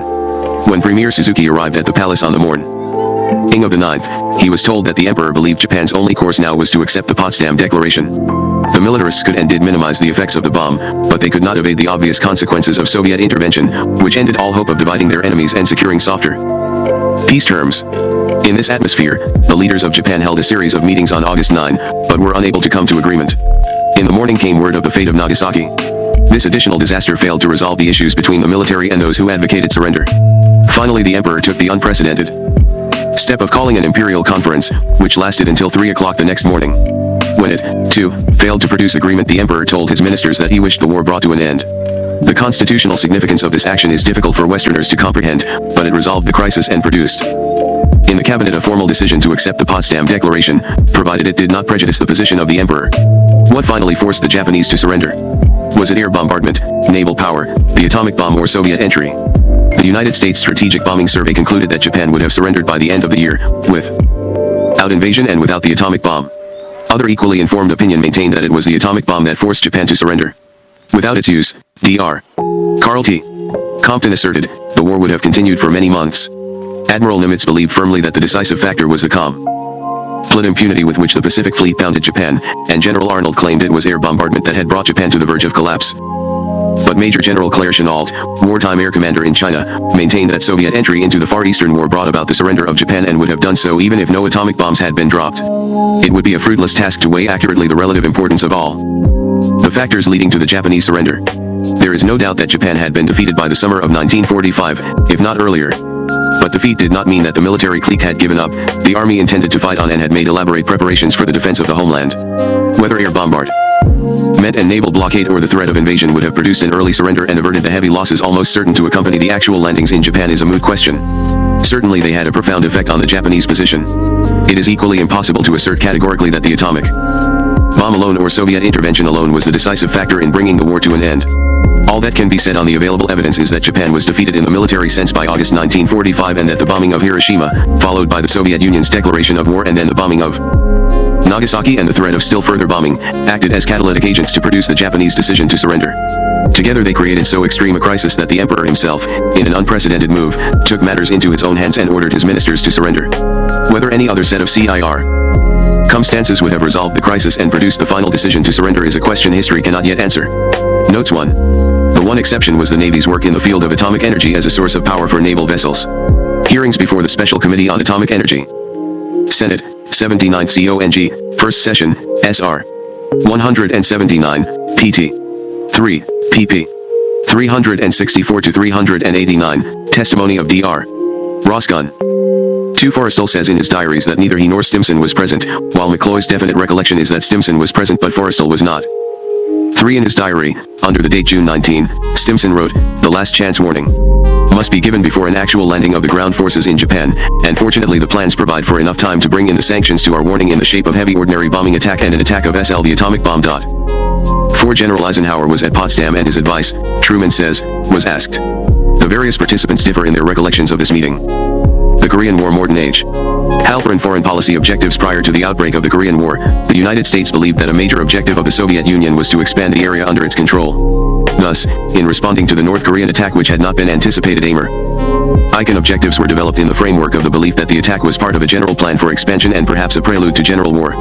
The United States sought to prevent the success of this communist attempt to expand by the use of force in the belief that allowing the Soviets to succeed in Korea would encourage aggression elsewhere. General Omar Bradley expressed this purpose at the MacArthur hearings in describing Korea as a preventive limited war aimed at avoiding World War III.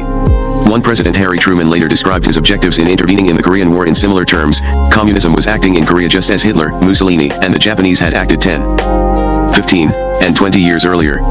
I felt certain that if South Korea was allowed to fall, communist leaders would be emboldened to override nations closer to our own shores. If the communists were permitted to force their way into the Republic of Korea without opposition from the free world, no small nation would have the courage to resist threats and aggress Zion by stronger communist neighbors. If this was allowed to go unchallenged, it would mean a Third World War, just as similar incidents had brought on the Second World War. Point 2. The defense of Korea was partly motivated by the feeling that the action was necessary to convince the West Europeans that the United States would come to their aid. The administration was wary of committing its military power, thereby leaving itself exposed to Soviet aggression in Europe. During the latter stages of the Korean War, in fact, the major American buildup occurred in Europe and not 181. In the Far East, the administration was also aware of the danger of splitting the NATO alliance in a dispute over Far Eastern policy. A major objective throughout the war was to prevent adverse repercussions in Europe while using the episode to strengthen NATO and build up its military capability. America's NATO allies, particularly the British, constantly applied pressure on the United States to prevent expansion of the war and to bring it swiftly to a conclusion. Following an almost inadvertent reference by President Truman at a press conference to the possibility of using atomic weapons, British Prime Minister Clement Attlee flew to the United States to confer with Truman and to propose the seeking of a ceasefire in Korea to be followed by the admission of Communist China to the United Nations. Partly because the defense effort in Korea was carried on under UN auspices, the United States felt obliged constantly to consult its allies on policy and was influenced by their continuous efforts to halt the expansion of the war and to bring about its conclusion. Soviet objectives were more closely related to the situation in the Far East. The Soviets were interested in the capture of South Korea for its own sake and probably expected a relatively quick and easy North Korean victory. In addition, the Soviets probably hoped to prevent Japan's alignment with the Western powers. Alan Whiting has suggested the nature of the Soviet Far Eastern objective.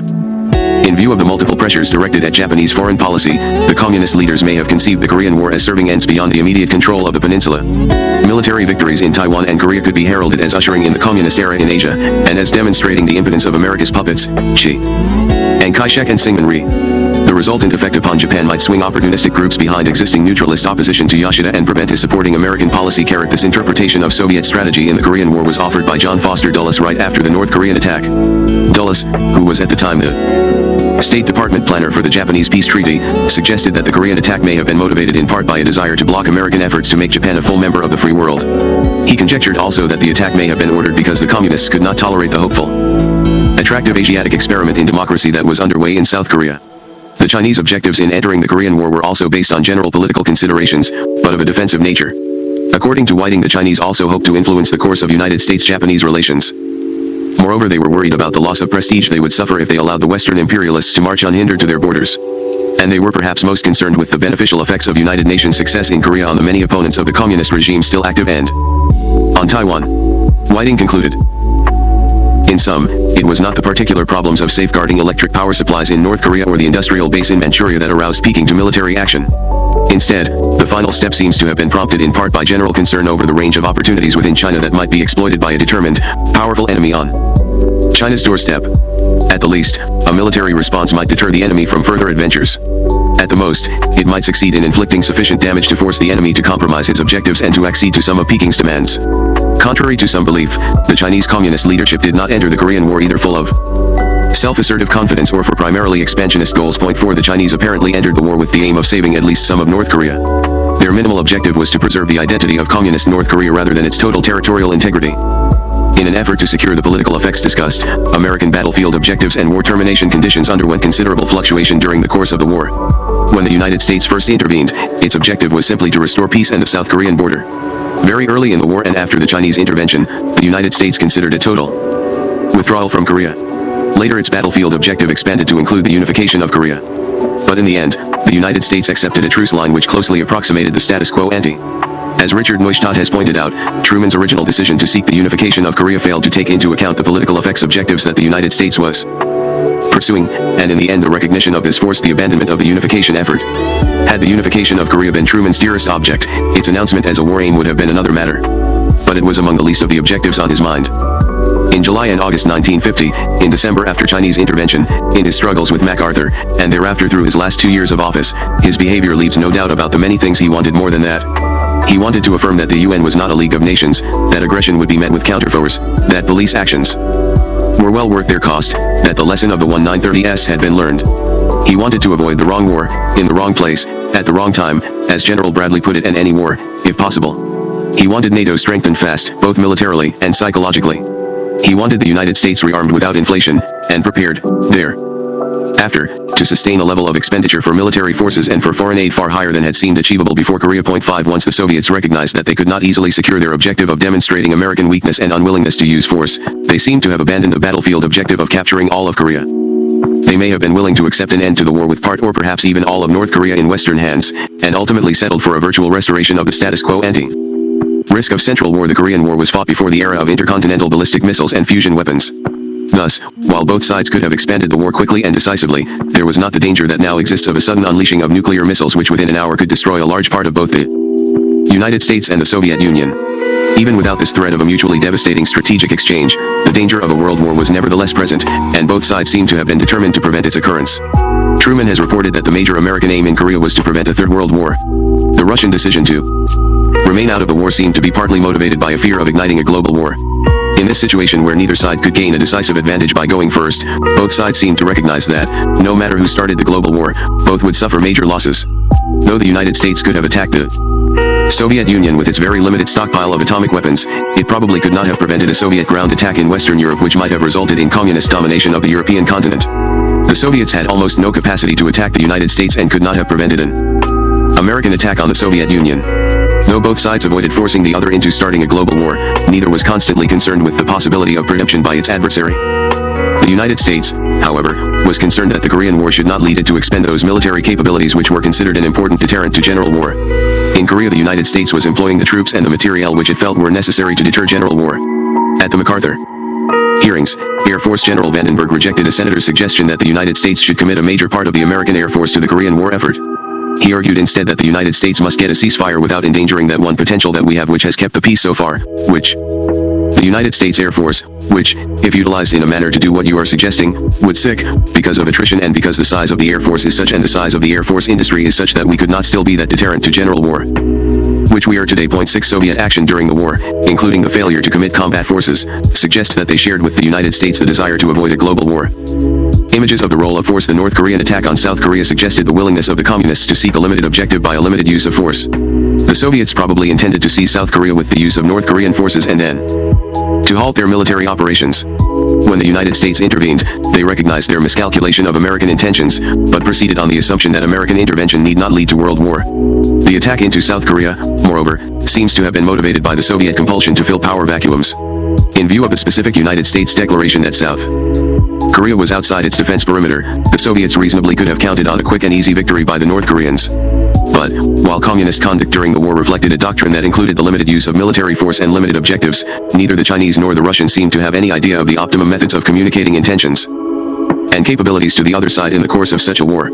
American images of the role of force, on the other hand, seem to have been much less hospitable to the limitation of warfare. It would appear that the United States had not foreseen the possibility of Soviet military action in South Korea or any other local area unconnected with a general Soviet military offensive. The result was the American decision not to prepare for the defense of South Korea in view of the low estimate of its value in a general war. Thus the decision of June 1950 to defend South Korea was not based on a re-estimate of South Korea's military importance, but on recognition that something had occurred for which American military doctrine had not been prepared. In making its policy decisions throughout the war, the United States was operating without any general theoretical notions of the nature of local war in the atomic age, and its decisions were probably affected by the lack of such theory. Each side's image of the other's intentions influenced its decisions. The Soviets clearly underestimated the likelihood of American intervention. In the Soviet view, American action in withdrawing its troops from Korea and the American declarations that it would defend South Korea only as part of its United Nations obligations had meant that the United States would not in fact defend South Korea. The Soviets failed to anticipate the partly moral and partly political American reaction to aggression. They were insensitive to the importance that the United States would attach to repelling illegal aggression, as opposed to less clear-cut violations of international law. The American decision to intervene in Korea and the subsequent decisions were also based on and influenced by estimates of Soviet intentions. In assessing the motives of the North Korean attack, American policymakers gave consideration and, to some extent, credence to 5 different interpretations, as follows. 1. A diversionary move interpretation. In view of the number of other areas, particularly Western Europe, that appeared more militarily significant than South Korea, the North Korean attack was seen as a diversionary move, aimed to draw American resources away from the areas where they were most important. Truman reports that he shared this view in part and was determined not to leave Europe vulnerable to Soviet aggression. 2. The soft spot probing interpretation. By this image of Soviet doctrine, the Soviet compulsion to fill power vacuums had led to the attack on South Korea, which had been abandoned by the United States and which was clearly incapable of defending itself. 3. The testing interpretation. This was a view that seemed to influence most Truman's image of the North Korean attack. It recalled the progress of Hitler's aggressive moves and asserted that the North Korean attack should be seen as a prelude to attacks in other areas if that aggression were allowed to succeed. This view differed from the soft spot probing interpretation in its assumption that the communists' success in Korea would encourage them to attempt aggression in the other areas where Western defense capabilities were far stronger. In short, the purpose of the Korean attack was to probe the firmness of Western intentions, and not simply to fill a power vacuum. 4. The demonstration interpretation. By this interpretation, the Soviets were mainly concerned with demonstrating their own strength and American weakness in order to promote, on a long-term basis, important shifts in political allegiance throughout the world. 5. The Soviet Far East strategy interpretation. This interpretation put emphasis on the idea, already discussed, that the Soviets hoped to prevent the entrance of Japan into the Western camp and to pave the way for further communist expansion in the Far East. The inclination of American policymakers toward the testing interpretation of Soviet doctrine in which the Korean attack was equated with Hitler's early expansionist moves may have reinforced the likelihood that the United States would intervene in Korea. If the soft spot probing interpretation of Soviet conduct had been accepted instead, the United States might have been more prone to cede South Korea while taking steps to prevent the existence of power vacuums elsewhere. The belief that successful aggression would embolden the Soviets made the defense of South Korea seem crucial. Domestic political pressures. During the Korean War, the Truman administration continued to pursue its domestic political goals. Despite the war, there was politics as usual on both sides of the political fence. The president was constantly concerned with promoting his Fair Deal program, consolidating the position of the Democratic Party, strengthening his Northern and Western liberal support in Congress, and calming the political crises raised by such men as Senator Joseph McCarthy. Nor was the administration immune to criticism from the Republican Party, which felt that it was possible, necessary, and desirable to attack the administration's conduct as well as to question the basic concept of limiting war. After the MacArthur hearings, a Republican minority report declared, "We believe that a policy of victory must be announced to the American people in order to restore unity and confidence. It is too much to expect that our people will accept a limited war. Our policy must be to win. Our strategy must be devised to bring about decisive victory. Point 7. These few sentences suggest a number of important assumptions about the nature of wartime politics. The first is the notion that the unity of the American people can be achieved only with a declaration that victory is the goal. A further implication is that, after such a declaration, the method of achieving a battlefield victory becomes a military problem that is beyond the realm of partisan domestic politics. On the other hand, once the government admits that there are other political considerations that affect and moderate the goal of a strictly military victory, then, according to this Republican statement, it is legitimate to criticize the particular policy adopted. Unity will come only when the country is asked to back an absolute goal. If there is no such goal, then the opposition has a duty to examine and critically appraise the war effort. Congress, as a whole, also felt itself free to criticize. The hearings into the firing of General Douglas MacArthur were striking in that they required the administration, during the war, to justify its conduct and to explain what it hoped to accomplish in the war and how the war was being conducted, as well as to explicate a host of particulars which must have been of as much interest to the communists as they were to the senators across the table. Actually, the Chinese and the Russians did not have that motivation. However, the senators' questions at the hearings provided a unique and invaluable opportunity for the administration to communicate what it wanted to communicate to this hearing. Congress forced the administration to discuss its strategy and objectives during the war without any apparent consideration of the effect this would have on the American war effort. The quotation from the report of the Republican senators also reflects the then still strong American opposition to fighting a local war. The senators stated flatly that the American people would not accept a strategy of limiting war, and indicated their rejection of the strategy as well. The implication is that during a local war, the American government will be subjected to attacks from the political opposition, from Congress, and from public citizens on two grounds: the legitimacy of fighting such a war and the particular strategy employed in the war.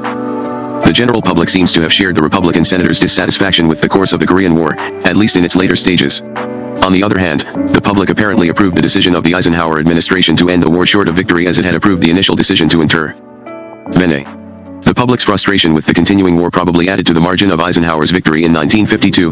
His ending the war enhanced the Republican image as the party of peace and increased the Eisenhower plurality in 1956. The Korean War does not seem to have had a major or lasting impact on popular political attitudes. In this respect, American political leaders seem to have overestimated the effect of the war on the voting public.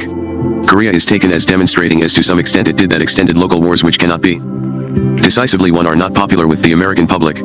Leading the United States into a major local war or expanding the war without securing a clear victory is likely to be perceived as a political liability. Ending a war on almost any terms may be a political asset. All these domestic pressures undoubtedly influenced the manner in which the Truman administration conducted its Korean operations, both by hampering its freedom of action and by increasing the costs of various actions. Atomic weapons. The most dramatic limit on the Korean War was that neither side used its atomic weapons. According to Brody, there were 4 reasons why these weapons were not used by the United States. 8-1. The Joint Chiefs of Staff and civilian policy makers continued to feel that the war in Korea was basically a Soviet feint. There was, therefore, a strong case for conserving the then relatively limited stockpile of atomic weapons for the principal war which, they thought, would come in Europe.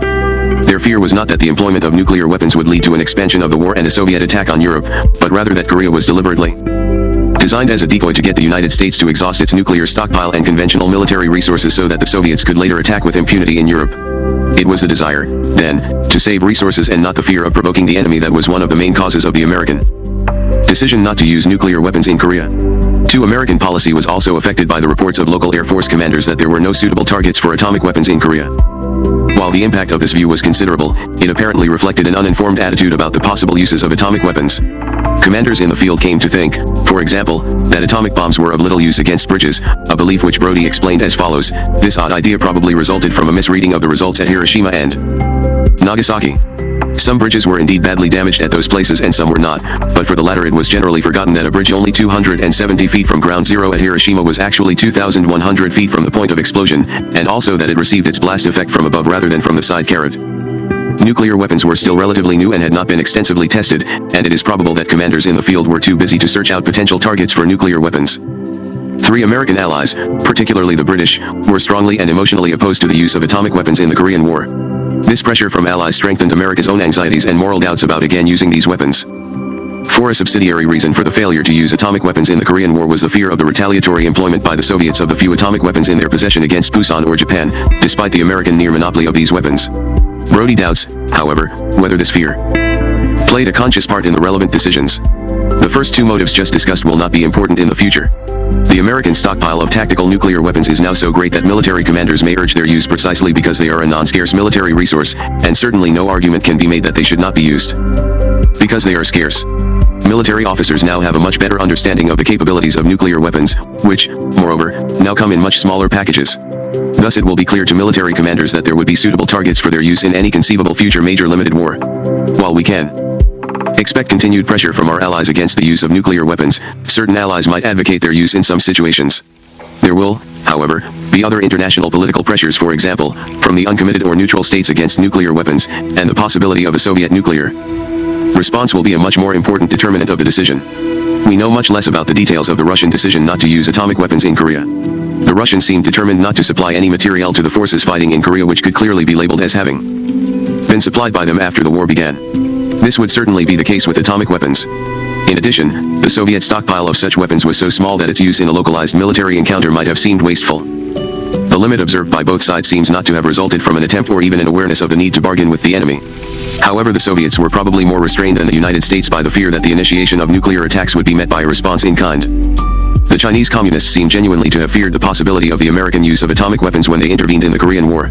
According to Whiting, the Chinese felt that a nuclear response was a real possibility, intervention was considered risky, and every effort was made to delay it and to minimize its consequences. The extent of this Chinese concern was reflected both in its shelter-building program and in domestic Chinese communist propaganda. But Peking was reassured by the 3-week testing period of relatively small Chinese intervention, which revealed that United States aircraft, though authorized to bomb the Korean ends of the Yalu bridges, were forbidden to venture into Chinese territory. The background of the limit on the use of atomic weapons in the Korean War, then, suggests a failure of both sides to understand what the other side was likely to do and what the other side's fears and goals were. It also suggests that, to a large extent, the determination of limits is based on considerations other than those that result from the battlefield interaction. Some of the other limiting points established in the war reveal the same pattern. Chinese intervention. One of the major expansions of the Korean War was the decision of the United Nations Command to cross the 38th parallel. This decision was based partly on the military consideration that one could not stand by and allow the enemy forces to regroup for renewed attack just beyond the border, but also on political grounds. When the battlefield conditions changed in its favor, the United States decided to pursue the unification of Korea by military means. In crossing the parallel, the United States was aware of the risk that it might trigger Chinese communist intervention, and tried by reassuring statements to prevent it. But it apparently underestimated the Chinese reaction and, at the same time, failed to develop a concurrent strategy which, by retaliatory threats or other sanctions, could succeed in preventing Chinese intervention. As Whiting has suggested, the threat to use atomic weapons on the Chinese mainland if the Chinese intervened might have been a much more effective deterrent than the attempt to reassure them that a march to the border did not presage an attack on mainland China. The threat to use atomic weapons would have involved major political costs for the United States, and the American government might not have threat and to launch an atomic attack even if it had recognized that the threat might be effective. Had the administration been aware of the fact that the fear of greater expansion might have deterred Chinese intervention, an alternative course might have been to threaten to expand the war to China with conventional weapons. But even this was not done. In fact, a decision was made before the intervention that Chinese intervention would not lead to conventional bombing beyond the Yalu. MacArthur reportedly believed that this decision had been leaked to the Chinese. In choosing, instead, to inform the Chinese of its limited objectives, the United States also considered it important to reassure the Chinese that their hydroelectric plants would not be jeopardized by a march up to the Yalu. But, as Whiting has pointed out, it was widely believed in Western circles that a determining factor in Chinese communist concern over North Korea was the reliance of Manchurian industry upon power supplies across the border as well as along the Yalu River. This belief prompted explicit reassurances from Western spokesmen, both in Washington and at Lake Success, concerning China's legitimate interests near the frontier.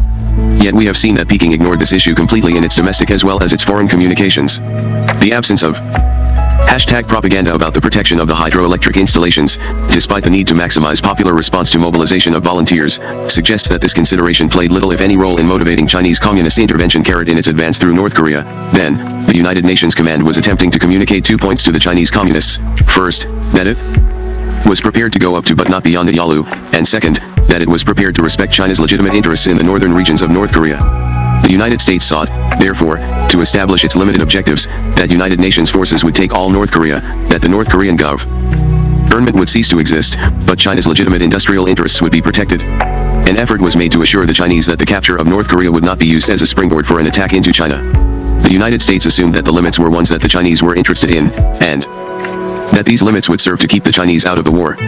But Chinese interests were different and could only be satisfied by different boundary conditions to the war. Neustadt argues that the Chinese were not in any way affected by the announcement of the United Nations' aim to destroy the North Korean government. To judge from what the Chinese said, and later did, Peking's concern was with MacArthur's military progress, never mind its foreign policy objective. Chinese concern was not confined to anything so simple as a buffer zone along the border. An entity called North Korea, not the border, was at stake, perhaps in roughly the same sense that South Korea, under reverse circumstances, was for Washington. Even had the UN promised restoration of an independent North once all resistance ceased, which, naturally, no one proposed. I know of nothing to suggest that Peking would have withheld intervention. The communist world does not take kindly, it appears, to the dismantling of a member state's facilities. For governance, the party and the army. MacArthur's military progress threatened both, no matter what came after. In short, the military risks and diplomatic dangers usually associated with MacArthur's march across the parallel existed independent of the words used in the UN resolution. MacArthur's march was authorized before the words were seen, much less approved, at Lake Success. 1-1 Washington was apparently convinced even in retrospect that its declarations did not influence the Chinese decision to enter the war and that no other declaratory policy could have altered the Chinese decision. American policymakers concluded that once the decision was made to cross the 38th parallel, nothing could be done to affect the Chinese decision. In fact, the State Department reportedly argued in December of 1950 that the Chinese decision to intervene was made prior to the crossing of the 38th parallel. In one sense, at least, this conclusion may be wrong. The Chinese position might have been altered by threats to expand the war with the use of atomic weapons against China. Moreover, it is by no means certain that the Chinese were concerned with the preservation of the total territorial integrity of North Korea. As Whiting suggests, an American commitment to advance only partway up the peninsula, that is, to permit the maintenance of the North Korean government in some part of its territory, might have been sufficient to deter the Chinese entrance into the war. Neither before nor during the first 3 months of war, Whiting wrote, did the degree of interest in Pyongyang evinced by Peking warrant acceptance at face value of its concern for a just peace, based upon the status quo ante bellum. This is not to say that the Chinese communist leadership was prepared to accept with equanimity the total defeat of North Korea. As a minimal goal, intervention must have been attempted to preserve an entity identifiable as the DPRK, and to prevent unification of all Korea under UN supervision. The late date of Chinese communist entry into the war suggests that it was the political importance of the North Korean government, rather than its territorial integrity, that was at stake. Although intervention was officially predicated upon UN crossing of the 38th parallel, no Chinese People's Volunteers and Democratic People's Republic of Korea defense lines were established during the August-October period, not even to protect Pyongyang. To Peking, a just Korean peace was not an end in itself, but rather a means towards fulfilling other related goals of policy. Point 12. Thus, even after the crossing of the 38th parallel, Chinese intervention might have been prevented had the United States acted differently.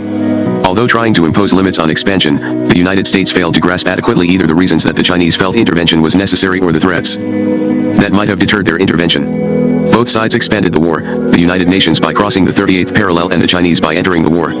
Each side failed to convey to the other the kind of counteraction to be expected which might have deterred expansion. China attempted to prevent the crossing of the 38th parallel by declaring her intention to intervene, but this intention, relayed by the Indian ambassador, was not taken seriously by the United Nations command. The United Nations sought to prevent the Chinese entrance, not by threatening a further expansion but by attempting to satisfy the Chinese security interests that, it was assumed, might lead her to enter the war.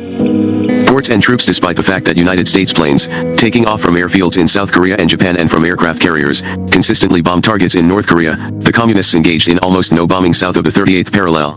This was one of the major asymmetries of the war, both from a legalistic point of view and in terms of interfering with the military operations of the enemy.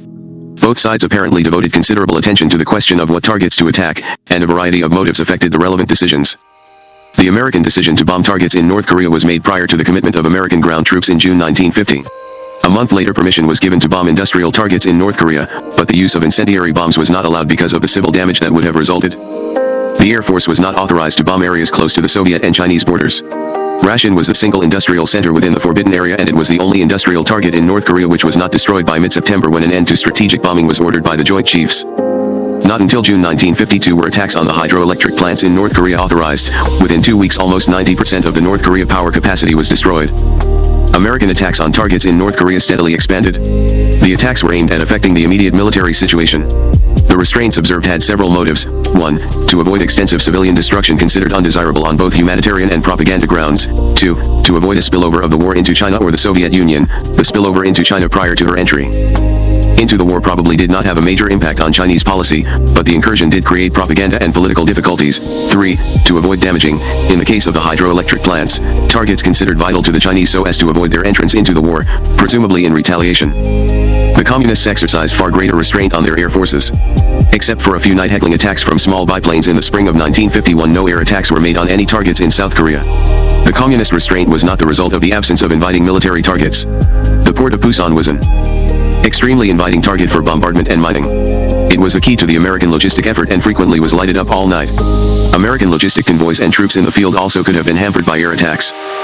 A number of factors seem to have influenced the Communist decision not to respond in kind to United Nations air attacks on North Korea. 1. The Communists might have believed that it would have been very difficult, if not impossible, for the United Nations to continue its operations in Korea.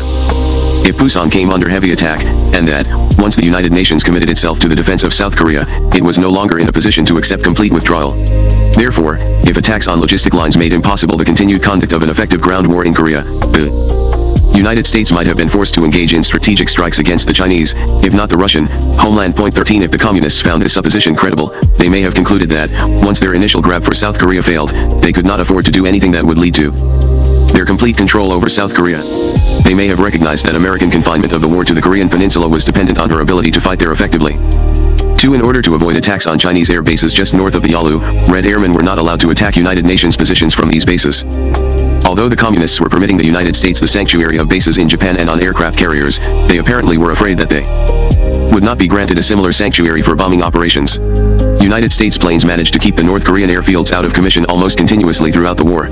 Thus, given that the Chinese limited the use of their fields to staging operations and to fighter planes, the Communists were incapable of bombing operations. 3. There is some evidence to suggest that Soviet pilots constituted a significant part of the Chinese Air Force during the Korean War.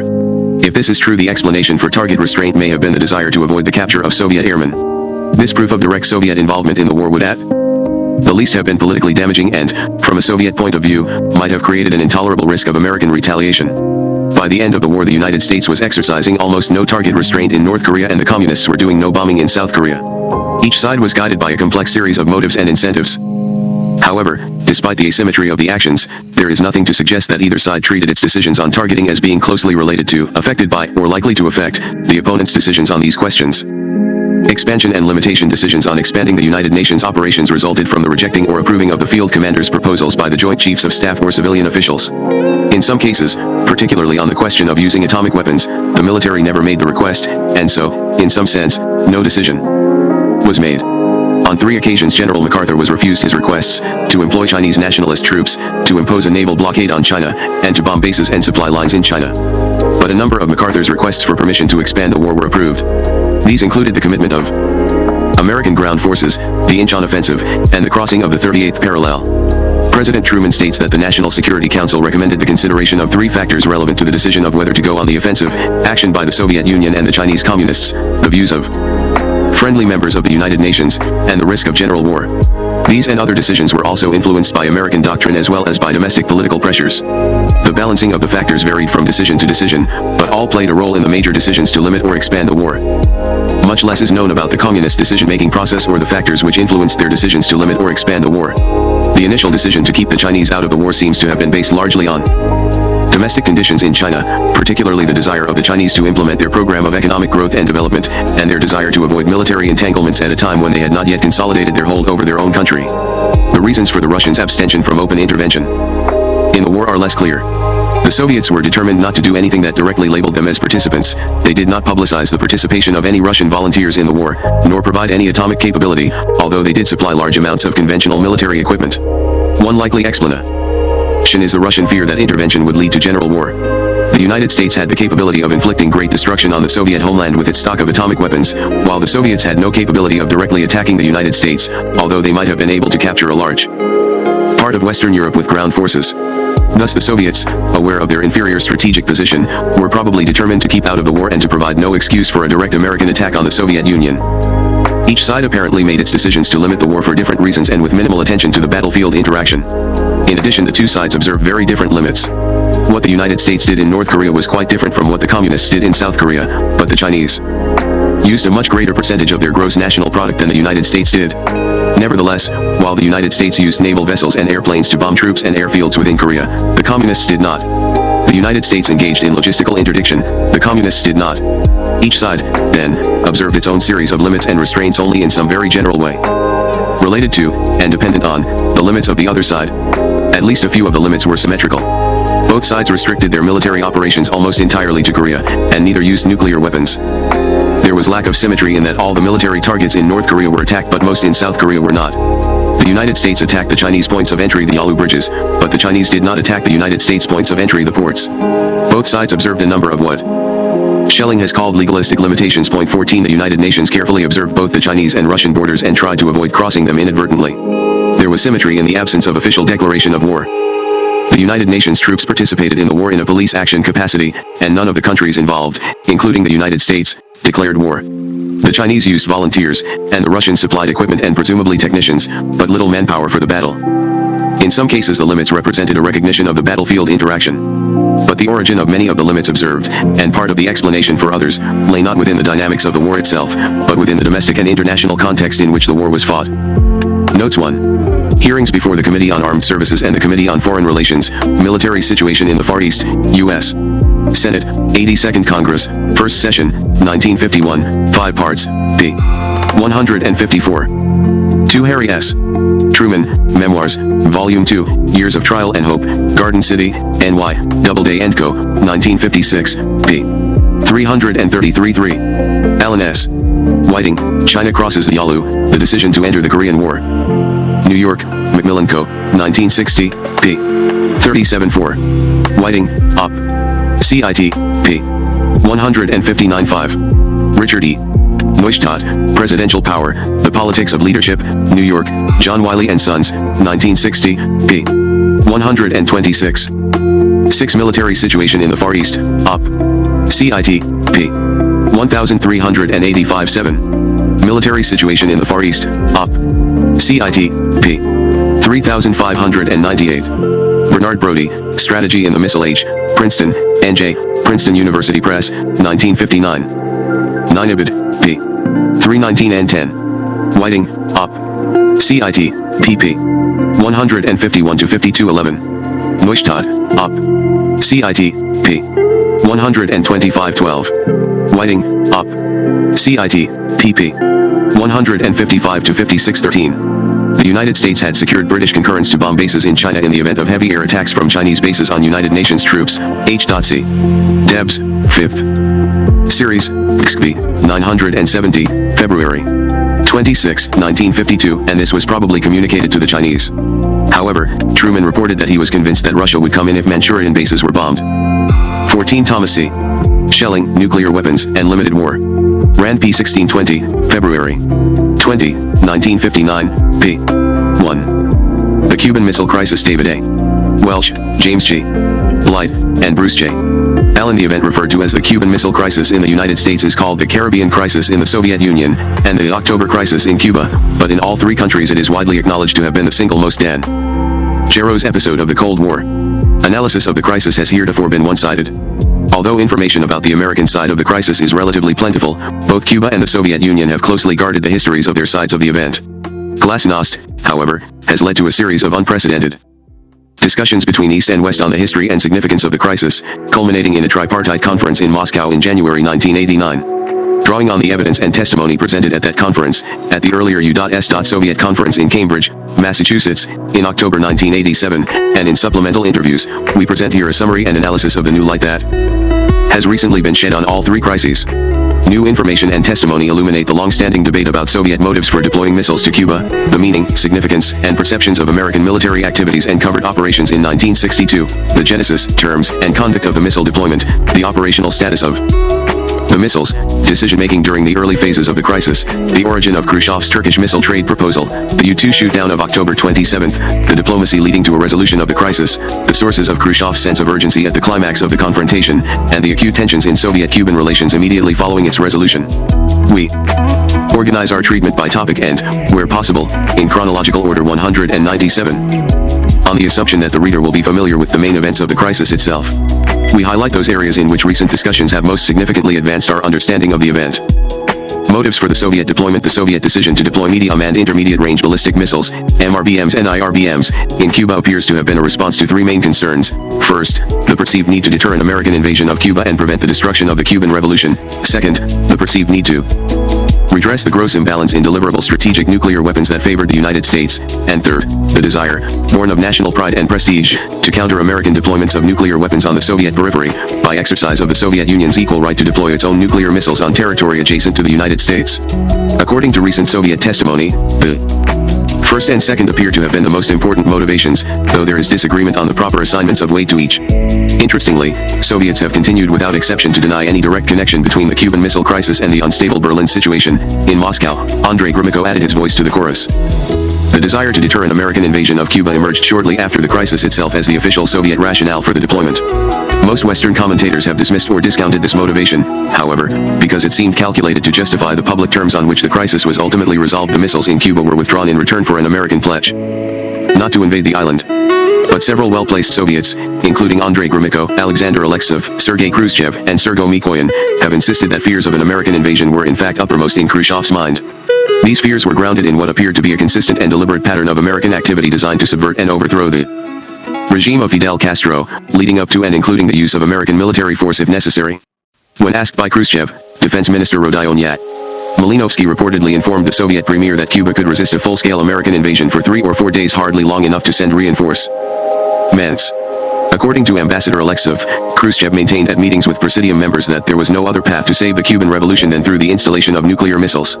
Thus, Khrushchev may have believed that a deployment of conventional forces to the island as a tripwire would not have sufficed, possibly because of the marginal credibility of any explicit or implicit strategic nuclear threat undergirding it, and that the Soviet Union could not credibly deter an American invasion by threats of retaliation elsewhere.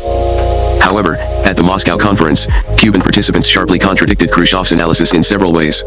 Though stopping short of insisting that Cuba could have held off a full-scale American attack, Cuban Politburo member Jorge Risque contended that Cuba could have resisted far longer than 3 days, and expressed indignation at the estimate attributed to Malinovsky. Sergio Del Valle, chief of staff of the Cuban Army in 1962, claimed that Cuba had armed and mobilized 270,000 people. Double Secretary of Defense Robert McNamara's 1962 estimate. Point 1. If this is correct, then the 5 American divisions slated for the invasion under 316 plan would certainly have faced stiffer resistance than the United States anticipated.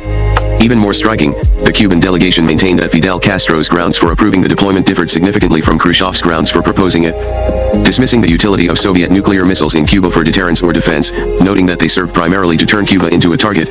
Emilio Aragonés, one of the 6 members of the Cuban Communist Party Secretariat in 1962, claimed that Castro and the Cuban leadership accepted the deployment for 2 reasons. First, because the missiles would have shifted the global correlation of forces in favor of socialism, and second, because Cuba should accept its share of the risk, since Cuba owed a debt of gratitude to the Soviet Union for efforts made on its behalf. Although the deployment posed certain risks for Cuba, the Soviet Union had already taken risks in support of the Cuban Revolution. Castro himself has made similar statements in the past. It is clear, however, that Cuba's national pride is better preserved by these claims than by the admission that Cuba required assistance from another nation, in the form of a nuclear deterrent, to protect her own sovereignty and independence. In subsequent interviews, both Del Valle and Aragonés acknowledged that in 1962, they had been attracted to the idea of the deployment largely because of its potential for deterring an American invasion. The Cubans' argument at the Moscow conference, however, serves to highlight the link between the deployment of missiles to Cuba and the Soviet desire to redress the strategic nuclear imbalance.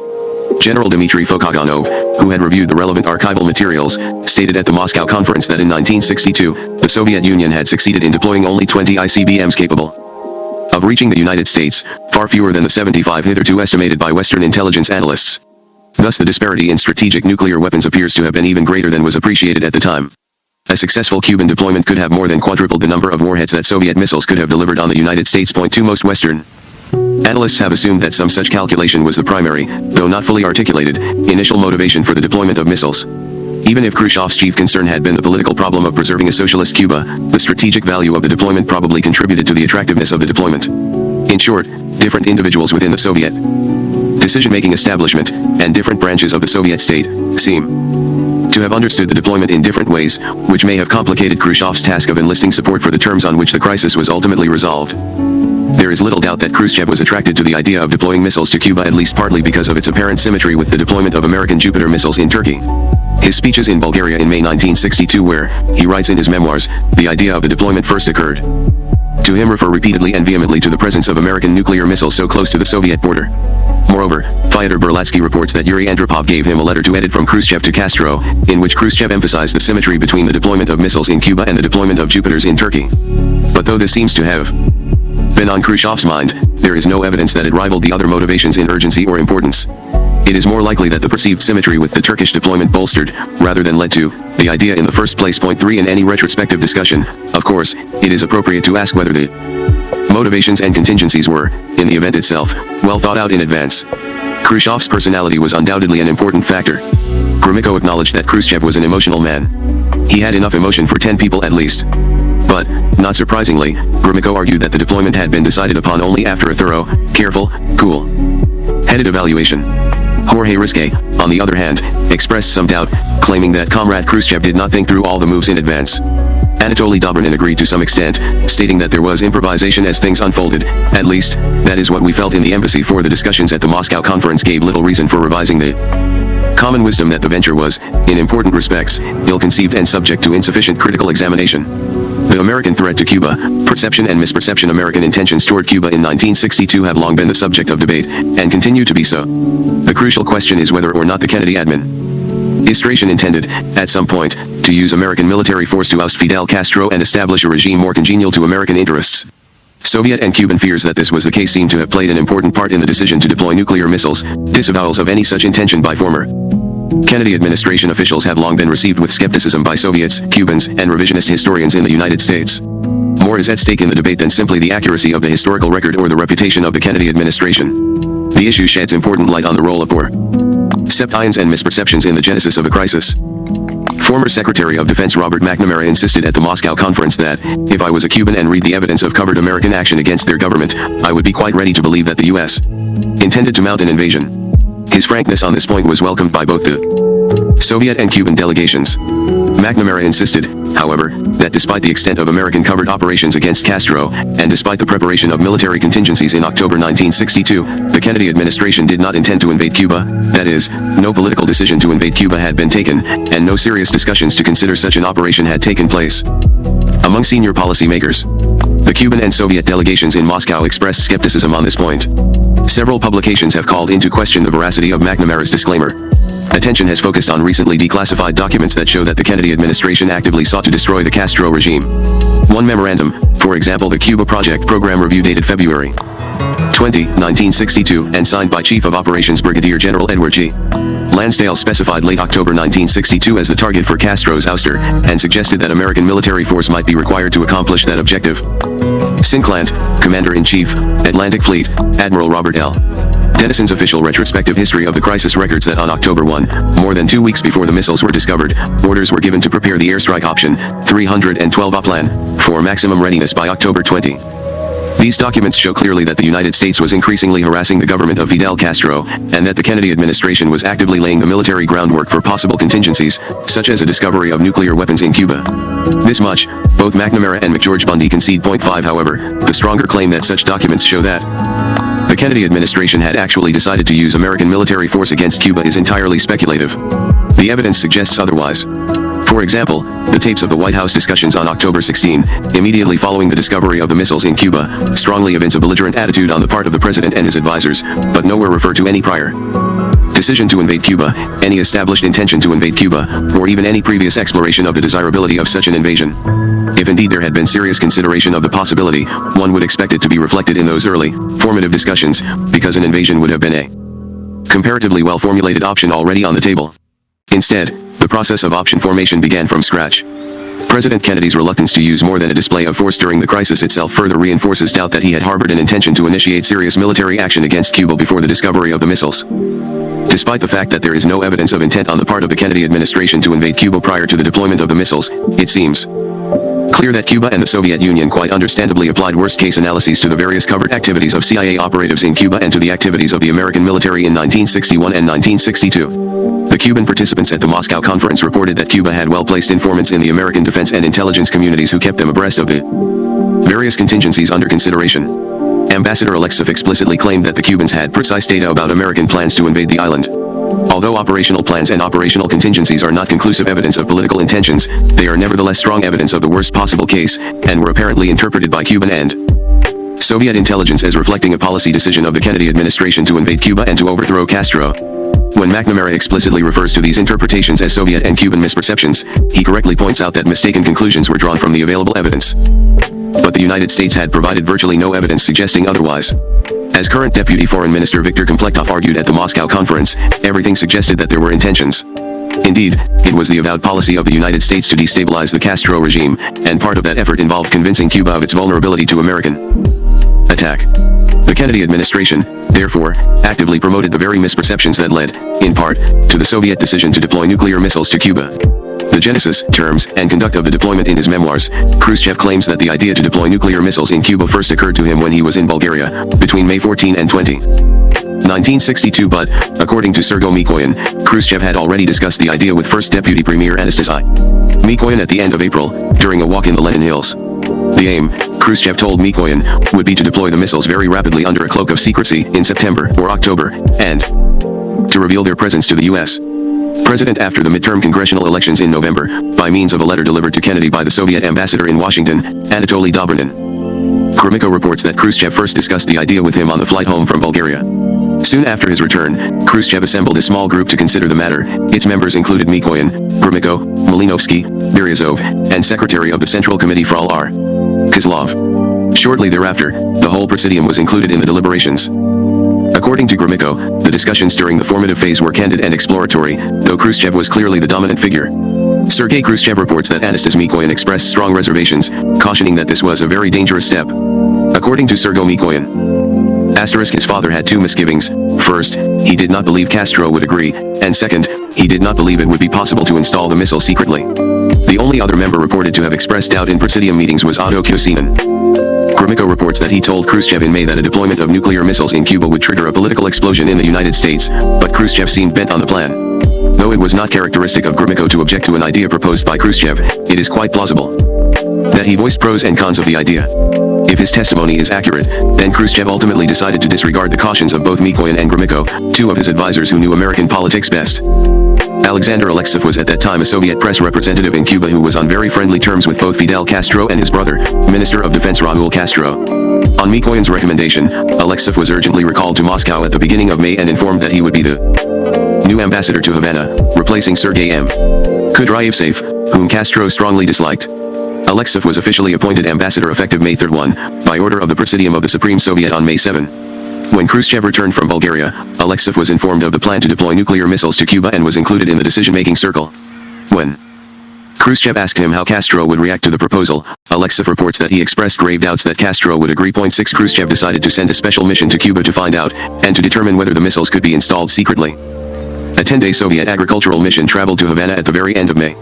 The mission included Alexeyev, Sharif Rashidov, an alternate member of the Presidium, Beryazov, traveling under the pseudonym Engineer Petrov, and 2 other rocket specialists named Uzhakov and Ajayev. The group arrived in Havana even before Kudryavtsev had been informed of his imminent departure, which indicates the secrecy and urgency surrounding the operation.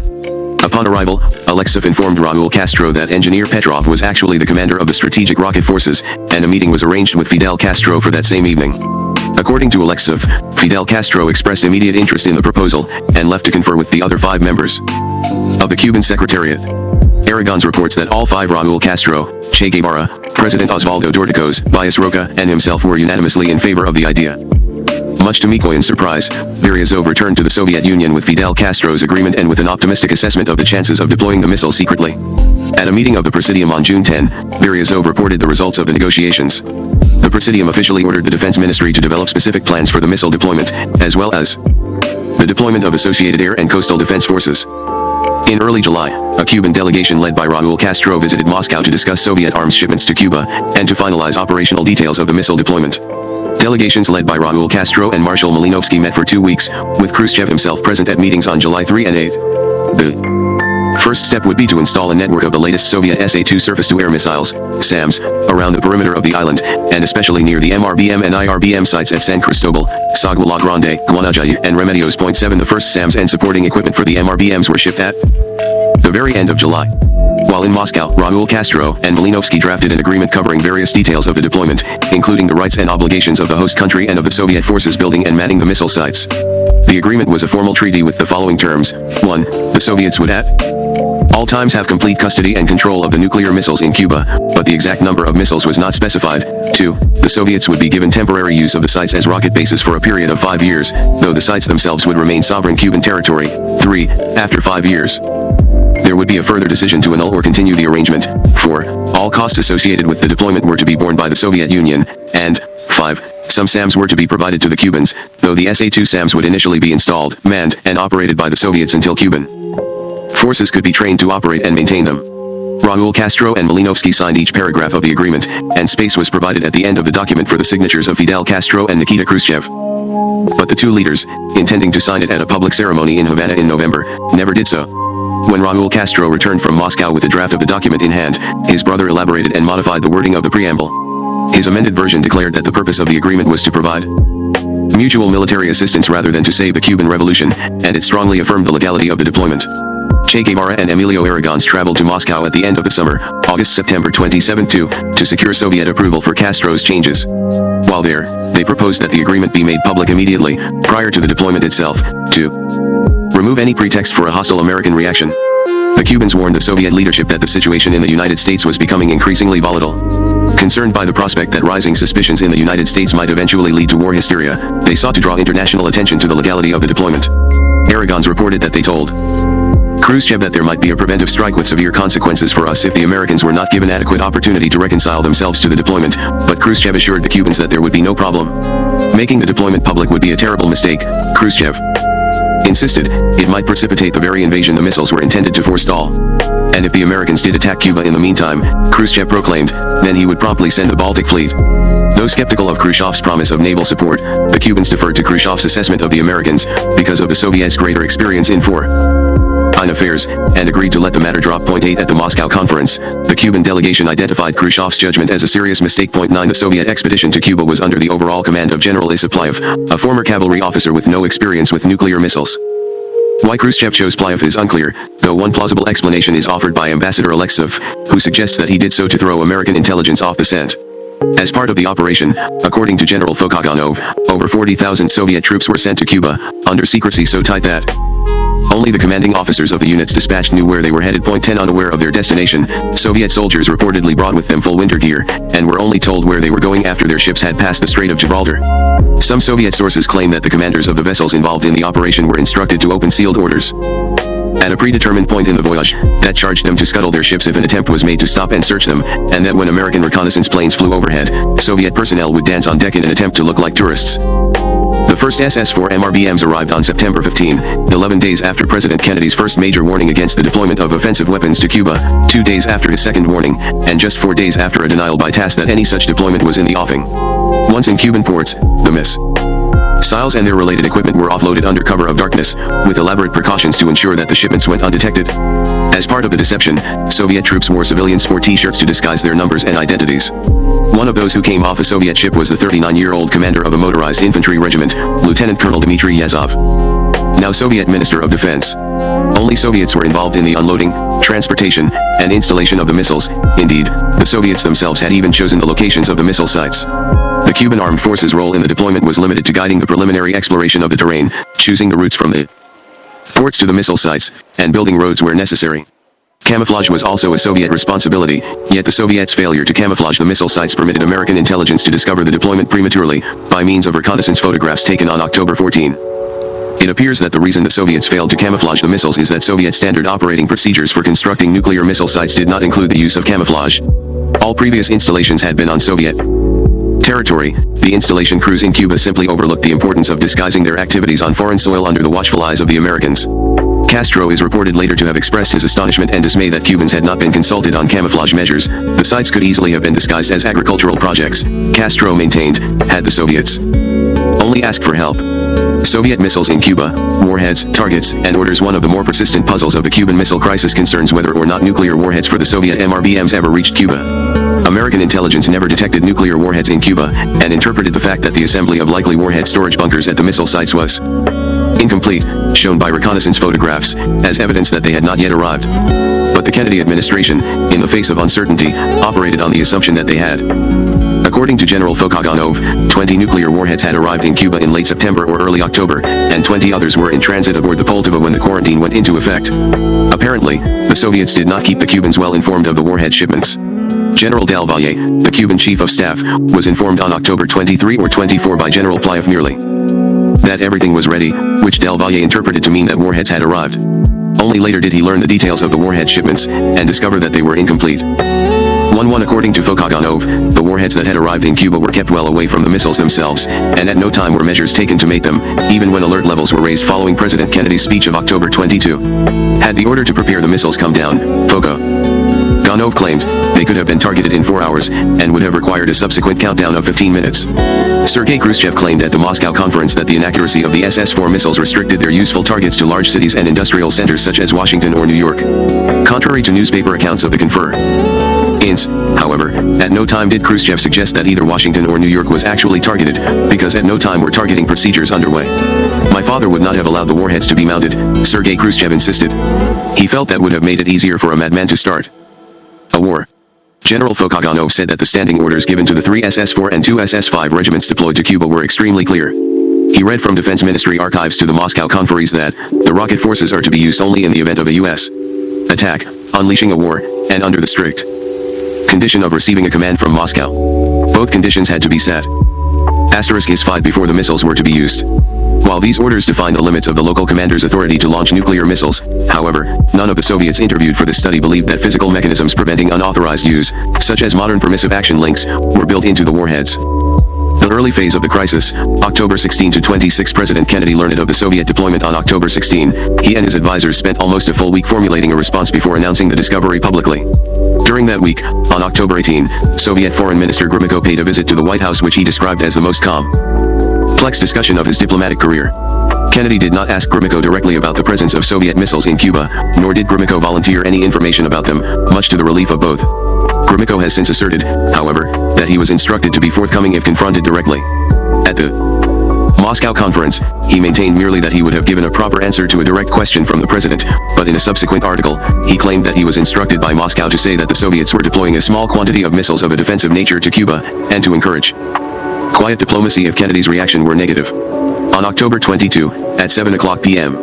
Eastern Time, President Kennedy went on national television to announce the discovery of Soviet missiles in Cuba and his intention to impose a naval quarantine on all shipments of offensive weapons to the island. Just an hour before, Secretary of State Dean Rusk had handed Ambassador Dobrynin an advance copy of the president's speech. Rusk recalls, "I saw him aged 10 years right in front of my eyes." We now know why. Dobrynin had not been informed by his own government of the deployment. 12 Khrushchev apparently reacted to Kennedy's speech with anger, ordering work accelerated on construction of the missile sites, and ordering Soviet ships to ignore the naval quarantine, scheduled to take effect at 10:00 a.m. On Wednesday, October 24. The order to ignore the quarantine seems to have been rescinded before the first Soviet vessels reached the quarantine line. But not until October 26 would Khrushchev publicly take a conciliatory, cooperative attitude toward resolving the crisis. The Cuban response to Kennedy's speech was also angry, bellicose, and defiant, but unlike Khrushchev's, it appears not to have mellowed as the days passed. From Wednesday, October 24, to Friday, October 26, stalemate set in. Neither the United States nor the Soviet Union backed away from its public position, but both sides avoided a confrontation. At 1:00 p.m. on October 26, Alexander Fomin, an official at the Soviet embassy in Washington known to be the senior KGB OFFI chail in Washington, met ABC State Department correspondent John Skabb, at Fomin's request. Fomin asked Skabb to determine whether or not the United States would be interested in resolving the crisis by pledging not to invade Cuba in return for the withdrawal of the nuclear missiles. In so doing, Fomin was apparently acting on his own initiative. Skabb replied at 7:30 p.m. that the administration was interested in Fomin's suggestion. Dobrynin was uncertain whether this channel reflected the views of the White House, and did not authorize a telegram to Moscow. Fomin may have cabled a report notwithstanding. The State Department began to receive a private, conciliatory letter from Khrushchev to Kennedy between 6:00 and 9:00 p.m. on Friday, October 26, vaguely proposing to conclude a deal along the same lines as Fomin had suggested to Skabb. Most students of the crisis have assumed that the letter merely formalized Fomin's earlier trial balloon, but it appears now that this assumption is incorrect. The American embassy in Moscow had begun to receive the message at 4:43 p.m. Moscow time, early Friday morning in Washington, many hours before Fomin's initiative. The Fomin-Scally communication would have been too late to influence the content of the letter. Khrushchev's letter clearly evinced exhaustion and anxiety. His tone of somber realism convinced many in the ex-com that Khrushchev was looking for a peaceful way out of the crisis. It convinced many in Cuba that Khrushchev was losing his nerve and that he was about to cave into American pressure. In his memoirs, Khrushchev acknowledges that his anxiety during this time was intense. The pressure had led him to look for a relatively quick way out of the confrontation, even on what he himself must surely have recognized as suboptimal terms. Khrushchev later reported a feeling among some of his military advisors during the crisis that a harder line was in order. But Western suppositions, that Khrushchev at this point faced a divided presidium and threats to his own authority, have been unequivocally denied by knowledgeable Soviets.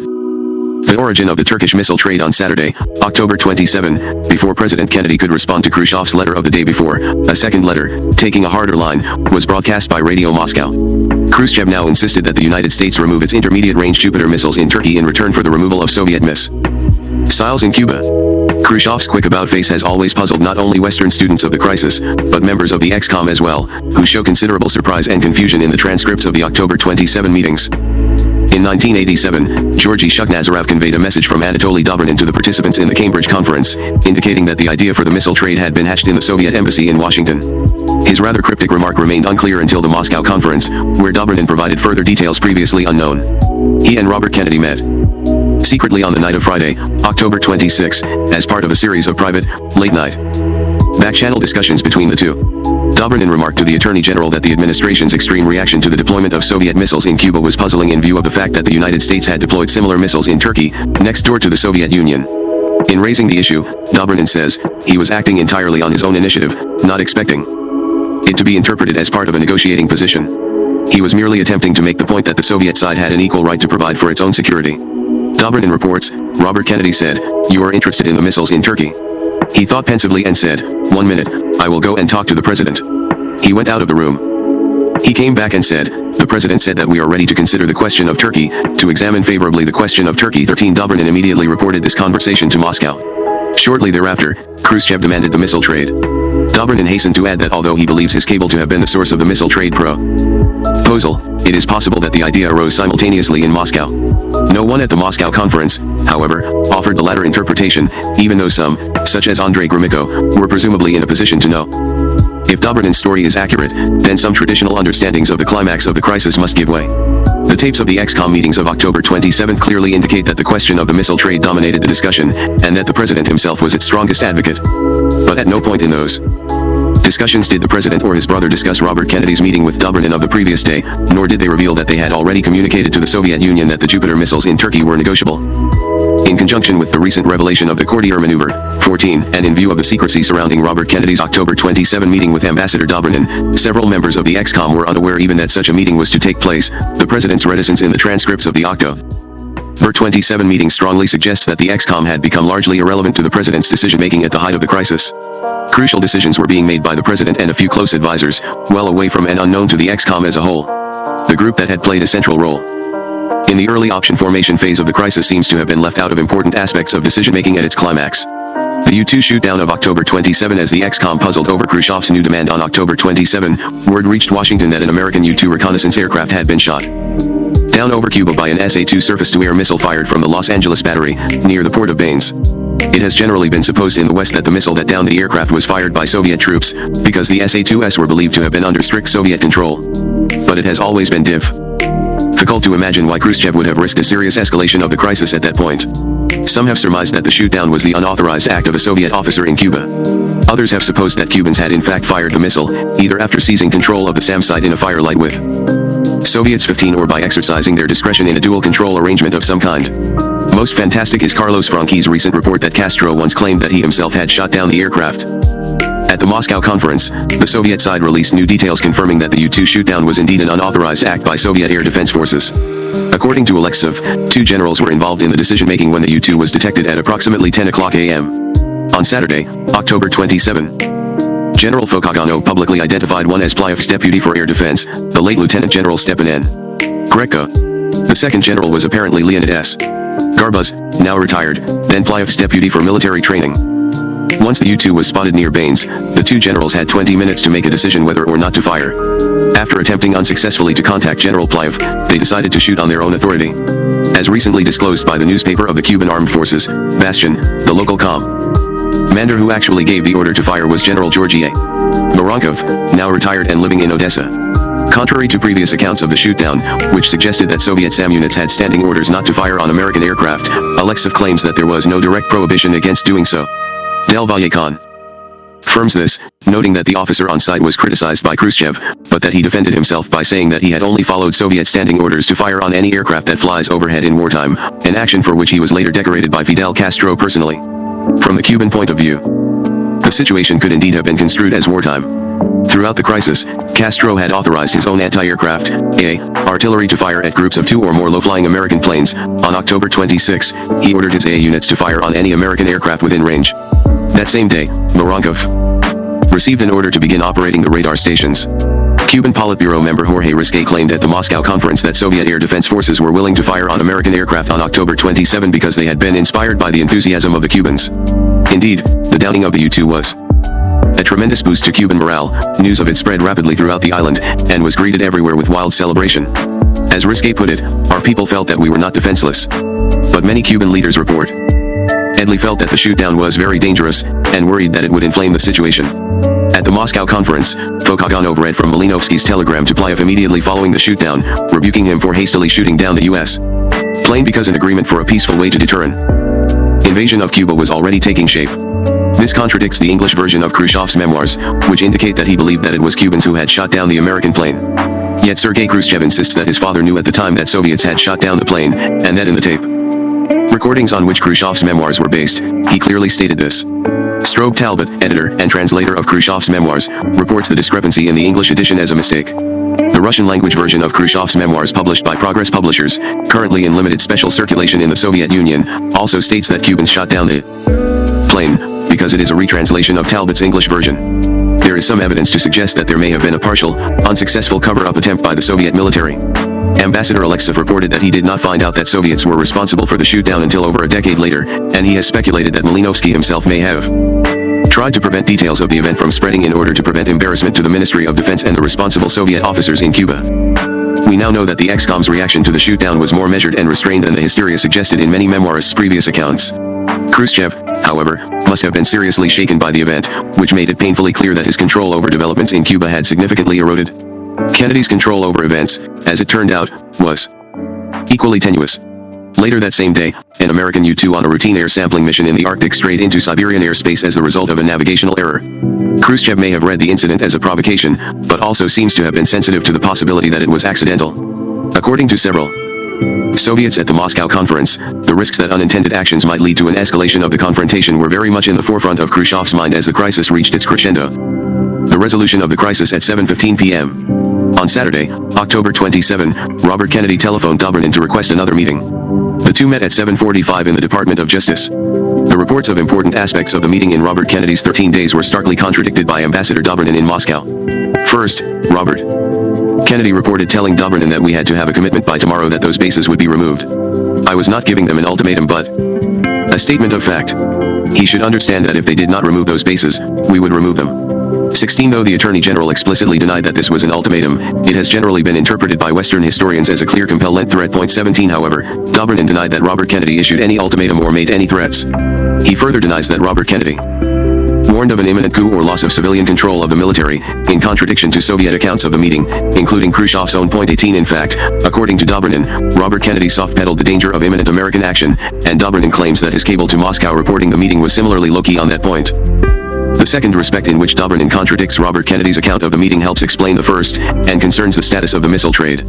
Robert Kennedy wrote, "He asked me what offer the United States was making, and I told him of the letter that President Kennedy had just transmitted to Khrushchev. He raised the question of our removing the missiles from Turkey. I said that there could be no quid pro quo or any arrangement made under this kind of threat or pressure, and that in the last analysis this was a decision that would have to be made by NATO. However, I said, the President had been anxious to remove those missiles from Turkey and Italy for a long period of time. He had ordered their removal some time ago, and it was our judgment that, within a short time after this crisis was over, those missiles would be gone." Dobrynin insists that it was Robert Kennedy who pursued the idea of an explicit deal on the Turkish missiles, that he wished to portray it as a significant concession by the United States, and that he never said that the President had already ordered their removal. Dobrynin's version of the meeting was confirmed in an important respect at the Moscow conference by Theodore Sorensen, who edited 13 days prior to its publication. Sorensen confessed that the missile trade had been portrayed as an explicit deal in the diaries on which the book was based, and that he had seen fit to revise that account in view of the fact that the trade was still a secret at the time, known to only 6 members of the ex-Commun. Andrei Gromyko stressed at the Moscow conference that the question of the Turkish missiles was not trivial, and that the Soviet Union had a solid foundation to consider that their removal was part of the terms on which the crisis was resolved. Indeed, Khrushchev sent the president a letter after the conclusion of the crisis, in which he described the withdrawal of the Jupiter missiles from Turkey as an integral part of the agreement on which the crisis was resolved. In Moscow, Sorensen conceded that this letter had been received, but explained its Absence from the collected Kennedy-Khrushchev correspondence by noting that the administration decided against acknowledging the withdrawal of the Jupiters as a quid pro quo, and returned the letter as if it had never been opened. It appears, therefore, that the withdrawal of the Jupiter missiles from Turkey in the spring of 1963 was indeed part of a private deal that led to the withdrawal of Soviet missiles from Cuba in November 1962. However, both the United States and the Soviet Union have subsequently found it expedient not to insist on this point, the United States because of the complications and ill will it would cause among its NATO allies, and because of the domestic political consequences to the president had he publicly acknowledged the trade of the missiles, and the Soviet Union because of Castro's objection to being treated like a bargaining chip on a par with a minor NATO ally such as Turkey. Khrushchev's sense of urgency between the time Dobrynin took his leave of Robert Kennedy on October 27 and the time the ex-com met again at 9 o'clock on Sunday morning, Khrushchev had decided to bring the confrontation to an end. Western students of the crisis have long wondered what caused Khrushchev to do so at that particular time. Dobrynin's claim that he did not interpret Robert Kennedy's message of October 27 as a threat or an ultimatum only adds to the puzzle, since Robert Kennedy's account of the meeting has been widely regarded as the best explanation of Khrushchev's sense of urgency. That Khrushchev felt his sense of urgency can hardly be questioned. According to Fyodor Berlatsky, the letter of October 28 accepting Kennedy's non-invasion pledge in return for withdrawal of the missiles from Cuba was prepared at Khrushchev's dacha at Kuntsevo 30 kilometers from Moscow. When the letter was finished, a man was dispatched with it to drive very quickly to the radio station. He was told to have it for transmission before 3 o'clock. They were very nervous. Sergo Mikoyan added, "At Radio Moscow there are 6 elevators in the building. Someone had telephoned ahead, and they reserved 1 elevator just for this letter to arrive." If indeed Khrushchev's urgency was a reaction to any verbal message, it may have been to that of John Scab, rather than to Robert Kennedy's. At the Moscow conference, Alexander Fomin reported that in his meeting with Scab on Saturday, October 27, at which Scab attempted to ascertain the reason why Khrushchev's Friday letter had been so quickly superseded by a letter demanding a missile trade, Scally angrily threatened that there would be an American attack within hours if the missiles were not removed. After the resolution of the crisis, Fomin communicated a personal message from Khrushchev to Scally that his outburst had been very valuable. It seems probable, however, that Khrushchev was paying greater attention to his own intelligence sources than to Scab's extracurricular theatrics, since Scab was not the only one who appeared to be speaking for the administration. During the night of October 25 to 26, Soviet intelligence apparently reported persuasive evidence of an imminent American attack, leading Khrushchev to propose conciliatory terms in his Friday letter. Later in the day on October 26, Soviet intelligence reversed its earlier estimate, possibly encouraging Khrushchev to toughen his terms in the second letter. But sometime still later on October 26 or October 27, Soviet and Cuban intelligence appear once again to have concluded that an American attack could be expected momentarily. If this indeed was their assessment, it may have weighed heavily in Khrushchev's decision to bring the crisis to an end. Other factors apparently played a significant role. The U-2 shootdown and the inadvertent straying of another American U-2 over Soviet airspace on October 27 indicated that events were slipping out of control. But perhaps as important, it appears that Khrushchev was influenced by a communication from Castro through Alexev on October 27. That message came to light at the Moscow conference, and was reported in the press as Castro's attempt to urge Khrushchev to fire the nuclear missiles in Cuba against the United States. It remains unclear exactly what Castro communicated to Khrushchev.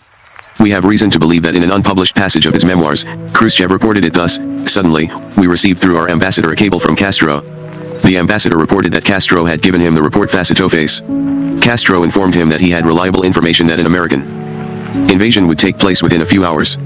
Therefore, he was proposing to preempt the invasion and inflict a nuclear strike on the U.S. 19 but well-placed Soviets and Cubans deny that Castro's message urged a nuclear strike. According to both Ambassador Alexev, who transmitted the message to Khrushchev, and Emilio Aragons, who helped draft it, and who had felt on October 26 that Khrushchev's resolve was weakening, the telegram was intended to communicate the Cuban people's willingness to fight to the last man and the last bullet in the event of an American attack, and to urge Khrushchev to show firmness. Both Alexev and Aragons believe that Khrushchev misinterpreted the telegram as urging a preemptive strike, an entirely plausible belief given Khrushchev's state of mind at the climax of the confrontation. Until the cable itself is made public by the Soviets or Cubans, the issue cannot be resolved conclusively. A great deal depends upon the precise wording of the telegram, and whether it accurately reflects Castro's verbal communication to Alexev. 20. But if Khrushchev did misinterpret the telegram from Castro, then it would stand as one more reminder of the significance of major miscommunications during crises. In this case, a misinterpretation may have facilitated a rapid resolution; in other circumstances, it might have complicated one. Cuba and the conclusion of the crisis. Castro's displeasure at Khrushchev's failure to consult him before agreeing to withdraw the missiles from Cuba is a matter of record. Apparently, Cuba first heard of Khrushchev's decision on the radio. Ambassador Alexev reports that upon hearing the news, "I felt myself the most unhappy man on earth, as I imagined what Fidel's reaction to this would be." Indeed, Castro refused to see him for several days. Part of Castro's worry at not having been consulted may have stemmed from his conviction that Khrushchev did not get as much as he could have from the Americans. At the Moscow conference, Jorge Risque insisted that the 5 conditions Castro had publicly proclaimed as the price for his assent to the withdrawal of the missiles had indeed been within reach, including American withdrawal from Guantanamo. If indeed Castro was convinced that this was a concession to which the United States would agree, then it bespeaks an appalling ignorance of American political realities on Castro's part. Point 21 Aragons, however, maintains that Castro's 5 conditions represented merely a statement of principles, not an attempt to stake out a negotiating position, and that they were intended primarily to serve domestic political purposes. Cuba had been badly treated by both superpowers, and its national honor required a public articulation of Cuban dissent. Point 22 Raymond Garthoff has reported that Cuban troops surrounded the missile sites on October 28, and only stood down after the arrival in Havana of Soviet First Deputy Premier Anastas Mikoyan, whose task was to persuade Castro to go along with the U.S. Soviet agreement. The Moscow conference and subsequent discussions have shed light on the issue and have raised interesting new questions in the process. Ambassador Alexeyev believes, for example, that the troops that took up positions around the missile sites were in fact Soviet soldiers in Cuban uniforms, and insists that there was no danger of a Soviet-Cuban clash at that time. Both Sir Joe Del Valle and Emilio Aragons insist that the troops were Cuban anti-aircraft units deployed to protect the missile sites from low-level attack. Anastas Mikoyan's success in persuading Castro to accept the U.S. demand for a November withdrawal of the 11-28 light bombers, in addition to the withdrawal of the missiles, was a remarkable achievement. The American demand that Cuba relinquish weapons intended for the Cuban Air Force, wholly independently of the Soviet missile deployment, only added insult to injury. Mikoyan's success was aided by one of those curious interventions of fate. Castro's initial attitude toward the Soviet representative was softened by the sudden death of Mikoyan's wife at the very moment he arrived in Havana. But according to Cuban testimony, the published American views of the negotiations involving the bombers are mistaken in a variety of ways. First, American intelligence believed in 1962 that 42 IL-28s had been delivered to Cuba, of which only 7 had been assembled. Sergio Del Valle, however, maintains that 12 IL-28s had been delivered, of which only 3 were to be transferred to the Cuban Air Force. None of the 3 Cuban bombers had been uncrated during the crisis, and the Soviets simply withdrew them at the same time they withdrew their own bombers, an operation facilitated by the fact that the aircraft were all located at the same bases. It may be, therefore, that none of the bombers had yet been formally transferred to Cuba, and that Mikoyan did not have to persuade Castro to relinquish something he had already been given. Second, some American analysts have believed that Mikoyan's task was abetted by President Kennedy's message to the NATO allies of November 19, warning that if the bombers were not promptly withdrawn, airstrikes might be necessary to destroy them. The President reportedly intended the message to leak to the Soviets. However, Emilio Aragons, who was present throughout the negotiations between Castro and Mikoyan, does not recall any discussion of the American threat and does not believe that it was communicated to Castro. Aragons recalls that Mikoyan represented the withdrawal of the bombers merely as a request from the Soviet and American negotiators in New York, and persuaded him to go along by appealing to the necessity for a quick solution. The fact that the 11-28 bombers were a subject of debate at all, according to Sergei Mikoyan, was largely the fault of the Soviet Union itself. Khrushchev, by his letter to the President of October 28 stating that he had given an order to dismantle the arms which you described as offensive, was attempting to deny that the nuclear missiles in Cuba were, in fact, offensive, and was indeed attempting to avoid using the word missiles publicly.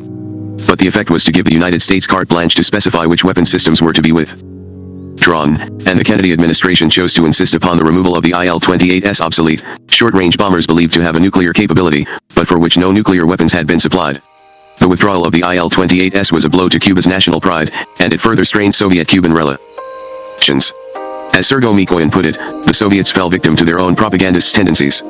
Conclusion: the new testimony from Soviets and Cubans has considerably enriched the story of the Cuban Missile Crisis, though it has opened as many questions as it has plausibly answered. All of the new evidence assembled here, however, has been testimonial. To date, Western students of the crisis have not seen a single Soviet or Cuban document against which to check the recollections of Soviet and Cuban participants and scholars. Cuba and the Soviet Union have no history of declassifying diplomatic documents for historical uses, and no procedures for doing so. In any case, the relevant diplomatic archives in both Moscow and Havana are probably sparse by American standards. According to Soviet testimony, no written records of Kremlin decision-making were kept prior to October 22, 1962, precisely to avoid breaches of secrecy. The director of the Institute of Cuban History notes that the Cuban government in 1962 was so young and so disorganized that it had not yet established procedures for handling paperwork. Most relevant decisions were made in conversations that were not recorded. The next major step in the historiography of the Cuban Missile Crisis will have to await the release of those documents that do exist in Moscow and Havana. In the meantime, we must make what we can of verbal testimonies. The weaknesses of oral history are well known, memories are imperfect and selective, current interests and objectives color recollections of historical events. Perhaps most frustrating is the fact that not all key players have survived to give their testimony, and others, because of advancing age, have little time left in which to do so. But until relatively recently, few historians and political scientists believed that they would have the chance to hear the Soviet and Cuban stories at all. We believe that the Soviets and Cubans who have spoken out have treated the opportunity to do so with due seriousness, in our opinion, therefore bearing in mind the inherent limitations of oral history, their contributions have greatly improved the understanding of the causes, conduct, and implications of the Cuban Missile Crisis. Notes 1. In a later interview, Del Valle claimed that the 270,000 armed and mobilized troops were divided into 56 existing divisions, which had been brought up to full strength from reserves. Although they varied considerably in size, each division had on average 4,800 men, considerably smaller than an American division. 28 divisions deployed on the western side of the island included some of the largest and strongest, since this was where the first wave of an invasion was expected to land. Author's interview with Sergio Del Valle, May 18, 1989, Havana. 2 On October 19, the CIA reported that the Soviet Union was installing 24 SS-4, Soviet designation R-12, MRBM launchers in Cuba, 4 each at 4 sites near San Cristobal, and 4 at 2 sites near Sagua La Grande. Each launcher could have been equipped with 2 missiles, for a possible total of 48 MRBMs. 12 SS-5. R-14, IRBM launchers were observed under construction, 4 each at 2 sites near Guanajuato, and 4 at 1 site near Remedios, suggesting that 24 IRBMs could have been deployed to Cuba, including reloads. With 1 warhead per missile, 25 KT-2 MT yield for the SS-4S, 3 to 5 MT yield for the SS-5S, 72 warheads could have been deployed to Cuba. In such a case, the number of land-based missile warheads capable of reaching the United States would have more than quadrupled, increasing from 20, the ICBMs in the Soviet Union itself, to 92, 20 on ICBMs, 72 on MRBMs and IRBMs in Cuba. See CIA Memorandum on the Construction of Missile Sites. In Cuba, October 19, 1962, National Security Archive, Washington, D.C. According to General Fokoganov, however, the deployment consisted of 3 SS-4 regiments, 8 launchers each for a total of 24, and 2 SS-5 regiments, 8 launchers each for a total of 16, MCT. Raymond Garthoff claims that only 1 warhead was to be provided per launcher, even though 2 missiles were assigned to each, to offset reliability problems. Garthoff, Reflections on the Cuban Missile Crisis, 2nd ed. Washington, D.C., Brookings, 1989, p. 20. If this is so, the deployment would have tripled the number of warheads that Soviet land-based missiles could have delivered promptly on the United States, from 20, the ICBMs in the Soviet Union, to 60, 20 on ICBMs, 40 on MRBMs and IRBMs in Cuba. American intelligence estimated in 1962 that the Soviets had also deployed 155 cruise and ballistic missiles on submarines, and approximately 200 long-range bombers. Although these were severely constrained operationally, because of geographical, logistical, and technical factors, and although they did not represent a serious first strike threat, they might have succeeded in delivering some number of nuclear warheads on the United States in the event of war. The missiles in Cuba, therefore, probably no more than doubled the number of nuclear weapons of all kinds that the Soviets could have delivered, though an accurate estimate of this increment is impossible to make. See Scott D. Sagan, SIOP 62, The Nuclear War Plan Briefing of President Kennedy, International Security 12, No. 1, Summer 1987 27-28, and Raymond L. Garthoff, Intelligence Assessment and Policy Making, A Decision Point in the Kennedy Administration, Washington, D.C., Brookings, 1984, 55. 3. The supposed symmetry between the 2 deployments was far from obvious to the members of the Kennedy administration, who noted that the Soviet deployment was much larger than the American deployment, it involved no dual control arrangements, and, perhaps most importantly, it was undertaken in strict secrecy behind the cloak of deception. 4. Bruce J. Allen, David G. Welch, and James A. Blight, eds. Proceedings of the Moscow Conference on the Cuban Missile Crisis, Jan. 27-28, 1989, CSIA Working Paper, Center for Science and International Affairs, Harvard University. 5. Bundy, however, said that he viewed American covert operations against Castro as a psychological salve, and that he had no expectation that they would succeed in their stated goals. Remarks at a news conference at Harvard University, October 13, 1987. 6. Alexev claims that the reason he thought Castro would not accept the missiles was that he would jeopardize his support in Latin America if he were to be perceived as too tightly bound to the Soviet Union, and that in that meeting Malinovsky, evidently strongly in favor of the plan, took exception to his doubts. Alexev says in retrospect that he underestimated Castro's internationalism, and he now believes Castro was sincere when he said he would accept the missiles to bolster socialism on the world scale. Author's interview with Alexander Alexev, April 27, 1989, Moscow, and Alexev, Uroki Karabskogo Kryzisa. 7. At the time of the crisis, no IRBMs were present in Cuba, and the first IRBM was not expected to become operational until well into December. Central Intelligence Agency Memorandum, Subject, The Crisis USSR/Cuba, October 27, 1962, National Security. Archive, Washington, D.C. 8. Aragon's reports, he said to Che and me, with Malinovsky in the room, "You don't have to worry, there will be no big reaction from the U.S. And if there is a problem, we will send the Baltic Fleet." Asked, did you think he was joking, or did you think he was serious?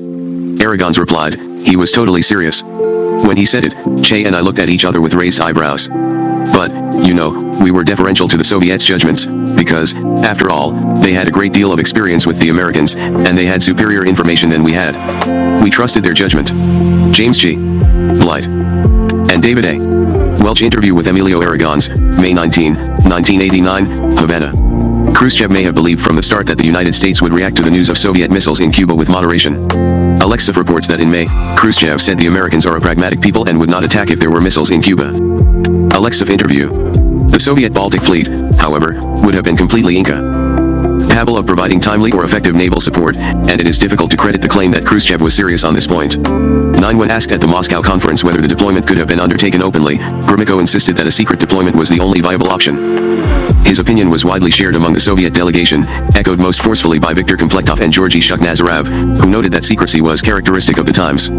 Theodore Sorensen asserted that the president would have found it much more difficult to mobilize world opinion on his side if the deployment had been done openly. McGeorge Bundy strongly agreed. 10. Fokoganov's report is consistent with Sergei Mikoyan's claim at the Cambridge conference that 42,000 Soviet troops were involved in the Cuban deployment. Del Valle claims that the total number of Soviet military involved in the deployment was closer to 44,000, of which approximately 20,000 were armed regulars, the remainder being logistics and construction personnel. Del Valle interview. This figure is much higher than previous American intelligence estimates, which ranged from 4,500 to 16,000 in October and November 1962, and later went to 22,000. 11. Del Valle interview. The details of the deployment in Cuba evince a high degree of Soviet self-reliance, and an equally high degree of Cuban deference. There may have been a dearth of trust on the one side, and an excess of trust on the other. 12. When Dobrynin stated at the Moscow meeting that he did not know about the missiles in Cuba until Dean Rusk told him, Gromyko queried, "What, Anatoly Fyodorovich, you mean I did not tell you, the ambassador, about the nuclear missiles in Cuba?" Dobrynin responded, "No, you did not tell me." Gromyko wryly replied, "That means it must have been a very big secret." MCT. 13. MCT. It is worth noting that the idea of a missile trade was not a new one, and that, indeed, the president seems to have been expecting the Soviets to propose it for some time. See David A. Welch and James G. Blight, The 11th Hour of the Cuban Missile Crisis, An Introduction to the XCOM Transcripts, International Security 12, No. 3, Winter 1987/88 12-13. The missile trade was also proposed by Walter Lippmann in his October 25 column in the Washington Post, and had been the subject of considerable public debate. 14. President Kennedy instructed Dean Rusk on the night of October 27 to prepare a contingency plan whereby Columbia University President Andrew Cordier, upon a further signal, would contact U Thant, acting Secretary General of the United Nations, to propose a public missile trade. 15. Seymour M. Hersh, Was Castro Out of Control in 1962? Washington Post, October 11, 1987, pp. H1 H2. Cf. Daniel Ellsberg, The Day Castro Almost Started World War III, New York Times, October 31, 1987, p. 27. See also Adrian G. Montoro, Moscow was caught between Cuba and U.S., New York Times, November 17, 1987. According to Ellsberg, as told to Hersh, an intercepted radio message from the Soviet naval base at Baines indicated that fire had been exchanged with non-Russians, and that casualties had been taken. The clash was reported to have taken place at the Los Angeles SAM site on Friday, October 26, the day before that very same site shot down the American U-2. Hersh and Ellsberg speculate that Cubans might have seized control of the site and downed the American plane. At the Moscow conference, Ambassador Alexev claimed that the incident was a mishandling of ammunition, which resulted in an explosion at the SAM site and several Soviet casualties. MCT. Sergio Del Valle, however, claims that the event occurred in 1964 at Guantana, in Pinar del Rio, at the other end of the island. Del Valle interview. Sergei Mikoyan reports that neither he nor, so far as he knows, his father, ever heard of any conflict between Soviet soldiers and Cuban regulars, from either Soviet or Cuban sources. Mikoyan did admit the possibility, however, that there may have been a skirmish at the Los Angeles SAM site between Soviet forces and one of the many bands of anti-Castro worm squads known to be operating in the area. Personal communication to DA. The truth of the matter remains unclear. 16 Robert F.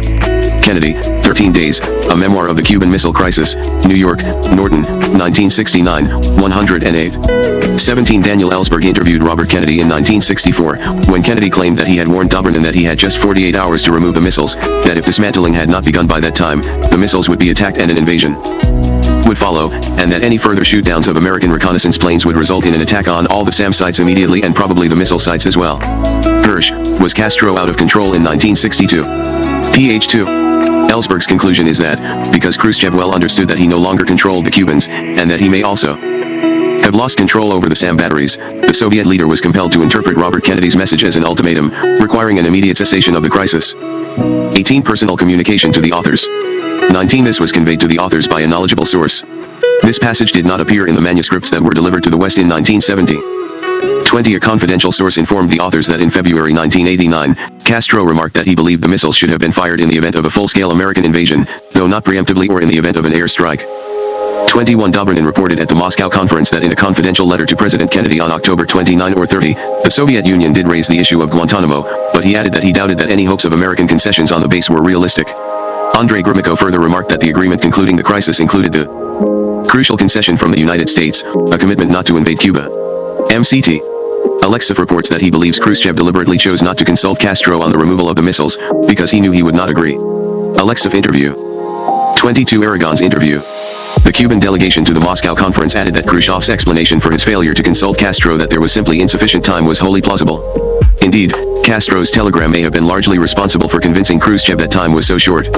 Nevertheless, the Cuban delegation insisted that Khrushchev should at least have made the October 28 deal contingent upon Cuban agreement. MCT. Implementing flexible response, Vietnam as a test case. John Lewis Gaddis. In order to discuss the implementation of flexible response, it is necessary to make a choice. One can examine in overview a series of events in which that strategy manifested itself: the Bay of Pigs, Laos, Berlin, the Cuban Missile Crisis, the Dominican Republic. Or, one can focus in detail on the event that because of its duration, divisiveness, and cost, overshadowed them all, the war in Vietnam. There are two good reasons for choosing the second approach. First, American policy in Southeast Asia reflected in microcosm virtually all of the elements of flexible response as applied in practice. Second, Kennedy, Johnson, and their advisors regarded Vietnam as a fair test of that strategy. It had been Eisenhower's inability to deal with that and comparable problems that had produced the flexi-ly response critique in the first place. If the strategy could not be made to work in Vietnam, then there would be serious grounds upon which to question its applicability elsewhere. American leaders took on this test fully aware of the potential difficulties, but at the same time fully confident of their ability to surmount them through a strategy designed to meet just that kind of situation. To say that their confidence was misplaced is to understate. Rarely have accomplishments turned out so totally at variance with intended objectives. The war did not save South Vietnam, it did not deter future aggression, it did not enhance the credibility of United States commitments elsewhere in the world, it did not prevent recriminations at home. It is too easy to blame these disparities on deficiencies in the post-war national security decision-making structure, substantial though those may have been. There has been, as we have seen, no single or consistent approach to containment, to indict all manifestations of that strategy.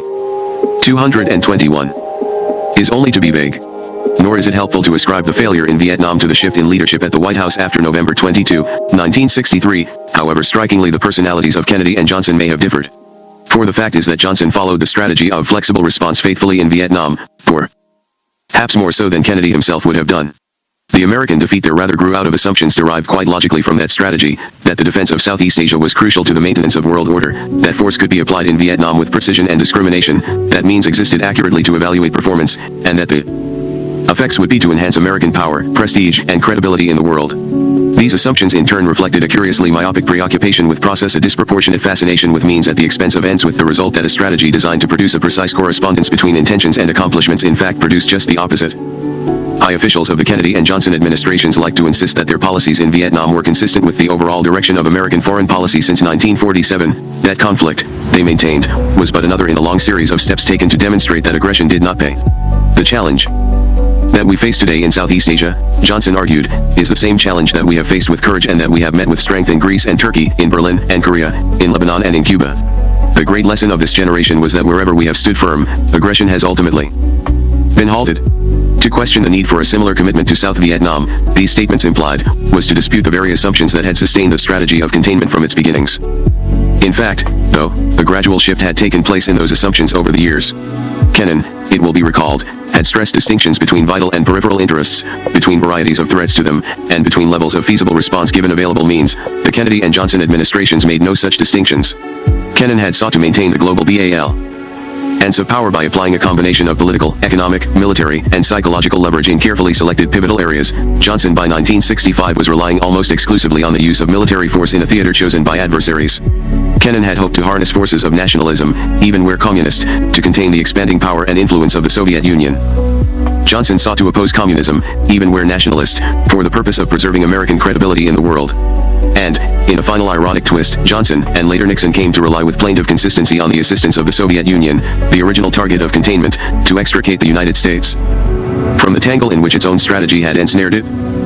One might explain these remarkable mutations as the result of obtuseness, short-sightedness, or even absent-mindedness, but there is no evidence these qualities played any more prominent role during the Kennedy-Johnson years than is normally the case. What was distinctive about those administrations, though, was their commitment to symmetrical response, and it is here that one must look to account for an evolution of strategic thinking all the more striking for the fact that those carrying it off seemed unaware that it had occurred. It had been, of course, NSC 68 that had shifted perceptions of threat from the Soviet Union to the international communist movement. That document had also provided a rationale for expanding means and, as a consequence, interests. Eisenhower had rejected the analysis of means set forward in NSC 68, but not its assessment of threats or interests. For this reason he had been willing to extend an ambiguous commitment to the defense of South Vietnam through the SEATO Treaty, an initiative consistent with his administration's concern to achieve maximum deterrence at minimum cost. Expense was of less concern to Kennedy, who, confronted with an upsurge of Viet Cong insurgency, reverted to NSC 68's concept of expandable means but coupled it with a determination to honor Eisenhower's commitment, even though it had been extended largely as a substitute for means. At the same time, Kennedy was determined to lower the risks of escalation or humiliation that earlier strategy had run.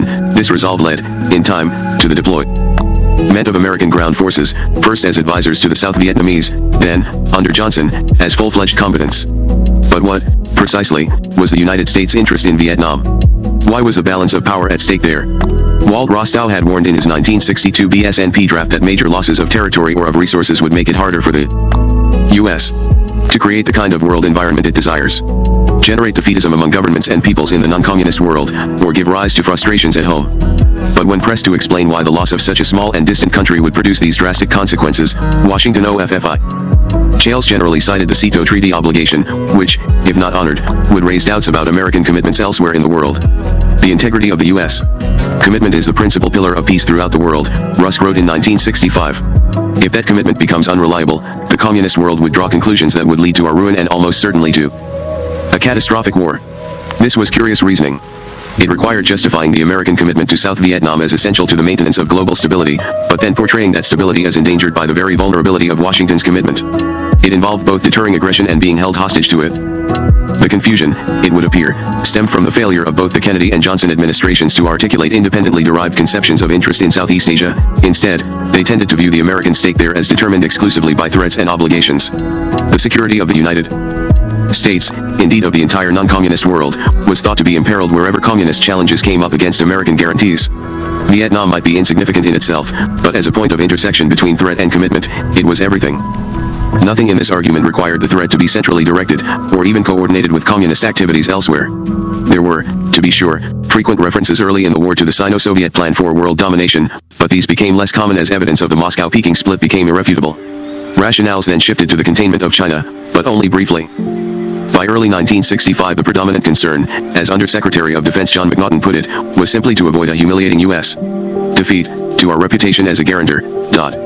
Communism need not pose a coordinated threat to the world balance of power, then, but because victories for communism at the expense of the United States, even if uncoordinated, could result in humiliation, the challenge to global stability was no less real. The only difference was that it was now Washington's fear of retreat that linked these threats together, not the internal discipline and control of international communism itself. Nor did the American commitment in question need to have been prudent. There was a definite sense within the Kennedy administration that Eisenhower had overextended the United States in Southeast Asia. Rostow, as has been seen, would have preferred a less formal alliance structure based on offshore strongpoints. Robert Comer, one of his assistants, privately described SEATO in 1961 as a millstone directed against non-existent dangers of overt aggression. Nonetheless, Rostow wrote Kennedy later that year, "Surely we are hooked in Vietnam, surely we shall honor our SEATO commitment." The problem, simply, was that the dangers of disengagement seemed at each stage to outweigh the costs of pressing on. The reasons why we went into Vietnam are now Largely academic, MacNaughton wrote in 1966. At each decision point we have gambled, at each point, to avoid the damage to our effectiveness of defaulting on our commitment, we have upped the ante. We have not defaulted, and the ante, and commitment, is now very high. There was a distinct self-reinforcing tendency in all of this. The more the administration defended its Vietnam policies in terms of safeguarding credibility, the more American credibility seemed to depend upon the success of those policies. To leave Vietnam to its fate would shake confidence in the value of an American commitment and in the value of America's word, Johnson claimed in April 1965. And again, in May, there are 100 other little nations watching what happens. If South Vietnam can be gobbled up, the same thing can happen to them. And still again, in July, if we are driven from the field in Vietnam, then no nation can ever again have the same confidence in icon protection. Perceptions in international relations are only in part the product of what people believe, they arise as well from what nations claim. Given the frequency and intensity of these and other comparable pronouncements, it is hardly surprising that they were taken seriously, both at home and abroad. And yet the irony is that the administration made them to stave off pressures for withdrawal that could lead to humiliation. Their effect, though, was to widen the very gap between promise and performance from which humiliation springs. But why this extreme fear of humiliation in the first place? Partly, one suspects, because it might suggest weakness to adversaries. Lessons of Munich, after all, were still very much alive. Vietnam had also become something of a matter of personal pride. We have not lost a single nation to communism since 1959, Johnson liked to boast. But a deeper concern, oddly enough, may have been not so much what the world might think as what the United States might do. There was, within both the Kennedy and Johnson administrations, a strange dread of American irrationality of the unpredictable and uncontrollable reactions that might ensue if the United States was perceived to have lost Vietnam. Rusk and McNamara had warned as early as 1961 that such a development would stimulate bitter domestic controversies in the United States and would be seized upon by extreme elements to divide the country and harass the administration.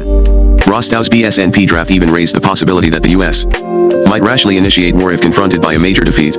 Johnson may well have entertained the strongest fears of all. I knew that if we let communist aggression succeed in taking over South Vietnam, he later recalled, there would follow in this country an endless national debate, a mean and destructive debate that would shatter my presidency, kill my administration, and damage our democracy. I knew that Harry Truman and Dean Acheson had lost their effectiveness from the day that the communists took over in China. I believed that the loss of China had played a large role in the rise of Joe McCarthy. And I knew that all these problems, taken together, were chicken shit compared with what might happen if we lost Vietnam. The ultimate danger, then, was what the United States might do to itself if it failed to meet obligations it itself had established. Shortly after the Johnson administration left office, William Whitworth, a writer for The New Yorker, sought to interview several of the former president's advisors on the underlying geopolitical rationale for the Vietnam War. The only one who would see him was Eugene V. Rostow, Walt Rostow's older brother, who had served as Undersecretary of State for Political Affairs from 1966 to 1969. The ensuing discussion took on a revealing circularity. Asked why American security depended upon the defense of Southeast Asia, Rostow emphasized the need to maintain a balance of power in the world. But when queried as to why it had been necessary to do that, Rostow fell back upon the classic flexible response argument, the need to be able to handle, without resort to nuclear weapons, problems such as Vietnam. Whitworth found this puzzling. We have the balance in order to deal with the problem, and we have to deal with the problem in order to preserve the balance. The theory is eating its own tail. For well, in a sense, you're right, Rostow replied. All I can say is that it has always been very dangerous for people when a potentially hostile power establishes hegemony. I can't particularize how that potential hegemony would be exercised, but I would prefer, even at considerable cost, to prevent the risk. This spectacle of theories eating tails was no rare thing in Vietnam, the expansion of means to honor a commitment made as a substitute for means, the justification of that commitment in terms of a balance of power made shaky by its very existence, the defense, in the interests of credibility, of policies destructive of credibility, the search, ultimately, for domestic consensus by means that destroyed that consensus. All of these reflect the failure of flexible response strategy to proceed in an orderly manner through the stages of identifying interests, perceiving threats, and selecting appropriate responses. Instead, both threats and responses became interests in themselves, with the result that the United States either ignored or forgot what it had set out to do in Vietnam at just the moment it was resolving, with unprecedented determination, to do it. A second prominent feature of flexible response as applied in Vietnam was the belief in calibration, or fine-tuning, that by being able to move up or down a range of precisely calculated actions, the United States could deter limited aggression without either extreme escalation or humiliation. Our military forces must be used in a measured, limited, controlled and deliberate way, as an instrument to carry out our foreign policy, one of McNamara's assistants wrote in late 1964. Never must military operations become an end in themselves. Johnson made the same point some months later. He would not heed, he insisted, those who urge us to use our great power in a reckless or casual manner. We will do what must be done.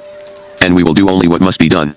And yet, since this strategy in the end produced both escalation and humiliation, it would appear to have contained, as did official thinking on the balance of power, certain deficiencies. Deterrence, ideally, should involve expressing determination without actually having to exhibit it. John Foster Dulles had attempted this delicate maneuver by threatening to use nuclear weapons to discourage aggression at all levels, an approach that at least had the merit of separating the projection of resolve from its actual demonstration, so long as skill, or luck, held out. Lacking the previous administration's self-confidence in such matters, convinced as well of the ineffectiveness of that strategy in limited war situations, Kennedy and his advisors had ruled out nuclear threats in areas like Southeast Asia, but not the need to manifest American firmness there. We must produce quickly a course of action which convinces the other side we are dead serious, Rostow had warned Kennedy in August 1961. What the U.S. does or fails to do, Maxwell Taylor added a few months later, will be decisive to the end result. The difficulty was that, short of embracing Dulles' strategy, all conceivable projections of resolve seemed to require, in one form or another, actual demonstrations of it. This did not bother the Joint Chiefs of Staff, who, as early as May 1961, had recommended the dispatch of United States troops to South Vietnam to provide a visible deterrent to potential North Vietnamese and/or Chinese communist action, and to indicate the firmness of our intent to all Asian nations. An old Vietnam hand, Brigadier General Edward Lansdale, explained the rationale as follows: U.S. combat forces, even in relatively small units, are the symbol of our national power. If an enemy engages one of our combat units, he is fully aware that he automatically has engaged the entire power of the U.S. This symbol of real national strength, employed wisely in Germany, Greece, and the Formosa Straits in a manner not unlike that contemplated for Thailand and Vietnam, has kept the peace. When the mission of such U.S. force is properly announced and followed immediately by a firm action, recent history teaches that the effect is just the reverse of escalation and that our action obtains world support outside the Sino-Soviet bloc. The point of installing token U.S. forces before the event, Robert Comer added, is to signal our intentions to the other fellow, and thus hopefully avoid having to face up to the commitment of substantial U.S. forces after a fracas has developed. It was true that the United States might end up with something approaching another Korea, but I think the best way of avoiding this is to move fast now before the war spreads to the extent that a Korean-type commitment is required. To this theory that immediate small-scale involvement could make massive long-term involvement unnecessary formed the basis of recommendations by Maxwell Taylor and Walt Rostow for the introduction of some 8,000 U.S. combat troops into South Vietnam in November 1961. In our view, Taylor wrote the President, nothing is more calculated to sober the enemy and to discourage escalation than the knowledge that the United States has prepared itself soundly to deal with aggression at any level. But Kennedy had long been skeptical about the wisdom of sending American forces to fight in Southeast Asia. He had reminded his advisors the previous July of the reluctance of the American people and of many distinguished military leaders to see any direct involvement of U.S. troops in that part of the world. And nothing would be worse than an unsuccessful intervention in this area. State Department assessments reinforced this view. We do not think the presence of U.S. troops would serve to deter infiltrations short of overt armed intervention. There is not much reason for supposing the communists would think our troops would be much more successful against guerrilla operations in South Vietnam than French troops were in North Vietnam. Counter-guerrilla operations require highly selective application of force, selection requires discrimination, and alien troops simply lack the basis for discriminating between friend and foe, except by the direction in which they shoot. If the South Vietnamese themselves were not willing to make a serious national effort, Dean Rusk warned in November, then it was difficult to see how a handful of American troops can have a decisive influence. Persuaded by these arguments, concerned as well about priorities elsewhere, notably Berlin, and the risk of upsetting negotiations then in progress on Laos, Kennedy deferred implementing the Taylor-Rostow recommendation for combat troops. It would have been like taking a drink, he explained to Arthur Schlesinger. The effect wears off, and you have to take another. It is important to note, though, that Kennedy's decision against sending combat troops to Vietnam was not a rejection of calibration, just the opposite. The full Taylor-Rostow recommendations, he thought, would have constituted too abrupt an escalation of pressure. He preferred, instead, a more gradual approach, involving an increase of American economic and military aid to Saigon, together with the introduction of U.S. advisors. Nothing in this procedure precluded the dispatch of ground troops at a later date if that should become necessary. Nor were there illusions as to the impact of these decisions on AMER. Icon credibility, we are fully cognizant, the State Department cabled Saigon, of the extent to which these decisions, if implemented, will sharply increase the commitment of our prestige struggle to save SVN. Kennedy's actions reflected doubts only about the appropriate level of response necessary to demonstrate American resolve, not about the importance of making that demonstration in the first place. Calibration during the next 2 years took the form primarily of efforts to transform South Vietnam into a sufficiently self-reliant anti-communist bastion so that no direct commitment of United States forces would be necessary. The goal, according to Roger Hilsman, was to devise an integrated and systematic melee Tehran political economic strategic counterinsurgency concept, to orient Saigon's military and security forces increasingly toward counter-guerrilla or unconventional warfare tactics, to broaden the effective participation of Vietnamese government officials in the formulation and execution of government policy, and to identify the populace with the Vietnamese government's struggle against the Viet Cong. All of this required several delicate balancing acts, moderating President Ngo Dinh Diem's autocratic control enough to win popular support for his government without at the same time weakening it to the point that it could not resist Viet Cong pressures, providing the assistance necessary for Diem to survive without discrediting him as an American puppet, taking care, simultaneously, to see that Washington's interest in Diem's survival did not allow him to make a puppet out of the United States. In the end, the line proved too fine to walk, frustrated by Diem's repression of Buddhist critics, fearful of a secret deal between his government and North Vietnam. Kennedy in August 1963 authorized a carefully orchestrated effort, in itself an example of calibration, to overthrow him. As it happened, though, Washington was able to control neither the timing nor the manner of Diem's removal, nor had it given much thought to what would replace him. The effect was that the very instability Kennedy had feared dominated politics in Saigon for the next 3 years. The resulting Viet Cong gains led the Johnson administration by the end of 1964 to approve what Kennedy had rejected, a combat role for the United States in Vietnam. Even so, though, the principle of calibration would still apply. There would be no sharp, all-out application of force. Rather, the plan, in Johnson's words, was for military pressures against North Vietnam progressively mounting in scope and intensity for the purpose of convincing the leaders of the DRV that it is to their interest to cease to aid the Viet Cong and to respect the independence and security of South Vietnam. This slow-squeeze strategy contemplated action strong enough to end the existing deteriorating situation, but not so violent as to knit the North Vietnamese people more closely together, provoke Chinese communist intervention, arouse world opinion, or preclude opportunities for an eventual negotiated settlement. The objective, Bundy noted on the eve of the first airstrikes against the North in February 1965, was to keep before Hanoi the carrot of our desisting as well as the stick of continued pressure. Once such a policy is put into force, we shall be able to speak in Vietnam on many topics and in many ways, with growing force and effectiveness. 3. The bombing campaign against North Vietnam was intended to be the most carefully calibrated military operation in recent history. Great significance was attached to not crossing certain geographic thresholds for fear of bringing in the Chinese, as had happened in Korea, to avoiding civilian casualties that might intensify opposition to the war within the United States and elsewhere, and to combining the bombing with various inducements, especially periodic bombing, pauses and offers of economic aid, to bring Hanoi to the conference table. Target selection was done in Washington, often in the White House itself, with the president at times personally monitoring the outcome of particular missions. Extraordinary precision was demanded of pilots. 1966 order specified that piers at Haiphong could be hit only if no tankers were berthed at them, that vessels firing on American planes could be struck only if they were clearly North Vietnamese, and that no attacks were to be launched on Sunday. Even with such restrictions, though, the scale and intensity of the bombing progressively mounted, from 25,000 sorties and 63,000 tons of bombs dropped in 1965 to 108,000 sorties and 226,000 tons in 1967, from missions directed initially at military bases in the southern panhandle of North Vietnam to infiltration routes, transportation facilities, and petroleum storage areas throughout the country, ultimately to factories and power plants in the Hanoi Haiphong complex itself. And none of it produced discernible progress toward what it was supposed to accomplish, a tapering off of infiltration into South Vietnam, and movement toward negotiations. Meanwhile, pressures had been building for the introduction of ground troops. Bundy had recommended this option as early as May 1964. The idea, he wrote Johnson, would be one of marrying Americans to Vietnamese at every level, both civilian and military, to provide what Saigon has repeatedly asked for, the tall American at every point of stress and strain. I do not at all think it is a repetition of Korea, he added in August. It seems to me at least possible that a couple of brigade-size units put in to do specific jobs might be good medicine everywhere. Rostow agreed, pointing out that such troops could usefully serve as bargaining chips in any future negotiations, and by February 1965, Rusk too had endorsed the idea, along with the bombing, as a way to send a signal to Hanoi and Peeping that they themselves cannot hope to succeed without a substantial escalation on their part, with all the risks they would have to face. The decisive argument in the end, though, proved to be General William West Moreland's assertion that troops were needed to guard the air base at Da Nang from which some of the strikes against the North were being launched, a claim almost certainly advanced with a view to securing presidential authorization of a combat mission whose scope could then be widened far beyond the limited purposes for which it was made. This entering wedge worked, and by early April 1965 Johnson had approved a combat role for United States forces in Vietnam. The pattern of escalation quickly went beyond Bundy's 2 brigades, from an initial deployment of 3,500 Marines at Da Nang, U.S.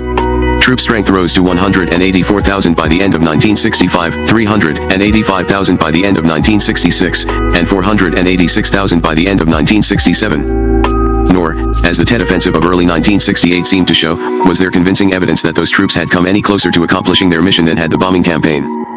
What strikes one in retrospect about the strategy of calibrated escalation is the extent to which, as so often happened in Vietnam, the effects produced were precisely opposite from those intended. The objective of applying incremental pressures beginning in 1961 had been to avoid a massive American military involvement. Token commitments, it was thought, would demonstrate resolve, thereby obviating the necessity for larger commitments later. The theory was not unlike that of vaccination, in that exposure to minimum risk was expected to provide immunities against more serious dangers. Another analogy, used at the time, was that of a plate glass window, insufficiently strong in itself to keep out a thief, but capable of producing such conspicuous consequences if shattered as to discourage attempts from being made in the first place. Getting involved, in short, was the best way to avoid getting involved. I deeply believe, Rostow had written in August of that year, that the way to save Southeast Asia and to minimize the chance of deep U.S. military involvement there is for the president to make a bold decision very soon.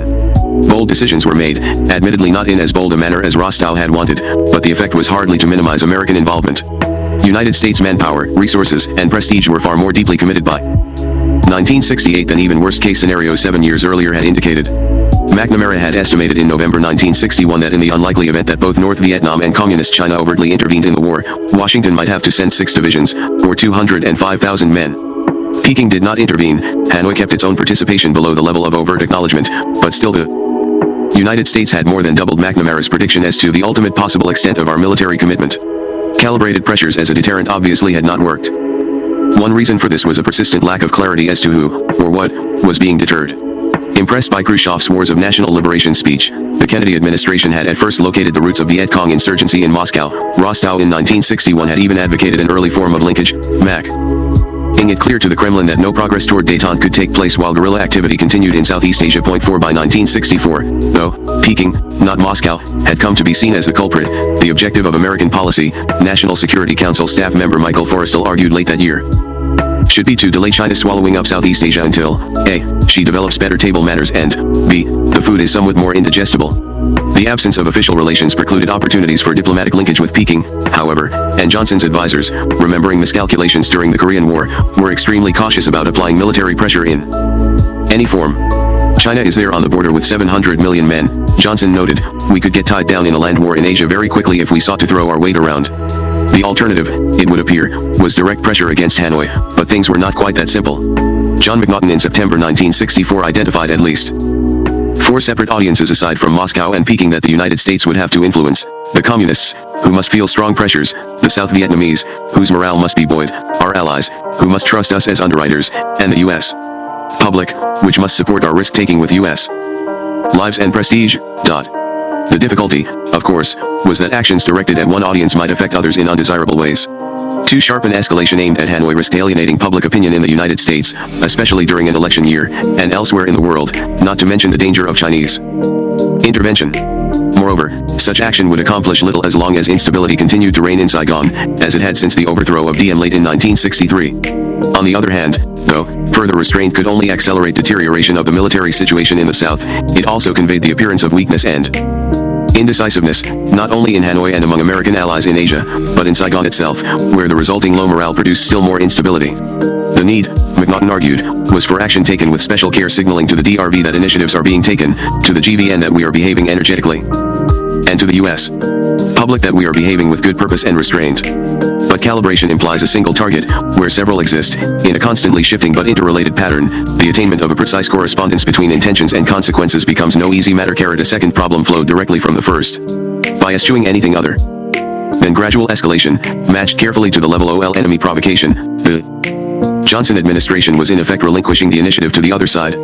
This was, of course, a standard military criticism of White House policy. The argument was that if only restraints on air and ground action could be lifted, the war could be ended rapidly. 6 Given the subsequently demonstrated ability of the North Vietnamese and Viet Cong to hold out for years under much heavier pressures, the claim, in retrospect, seems unconvincing. Still, there was one valid element in the military's argument.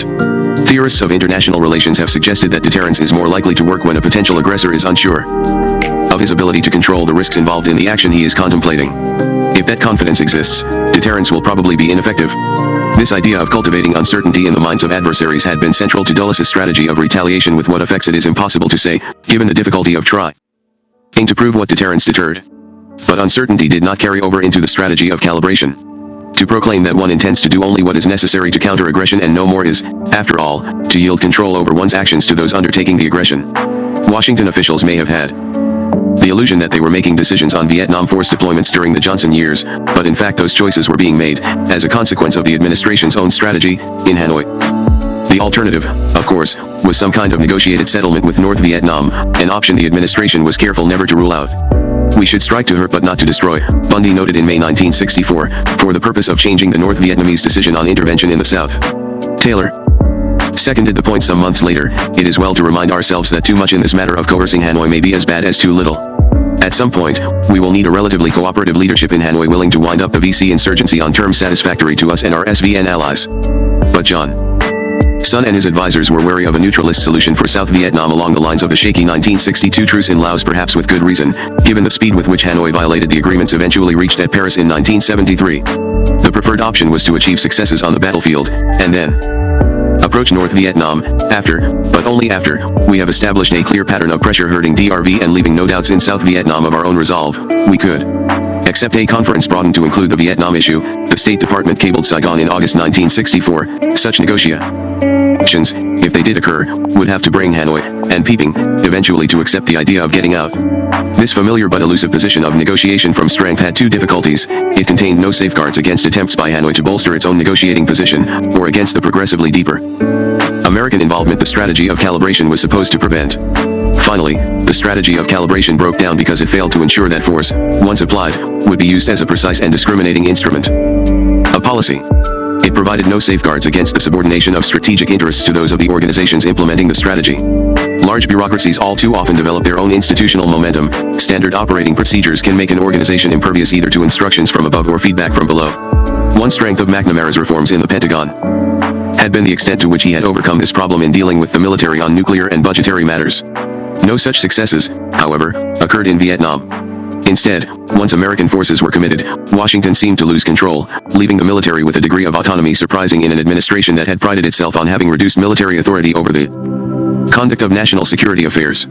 The generalization may seem out of place applied to a war whose soldiers complained regularly about civilian-imposed constraints, but the military's grievances in this regard should be treated with skepticism. It is true that during the early period of American involvement, there were significant restrictions on the nature and scope of U.S. military activity, but as time went on without the desired enemy response, these gradually dropped away. By August of 1967, for example, the White House had authorized for bombing some 95% of the North Vietnamese targets requested by the Joint Chiefs of Staff. Moreover, the Air Force's perceived institutional interests were allowed to influence the conduct of the air war in important ways. Despite its obvious, and widely appreciated, inapplicability to guerrilla warfare, the Air Force insisted successfully on a campaign of strategic bombing in North Vietnam, and even on the use of B-52s. Designed originally to deliver nuclear weapons against Soviet targets, to hit suspected Viet Cong emplacements in the South. Similarly, it relied heavily on high-performance jet aircraft for other bombing missions in the South, despite studies indicating that slower propeller-driven models would have been 3 times as accurate, from 5 to 13 times less costly, but with roughly the same loss ratio. It was, in retrospect, an adaptation of ends to fit preferred means, rather than the other way around. The tendency was even more obvious with regard to the ground war. Like most of his Army colleagues, General Westmoreland had little sympathy for or understanding of the irregular warfare concepts that had been popular during the early Kennedy administration. The function of infantry, he insisted, was to seek out, pursue, and destroy enemy forces. As a consequence, he never seriously considered the strategy of holding and securing territory recommended by most counterinsurgency theorists, and implemented with considerable success by the Marines in the area around Da Nang in 1965 and 1966. Instead, he chose to emphasize large-scale search and destroy operations, designed to wear the enemy down through sheer attrition. These not only disrupted efforts at pacification and provided the enemy with sufficient advance warning to escape, they also frequently forced the Americans to destroy villages in order to reach Viet Cong troops and arms caches located deliberately within those villages. Random harassment and interdiction fire against suspected but unobserved enemy targets did little to convince inhabitants of the regions affected that their security would be enhanced by supporting Saigon. The Westmoreland strategy even involved, in some instances, the deliberate creation of refugees as a means of securing the countryside, as complete a reversal as can be imagined from the original objectives the American commitment in South Vietnam had been intended to serve. It was left to the Navy, though, to come up with the most striking example of weapons ill-suited to tasks by retrieving from mothballs the USS New Jersey, the world's last functioning battleship, for the purpose of shelling the jungle in a manner reminiscent of nothing so much as an incident in Joseph Conrad's Heart of Darkness. Once, I remember, we came upon a man-of-war anchored off the coast. There wasn't even a shed there, and she was shelling the bush.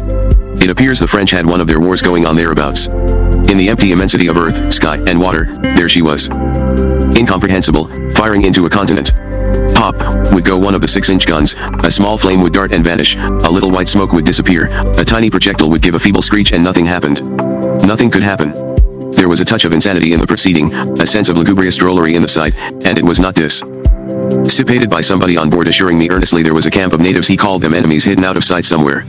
It was all a remarkable departure from the injunctions to do just enough, but no more than was necessary, with which the United States had entered the conflict. In Vietnam.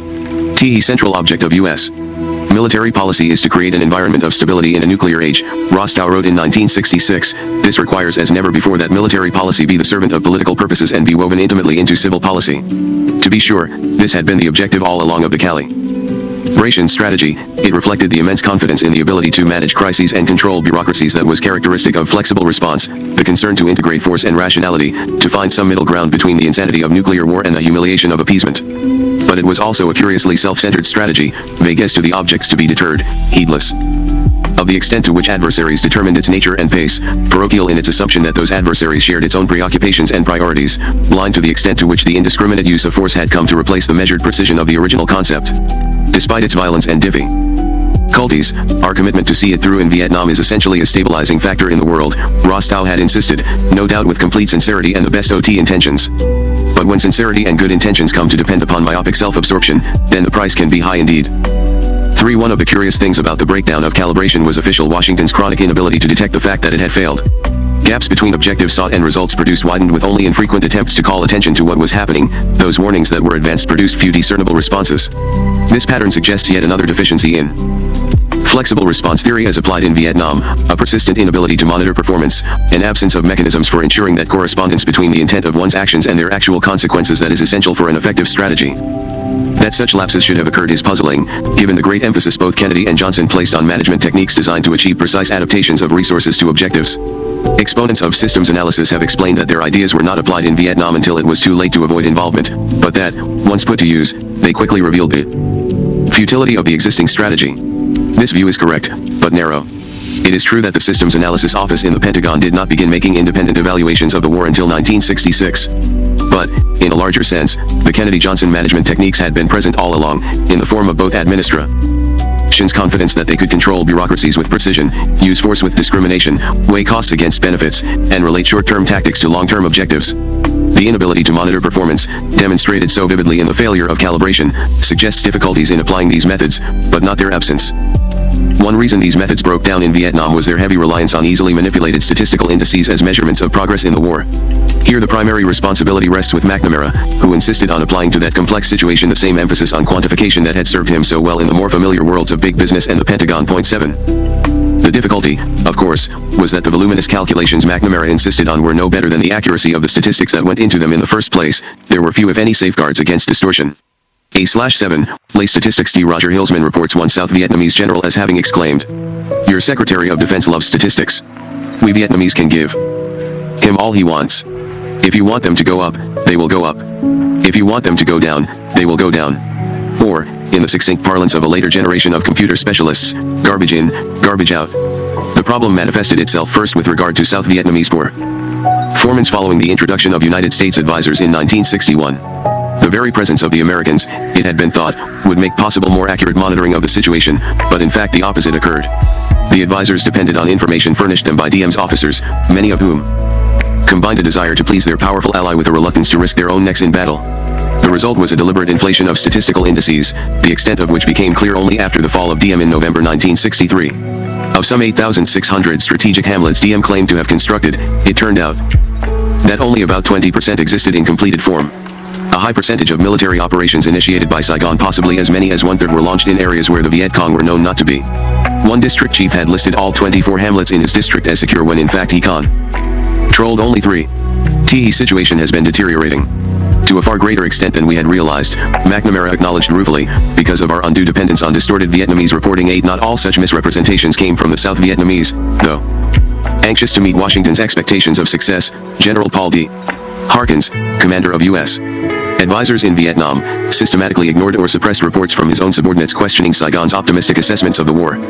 As a result, Taylor and McNamara could report with conviction as late as October 1963 that the tactics and techniques employed by the Vietnamese under U.S. Monitorship are sound and give promise of ultimate victory. Evidence that the situation was not in fact that rosy did occasionally surface, whether from the rare official visitor who managed to evade Harkins's packaged briefings and carefully guided tours, or from the more frequent published reporting of skeptical American correspondents in Saigon, among them Neil Sheehan and David Hall. Burstum. But although Kennedy worried about these discrepancies, he at no point gave up primary reliance on official channels as a means of monitoring progress in the war. Johnson, if anything, depended on them more heavily. It has been suggested that the accuracy of information tends to decline as the level of its classification rises, if for no other reason than that opportunities for independent verification are diminished thereby. The proposition may not be universally applicable, but that the White House would have been better off reading Hal Burstam than Harkins seems beyond dispute. These problems did not disappear with the onset of active American military involvement in Vietnam. The most notorious example, of course, was the use of enemy body counts as the chief indicator of progress in the ground war. The argument has been made that in such a conflict, where conventional indices, territory taken, distances covered, cities occupied meant little, emphasis on these kinds of macabre statistics was unavoidable. Point 9 That may be, but what seems odd is the importance accorded them, given their widely acknowledged inaccuracy. Contemporary evaluations identified a margin of error of from 30 to 100% in these statistics, partly as the result of double or triple counting, partly because of the difficulty of distinguishing competence from non-competence, partly because of pressure from field commanders for higher and higher levels of performance. A more reliable index of success in the war was available: the number of North Vietnamese Viet Cong weapons captured, but this was never given the significance of the body counts, probably because the figures were much less impressive. It is possible that our attrition estimates substantially overstate actual VC/NVA losses, McNamara admitted in 1966. For example, the VC/NVA apparently lose only about 1/6 as many weapons as people, suggesting the possibility that many of the killed are unarmed porters or bystanders. Similar statistical inflation occurred in the air war as well. Despite its acknowledged unreliability in an age of high-performance jet aircraft, pilot instead of photographic reconnaissance was generally used to measure the effectiveness of bombing in the north, presumably because damage claims tended to be higher. Photographic confirmation, when requested, was often not for the purpose of verifying pilot reports but to boost sortie rates. Allocations of fuel and ordnance depended on these rates. They inevitably became an object of competition between the Air Force and the Navy, both of which shared the task of bombing North Vietnam. The results were predictable: a preference for aircraft with small bomb load capacities which necessitated more frequent missions, the expenditure of bombs on marginal or already destroyed targets, even, during periods of munitions shortages, the flying of sorties without bombs. As one Air Force colonel put it, bombs or no bombs, you've got to have more Air Force over the target than Navy. A second reason for the failure to monitor performance was a persistent tendency to disregard discouraging intelligence. It is a myth that the United States stumbled blindly into the Vietnam War. At every stage in the long process of escalation, informed estimates were available which accurately, and pessimistically, predicted the outcome. Point 10 As early as November 1961, for example, the CIA was forecasting that North Vietnam would be able to match, through increased infiltration, any U.S. troop commitment to South Vietnam, and that bombing the North would not significantly impede that process. 2.5 years later, a series of war games in which several key officials of the Johnson administration took part produced precisely the same conclusion. Despite his own enthusiasm for this alternative in 1961 and 1964, Maxwell Taylor by 1965 was strongly opposing the introduction of ground combat forces on the grounds that a white-faced soldier armed, equipped, and trained as he is not a suitable guerrilla fighter for Asian forests and jungles. Clark Clifford, Johnson's longtime personal friend and future defense secretary, was warning in May 1965 that Vietnam could be a quagmire. It could turn into an open-end commitment on our part that would take more and more ground troops, without a realistic hope of ultimate victory. George Ball, in a series of eloquent dissents from official policy, stressed that a deep commitment of United States forces in a land war in South Vietnam would be a catastrophic error. If there ever was an occasion for a tactical withdrawal, this is it. Even William P. Bundy, one of the original architects of calibration, had concluded by June of 1965 that any level of commitment beyond 70,000 to 100,000 troops would pass a point of sharply diminishing returns and adverse consequences. There are no signs that we have throttled the inflow of supplies for the VC, McNamara acknowledged after 5 months of bombing. Nor have our air attacks on North Vietnam produced tangible evidence of willingness on the part of Hanoi to come to the conference table in a reasonable mood. And even if military successes on the ground could be achieved, there was no guarantee that these would not simply drive the VC back into the trees from which they could launch attacks at some future date. It is not obvious, the Secretary of Defense admitted, how we will be able to disengage our forces from Vietnam. And yet, despite this gloomy appraisal, McNamara recommended a continuation of the bombing and an increase in troop strength from 75,000 to 175,000 to 200,000 men. Early in 1966, on the basis of no more encouraging signs of progress in ground or air operations, he endorsed a new troop ceiling of 400,000 men, acknowledging at the same time that the North Vietnamese and Viet Cong could probably match those increases. It might be possible, he thought, eventually to contain the enemy with 600,000 men, but that would risk bringing in the Chinese communists. It follows, therefore, that the odds are about even that, even with the recommended deployments, we will be faced in early 1967 with a military standoff at a much higher level, with pacification hardly underway and with the requirement for the deployment of still more U.S. forces. McNamara's perseverance in the face of pessimism was not atypical indeed. The defense secretary allowed the second sentiment to overwhelm the first sooner than most officials did. Westmoreland, in December 1965, for example, admitted that notwithstanding the heavy pressures on their transportation system in the past 9 months, they the North Vietnamese have demonstrated an ability to deploy forces into South Vietnam at a greater rate than we are deploying U.S. forces. Nevertheless, our only hope of a major impact on the ability of the DRV to support the war in Vietnam is continuous air attack from the Chinese border to South Vietnam.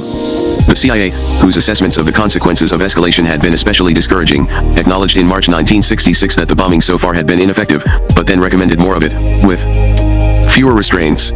Later that year, in a comment characteristic of the resolute optimism of Johnson administration officials, Robert Comer argued that by themselves, none of our Vietnam programs offer high confidence of a successful outcome.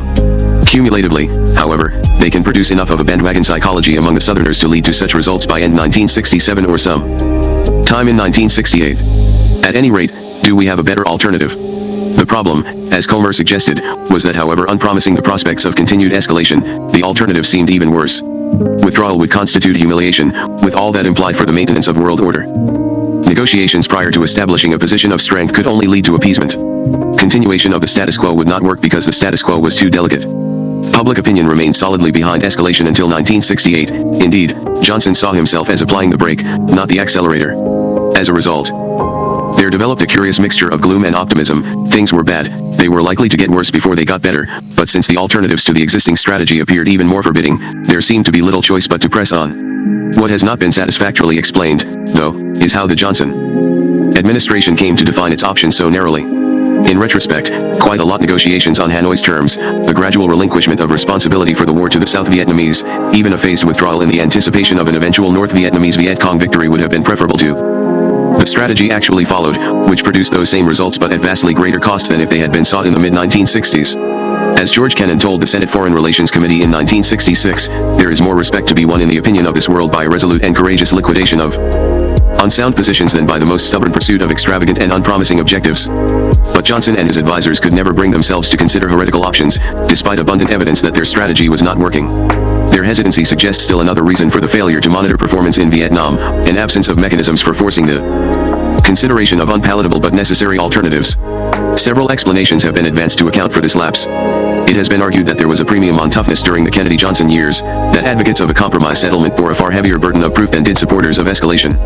But this view fails to explain Johnson's tenacious search for a negotiated settlement with Hanoi, carried on not just for the purpose of defusing opposition to the war at home but also in the genuine hope of finding a way out consistent with American credibility.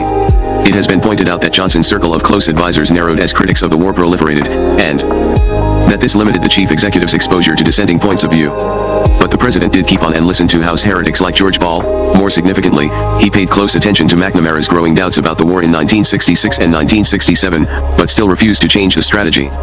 It has recently been suggested that the whole national security decision-making system was at fault. The system worked in that it produced the results it had been programmed to produce, given prevailing assumptions about containment and the balance of power since 1945. The error was in the programming.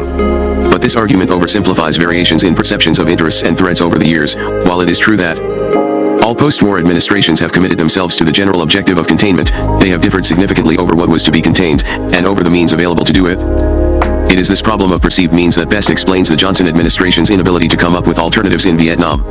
The mechanism that has most often forced the consideration of unpalatable options in the post-war years has been budgetary. When one knows one has only limited resources to work with, then distinctions between what is vital and peripheral, between the feasible and unfeasible, come more easily, if not less painfully. The Eisenhower administration found this out in 1954, when it decided that the unacceptable prospect of a communist North Vietnam was in fact preferable to the more costly alternative of direct U.S. military involvement. But, as has been seen, budgetary concerns carried little weight during the Kennedy and Johnson administrations. The theory of flexible response implied unlimited means and, hence, little incentive to make hard choices among distasteful alternatives. Kennedy did from time to time emphasize the existence of limits beyond which Washington could not go in aiding other countries. The United States is neither omnipotent or omniscient, he pointed out in 1961, we are only 6% of the world's population. We cannot right every wrong or reverse each Adversary. It has been argued that the abortive 1963 plan for a phased withdrawal of American advisors from South Vietnam reflected Kennedy's sense that the limits of feasible involvement in that country were approaching. But there is no conclusive evidence that Kennedy, on fiscal grounds, was considering a diminished American role there. Certainly Johnson did not do so. The New Press. Iden dutifully stressed the need for economy during his first months in office, but more for the purpose of enhancing his reputation with the business community than from any great concern about the limits of American power in the world scene. And, as the Vietnam crisis intensified, so too did the conviction of Johnson and his advisors that the United States could afford whatever it would take to prevail there. Let no one doubt for a moment, Johnson proclaimed in August 1964, that we have the resources and we have the will to follow this course as long as it may take. In a White House meeting the following month, Rusk pointed out that it had cost $50,000 per guerrilla to suppress the insurgency in Greece in the late 1940s. In Vietnam it would be worth any amount to win. Johnson agreed, emphasizing the need for all to understand that it was not necessary to spare the horses. Our assets, as I see them, are sufficient to see this thing through if we enter the exercises with adequate determination to succeed, Rostow wrote in November 1964. At this stage in history we are the greatest power in the world if we behave like it. 5 months later, as direct American military involvement in Vietnam was beginning, McNamara informed the Joint Chiefs of Staff and the Service Secret Terry's that there is an unlimited appropriation available for the financing of aid to Vietnam. Under no circumstances is a lack of money to stand in the way of aid to that nation. There were always costs in meeting commitments of honor, Rusk commented in August of that year. But I would suggest, if we look at the history of the last 30 or 40 years, that the costs of not meeting your obligations are far greater than those of meeting your obligations. The world's most affluent society can surely afford to spend whatever must be spent for its freedom and security, Johnson told the Congress early in 1965. This assumption of virtually unlimited resources goes far toward explaining the persistence of what was acknowledged to be a costly and inefficient strategy. The idea was that if the United States could simply stay the course, regardless of the expense, it would prevail. I see no choice, the president added, later that year, but to continue the course we are on, filled as it is with peril and uncertainty and cost in both money and lives. It might take months or years or decades, but whatever troops General Westmoreland required would be sent as requested. Wastefully, expensively, but nonetheless indisputably, we are winning the war in the South, Robert Colmer concluded late in 1966. Few of our programs, civil or military, are very efficient, but we are grinding the enemy down by sheer weight and mass. Westmoreland agreed. We'll just go on bleeding them until Hanoi wakes up to the fact that they have bled their country to the point of national disaster for generations. Then they will have to reassess their position. But McNamara's systems analysis specialists had reached the conclusion, by 1966, that it might take generations to bring the North Vietnamese to that point. Their studies showed, for example, that although enemy attacks tended to produce significant enemy casualties, operations launched by U.S. and South Vietnamese forces produced few if any. This suggested that despite the massive American military presence in the South, the North Vietnamese and Viet Cong still retained the initiative, and hence could control their losses. Other studies indicated that while bombing raids against North Vietnam had increased 4 times between 1965 and 1968, they had not significantly impaired Hanoi's ability to supply its forces in the South. Enemy attacks there had increased on the average 5 times, and in places 8 times, during the same period. The bombing was estimated to have done some $600 million worth of damage in the North, but at a cost in lost aircraft alone of $6 billion. 65% of the bombs and artillery rounds expended in Vietnam were being used against unobserved targets, at a cost of around $2 billion a year. Such strikes, the analysts concluded, probably killed about 100 North Vietnamese or Viet Cong in 1966, but in the process provided 27,000 tons of dud bombs and shells which the enemy could use to make booby traps, which that same year accounted for 1,000 American deaths. But most devastating of all, the systems analysts demonstrated in 1968 that despite the presence of 500,000 American troops, despite the expenditure of more bomb tonnage than the United States had dropped in all of World War II, despite estimated enemy casualties of up to 140,000 men in 1967, the North Vietnamese could continue to funnel at least 200,000 men a year into South Vietnam indefinitely. As one analyst wrote, the notion that we can win this war by driving the VC/NVA from the country or by inflicting an unacceptable rate of casualties on them is false. Only the last of these studies had any noticeable impact outside the office of the Secretary of Defense, though, persuasive though they were, there was little incentive, in an administration confident that it could sustain the costs of the war indefinitely, to pay any attention to them. It was not until Johnson personally became convinced that the costs of further escalation would outweigh conceivable benefits that the discipline of stringency could begin to take hold. That did not happen until after the Tet Offensive of February 1968, when the President received Westmoreland's request for an additional 206,000 troops, a figure that could not have been met without calling up reserves and without major domes. Tick and international economic dislocations. Johnson had always regarded these as limits beyond which he would not go, not on the basis of rigorous statistical analysis, but rather from the gut political instinct that if he passed those points, public support for the war would quickly deteriorate. In the end, then, the John Sun administration based its ultimate calculation of costs and benefits on criteria no more sophisticated than those employed by Eisenhower prior to 1961, or by Truman prior to 1950. The techniques of systems analysis, which had been designed to avoid the need for such arbitrary judgments, in fact only deferred but did not eliminate them. Several circumstances discouraged the objective evaluation of performance in Vietnam. The military's relative autonomy gave it a large degree of control over the statistical indices used to measure progress in the war. This, combined with the organizationally driven compulsion to demonstrate success and the traditional reluctance of civilians in wartime to challenge military authority, made it difficult to verify charges of ineffectiveness. Such accurate intelligence as did get through tended to be disregarded because the alternative courses of action thereby indicated seemed worse than the option of pressing on. And the perception of unlimited means made perseverance even in the face of unpromising signals seem feasible. Far from widening alternatives, the abundance of means, and the consequent lack of incentives to make hard decisions, actually narrowed them. As a result, the post-war administration most sensitive to the need to monitor its own performance found itself ensnared inextricably in a war it did not understand, could not win, but would not leave. But effectiveness in strategy requires not only the ability to identify interests and threats, calibrate responses, and monitor implementation, it also demands a sense of proportion, an awareness of how commitments in one sphere compare with, and can distract attention and resources away from, obligations elsewhere. Johnson and his subordinates thought they had this larger perspective. Vietnam, they repeatedly insisted, was important not just in itself, but as a symbol of American resolve throughout the world. Point 11 The line between a symbol and a fixation is a fine one, though, once it is crossed, perspectives narrow, often unconsciously, with the result that means employed can become inappropriate to, even destructive of, ends envisaged. This narrowing of perspective, this loss of proportion, this failure to detect the extent to which short-term means can corrupt long-term ends, was the fourth and perhaps most lasting deficiency of flexible response as applied in Vietnam. The tendency appeared vividly in South Vietnam itself, where the administration failed to anticipate the sheer strain several 100,000 U.S. troops would place on the social and economic structure of that country. Despite American efforts to keep it down, the cost of living in the cities rose by at least 170% between 1965 and 1967, just as Westmoreland's search and destroy operations were swelling their populations with refugees. Corruption, of course, had always been present in Vietnam, but the proliferation of television sets, motorcycles, watches, refrigerators, and loose cash that accompanied the Americans greatly intensified it. The vast influx of American dollars, one observer recalls, had almost as much influence as the bombing had on the countryside. It turned the society of Saigon inside out. In the new economy, a prostitute earned more than a GVN minister, a secretary working for USAID more than a full colonel, a taxi owner who spoke a few words of English more than a university professor.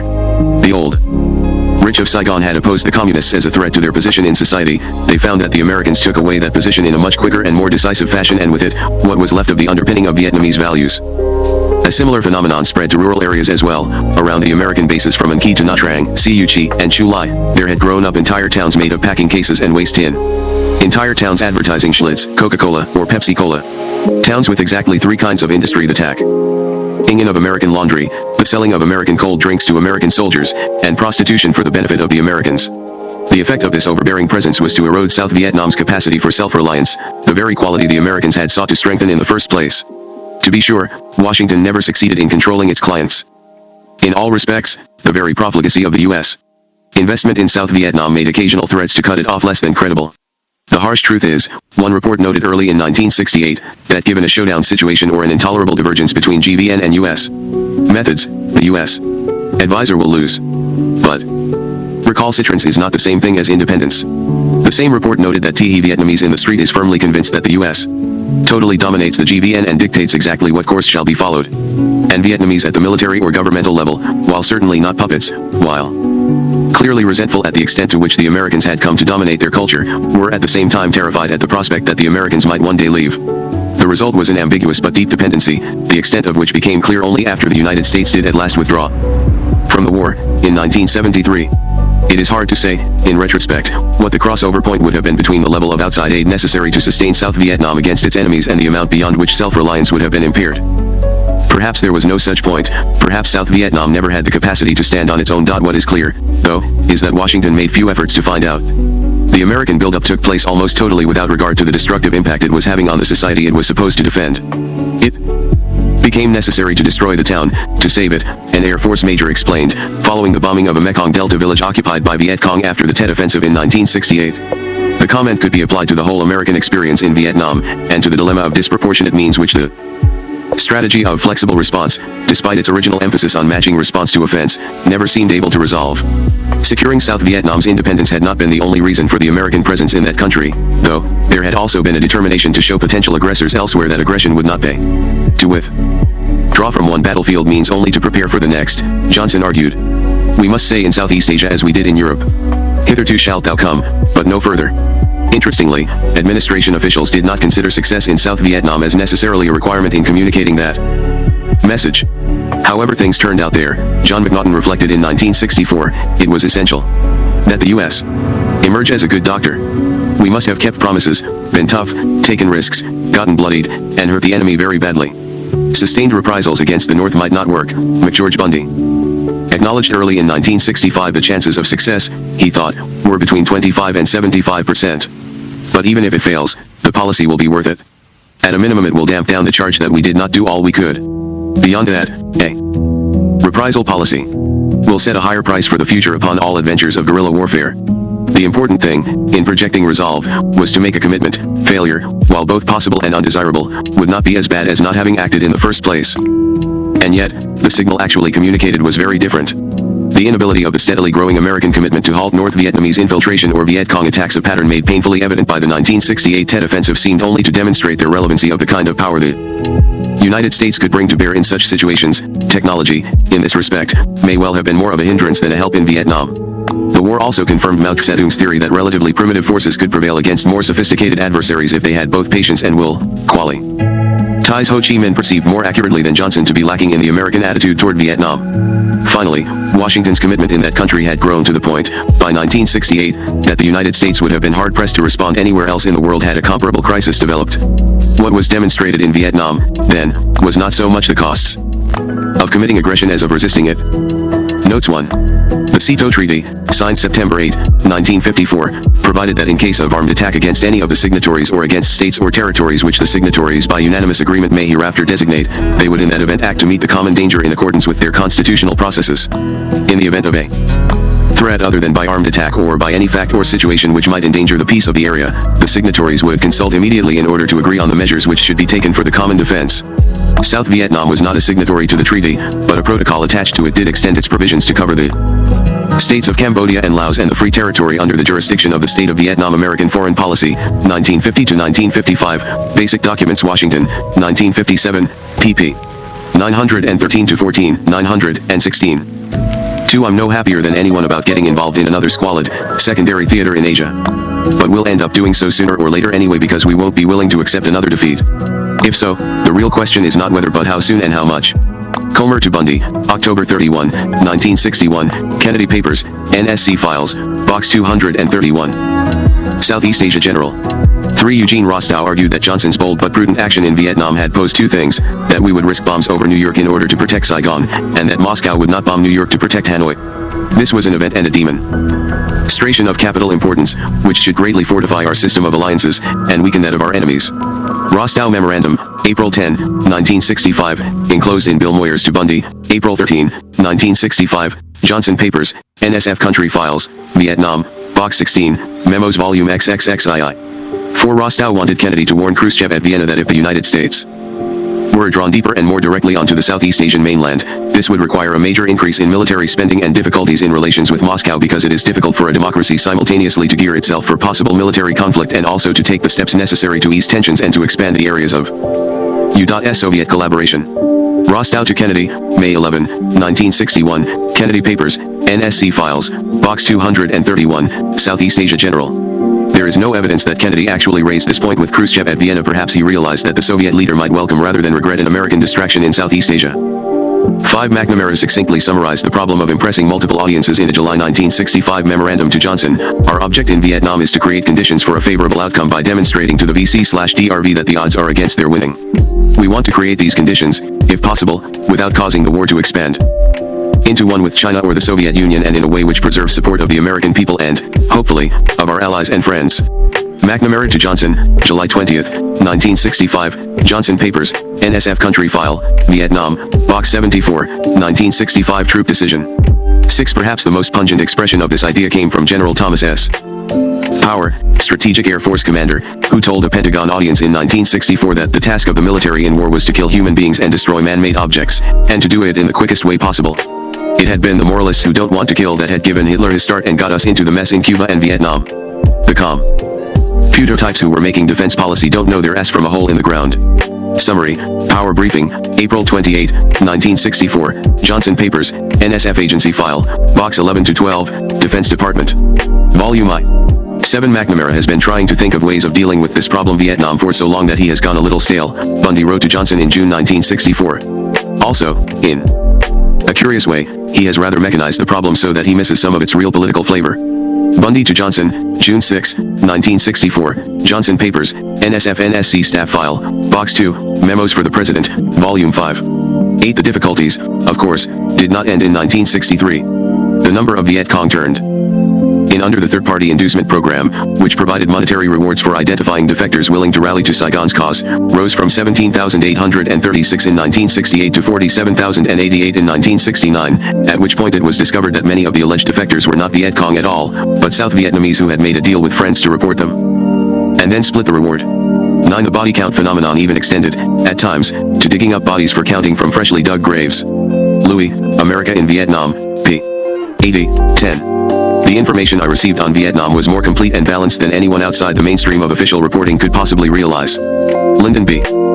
Johnson, The Vantage Point, Perspectives of the Presidency, 1963 to 1969, New York, 1971, p.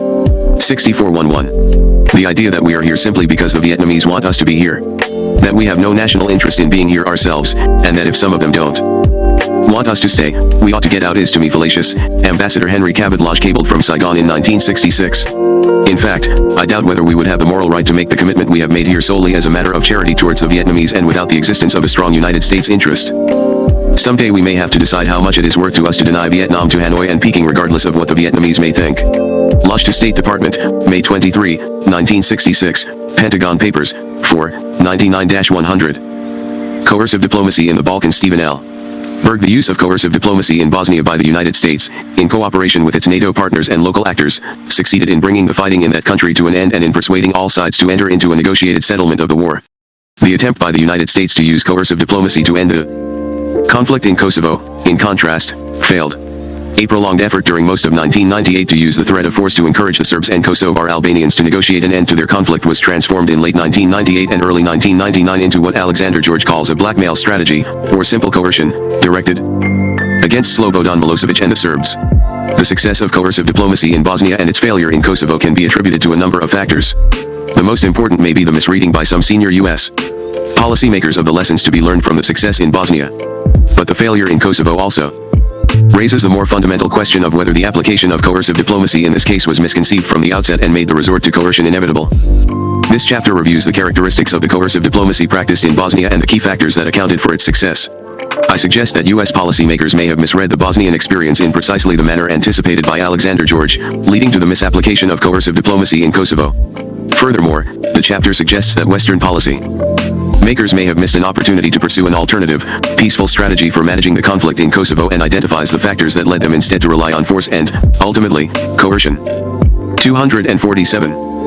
Coercive diplomacy in Bosnia. The war in Bosnia-Herzegovina was a multidimensional conflict, involving an internal struggle among three national groups, Bosnian Muslims, Bosnian Croats, and Bosnian Serbs, as well as conflicts between the Bosnian state and its neighbors, Croatia and Serbia. The Bosnian War took place in the context of the dissolution of the former Yugoslav Federation, of which Bosnia-Herzegovina had been a constituent federal republic. The Bosnian Muslims, who constituted over 40% of the population in 1991, sought to follow the lead of Slovenia and Croatia and establish the Bosnian Republic as an independent state. The Bosnian Croats and the Bosnian Serbs, however, each sought to separate those parts of Bosnia they claimed as theirs and either establish them as independent national states or attach them to their respective neighboring national states, Croatia and Serbia. The nationalist leaders of Croatia and Serbia, Franjo Tuđman and Slobodan Milosevic, supported the efforts of Bosnian Croat and Bosnian Serb nationalists to divide Bosnia. The war in Bosnia-Herzegovina thus involved competing and conflicting claims to national self-determination expressed as demands for independence on the part of the three major national groups in the republic, as well as the conflicting territorial ambitions and competing geostrategic interests of two neighboring states engaged in an ongoing war over the definition of their respective borders. For most of the war, the Bosnian Serbs, backed up by the Yugoslav Serb military, enjoyed substantial military superiority, which they employed to seize control of the territory to which they laid claim and ethnically cleanse it of Muslims and other non-Serbs.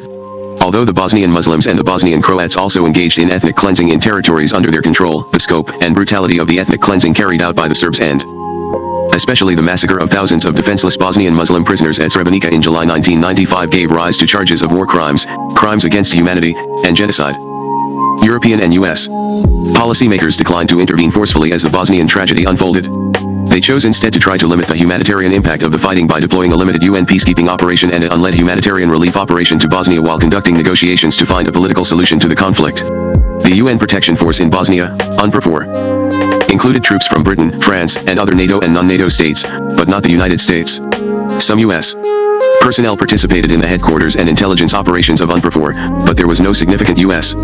troop presence on the ground. The European states thus had a strong, concrete interest in ending the fighting in Bosnia and took the lead in diplomatic efforts to find a solution. Paul Shoup and I have documented the negotiation efforts in detail elsewhere. Negotiations were carried out under the auspices of the International Conference on the Former Yugoslavia, which was co-chaired by representatives of the UN Secretary General. At first, this was former U.S. Secretary of State Cyrus Vance, and the European Union, at first, former British Foreign Secretary Lord David Owen. The Vance-Owen negotiations produced a proposed settlement in April 1993, but this plan failed for lack of enthusiasm on the part of the warring parties and for lack of support from either the Americans or the Europeans, neither of whom was prepared to supply the force that would be necessary to secure the plan's implementation. Vance was succeeded by former Norwegian Prime Minister Thorvald Stoltenberg in May 1993. The Owen-Stoltenberg peace plan proposed in August 1993 also failed to gain support. Several additional efforts to find a solution, based in large part on de facto partition plans, also failed. The last of these was attempted by the major powers, the United States, Russia, Britain, France, and Germany, acting in concert as the contact group. The contact group plan for Bosnia was rejected by the Bosnian Serbs in July 1994. Although the contact group had characterized its proposal as an ultimatum that the Serbs had to accept, the group was unable to agree on any measures to back up its threat. The United States had remained at the margins of diplomatic efforts to end the conflict in Bosnia for almost 2 years. Paul Shoup and I have demonstrated that the United States did not become seriously engaged in a strategy of coercive diplomacy in Bosnia until late 1994, that is, until after the failure of the contact group plan made it clear to U.S. policymakers that a credible threat of force was essential to any effort to negotiate an end to the fighting, and after policymakers came to perceive the fighting as threatening U.S. national interests. From that point forward, the United States became increasingly determined to bring the fighting to an end. Over the course of the war, the United States had participated in 5 attempts to use the threat of force to persuade or compel the Bosnian Serbs to cease certain actions. But these were limited in scope and intent. First, in response to the strangulation of Sarajevo by Serb forces that nearly surrounded the city in summer of 1993, NATO issued a vague threat of future action against those who attacked UN forces or obstructed humanitarian aid. Despite signs of differences among the allies, the Bosnian Serbs ended their immediate threat to the city. Second, in February 1994, the United States and its NATO allies responded to a shelling of the Markala marketplace in Sarajevo attributed to the Bosnian Serbs by issuing an ultimatum to the Serbs to withdraw their heavy weapons from around the city or face an air attack by NATO. The NATO threat led the Bosnian Serbs to withdraw, and to the establishment of a heavy weapons exclusion zone around Sarajevo. Third, in April, 3 limited air attacks derisively characterized in the media as pinpricks were earned out against Serb forces attacking the Muslim-held enclave of Goražde. These were followed by another ultimatum to the Serbs to withdraw and by at least some consideration of a more extensive use of force against them. But any effort to use such force was blocked by the special representative of the UN Secretary General, who exercised joint, or dual key, control with NATO over the use of force by the West, which was operating in Bosnia under a UN mandate. An exclusion zone was established around Goražde, but the confrontation was allowed to wind down without a definitive conclusion. Fourth, in November 1994, NATO launched air attacks against a Serb airbase and 3 Serb SAM missile sites in the Bihać area in response to Serb attacks that threatened to overrun the Muslim-held enclave in western Bosnia. But the Allies remained deeply divided over further action, and this crisis, too, ended inconclusively with little net change in the status quo. The 5th and final attempt to use force consisted of the use of air power against a Bosnian Serb ammunition dump in May 1995, in order to back up an ultimatum to the Bosnian Serbs to withdraw weapons from the exclusion zone around Sarajevo. After the Serbs retaliated by shelling the city of Tuzla and killing 71 civilians, NATO launched a second air strike. This attack produced what Alexander George might characterize as an escalatory response on the part of the Bosnian Serbs. They seized UN personnel as hostages, using them as human shields against fur. Their attack and compelling NATO to cease its use of force, a response that NATO policymakers should have anticipated on the basis of similar Bosnian Serb reactions to the use of air power against them at Bihać 6 months earlier. The May 1995 events contributed to both the collapse of the UN mission in Bosnia and the emergence of a comprehensive U.S. strategy of coercive diplomacy. The U.S. and and NATO threats to use force in connection with the 1993 crisis over the strangulation of Sarajevo and in response to the Markala marketplace massacre in February 1994 can be considered successful but limited acts of coercive diplomacy that displayed many of the characteristics identified by Alexander. George defines coercive diplomacy as an attempt to persuade an adversary to cease an aggression by backing up one's demands with a threat of punishment for non-compliance that the adversary considers credible and potent enough to induce compliance. A strategy of coercive diplomacy, George argues, allows for the possibility of flexible diplomacy, including the use of positive inducements credible and potent enough to achieve compliance. Force need not actually be used. But if it is used in a limited fashion as a means to persuade the adversary to comply. In each of the Sarajevo cases, a threat of air attack was employed to compel the Bosnian Serbs to pull back from the city and reduce, at least temporarily, their attacks. Issuance of an ultimatum was accompanied by crisis negotiations with the party whose actions the coercer was trying to reverse. But in each case, special circumstances secured Serb compliance. Bosnian-Serb agreement was secured in no small part by the fact that in 1993 the Serbs were not required to withdraw so far as to prevent them from renewing artillery fire on the city and that they were able to secure UN occupation of strategic territory, thereby denying it to the Bosnian Muslims. Similarly, in 1994 negotiators agreed to prevent the Muslims from gaining control over territory relinquished by the Serbs by deploying Russian peacekeepers to the territory. In each case the demand advanced by the NATO allies was one to which the Serbs could agree, and agreement itself served Serb interests by keeping alive negotiations for a comprehensive ceasefire that would freeze existing Serb territorial gains. Thus, the Serbs did comply, making these exercises in coercive diplomacy successful, at least in the short run. However, unlike the situations reviewed by George, the crisis negotiations in both these instances were not carried out by the coercing party, NATO and the United States, but by a third party, the UN commander, who was not under the control of the coercing party and whose interests differed from those of the coercing party. The goals of coercive diplomacy were in each case limited in scope. Speaking of negotiations to end the overall conflict, Madeleine Albright, then U.S. ambassador to the United Nations, argued at the time of the 1994 threat that our diplomacy must be backed by a willingness to use force when that is essential in the cause of peace. For it is only force plus diplomacy that can break the stalemate in Geneva. But the threat of force used to secure the pullback of the Serbs from around Sarajevo was not accompanied in either 1993 or 1994 by more comprehensive efforts, at least not on the part of the principal coercer, the United States, to settle the larger conflict. In some respects, these attempts to use force made matters in Bosnia worse. The apparent increase in U.S. and NATO involvement and the threat of force against the Serbs contributed in each case to a hardening of Bosnian Muslim positions in the negotiations over a political settlement taking place in Geneva under the auspices of the International Conference on the Former Yugoslavia, ICFY. This contradictory outcome suggests one of the difficulties of employing coercive diplomacy against only one party to a conflict involving multiple actors. A threat or inducement aimed at affecting the behavior of one target actor also affects the behaviors of others.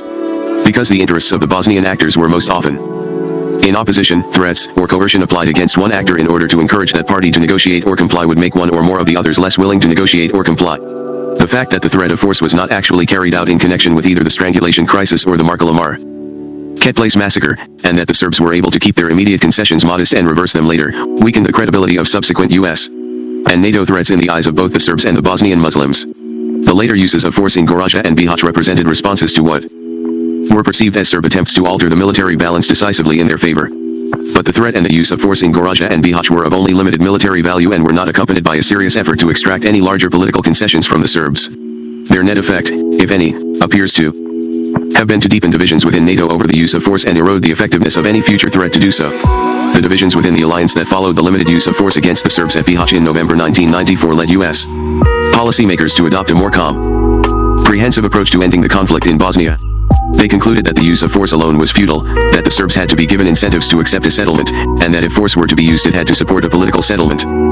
They entered into direct negotiations with both Milosevic and the Bosnian Serbs and prepared to back up their negotiating positions with a more credible threat of force.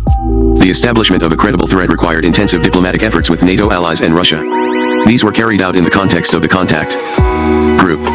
Most important, it also required the continuation of ongoing efforts to shift the military balance on the ground in Bosnia against the Serbs. In order to exercise control over negotiations with the target of coercion, the United States had to shift negotiations over a political settlement away from the ICFY and to the contact group. It also had to alter the very nature of those negotiations, replacing mediated exchanges among the warring parties in search of a mutually acceptable solution with exchanges among the contact group powers in search of a solution they all could accept and then impose on the warring parties. The United States can thus be said to have laid the basis for a strategy of coercive diplomacy in Bosnia in late 1994. But it was not until July 1995 that policymakers appear self-consciously to have committed themselves to such a strategy. The resort to coercive diplomacy by the United States in Bosnia in 1995 was driven for the most part by concern on the part of U.S. policymakers that U.S. troops would be drawn into a potentially costly operation to evacuate UN forces, including those of the NATO allies. According to Richard Holbrooke, following the fall of the Muslim-held enclaves of Srebrenica and Zepa in eastern Bosnia to the Serbs in July 1995 and the realization that the UN operation was heading for failure, the president saw the degree to which involvement was now inevitable, and how much better it would be to have involvement built on success rather than failure. The resort to coercive diplomacy in 1995 was thus driven by a clear sense of national interest in avoiding a potential military catastrophe that might threaten the survival of the NATO alliance. But policymakers in the Clinton administration, including the president, also turned to coercive diplomacy out of a narrower sense of political self-interest, an interest in resolving the Bosnian issue in time to prevent the presumed Republican candidate for president from using it against the administration in the 1996 election. A journalistic account of the policy debates in June and July makes clear the intensity with which policymakers felt these concerns. Thus, domestic political considerations reinforced the inclination of U.S. policymakers to embark on an exercise in coercive diplomacy in Bosnia. Unlike the earlier uses of force in Bosnia outlined above, the decision to resort to coercive diplomacy in 1995 was directed toward a broader, more comprehensive goal, achieving an agreement that would put an end to the fighting. This was a goal shared by the United States and its allies, who also were concerned about the consequences of a collapse of the UN mission for their troops on the ground. This shared interest in avoiding catastrophe made the management of alliance politics over Bosnia more tractable in the period July-October 1995 than it had been at any point in the previous 3 years. The actions of the United States combined a flexible diplomacy described by Alexander George as including accommodation of the interests of the target, of coercion, with a quite limited use of force. Because coercive diplomacy was being applied to multiple actors in 1995, the threats, inducements, and actual force applied by the coercing party, the United States, varied with respect to each actor over the course of the effort, as well as from actor to actor at any given moment. The success of coercive diplomacy in Bosnia in 1995 was built first on the foundation of changes in the military situation on the ground in the direction of a stalemate or standoff between the parties. In the literature on conflict resolution, the emergence of such a stalemate is seen as ripening and is characterized as hurting when each party is assumed to be neither willing or capable of enduring it nor able to overcome it. In Bosnia, contrary to the spontaneous process posited in the literature, the ripening process in Bosnia was manufactured or engineered by the coercing power. U.S. support for the development of the regular Croatian army and its war-fighting capacity began more than a year earlier, before coercive diplomacy was adopted as a strategy. Moreover, the stalemate in Bosnia was clearly not hurting, it was a stalemate enforced by the United States, which was determined not to allow the strategic balance between Croatia and Serbia that was essential to regional stability to be tipped in favor of Croatia. It should be noted that a major role in establishing the conditions for the stalemate was played by the tragedies in Srebrenica and Zepa, which involved genocidal killing of Muslims by Serbs but which were greeted by some U.S. officials as events that eliminated heretofore thorny map problems. The second factor contributing to the success of coercive diplomacy in Bosnia also involved a change in the U.S. political position from one-sided support for the Bosnian Muslims and Bosnian Croats, to the extent that these two parties could be kept in agreement, to recognition of the need to address the real and often conflicting interests of all sides, including the outside actors, Serbia, Milo Cevic, and Croatia, Tudjman. A December 1994 NATO declaration calling for equitable and balanced arrangements signaled the onset of this transformation. It was completed by the de facto recognition of Republika Srpska and partition of Bosnia incorporated in a September 1 agreement negotiated by Holbrooke with Milosevic and the Bosnian Serbs, which provided the general framework for the later Dayton settlement. The key to securing Milosevic's cooperation from this point on, including his dramatic role at Dayton, appears to have been the combination of a credible threat that the Bosnian Serbs would be defeated on the battlefield, thereby tipping the larger balance of power in the region against Serbia, and the positive inducements of recognition for the Bosnian Serb Republic and a promise to lift sanctions against Serbia, formerly, the Federal Republic of Yugoslavia, or FRY, which includes the Republic of Montenegro. The threat was made credible by the successes of the Croatian army and by the application of limited but significant U.S. and NATO air power. Milosevic's interest in lifting sanctions had been clear since 1993, and he had been pursuing that interest in intensive negotiations in May and June 1995 with the U.S. diplomat then responsible for Bosnia, Robert Frazier. Milosevic's cooperation at Dayton, secured in an apparent deal with Holbrooke in exchange for sanctions lifting, is actually the beginning of the overlapping story of intervention in Kosovo, to which we will return later. The third factor in the successful application of coercive diplomacy to ending the war in Bosnia, of course, was the use of air power.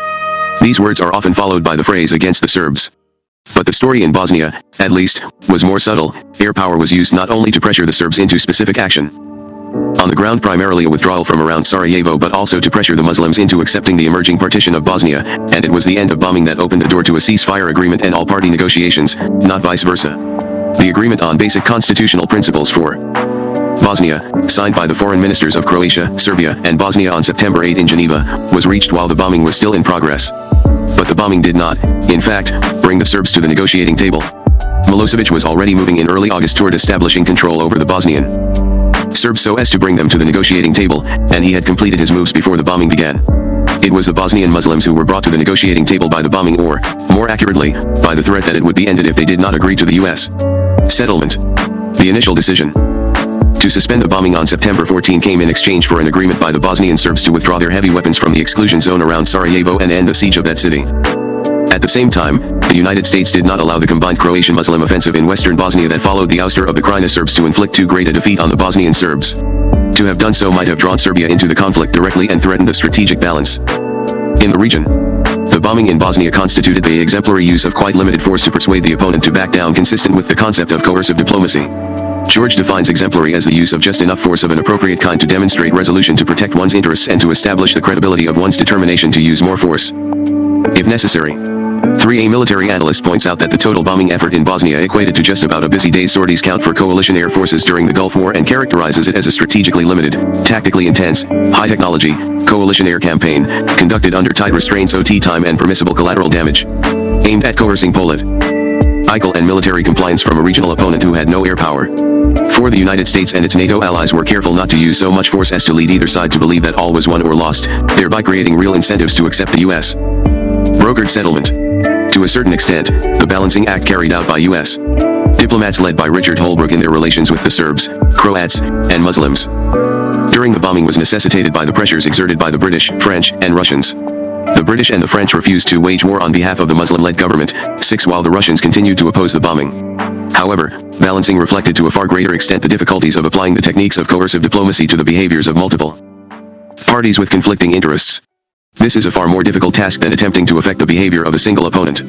By facilitating the emergence of a Croatian ground army and using air power against the Bosnian Serb army, the United States encouraged the political and territorial ambitions of the Croats and the Muslims. The United States, therefore, did not prevent the Bosnian Serbs from using artillery withdrawn from Sarajevo and Serbian air power to stop the Croatian and Muslim advance in western Bosnia. Whereas Holbrooke had blamed the Serbs for the difficulties of negotiations in August and September, for example, by October he was blaming the Muslims for blocking the conclusion of a ceasefire agreement. On October 4, Holbrooke cautioned Bosnian President Alija Izetbegovic that he was playing craps with the destiny of his country by refusing to agree to a ceasefire and warned him that if you want to let the fighting go on, that is your right, but do not expect the United States to be your air force. 6. Despite this threat, the Bosnian Muslims refused to agree to a ceasefire until they had extracted a commitment from the United States to provide them with military assistance. Thus, the coercing power, the United States, was compelled to supply positive inducements to cooperation to all the targets of its coercive actions, the Bosnian Muslims, Serbs, and Croats, and both Croatia/Tudjman and Serbia/Milosevic.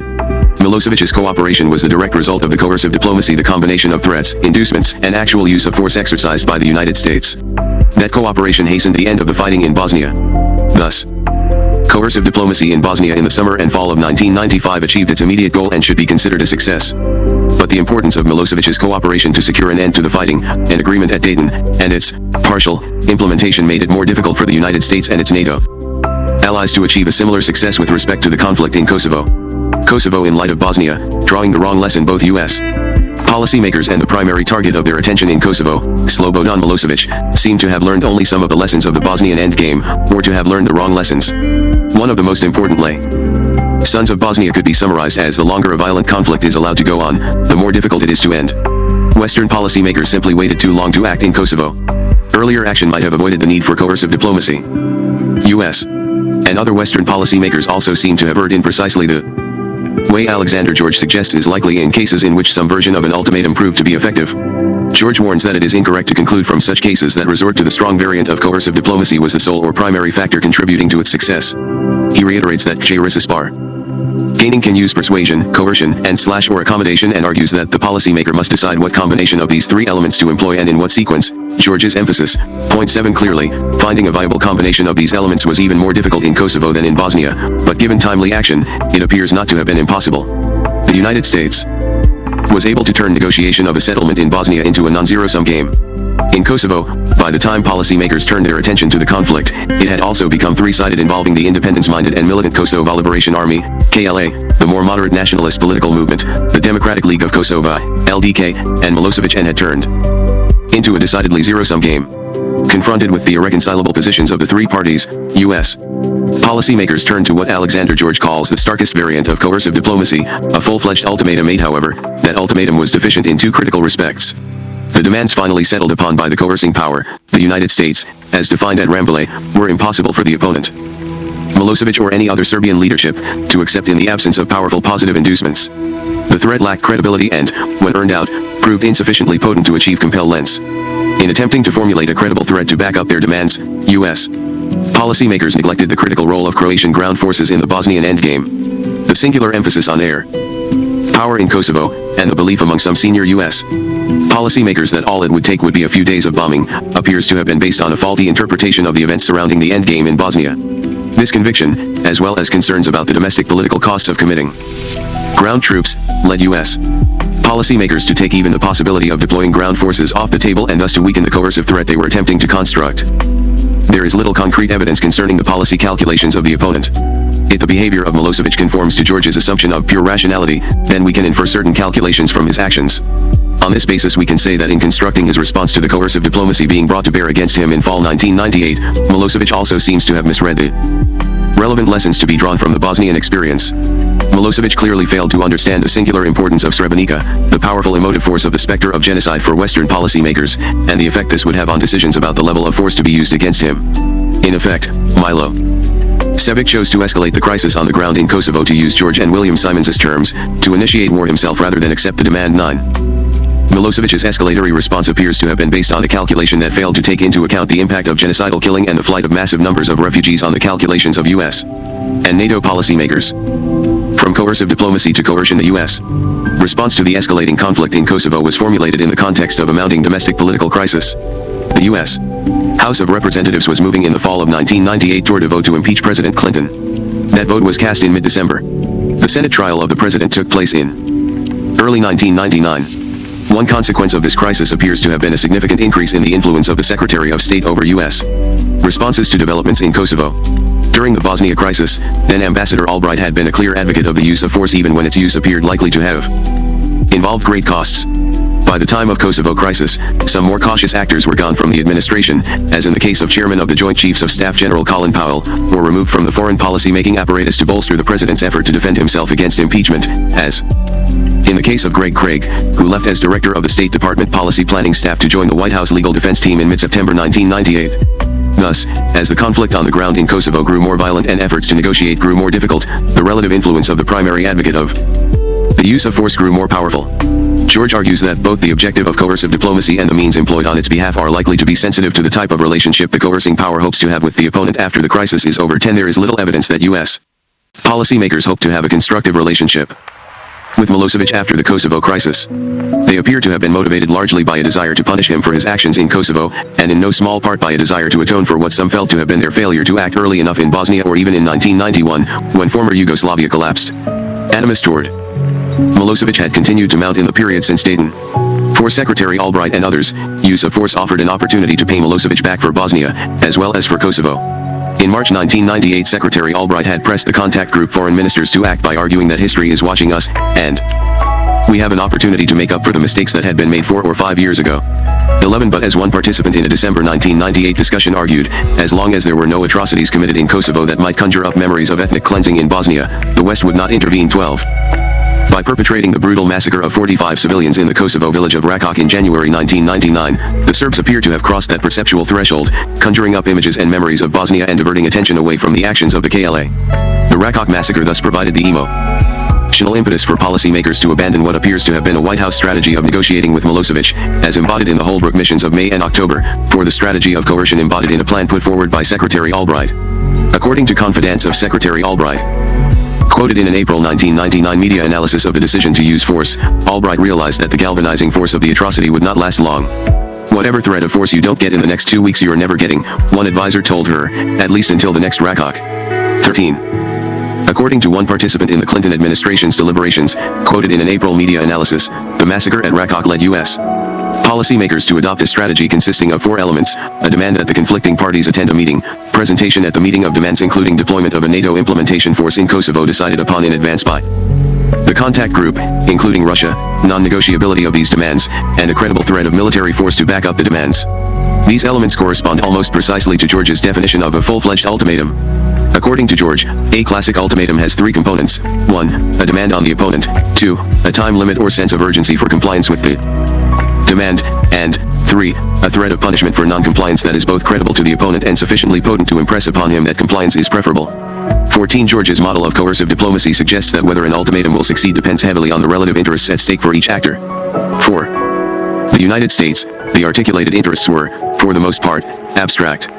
Secretary Albright defined these in a key public speech before the United States Institute of Peace in early February 1999. They included peace and stability in Southern Europe, strengthening institutions that keep the peace, preserving Bosnia's progress toward peace, and strengthening democratic principles and practices in the region. Secretary Albright also identified 3 more compelling interests. The first of these, preventing a flood of refugees and creation of havens for international terrorists, drug traffickers, and criminals, was, however, an interest that appeared to be of more immediate concern to the European allies than to the United States. The second and third were interrelated, preventing the spread of conflict to Albania and Macedonia and the involvement of Greece and Turkey, and preserving NATO's credibility as the guarantor of peace and stability in Europe.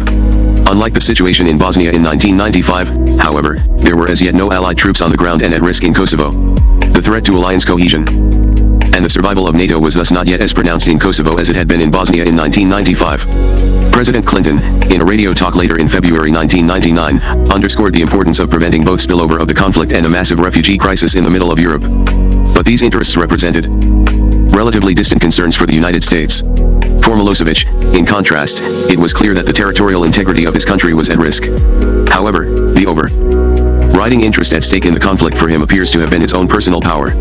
George warns that if the coercing power pursues ambitious objectives that go beyond its own vital or important interests, and if its demands infringe on vital or important interests of the adversary, then the asymmetry of interests and balance of motivation will favor the adversary and make successful application of coercive diplomacy much more difficult. 15. In the case of Kosovo, the interests at stake appear, at least at the outset, to have been relatively greater for Milosevic than for U.S. policymakers. Thus, using George's terms, the asymmetry of interests and motivation seem to have favored the adversary. This asymmetry appears to have been reinforced in Kosovo by the fact that the demands placed on Milosevic proved unacceptable, and the threat behind the ultimatum lacked, from Milosevic's perspective, sufficient credibility, or potency, or both, to require compliance. Demands and threats. By late January 1999, the United States and its NATO allies had agreed on a combination of demands and threats. The substantive demands were advanced through the contact group, which included the Russians. But because the Russians were not willing to endorse the use of force, the threat of force was advanced through NATO, which excluded the Russians.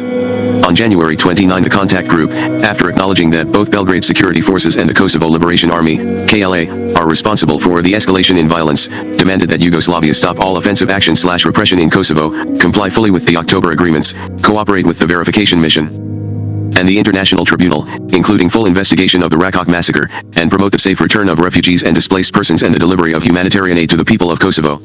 These, for the most part, reiterated already articulated demands. The contact group also called upon the Kosovo Albanians to comply with all relevant Security Council resolutions and condemned KLA provocations. The contact group called on both sides to commit themselves to a process of negotiation leading to a political settlement. It insisted on acceptance of the principles set out by the contact group and summoned representatives of the Kosovo Albanians and Yugoslavia/Serbia to negotiations at Rambouillet, with the direct involvement of the contact group. To be based on a revised version of the draft developed by negotiators but rejected by both sides in late 1998. It set a deadline of 7 days for conclusion of an agreement but allowed for the possibility of an extension of less than 1 week, if justified. The contact group demands and call for talks on January 29 were backed up by an explicit NATO threat, adopted by the North Atlantic Council on January 30, to take whatever measures are necessary in the light of both parties' compliance with international commitments and requirements, including in particular assess meant by the contact group of the response to its demands, to avert a humanitarian catastrophe, by compelling compliance with the demands of the international community and the achievement of a political settlement. The Council empowered the NATO Secretary General to authorize airstrikes against targets on FRY territory. But, cognizant of the fact that the conflict in Kosovo had become, at least, three-sided, the Council noted that the NATO Secretary General will take full account of the position and actions of the Kosovar leadership and all Kosovar armed elements in and around Kosovo in reaching his decision on military action. NATO will take all appropriate measures in case of a failure by the Kosovar Albanian side to comply with the demands of the international community. 16. Although no UN Security Council resolution authorized NATO's use of force, UN Secretary-General Kofi Annan, speaking at NATO headquarters in Brussels on January 28, emphasized combination of force and diplomacy as the key to peace in the Balkans and observed that the bloody wars of the last decade have left us with no illusions about the difficulty of halting internal conflicts by reason or by force, particularly against the wishes of the government of a sovereign state. But nor have they left us with any illusions about the need to use force, when all other means have failed. He then declared, we may be reaching that limit, once again, in the former Yugoslavia. 17. This represented a clear, and unprecedented, endorsement of the NATO threat to use force. Thus, the strategy adopted by the United States and its allies in January 1999 had all the characteristics of an ultimatum, directed against Milosevic and the Serbs, but contingent on cooperation by the Kosovar Albanians, including the KLA. The contact group then promulgated a list of non-negotiable principles/basic elements for a settlement. 18. Prominent among these was the requirement to establish a mechanism for final settlement after an interim period of 3 years. Mark Weller reports that Western negotiators presented a draft agreement to the parties at the outset of the conference on February 6. Unlike the Dayton Conference that ended the Bosnian War, there is little evidence that either side had agreed to the basic principles or concepts of an agreement. Indeed, there is abundant evidence that both sides had already in late 1998 rejected the approach adopted by negotiators. Nonetheless, the Albanian delegation at Rambouillet, which included a cross-section of Kosovar Albanian political leaders including representatives of the KLA, responded constructively to the proposal. The Yugoslav/Serbian delegation remained unresponsive. The British press reported at the time that some European diplomats close to the Kosovo talks had warned the United States to stop treating Serbia like Iraq and told the KLA that it must drop its demands for independence. Nonetheless, a controversial trip to Belgrade by the chief U.S. negotiator, Ambassador Christopher Hill, to deal directly with Milosevic in an effort to overcome Serb resistance to the proposed settlement produced instead a Serbian response that consisted of an almost complete rejection of the proposal. According to Weller, negotiators then attempted to meet Serbian objections by altering the proposed draft without at the same time consulting the Albanian delegation. When it became apparent that neither the Serbs nor the Albanians could or would agree to the revised draft, more intensive negotiations in the form of genuine proximity talks got underway. The Albanian delegation, unhappy with the effort of negotiators to accommodate the Serbs, was persuaded to accept the proposed agreement only under intense pressure from the United States. Secretary Albright traveled to Rambouillet to lobby the Kosovar Albanian delegation or, in the words of her press spokesman, James Rubin, help to push the Kosovar Albanians across the finish line so that they can agree to the combined political and military package. 19. At a press conference in Rambouillet, Secretary Albright made her argument public. She explained that if we have a yes from both sides, we will have an implementation force. If the talks crater because the Serbs do not say yes, we will have bombing. If the talks crater because the Albanians have not said yes, we will not be able to support them, and in fact we will have to cut off whatever help they are getting from the outside. If it fails because both parties say no, there will not be bombing of Serbia and we will try to figure out ways to continue trying to deal with both sides. 20 NATO airstrikes against the Serbs were thus explicitly contingent on Kosovar Albanian acquiescence to the Rambouillet Accord in much the same way that airstrikes against the Serbs in Bosnia had been made contingent on Bosnian Muslim acquiescence to the agreements that later were incorporated in the Dayton Peace Accords. This represented both a positive and a negative inducement to cooperation. The Kosovar Albanians were also offered a more clearly positive inducement to cooperate in the form of incorporation of the will of the people into the mechanism for determining a final settlement manifest in a referendum of the people of Kosovo. For the Albanians, this provision established what appeared to be a roadmap to independence. For the Serbs, however, there appear to have been few, if any, positive inducements to cooperate. This made it impossible for U.S. negotiators to find a formula that could accommodate both the Kosovar Albanians and the Serbs and ended the Rambouillet process. There is little support in the publicly available documents, however, for the contention of a senior U.S. official, reported in the press after 2 weeks of bombing, that the proposed agreement walked right up to the edge of appeasement of Milosevic. 21 The proposed settlement put on the table by the United States at the meeting at Rambouillet may be viewed as a valid peace plan, a flawed peace plan that nonetheless represented a genuine effort to reach a settlement, or a turned-down proposal. From the latter perspective, the events at Rambouillet are seen not as an effort actually to negotiate a settlement as had been the case at Dayton, but as an effort to gain support for and legitimate the use of force by presenting an ultimatum known in advance to be unacceptable to the Serbs so as to frame the Kosovo conflict as one in which the Serbs rejected peace. U.S. policymakers understood at the outset that there was, in the words of Ambassador Hill, 0.0 chance of the Serbs accepting the proposed settlement. Secretary Albright, as we have seen, publicly linked the use of force to Kosovar Albanian acceptance and Serb rejection of the proposal. She also acknowledged in a later interview with the New York Times that Rambouillet was crucial for getting the Europeans to agree to the use of force. 22 But there is insufficient evidence to support this view, and the fact that the last phase of the Rambouillet process involved an effort by U.S. negotiators to meet Serb objections argues against it. Secretary Albright's apparent eagerness to turn to force was matched, nonetheless, by Milosevic's willingness to accept bombing by NATO rather than sign the agreement. Developments following the October 1998 agreements had made it clear that the withdrawal of Yugoslav forces called for in the implementation provisions would quickly be exploited by the KLA. In Kosovo, the coercing power could not control or even influence the KLA as effectively as it had been able to do with respect to the warring parties in Bosnia. The Bosnian Serb and Bosnian Croat forces had been under the effective control of Serbia and Croatia, each of which had broader interests that were better served by peace in Bosnia than by their war, and to which U.S. negotiators could appeal. The KLA was not under the control and was subject to only limited influence by any outside actor. Its medium and long-term interests were not served by peace and certainly not by any arrangements that preserved a Serbian presence in and sovereignty over Kosovo. Although represented at Rambouillet, the KLA was not a party to the negotiations over the draft proposal leading up to the meeting and remained a competitor or even adversary to the coercing power's main negotiating partner in Kosovo, the LDK. There was little reason to believe that the KLA would comply with the disarmament provisions of the Rambouillet proposal. Acceptance of Rambouillet therefore raised the specter, from Milosevic's perspective, of the occupation of Kosovo by foreign troops and the takeover of power in Kosovo by the KLA. George cautions that, in formulating a strategy of coercive diplomacy, the coercing power must leave the opponent with a way out of the crisis that enables him at least to save face and avoid humiliation. 23 George's description of the impact of the U.S.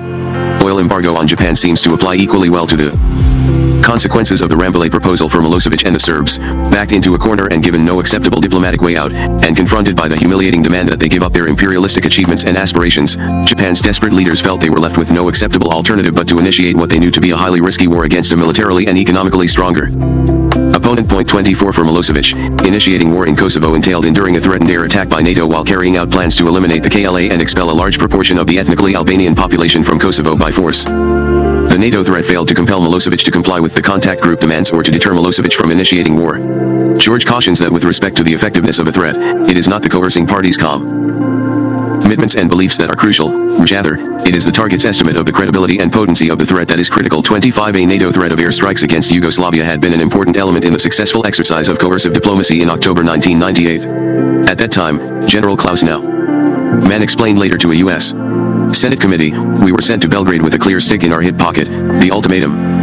By January 1999, he argued, this stick had been transformed into a rubber baton since our threat was not as credible as it used to be in October. We had threatened too often and hadn't done anything. 26 The credibility of the coercive threat mounted by the United States and its NATO allies also was weakened by Russian and Chinese diplomatic opposition to Security Council authorization of the use of force, which heretofore had been an essential step in the establishment of credibility. On several occasions in September and October 1998, Russian and Chinese officials warned publicly against any use of force against Yugoslavia. Both Russia and China abstained from voting even for UN Security Council Resolution 1203, October 24, 1998, which endorsed the October agreements, despite the fact that the resolution did not provide authorization for any military action by NATO. While there can be no doubt that a humanitarian disaster was developing in Kosovo at the time, it appears that Western diplomatic and political rhetoric shifted to a humanitarian disaster as justification for the threat and, later, use of force because Russian and Chinese opposition to the use of force made it unlikely NATO could secure Security Council authorization. Milosevic's estimate of the probable potency of the NATO threat was likely to have taken into account the relatively limited air campaign conducted in Bosnia in 1995 and the similarly limited action taken by the United States and Britain against Iraq in December 1997. Ivo Dalder and Michael O'Hanlon argue that action demonstrated that airstrikes designed to degrade an opponent's military capability, even that of an opponent as feared and loathed as Saddam Hussein, ruling a country in a region of critical interest to the United States, and possessing the capacity to produce weapons of mass destruction would likely last only a few days. 27 Knowledge that some senior U.S.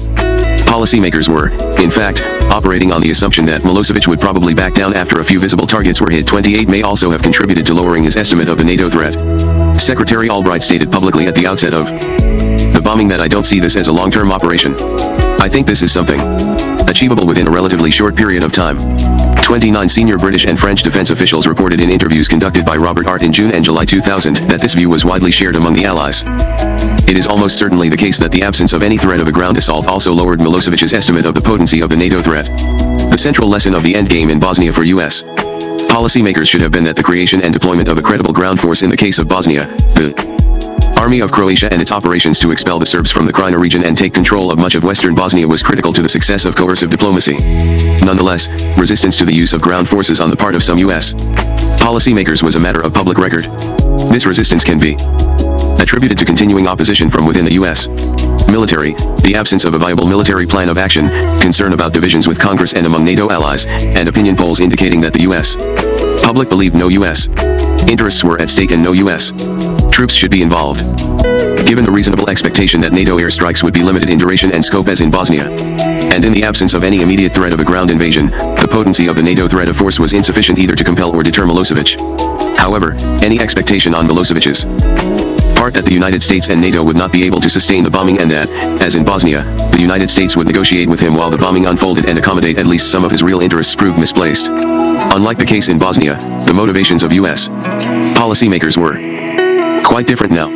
Within 10 days of the start of the bombing, U.S. and European policymakers were considering adding the removal of Milosevic from power to the list of NATO objectives, making it a condition for stopping the war, and Secretary of State Albright was asking publicly whether it was going to be possible to deal with somebody that sick is behind all this. 30 When the motivation for the use of force is punishment, there are likely to be few constraints on its use, and few incentives to be flexible in diplomacy or to accommodate the interests of one's opponent, key factors contributing to the success of coercive diplomacy in Bosnia. When the motivation for the use of force is, in fact, to oust the opponent from power, the coercing actor may have every incentive to put forward unacceptable demands so as to compel the target to resist, thereby legitimating the use of force against him.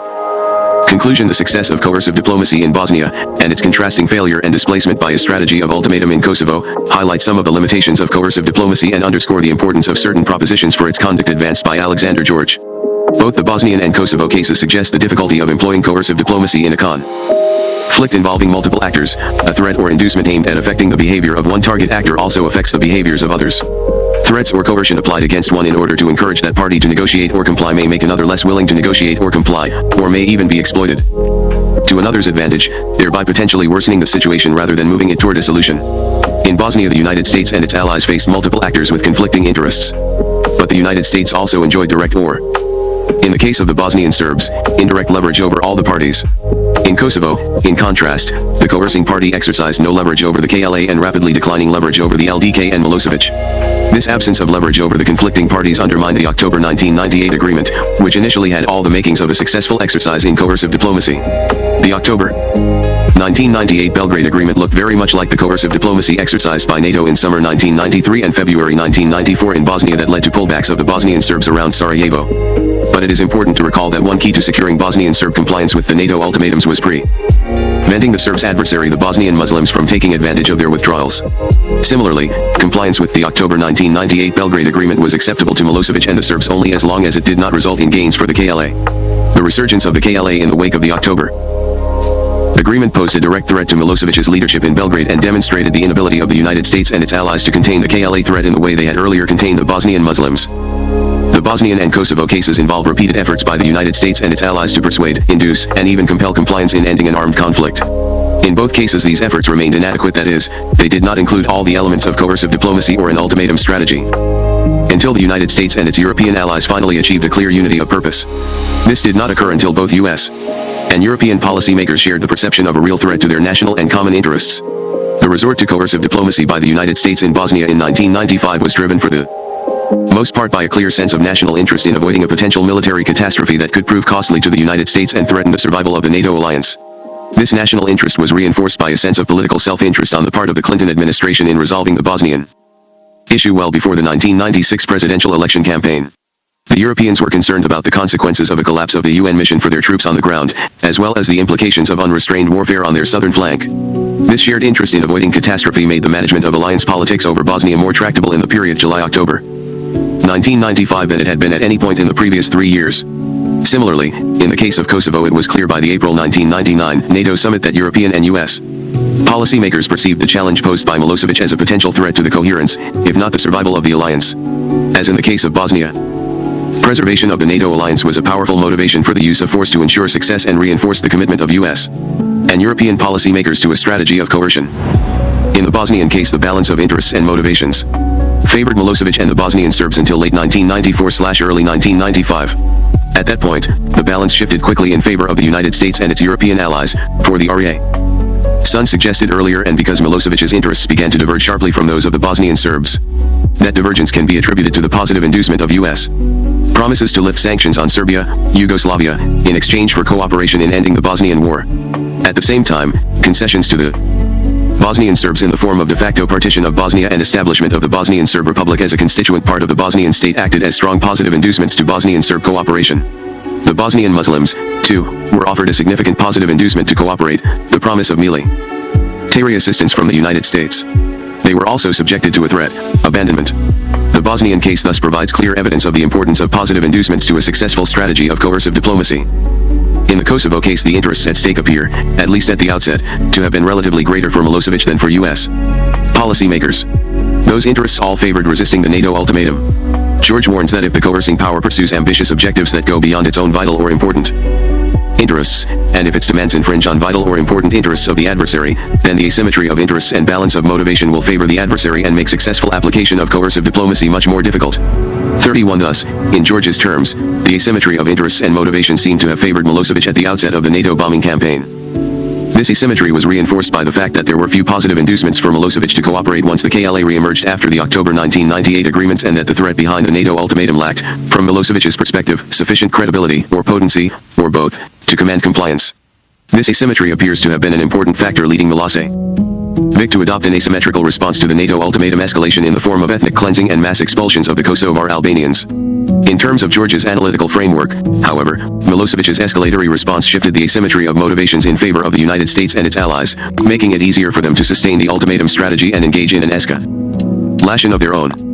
George argues that both the objective of coercive diplomacy and the means employed on its behalf are likely to be sensitive to the type of relationship the coercing power hopes to have with the opponent after the crisis is over. 32 In Bosnia, it was clear that the West would have to continue to deal with Milosevic in order to secure the settlement in Bosnia and resolve other outstanding issues, including Kosovo. But in the case of Kosovo, in contrast, there is little evidence that U.S. policymakers hope to have a constructive relationship with Milosevic after the crisis. As we have seen, U.S. policymakers appear to have been motivated largely by a desire to punish Milosevic for his actions in Kosovo and in Bosnia. When the motivation for the use of force is punishment, there are likely to be few constraints on its use against the target, and few incentives to be flexible in diplomacy or to accommodate the interests of the adversary. The actions of the United States and its allies in Bosnia thus combine the flexible diplomacy described by Alexander George as including accommodation of the interests of the target, of coercion, with a quite limited use of force. These were key factors contributing to the success of coercive diplomacy in Bosnia, and their absence in Kosovo led inevitably to adoption of the ultimatum strategy by U.S. policymakers. As we have seen, within 10 days of the start of the bombing, U.S. and European policymakers were considering adding the removal of Milosevic from power to the list of NATO objectives. In late May, Milosevic was indicted for war crimes by the Hague Tribunal, with substantial support from the United States. When the motivation for the use of force is, in fact, to oust the opponent from power, the constraints on the use of force and the incentives to be flexible for the coercing actor are even weaker, thereby legitimating the escalation of force against him. Escalation of the air campaign against Milosevic and Yugoslavia was consistent with the full-fledged ultimatum strategy on which the United States and the European allies embarked in January 1999. In the absence of negotiation, however, escalation can end only with the military defeat of the adversary. This was an outcome that far exceeded the goals of NATO in Kosovo, raised even greater problems for the alliance than the conflict in Kosovo, and contradicted the allies' own interests. According to then U.S. Deputy National Security Advisor James Steinberg, speaking in May 1999, a ground war in Kosovo could lead to a split in the NATO alliance or a rupture with Russia that would threaten U.S. interests and European stability in ways reaching far beyond the Balkans. 33 In order to end the war in a manner consistent with their own interest in avoiding a ground war and the inevitable need to defeat and occupy Serbia, the coercing powers were required to move from the pure strategy of coercion, or ultimatum, upon which the bombing was initiated, to a strategy involving at least limited, mediated negotiations with the target of their actions. Russian participation was crucial to the success of this effort. As a result, Western, and particularly U.S. actions moved somewhat closer to the model of coercive diplomacy outlined by Alexander George, in which signaling, bargaining, and negotiating are important dimensions, though their roles vary in different crises. 34 In the Kosovo case, we can say that the role of bargaining was far more limited than it was in Bosnia, but its reintroduction reflected the inherent limits of the full-fledged ultimatum strategy. Notes 1. Madeleine Albright, quoted in Stephen L. Berg and Paul S. Shoup, The War in Bosnia-Herzegovina, Ethnic Conflict and International Intervention, Armonk, N.Y., M.E. Sharp, 1999, 291. 2. Richard Holbrooke, quoted in Berg and Shoup, The War in Bosnia-Herzegovina. 3. Alexander L. George, Forceful Persuasion, Coercive Diplomacy as an Alternative to War, Washington, D.C., United States Institute of Peace Press, 991, 5. 4. Robert C. Owen, The Balkans Air Campaign Study, Part 1 and Part 2, Air Power Journal 11, NOS.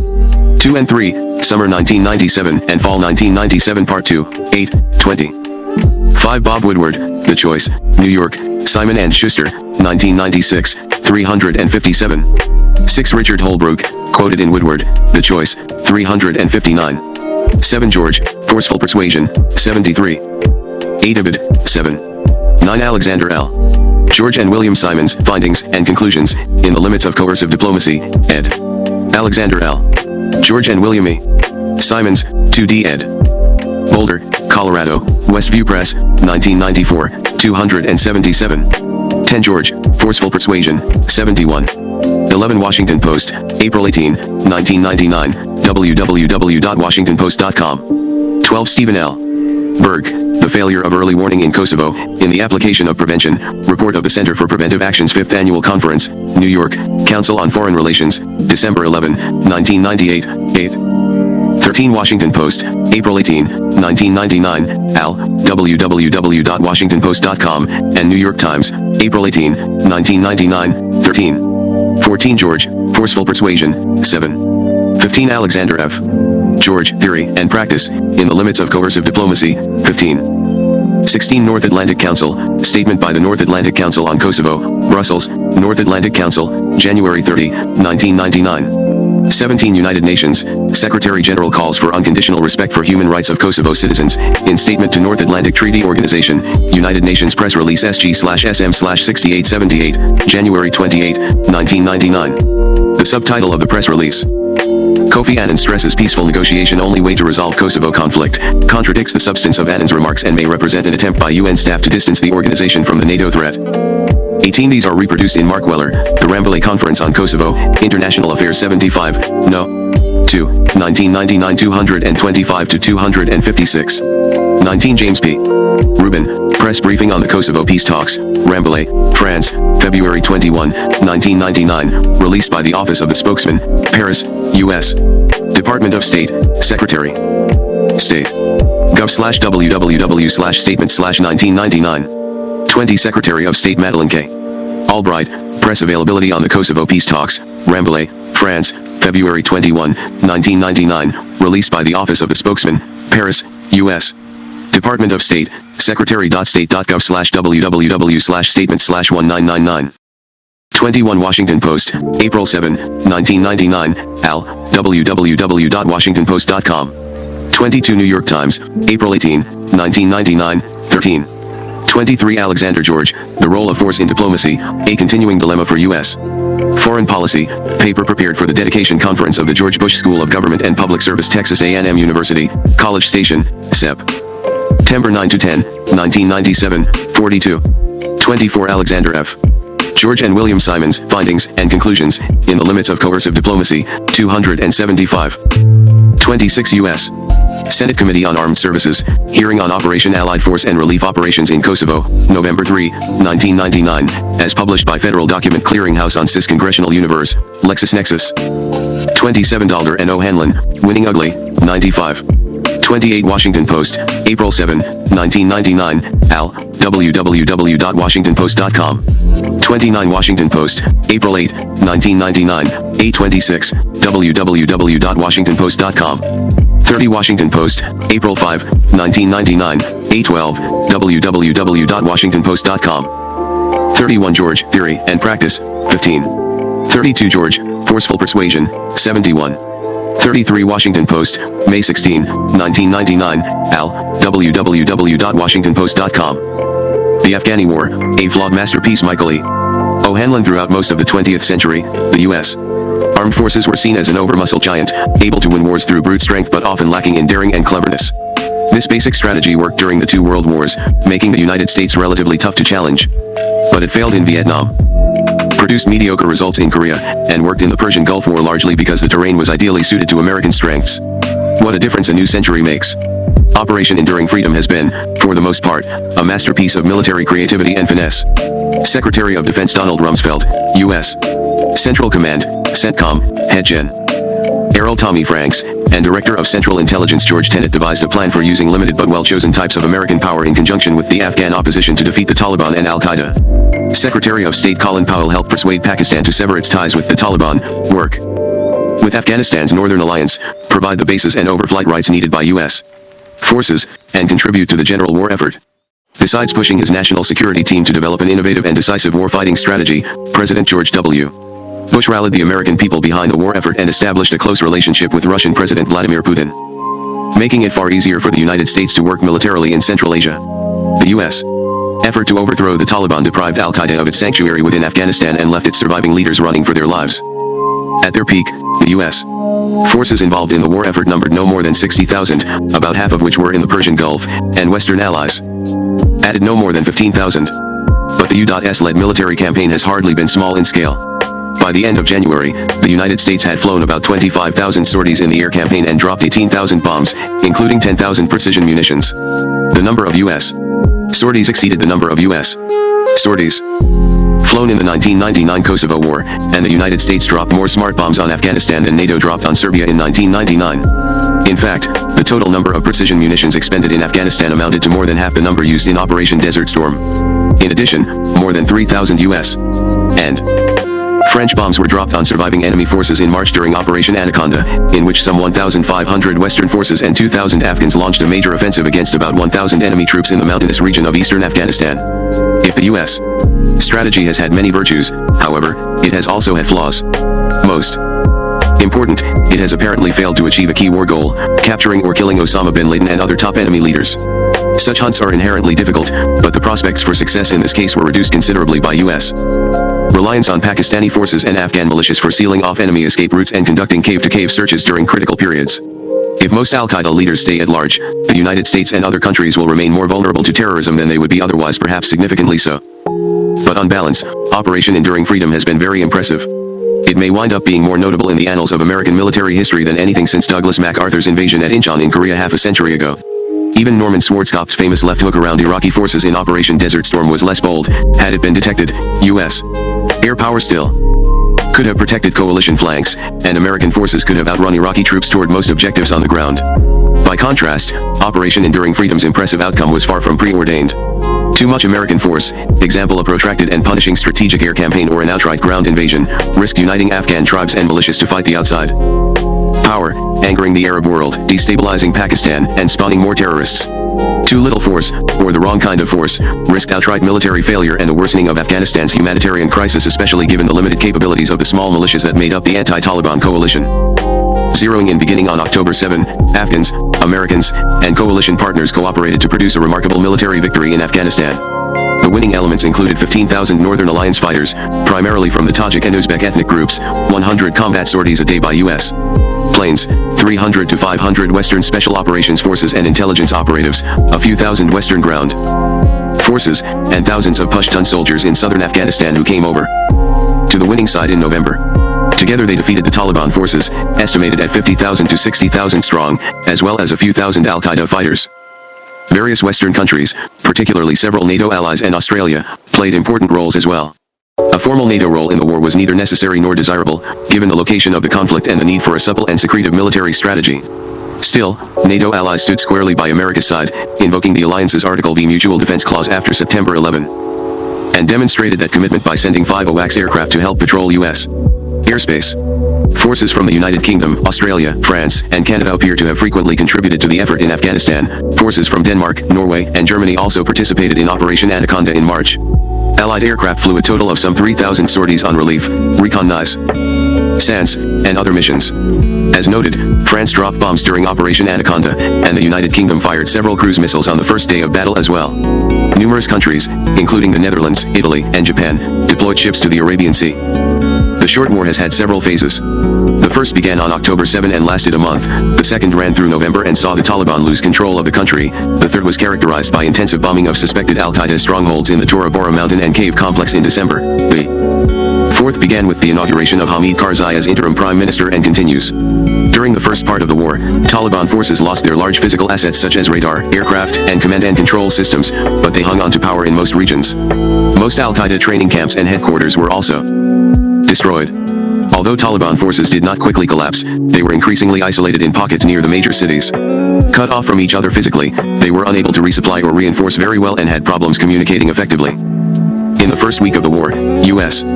aircraft averaged only 25 combat sorties a day, but they soon upped that total to around 100. Some 70 Tomahawk cruise missiles were fired in the early going, a total of about 100 had been used by December. The United States comparably increased the number of airlift, refuel, healing, and other support missions. U.S. Airstrikes by B-52 and BL bombers operating out of Diego Garcia typically involved 6 sorties a day. Other land-based aircraft, primarily F-15ES and AC-130 gunships from Oman, flew about as much. Planes from the 3 U.S.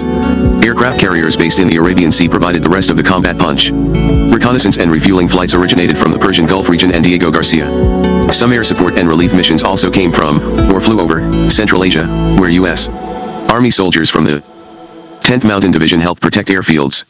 Most air attacks occurred around Afghanistan's perimeter, because the rugged Central Highlands were not a major operating area for the Taliban or Al-Qaeda. By the middle of October, most fixed assets worth striking had already been hit, so combat sorties turned to targeting Taliban and Al-Qaeda forces in the field. Aircraft continued to fly at an altitude of at least 10,000 feet, because the Pentagon was fearful of anti-aircraft artillery, Soviet SA-7 and SA-13 portable anti-aircraft missiles, and some 200 to 300 Stinger anti-aircraft missiles presumed to be in Taliban or Al-Qaeda possession. But most precision-guided weapons are equally effective regardless of their altitude of origin, provided that good targeting information is available, as it was in this case, thanks to U.S. troops on the ground. The first month of the war produced only limited results and had many defense and strategic analysts worried about the basic course of the campaign. Some of those critics began, rather intemperately and unrealistically, to call for a ground invasion. Others opposed an invasion but thought that a substantial intensification of efforts would prove necessary. In Phase 2, beginning in early November, that intensification occurred. But it was due not so much to an increased number of airplanes as to an increase in their effectiveness. By then, 80% of U.S. combat sorties could be devoted to directly supporting opposition forces in the field. By late November, the tally was 90%. In addition, the deployment of more unmanned aerial vehicles and Joint Surveillance and Target Attack Radar System, JSTARS, aircraft to the region helped the United States maintain continuous reconnaissance of enemy forces in many places. Most important, the number of U.S. Special Operations Forces and CIA teams working with various opposition elements increased greatly. In mid-October, only 3 Special Operations teams, each consisting of a dozen personnel, were in Afghanistan. In mid-November, the tally was 10. By December 8, it was 17. This change meant the United States could increasingly call in supplies for the opposition, help it with tactics, and designate Taliban and Al-Qaeda targets for U.S. airstrikes using Global Positioning System, GPS, technology and laser rangefinders. The Marine Corps also began to provide logistical support for these teams as the war advanced. As a result, enemy forces collapsed in northern cities such as Mazar-i-Sharif and Taloqan over the weekend of November 9 to 11. Taliban fighters ran for their lives, provoking their leader, Mullah Muhammad Omar, to broadcast a demand that his troops stop behaving like chickens. Kabul fell soon afterward. By November 16, Pentagon officials were estimating that the Taliban controlled less than 1/3 of the country, in contrast to 85% just a week before. Reports also suggested that Muhammad Atef, a key Al-Qaeda operative, was killed by U.S. bombs in mid-November.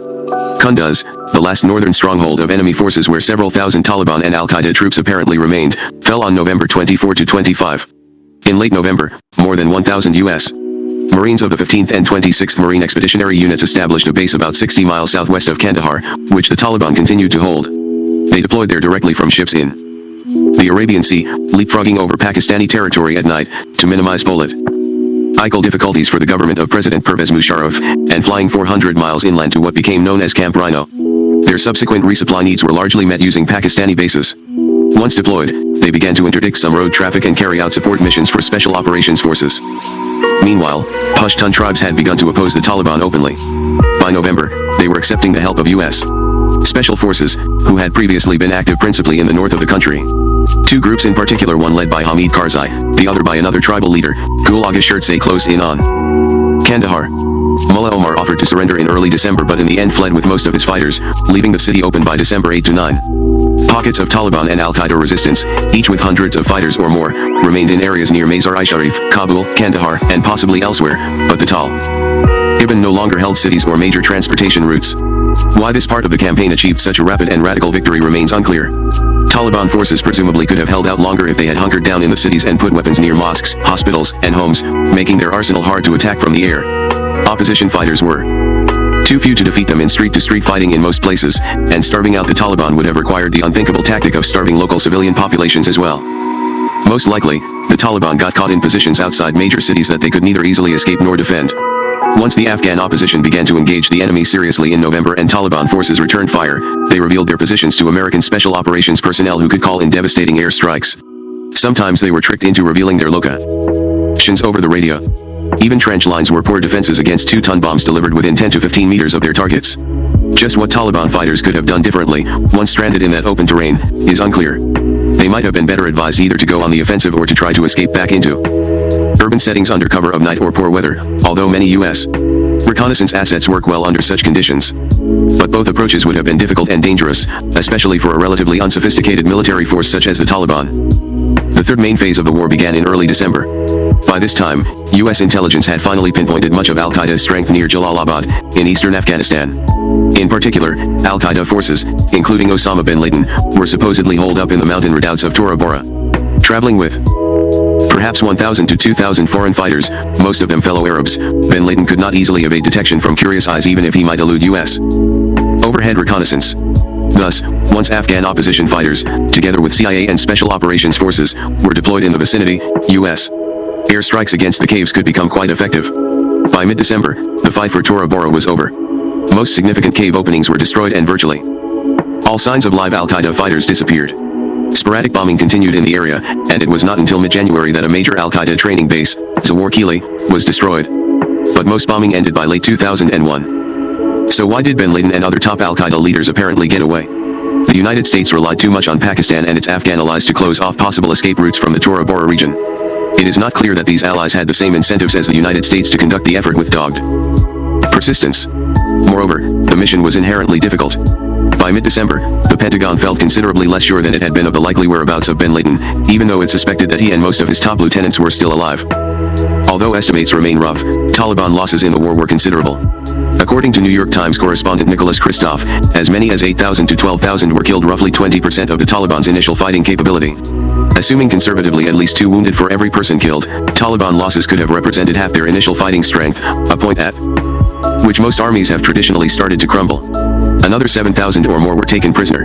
Kristof's tally also suggests that Afghan civilian casualties totaled only about 1,000, a mercifully low number despite several wrongly targeted U.S. bombings and raids during the war.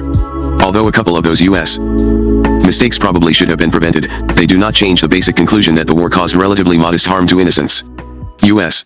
forces had lost about 30 personnel by the middle of March, about a dozen on the battlefield, 8 during Operation Anaconda, and the rest in and around Afghanistan through accidents.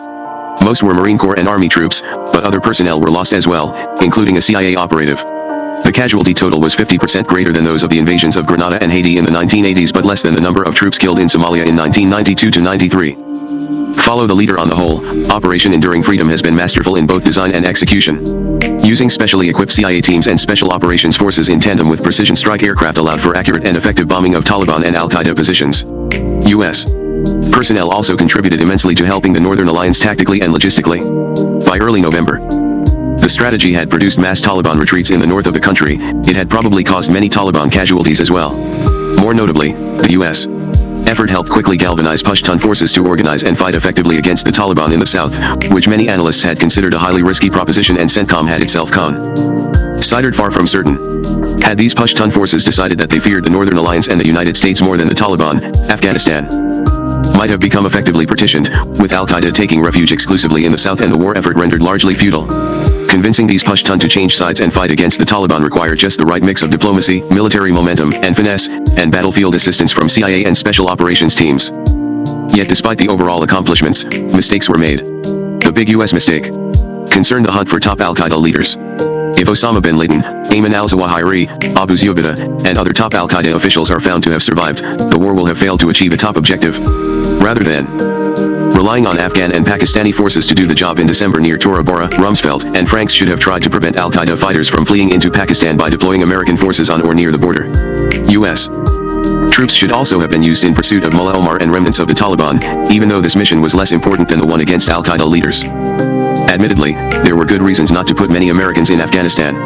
First, Washington feared a possible anti-American backlash, as Rumsfeld made clear in public comments. Complicating matters, the United States would have had a hard time getting many tens of thousands of troops into Afghanistan, since no neighboring country except Pakistan would have been a viable staging base, and Pakistan was not willing to play that role. But even though Rumsfeld's reasoning was correct in general, it was wrong for Tora Bora. Putting several thousand U.S.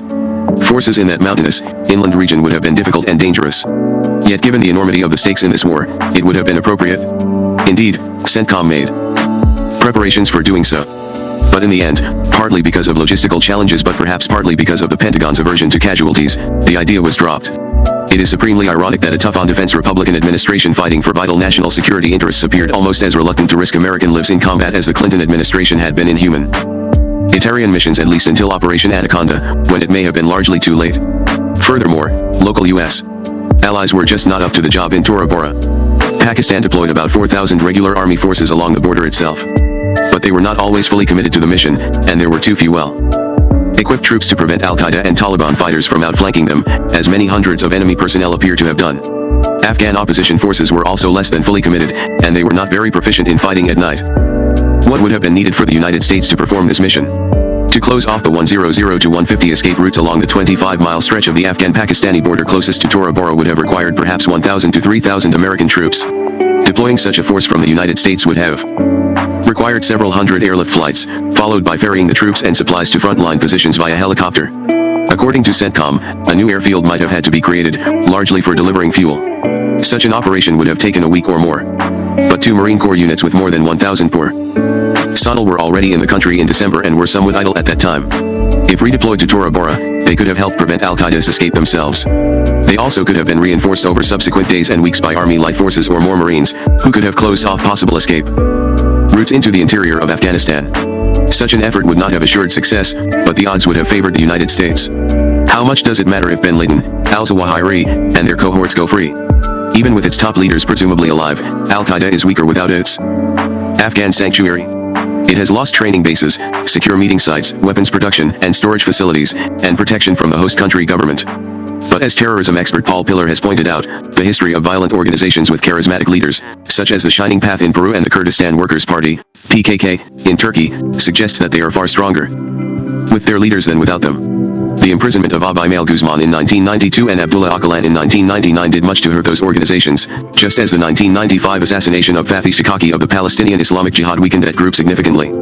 Some groups may survive the loss of an important leader or become more violent as a result. For example, Hamas flourished after the Israelis killed the engineer Yahya Ayyash in 1996. But even they may have a hard time coming up with new tactics and concepts of operations after such a loss. If bin Laden, al-Zawahiri, and other top Al-Qaeda leaders continue to evade capture, they may have to spend the rest of their lives on the run. And their access to finances may be sharply curtailed. But they could still inspire followers and design future terrorist attacks. If successful, their escape would be a major setback. Evolution in military affairs. Even though advocates of the famous revolution in military affairs have generally felt frustrated over the past decade, a number of important military innovations appeared in Operation Enduring Freedom. They may not be as revolutionary as Blitzkrieg, aircraft carrier war, and nuclear weapons, but they are impressive nonetheless. Advocates of radical change have tended to underestimate the degree to which the U.S. military can and does innovate even without dramatic transformation. Several developments were particularly notable. First, there was the widespread deployment of special operations forces with laser rangefinders and GPS devices to call in extremely precise air strikes. Ground spotters have appeared in the annals of warfare for as long as airplanes themselves, but this was the first time they were frequently able to provide targeting information accurate to within several meters and do so quickly. Second, U.S. reconnaissance capabilities showed real improvement. Unmanned aerial vehicles, UAVs, together with imaging satellites and JSTARS, maintain frequent surveillance of much of the battlefield and continuous coverage of certain specific sites, providing a capability that General Myers described as persistence. Also notable were advances in battlefield communications. The networks established between UAVs, satellites, combat aircraft, and command centers were faster than in any previous war, making persistence even more valuable. The networks were not always fast enough, especially when the political leadership needed to intercede in specific targeting decisions. Nor were they available for all combat aircraft in the theater. For example, the Air Force's Link 16 data links are not yet installed on many strike aircraft. But they did often reduce the time between detecting a target and destroying it to less than 20 minutes. Perhaps most historic was the use of CIA-owned Predator UAVs to drop weapons on ground targets. Aside from cruise missiles, this was the first time in warfare that an unmanned aircraft had dropped bombs in combat, in the form of Hellfire air-to-ground missiles. There were also further milestones in the realm of precision weapons, which for the first time in major warfare constituted the majority of bombs dropped. They were dropped from a wide range of aircraft, including carrier-based jets, ground-based attack aircraft, and B-52 as well as BL bombers. The bombers were used effectively as close air support platforms, loitering over the battlefield for hours until targets could be identified. They delivered about 70% of the war's total ordnance. In addition to the laser-guided bomb, the weapon of choice for the United States quickly became the Joint Direct Attack Munition, JDAM. First used in Kosovo, it is a 1-ton iron bomb furnished with a $20,000 kit that helps steer it to within 10 to 15 meters of its target using GPS and inertial guidance. It is not quite as accurate as a laser-guided bomb but is much more resistant to the effects of weather. In the Kosovo War, only the B-2 could deliver it, but now the JDAM can be dropped by most U.S. attack aircraft. By the end of January, the United States had dropped more than 4,000 laser-guided bombs and more than 4,000 JDAMs as well. Other ordnance was also important. Up to 1,000 cluster bombs were used, with accuracy of about 30 meters once outfitted with a wind-correcting mechanism. Although controversial because of their dud rate, cluster bombs were devastating against Taliban and Al-Qaeda troops unlucky enough to be caught in the open. A number of special-purpose munitions were used in smaller numbers, including cave-busting munitions equipped with nickel-cobalt steel alloy tips and special software. These could penetrate up to 10 feet of rock or 100 feet of soil. The ability to deliver most U.S. combat punch from the air kept the costs of war relatively modest. Through January 8, the total had reached $3.80 billion, while the military costs of homeland security efforts in the United States had reached $2.60 billion.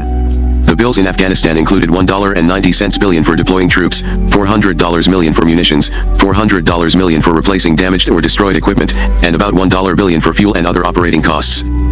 Lessons for the future. What broad lessons emerge from this conflict? First, military progress does not always depend on highly expensive weapons platforms.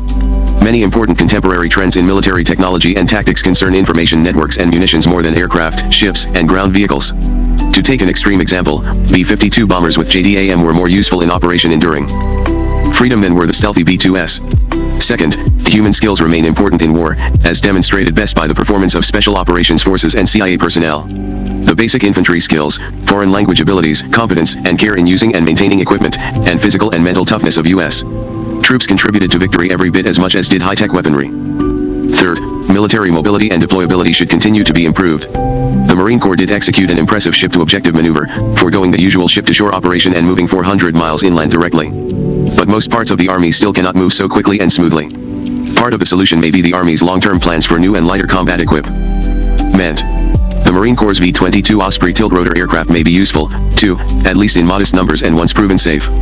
But the Army could also emulate the Marine Corps' organization, training, and logistics where possible and soon. The task is hardly hopeless. Army forces were tactically quite mobile and impressive in Operation Anaconda.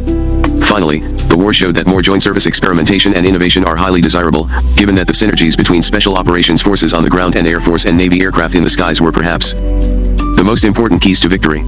A final assessment of Operation Enduring Freedom depends on whether bin Laden and his top lieutenants have escaped Afghanistan. It could be a while before anyone knows. Indeed, Rumsfeld has speculated that U.S. troops could remain in Afghanistan into 2003. A verdict will also have to await a better sense of where Afghanistan is headed. Whatever the stability of the post-Taliban government, it is doubtful that the Taliban and Al-Qaeda will ever control large swaths of the country again. But if pockets of terrorists remain in the country, or if Afghanistan again descends into civil war, the victory will be incomplete.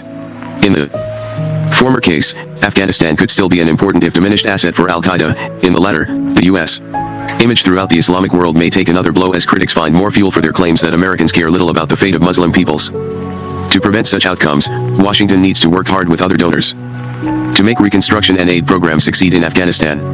The Bush administration also needs to rethink its policy on peacekeeping. Its current unwillingness to contribute to a stability force for Afghanistan is a major mistake that U.S. allies may not be able to redress entirely on their own. A force of 20,000 to 30,000 troops is clearly needed for the country as a whole. Several thousand troops in Kabul will probably not suffice. That said, the situation in Afghanistan has improved enormously since October 7 and so has U.S. security. The Afghan resistance, the Bush administration, its international coalition partners, the U.S. armed forces, and the CIA have accomplished what will likely be remembered as one of the greater military successes of the 21st century. Part 3 Current military issues. The current era raises 4 key questions about the role of military power. First, should the United States, the world's premier military power, continue to use its might for its own interests and for those of other states as well, and if so, how should its military might be employed? Second, how much of a danger is the spread of nuclear weapons, and how can the danger be dealt with? Third, can outside powers intervene effectively in the internal conflicts of other states, and if they do intervene, what tactics will be most effective? Fourth, how has terrorism changed over the past 30 years, and what can be done to counter it? In the first section, Christopher Lane argues that the United States should switch from the Cold War strategy of stationing forces abroad to the post-Cold War strategy of offshore balancing and then bring its troops home. Robert J.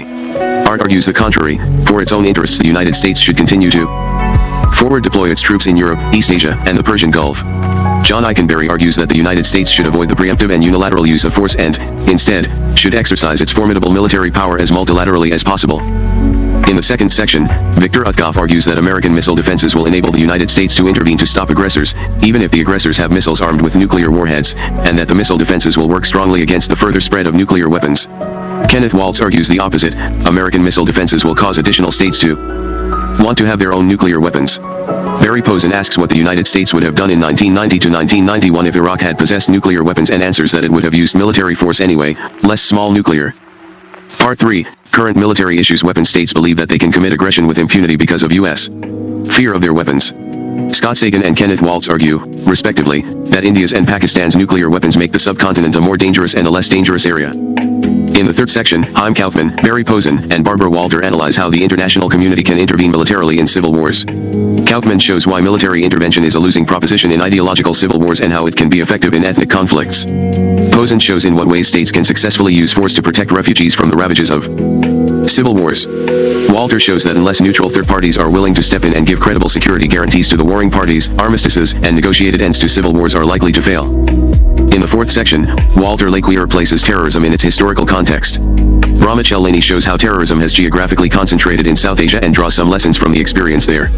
Richard Falkenrath, Robert Newman, and Bradley Thayer ask how the United States can affect the inclination of terrorists to use weapons of mass destruction and suggest how we can strengthen international norms against the use of nuclear, biological, and chemical weapons. Paul Pillar argues that, although terrorism cannot be defeated, it can be reduced and controlled, and he suggests how to set about doing so.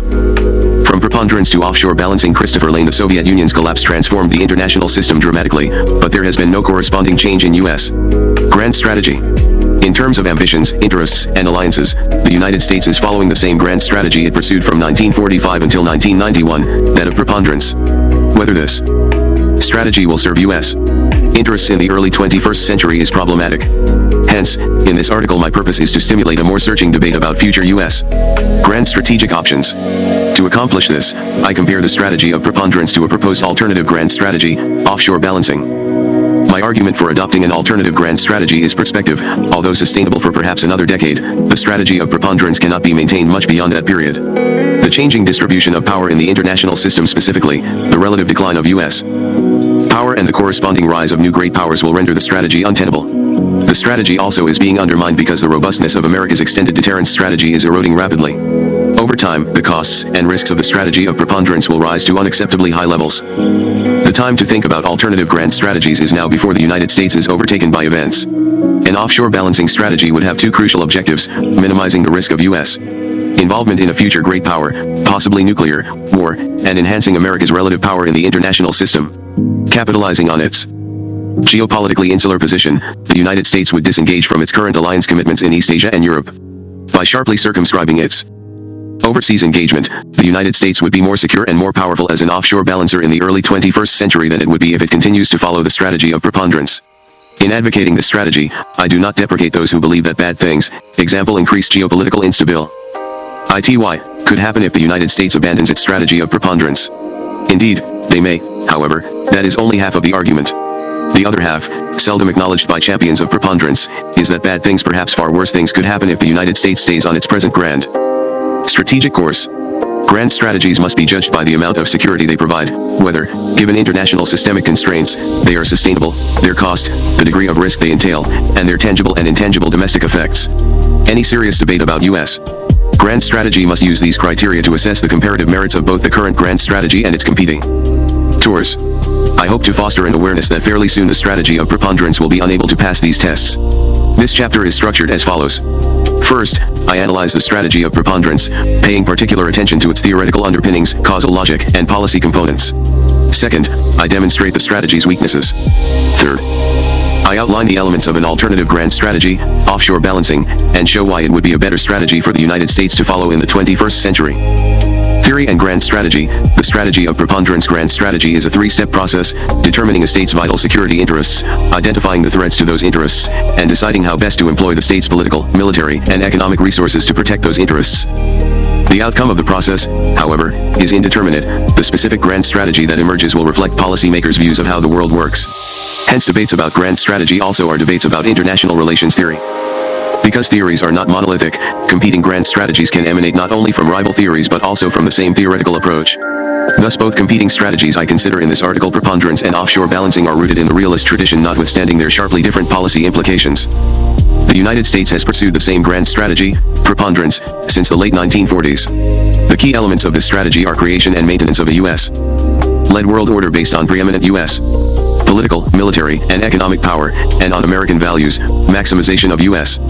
control over the international system by preventing the emergence of rival great powers in Europe and East Asia, and maintenance of economic interdependence as a vital U.S. security interest. The logic of the strategy is that interdependence is the paramount interest the strategy promotes, instability is the threat to interdependence, and extended deterrence is the means by which the strategy deals with this threat. The strategy of preponderance assumes that the United States has a vital milieu interest in maintaining stability in the international system. Underlying the strategy is fear of what might happen in a world no longer shaped by predominant U.S. power. Continued American hegemony is important because it is seen as the prerequisite for systemic stability. Primacy is world order. Instability is dangerous because it threatens the link that connects U.S. security to the strategic and economic interests furthered by interdependence. Interdependence is an overriding U.S. interest for economic reasons and, more important, for politico-military reasons. It is viewed as both a cause and a consequence of peace and stability in the international system. Indeed, the role of interdependence in the strategy of preponderance is tautological. Interdependence is a vital interest because it leads to peace and stability, and prosperity. However, peace and stability must pre-exist in the international system order for interdependence to take root. Geographically, the strategy of preponderance identifies Europe, East Asia, and the Persian Gulf as regions in which the United States has vital security interests. Europe and East Asia, the zone of peace and prosperity, are important because they are the regions from which new great powers could emerge and where future great power war could occur, central to the functioning of an interdependent international economic system, and vital to U.S.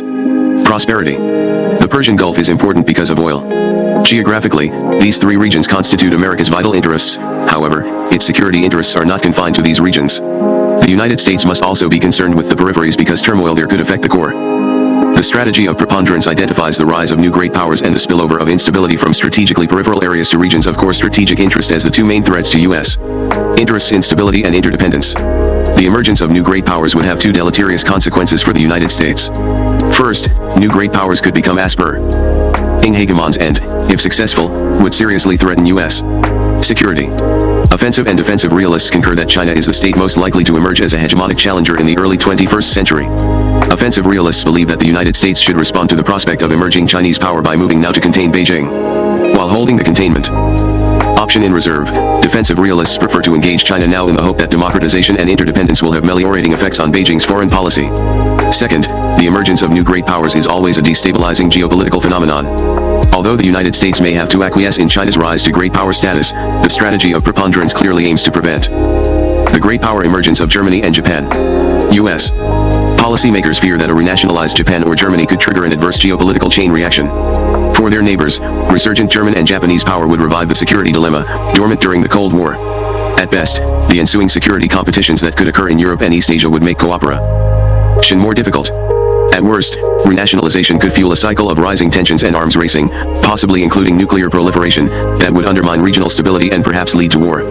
Either way, however, U.S. strategic and economic interests in interdependence would be imperiled. The strategy's aversion to the emergence of new great powers reflects the belief that multipolar international systems are unstable and war-prone. Advocates of preponderance regard multipolarity with trepidation because they embrace the realist assumptions that in multipolar systems balancing may fail, leading to war, because of coordination and collective action problems, and difficulties in calculating relative power relationships accurately. Instability in the peripheries, caused by failed states or by internal conflict triggered by ethnic, religious, or national strife, can also jeopardize America's interest in international stability. Turmoil in the periphery could prompt America's allies to act independently to maintain order, again raising the specter of renationalization, or could ripple back into the core and undercut prosperity by disrupting the economic links that bind the United States to Europe and East Asia. U.S. security guarantees to Europe and East Asia implemented by extended deterrence are the means by which the strategy of preponderance maintains a benign international political order conducive to interdependence. Through extended deterrence, the United States retains the primary responsibility for defending German and Japanese security interests both in the core and in the periphery. The United States thereby negates German and Japanese incentives to renationalize their foreign and security policies. Preponderance in the post-Cold War world. A critique in this section. I critique the strategy of preponderance, focusing on interdependence's central geopolitical role in American grand strategy. Interdependence leads to strategic overextension, encourages threat inflation, and forces the United states to rely on an increasingly problematic extended deterrence strategy. The strategy's fixation with international stability stems from its concern with ensuring that conditions exist in which interdependence can survive and flourish. The causal logic of commercial liberalism holds that economic interdependence leads to peace. The causal logic of preponderance, however, reflects a different view of the relationship between peace and interdependence. It is peace, specifically the international security framework the United States has maintained from 1945 to the present, that makes economic interdependence possible. Interdependence and security, an overlooked connection. There is a tight linkage too often neglected by many international relations theorists between security and economic interdependence. I call this the security/interdependence nexus. To preserve an international environment conducive to economic interdependence, the United States must engage in an extended deterrence strategy that undertakes to defend its allies' vital interests by protecting them from hostile powers, threats emanating in the periphery, and each other. The need to rely on extended deterrence to maintain the conditions in which interdependence can take root leads inexorably to strategic overextension. The United States must extend deterrence to secure interdependence against threats emanating in both the core and the periphery, and the synergy between credibility concerns and threat inflation causes the United States to expand the scope of its security commitments.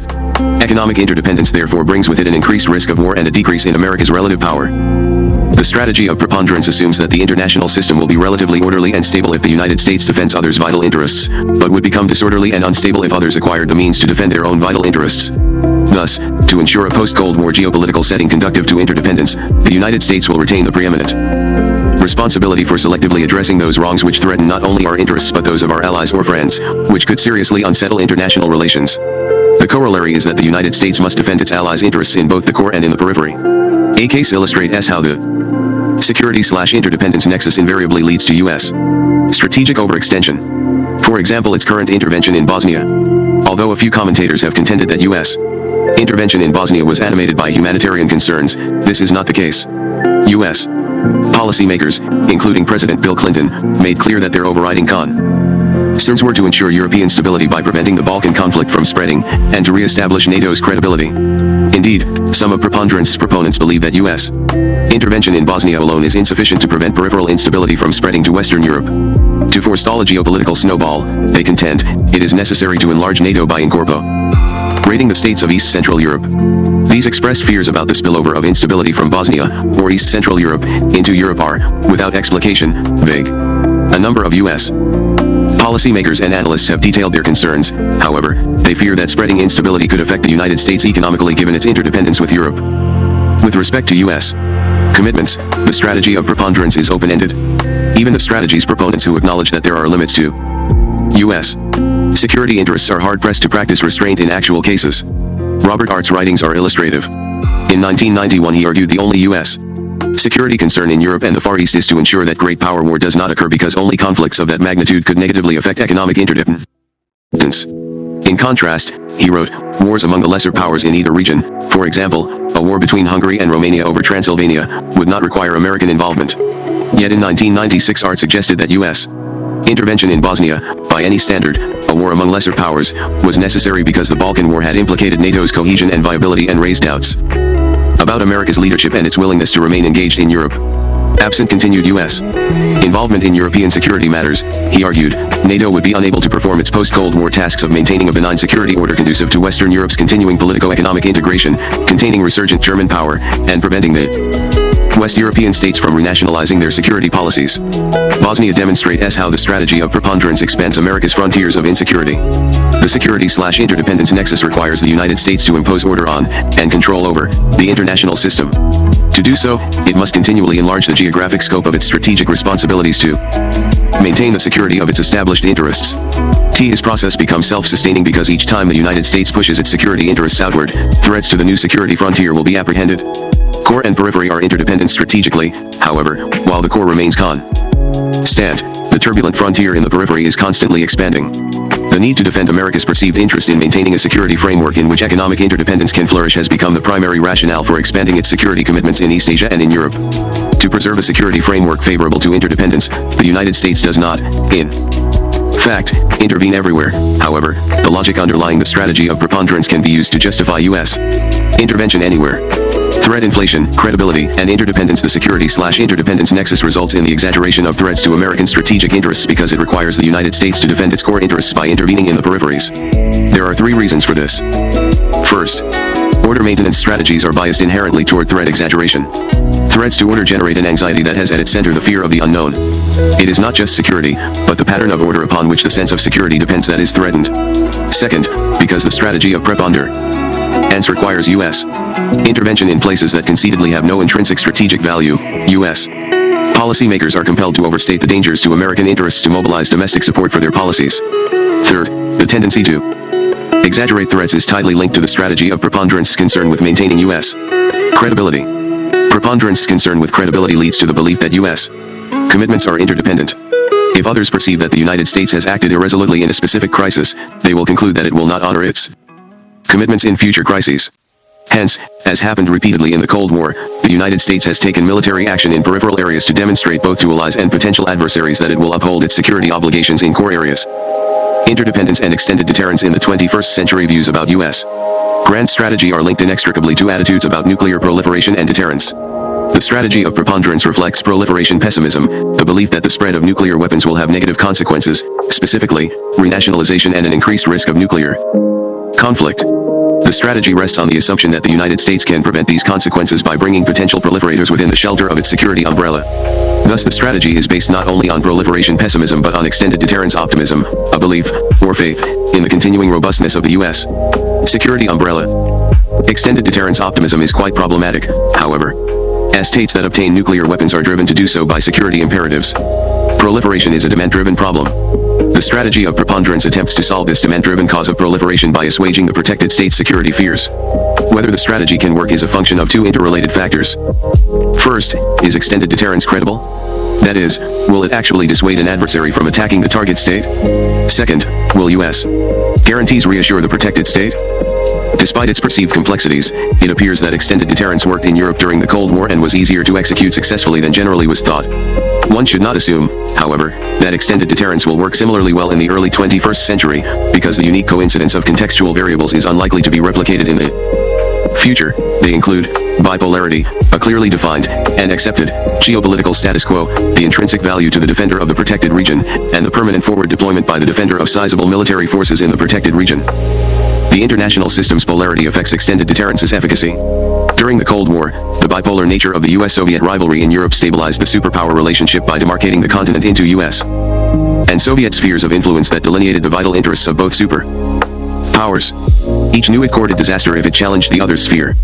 Also, the superpowers were able to exercise control over their major allies to minimize the risk of being chain-ganged into a conflict. In the early 21st century, however, the international system will be multipolar and, arguably, less stable and more conflict-prone than a bipolar international system. Spheres of influence will not be delineated clearly. In addition, because other states will have more latitude to pursue their own foreign and security policy agendas than they did during the Cold War, the risk will be much greater that the United States could be chain-ganged into a conflict because of a protected state's irresponsible behavior. A crucial factor in weighing the credibility of a defender's extended deterrence commitments is the extent of its interest in the protected area. Had the Soviets contemplated seriously an attack on Western Europe, the risk calculus probably would have dissuaded them. In a bipolar setting, Western Europe's security was a matter of supreme importance to the United States for both strategic and reputational reasons. In the early 21st century, however, the intrinsic value of many of the regions where the United States may wish to extend deterrence will be doubtful. It thus will be difficult to convince a potential attacker that U.S. deterrence commitments are credible. Moreover, the attenuated nature of U.S. interests will result in motivational asymmetries favoring potential challengers. That is, the balance of resolve will lie with the challenger, not with the United States, because the challenger will have more at stake.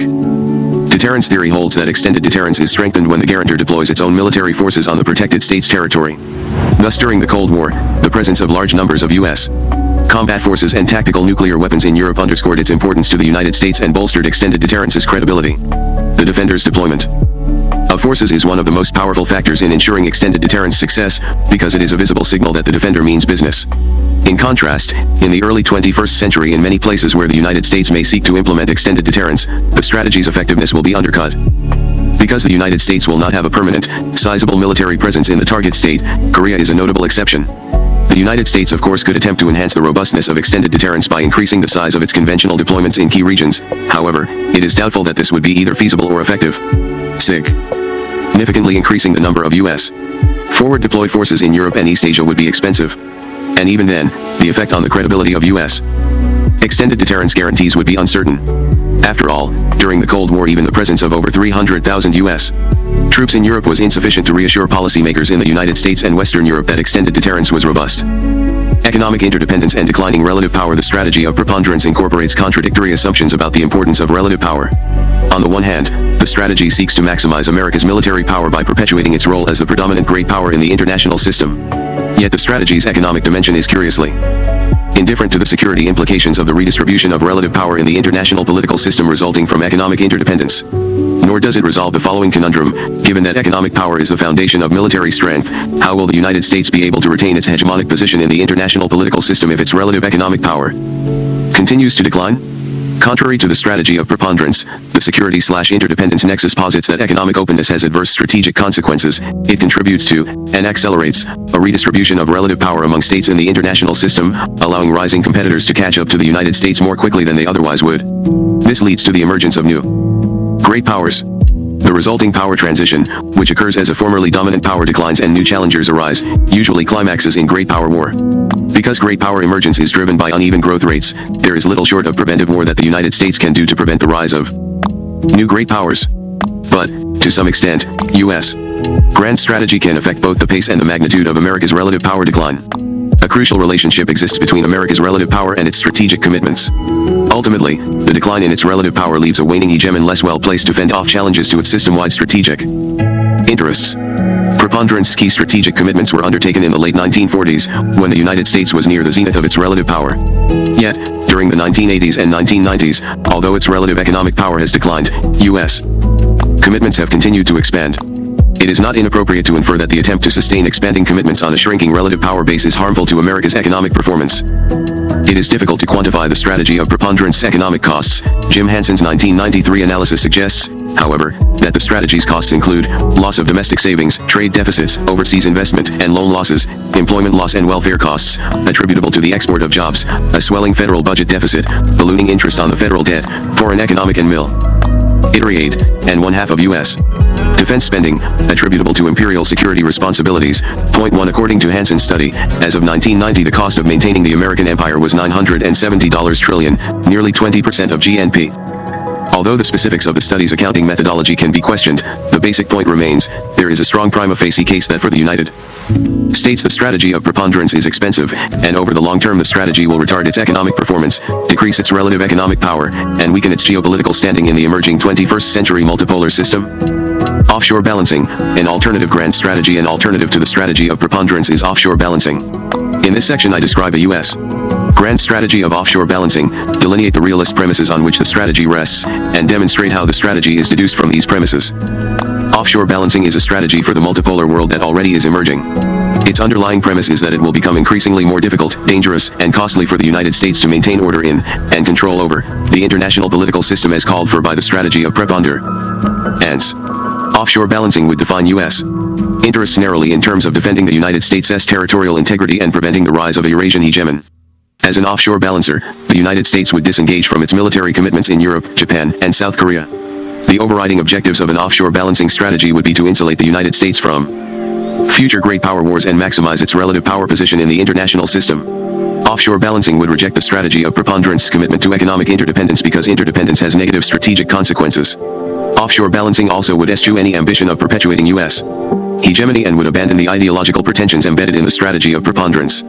As an offshore balancer, the United States would not assertively export democracy, engage directly in peace enforcement operations, attempt to save failed states, like Somalia and Haiti, or use military power for the purpose of humanitarian intervention.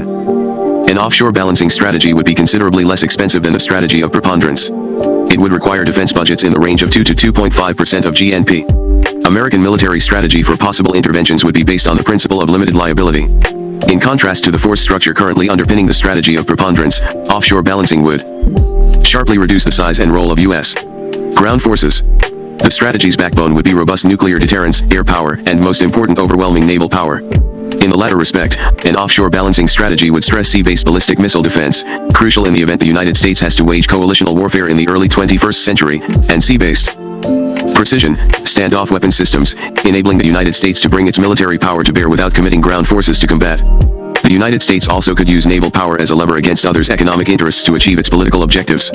As an offshore balancer, the United States would seeks simultaneously to maximize its comparative military technological advantages and its strategic flexibility. Theoretical assumptions. Offshore balancing is a grand strategy deduced from realist international relations theory.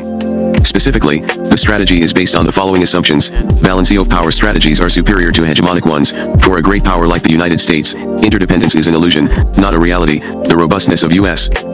extended deterrence commitments will be significantly degraded in coming years. U.S. strategy need not be burdened by excessive concern with credibility, resolve, and reputation. Geography has important grand strategic implications. The risk of a rival Eurasian hegemon emerging is small. U.S. grand strategy can confidently assume that other states would balance against a potential hegemon. The dynamics of alliance relationships favor an offshore balancing strategy, and relative power concerns remain the bedrock of a prudent grand strategy. Offshore balancing is a balance of power strategy, not a hegemonic one. It assumes that the United States would be more secure in a multipolar system than it would be attempting to perpetuate its current preeminence. It is, up to a point, an offensive realist strategy. Unlike the offensive realist variant of the strategy of preponderance, however, this strategy would be predicated on the assumption that attempting to maintain U.S. hegemony is self-defeating because it will provoke other states to balance against the United States, and result in the depletion of America's relative power, thereby leaving it worse off than it would have been by accommodating multipolarity. An offshore balancing strategy also would reject the balance of threat argument advanced by preponderance defensive realist proponents. It is the very fact of the hegemon's unbalanced power that threatens others, and spurs the emergence of new great powers. An offshore balancing strategy would accept that the United States cannot prevent the rise of new great powers either within or outside its sphere of influence. It is logically inconsistent for preponderance proponents to claim simultaneously that the United States is preeminent and that it is interdependent. In fact, unlike states with smaller economies, very large and powerful states have relatively little interaction with the international economy. Offshore balancing would recognize that the United States, in fact, is not economically interdependent with the international economy. The United States is well placed to adopt an insular grand strategy because it can diversify its export markets, it can minimize its reliance on overseas raw materials, including petroleum, by stockpiling, diversification, and substitution, and external trade is a relatively small component of its gross domestic product, GDP. Merchandise exports account for only about 6% of U.S. GDP, the average for industrialized states is about 24%. To be sure, such aggregate figures may fail to capture the true extent of economic interdependence, because a large part of international trade now is attributable to cross-national trade within individual firms. Hence it could be claimed that turmoil in the international system would have a greater impact on U.S. prosperity than the above figure suggests. This argument should not be dismissed, however. If the United States adopts an offshore balancing strategy, markets would adjust to a changing political and strategic context, and over time investment and trade flows would be altered. More geopolitically secure regions, especially the United States, would be the beneficiaries of these alterations. An offshore balancing strategy would recognize explicitly that the credibility of U.S. extended deterrence guarantees will be vitiated in coming years. The United States would be more secure if it withdraws its deterrent umbrella and allows other states to defend themselves. As an offshore balancer, the United States would accept that some, preferably managed, nuclear proliferation is inevitable. Extended deterrence's eroding credibility is an important reason why U.S. hegemony will be unsustainable in the 21st century. As potential great powers come to doubt the reliability of the U.S. security umbrella, which will occur even if the United States sticks with the strategy of preponderance, they inevitably will seek strategic self-sufficiency, including nuclear weapons. It is unlikely, however, that an offshore balancing strategy would touch off a proliferation chain reaction. Middle and small powers, given their limited resources, might well decide that they would be more secure by enhancing their conventional forces than by acquiring nuclear weapons. Offshore balancing is not an extended deterrence strategy. Hence, if it adopts this strategy, the United States would not need to be overly preoccupied with reputational concerns. Indeed, in this respect, the strategy of preponderance is based on incorrect premises about reputation.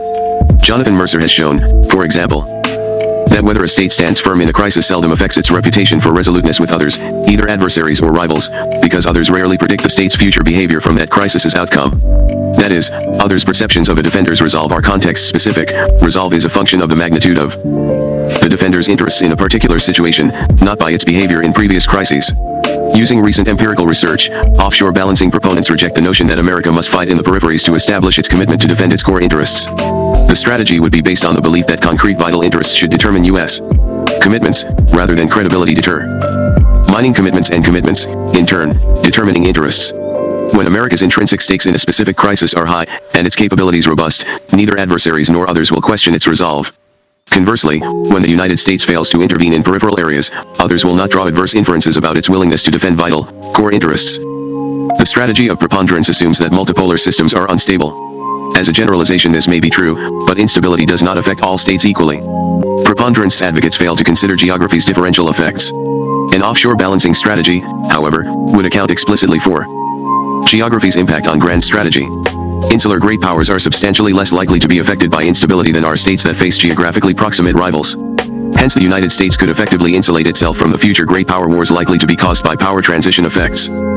Because of the interlocking effects of geography, nuclear weapons, which enhance insularity's strategic advantages, and formidable military and economic capabilities, the United States is virtually impregnable against direct attack. The risk of conflict, and the possible exposure of the American homeland to attack, derive directly from the overseas commitments mandated by preponderance's expansive definition of U.S. interests. In multipolar systems, insular great powers have a much broader range of strategic choices than less fortunately placed powers.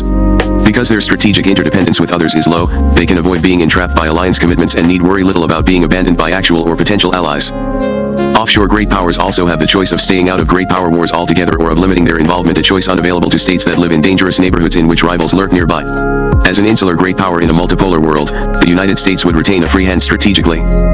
Although it might need to enter into temporary coalitions, the United States would disengage from permanent alliance relationships. Because of its insularity and capabilities, the United States would seldom need to engage in external balancing. Internal balancing is always preferable to external balancing because alliance commitments are constraining strategically. An insular great power like the United States seldom needs to subject itself to strategic constraints of this kind. In the early 21st century multipolar system, the risk that a Eurasian hegemon will emerge is slight. Even if a Eurasian hegemon were to appear, America's core security probably would be unthreatened. The fear that a future Eurasian hegemon would command sufficient resources to imperil the United States is a strategic artifact of the pre-nuclear era. A good strategy, however, hedges against unknown and unknowable future contingencies. Hence, an offshore balancing strategy would not rule out the possibility that, as the balancer of last resort, the United States might need to intervene to thwart the emergence of a hegemonic challenger. 3 reasons explain why the possibility of intervention cannot be foreclosed completely. First, the military technological backdrop to international politics may change in the future because of the revolution in military affairs, RMA. Some analysts predict that the RMA will result in greatly enhanced conventional warfighting capabilities. If so, deterrence could be weakened and the nuclear revolution, which bolsters insularity, could be partially offset. In that case, traditional concerns about the military effects of capability and resource distributions among states again could become salient. Second, the Eurasian hegemon might be able to use its power diplomatically to coerce the United States. Third, it might be too uncomfortable psychologically for the United States to live in a world dominated by another power. The strategy of preponderance is based in part on the assumption that the United States must prevent the rise of a hegemonic challenger because other states either will not or will not do so effectively. In contrast, an offshore balancing strategy would be based on the assumptions that in a multipolar world other states will balance against potential hegemons, and it is to America's advantage to shift this responsibility to others.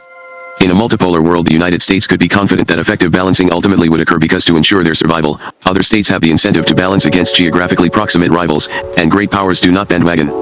Because of its insularity, the United States can stand aloof from other security competitions and engage in bystanding and buck-passing behavior, thereby forcing others to assume the risks and costs of anti-hegemonic balancing.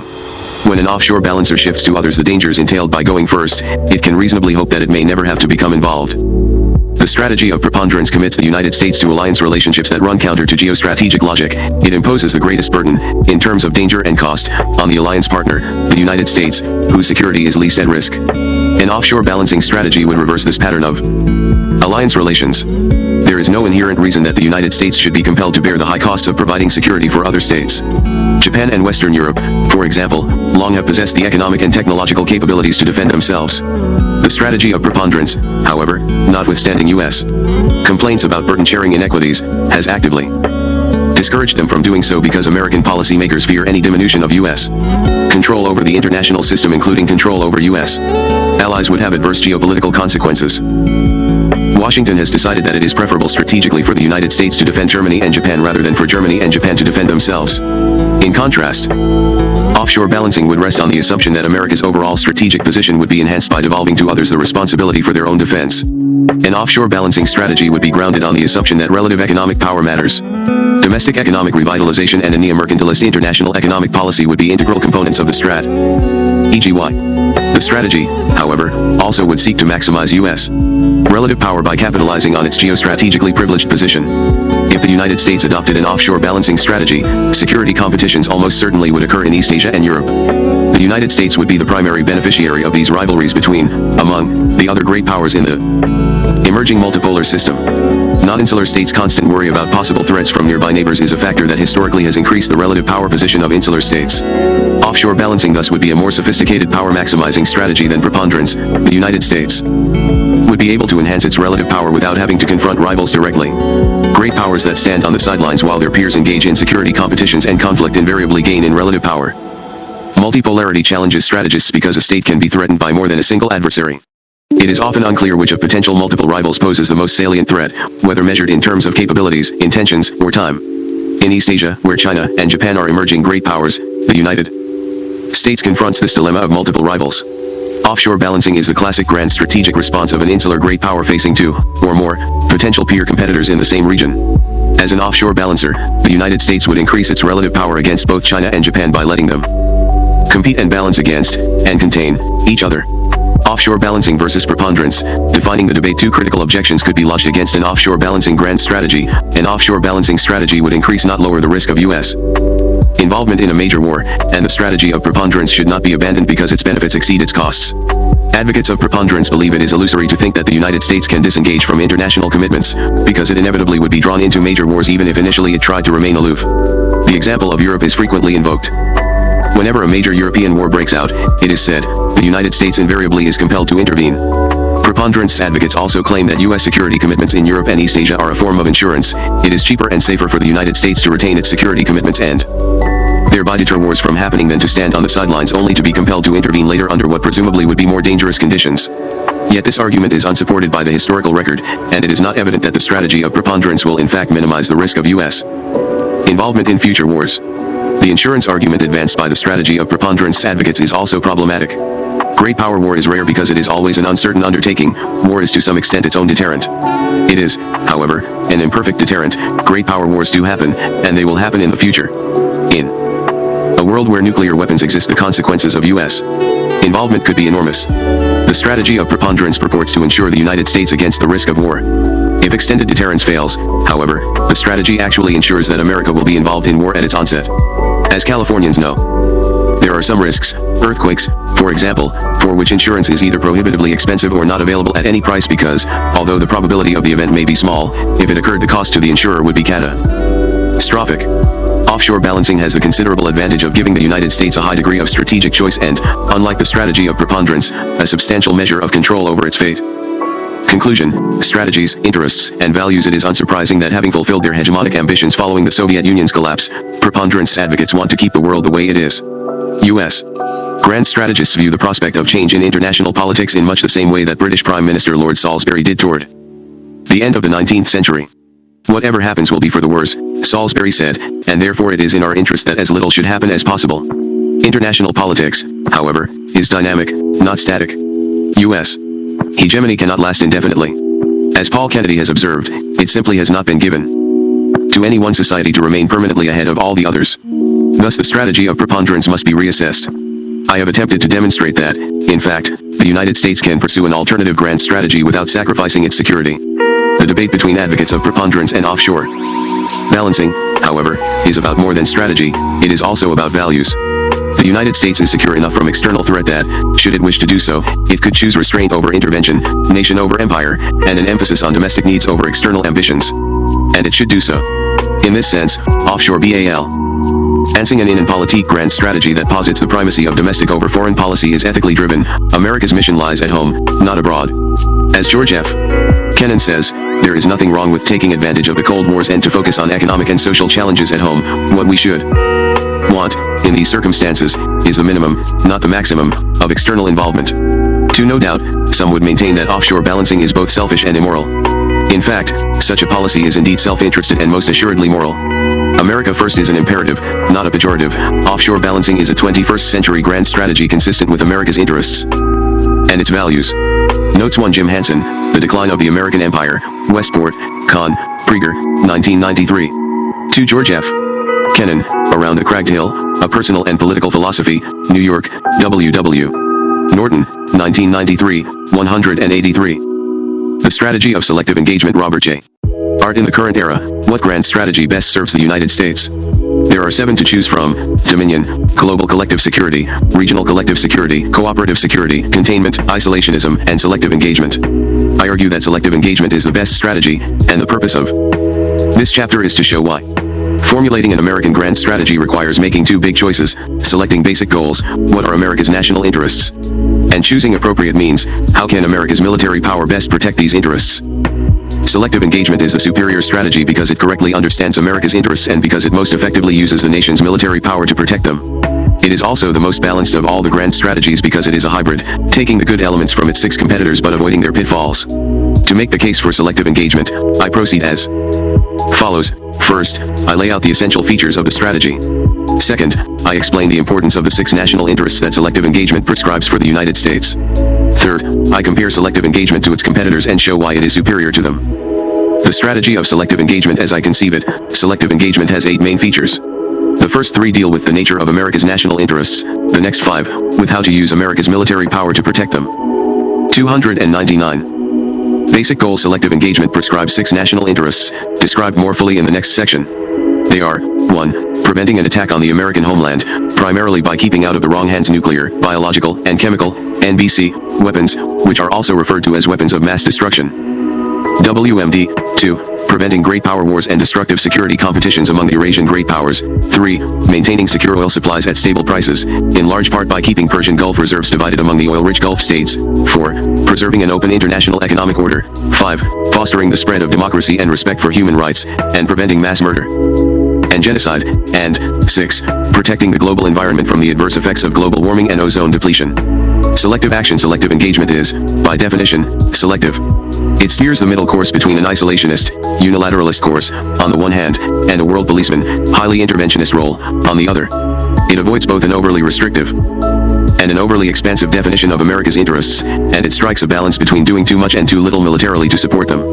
It allocates political attention and material resources to the vital interests first, but holds out hope that the desirable interests can be partially realized. Selective engagement continues, but with important modifications, the internationalist path the United States has followed since 1945. Realism cum liberalism. Selective engagement seeks both realist and liberal goals and can therefore be termed a realpolitik plus strategy. It aims to keep the United States secure and prosperous, but goes beyond those classical realist goals to attain liberal goals as well, to nudge the world toward the values the nation holds dear: democracy, free markets, human rights, and international openness. Selective engagement aims to do well not only for the United States, but for others too, in the belief that if others benefit in the ways just described, so too does the United States. Utility of force. Selective engagement holds that military power remains a useful and fungible instrument of statecraft. This means that military power is useful for producing not only military but also non-military results, and therefore that the United States can use its military forces to help shape the international environment so as to make it more congenial to America's political and economic interests. Early action. Selective engagement is a precautionary strategy. Where possible, it seeks to prevent circumstances adverse to the United States from arising, rather than simply reacting to them once they have occurred.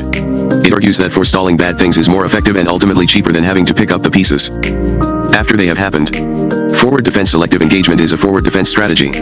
It therefore prescribes retention of America's core alliances: the North Atlantic Treaty Organization, NATO, the U.S. Japan Alliance, the U.S. South Korea Alliance, and those with Saudi Arabia and Kuwait, and the basing of American troops overseas in East and Western Eurasia and the Persian Gulf to keep these alliances strong. Selective engagement contends that America's core alliances and forward deployed troops serve several useful functions.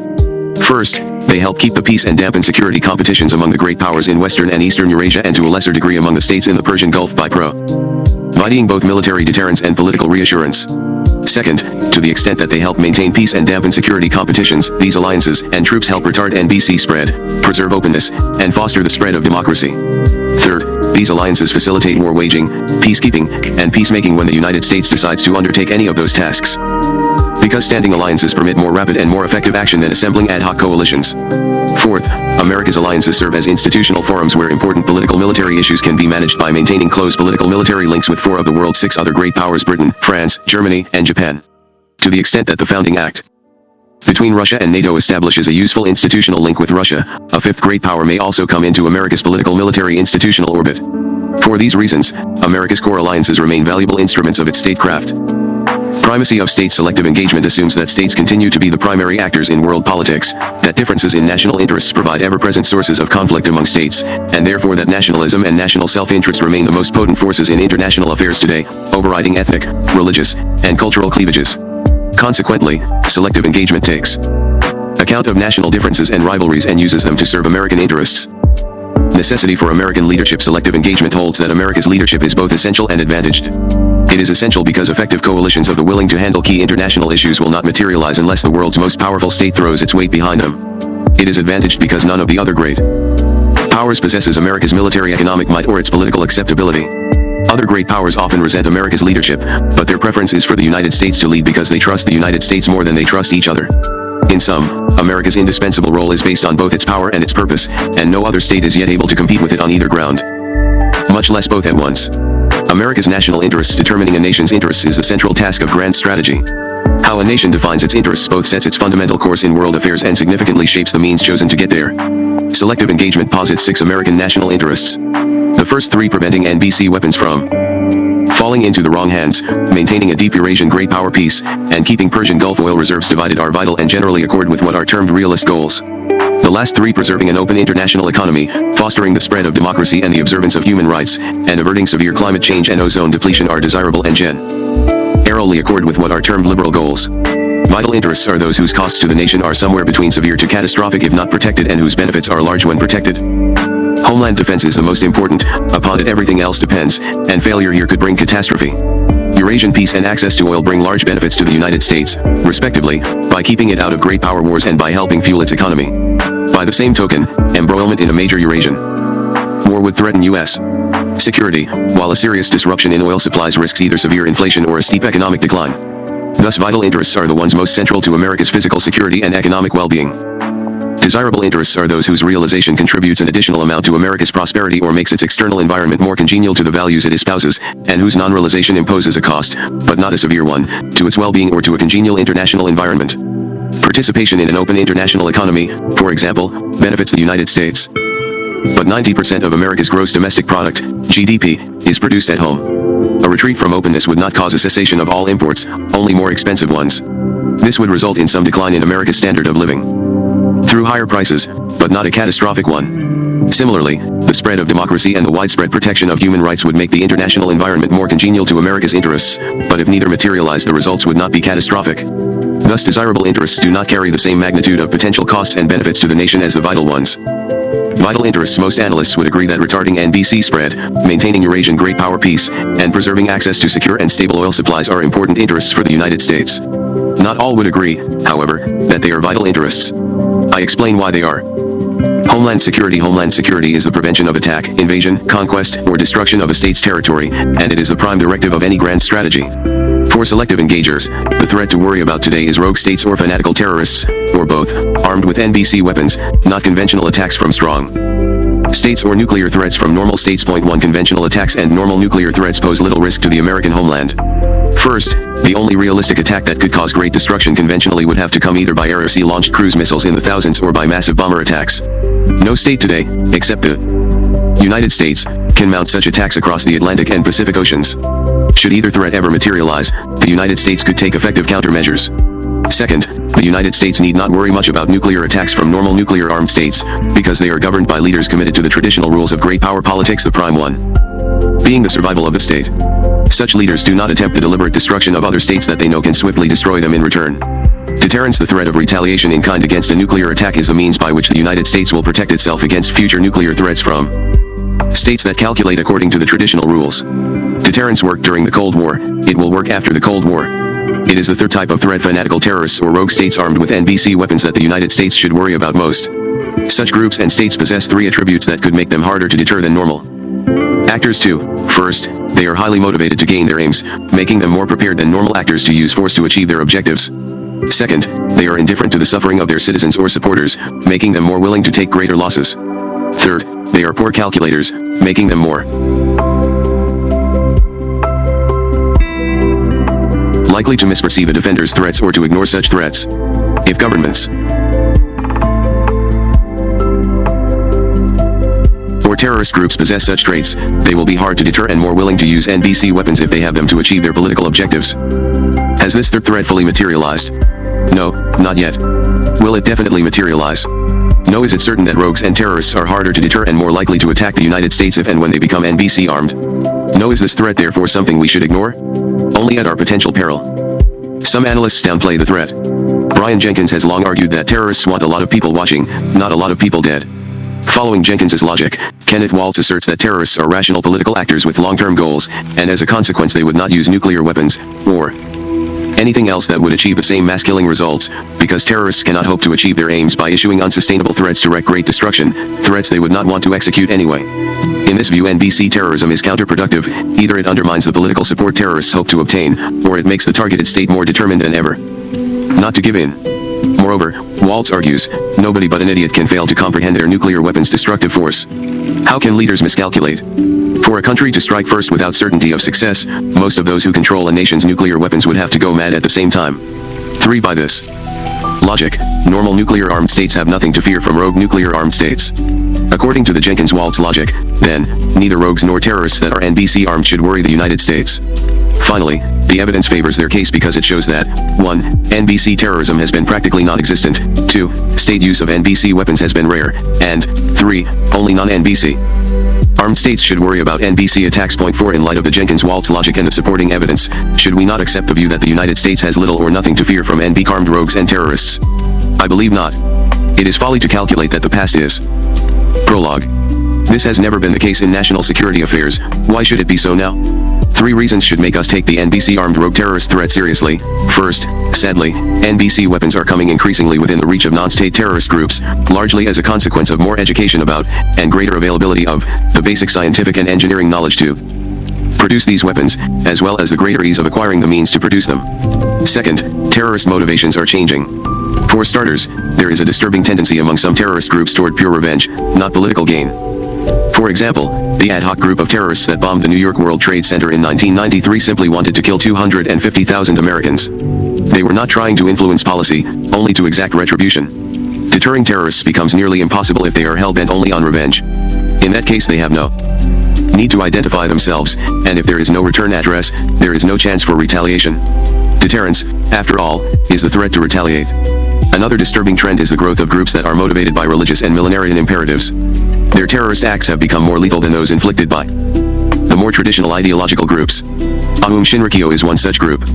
These groups believe in martyrdom and the hereafter, or they believe themselves the agents of change for a new global order. They do not share the same rational objectives of the traditional politically motivated terrorist. Their motives are more ones of retribution and destruction, and they often view their adversaries as sub-human. As a consequence of such beliefs, these groups have become less restrained in their use of force. Third, although overt and covert rogue state NBC attacks against the United States appear unlikely, we cannot wholly discount them. Hitler-like leaders who are willing to take their countries down with them when their plans do not succeed may be exceedingly rare, but they cannot be forever ruled out. It happened once in this century, Hitler, it could happen again in the next. We do not want such a leader to be NBC armed, should one come to power. None of this means that NBC attacks by rogues or terrorists are a foregone conclusion, but neither does it mean they are impossible. We have here a class of events whose probability of occurrence is low, but whose consequences if they occur are high, even catastrophic. In such cases, it is prudent to make expected value calculations. A small number, low likelihood of occurrence, multiplied by a very large number, adverse consequences of the event, still yields an unacceptably large number.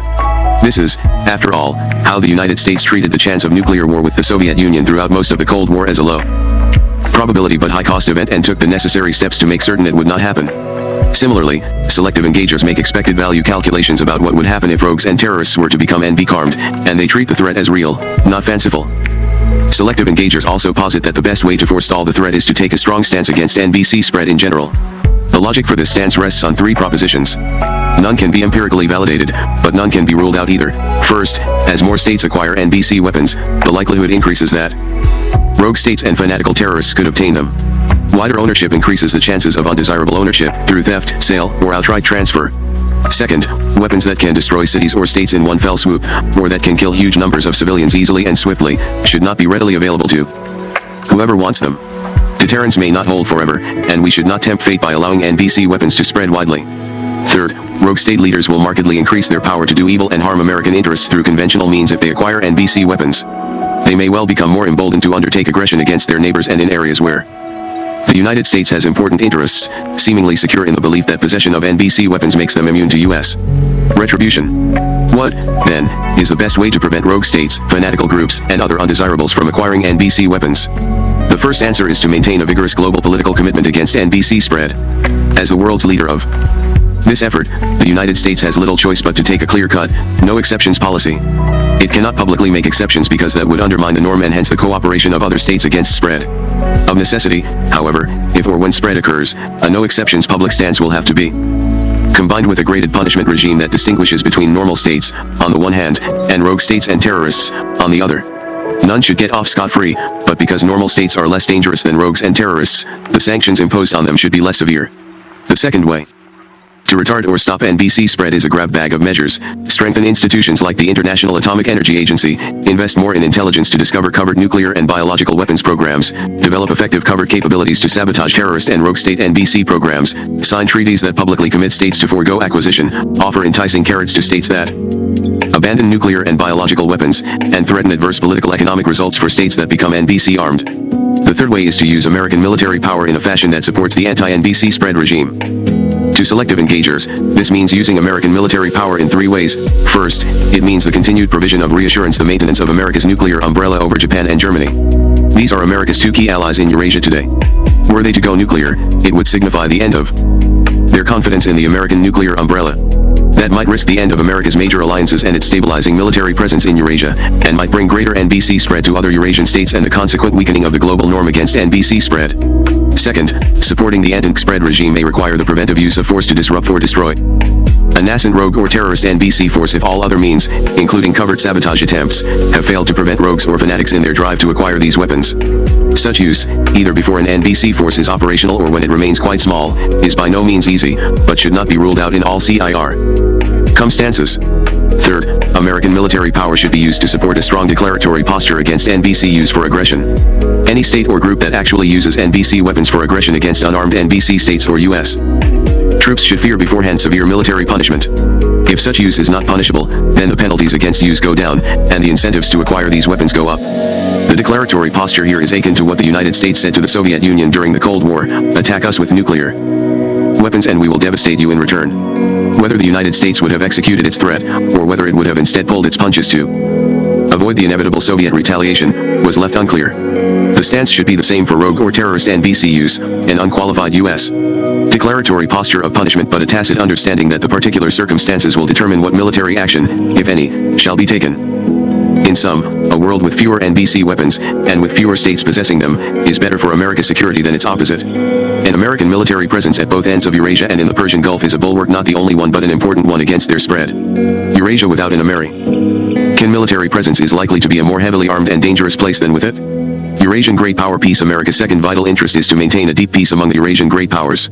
This requires that there be neither major wars, ones that involve at least two great powers, nor intense, sustained security competitions. Severe political conflicts that manifest themselves in the form of competitive military efforts short of war and that increase the chances of intense crises and war.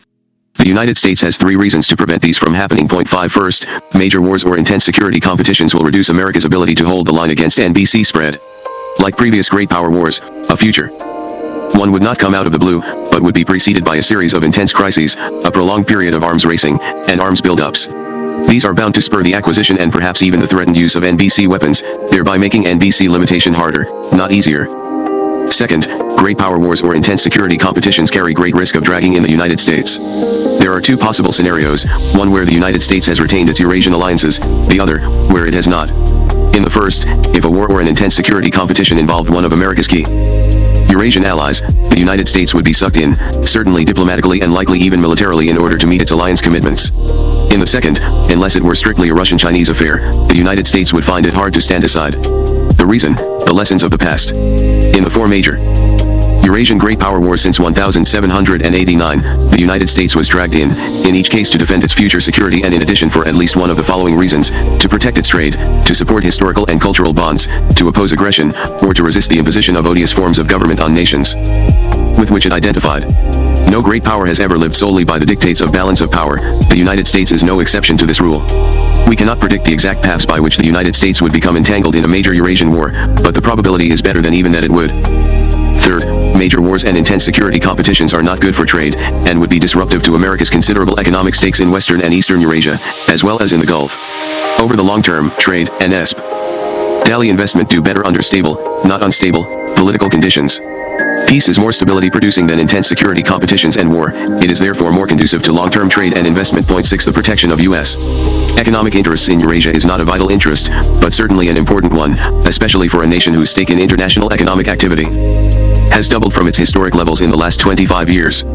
Exports plus imports as a percentage of America's GDP held at the 6 to 10% range throughout most of America's history. Beginning in the middle 1970s, it increased dramatically, reaching the 18 to 22% range by 1980 and remaining there ever since. The Eurasian great powers are presently at peace because of at least two factors: great power democracies and nuclear deterrence.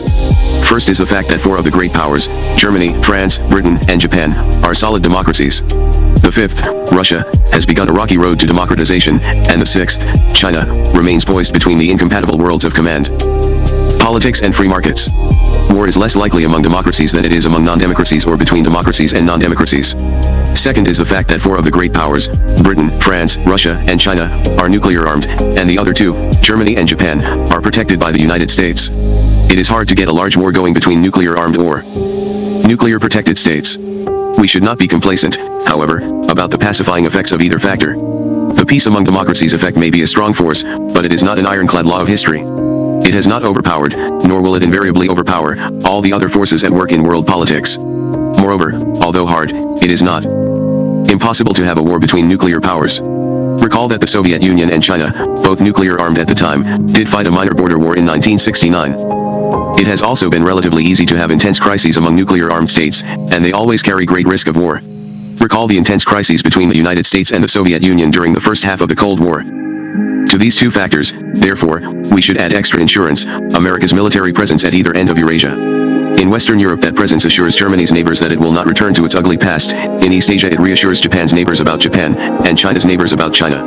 At both ends of Eurasia, therefore, America's military presence makes interstate relations more stable and peace-like than they would otherwise be. In sum, many elements contribute to peace among the Eurasian great powers today. American policy should be to keep it that way. Division of Gulf reserves. America's third vital national interest is to have a secure supply of oil at stable prices. Point 7. Security in supply and stability in price are important in order to daily investment do better under stable, not unstable, political conditions. Peace is more stability producing than intense security competitions and war. It is therefore more conducive to long-term trade and investment. Point 6. The protection of U.S. economic interests in Eurasia is not a vital interest, but certainly an important one, especially for a nation whose stake in international economic activity has doubled from its historic levels in the last 25 years. Exports plus imports as a percentage of America's GDP held at the 6 to 10% range throughout most of America's history. Beginning in the middle 1970s, it increased dramatically, reaching the 18 to 22% range by 1980 and remaining there ever since. The Eurasian great powers are presently at peace because of at least two factors: great power democracies and nuclear deterrence. First is the fact that four of the great powers, Germany, France, Britain, and Japan, are solid democracies. The fifth, Russia, has begun a rocky road to democratization, and the sixth, China, remains poised between the incompatible worlds of command, politics and free markets. War is less likely among democracies than it is among non-democracies or between democracies and non-democracies. Second is the fact that four of the great powers, Britain, France, Russia, and China, are nuclear armed, and the other two, Germany and Japan, are protected by the United States. It is hard to get a large war going between nuclear armed or nuclear protected states. We should not be complacent, however, about the pacifying effects of either factor. The peace among democracies effect may be a strong force, but it is not an ironclad law of history. It has not overpowered, nor will it invariably overpower, all the other forces at work in world politics. Moreover, although hard, it is not impossible to have a war between nuclear powers. Recall that the Soviet Union and China, both nuclear armed at the time, did fight a minor border war in 1969. It has also been relatively easy to have intense crises among nuclear-armed states, and they always carry great risk of war. Recall the intense crises between the United States and the Soviet Union during the first half of the Cold War. To these two factors, therefore, we should add extra insurance: America's military presence at either end of Eurasia. In Western Europe, that presence assures Germany's neighbors that it will not return to its ugly past. In East Asia, it reassures Japan's neighbors about Japan, and China's neighbors about China. At both ends of Eurasia, therefore, America's military presence makes interstate relations more stable and peace-like than they would otherwise be. In sum, many elements contribute to peace among the Eurasian great powers today. American policy should be to keep it that way. Division of Gulf reserves. America's third vital national interest is to have a secure supply of oil at stable prices. Point 7. Security in supply and stability in price are important in order to avoid severe disruptions to the U.S. and the world economies. Interruptions in oil supplies that result in severe cutbacks can wreak havoc by lowering economic activity. So, too, can wild and severe swings in the price of oil, because they disrupt economic calculations, subject economies to the price manipulations of oil suppliers, and make it difficult for oil-consuming states to begin weaning themselves from their heavy dependence on oil. One of the most important ways to keep oil supplies available at stable and reasonable prices is secure access to Persian Gulf oil. This, in turn, is facilitated by preventing a regional hegemon from controlling the Persian Gulf's oil reserves, either directly by military conquest or indirectly by the threat of conquest. Hence, America's third vital national interest is well served by keeping the Gulf's oil reserves divided among several, preferably at least 4, of the regional states. The logic for this position rests on 5 propositions. First, the United States and most of the other industrialized and industrializing states remain heavily reliant on oil and oil imports to fuel their economies for at least the next several decades. America's dependence on imported oil was 25% of daily consumption in 1973, is about 53% now, and is projected to rise to 70% early in the 21st century. At some point in the future, America's heavy dependence on oil will diminish as it continues the switch from oil to natural gas for electricity generation and as it gets serious about limiting fossil fuel burning. In order to reduce global warming, see below. Until that day arrives, the United States remains vulnerable either to sustained disruptions in oil supplies, or to swift and steep swings in oil prices. Second, in spite of discoveries elsewhere, the Gulf still contains the lion's share of the world's proven oil reserves and a significant percentage of its natural gas reserves. In 1949, Saudi Arabia, Iraq, the United Arab Emirates, Kuwait, Iran, Oman, and Qatar had 44% of the world's proven oil reserves. In 1975, 54%, and in 1993, 65% of the world's oil reserves and 1/3 of the world's proven natural gas reserves. Recent finds, mostly in the Caspian Sea, have changed the picture somewhat, dropping Gulf reserves as a percentage of proven world oil reserves in 1996 to somewhere between 46% and 63%, depending on whether the high-end, 200 billion barrels, or low-end, 70 billion barrels, estimates are used for Caspian Sea reserves. Even if Caspian reserves prove to be at the higher end of the estimated range, Gulf reserves will remain central to global oil usage because the most current forecasts of the Energy Information Agency show world oil demand rising from 73.4 million barrels a day, MBD, in 1997 to 104.6 MBD in 2015, with the Gulf's share of world oil production capacity rising from its 1995 level of 28.6% to somewhere between 38% and 47%, depending on whether oil prices are high or low, respectively. Therefore, whatever the exact figure, the Gulf's oil and natural gas reserves will continue to constitute a large percentage of the world's proven hydrocarbon reserves for the next several decades. Finally, possession of large reserves brings market power, because states with large reserves, such as Saudi Arabia, have the capacity and the interest to act as swing producers, thereby affecting supply and prices. Third, even though the United States imports little of its oil supplies from the Gulf, it is still dependent on what happens there. The United States today imports more petroleum products, crude oil and refined products, from Venezuela, 1,657 MBD, and Canada, 1,415 MBD, than it does from Saudi Arabia, 1,363 MBD. Mexico ranks fourth at 1,240 MBD. The fact that a huge percentage of America's crude oil and petroleum product imports comes from the Western Hemisphere does not lessen the importance of the Gulf. The world oil market is highly competitive and integrated. What happens in the Gulf will affect the world price and supply should a major disruption occur there. It is therefore fallacious to argue that Gulf production and reserves are of little concern to the United States because it imports little from the region. Fourth, access to Gulf oil is made safer if proven reserves are divided among a larger rather than a smaller number of states, at least 4 or more rather than 1 or 2. Consolidation of Gulf reserves among 1 or 2 states facilitates collusion. Division of its reserves among 4 states or more makes collusion more difficult. To allow 1 or 2 states to control Gulf oil reserves is to put one or both in a powerful position to hold up the world. Oil is the one natural resource for which the demand is highly inelastic in the short to medium term. Oil prices, moreover, have never been determined solely by market factors, but have also been heavily influenced by political and military considerations. The Gulf's oil reserves are too important to be left to the market alone and too valuable to allow 1 or 2 regional hegemons to control. Fifth, an American military presence in the Gulf helps secure access to a stable oil supply by ensuring that neither Iraq nor Iran consolidates control over the Persian Gulf Sheikdom's considerable reserves. Since the late 1970s, the United States has followed a balance of power strategy in the Gulf, first leaning toward Iran when Iraq looks stronger, then tilting toward Iraq when Iran looks stronger, all the while acting to protect the Kuwaiti and Saudi oil fields from dominion by either one. This has been and remains a sensible policy, and under current circumstances requires an American military presence in the Gulf. Divide but not conquer must be America's dictum toward the Gulf. Desirable interests. America's next 3 interests are its desirable ones: preserve an open international economic order, foster the spread of democracy and respect for human rights, and protect the global environment.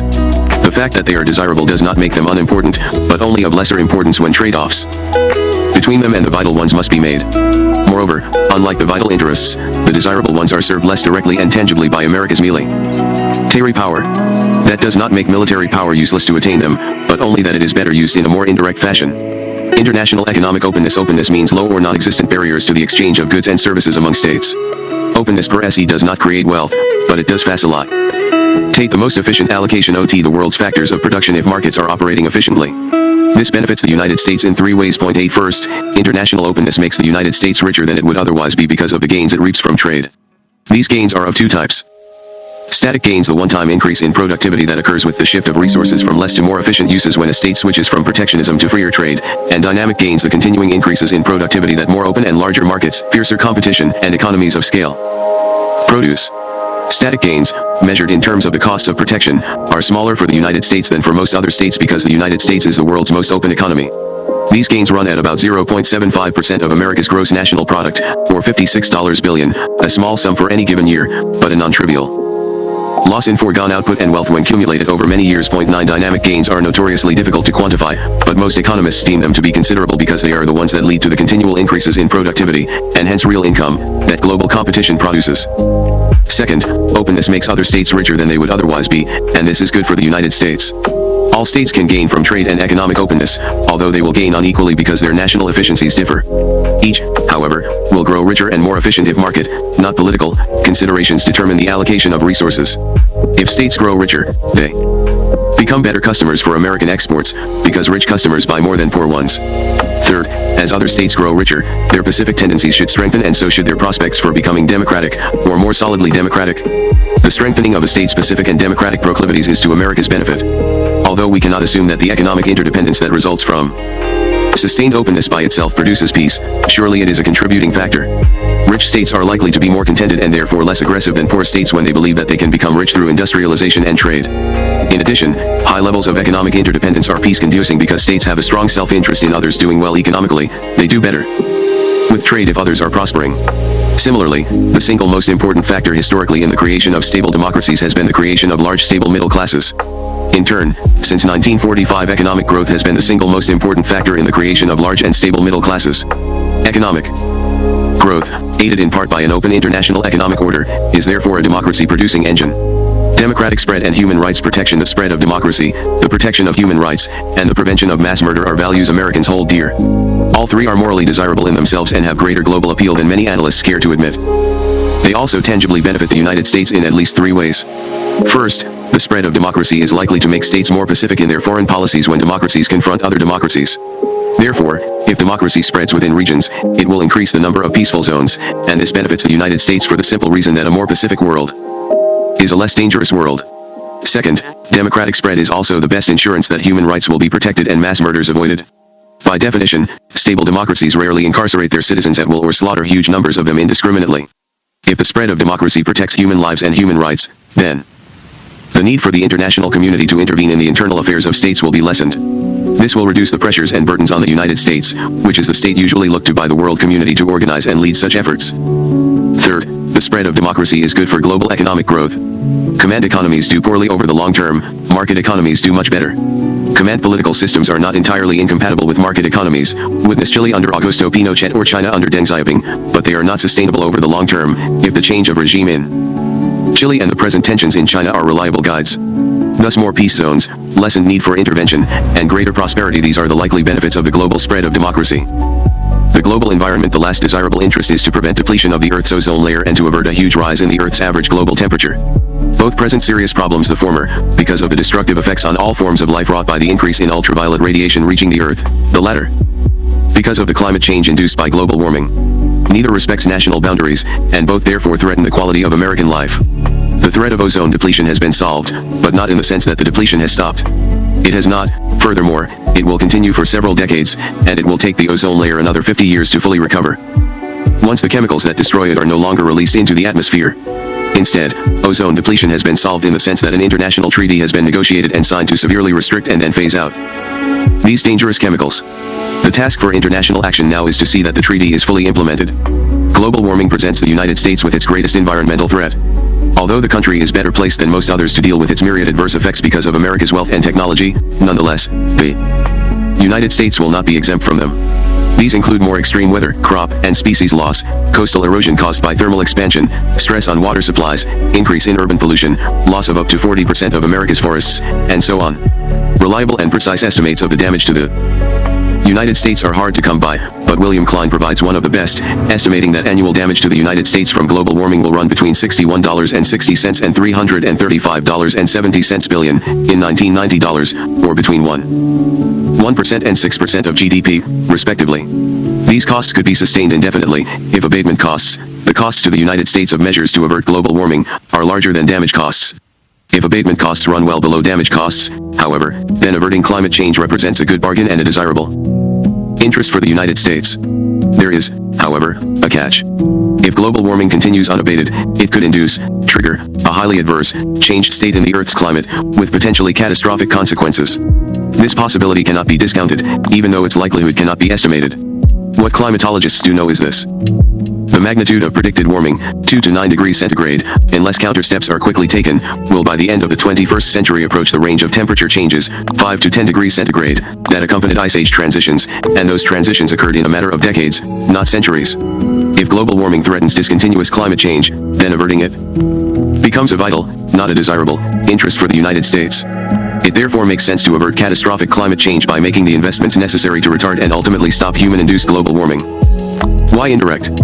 Finally, America's military power is best used indirectly to support the achievement of its three desirable interests. The commitment of American military power to Eurasia and the Gulf plays a clear and direct role in retarding the spread of weapons of mass destruction, helping to maintain a deep peace among the great powers, and keeping Persian Gulf oil reserves divided. The link between America's military power and its desirable interests is more diffuse.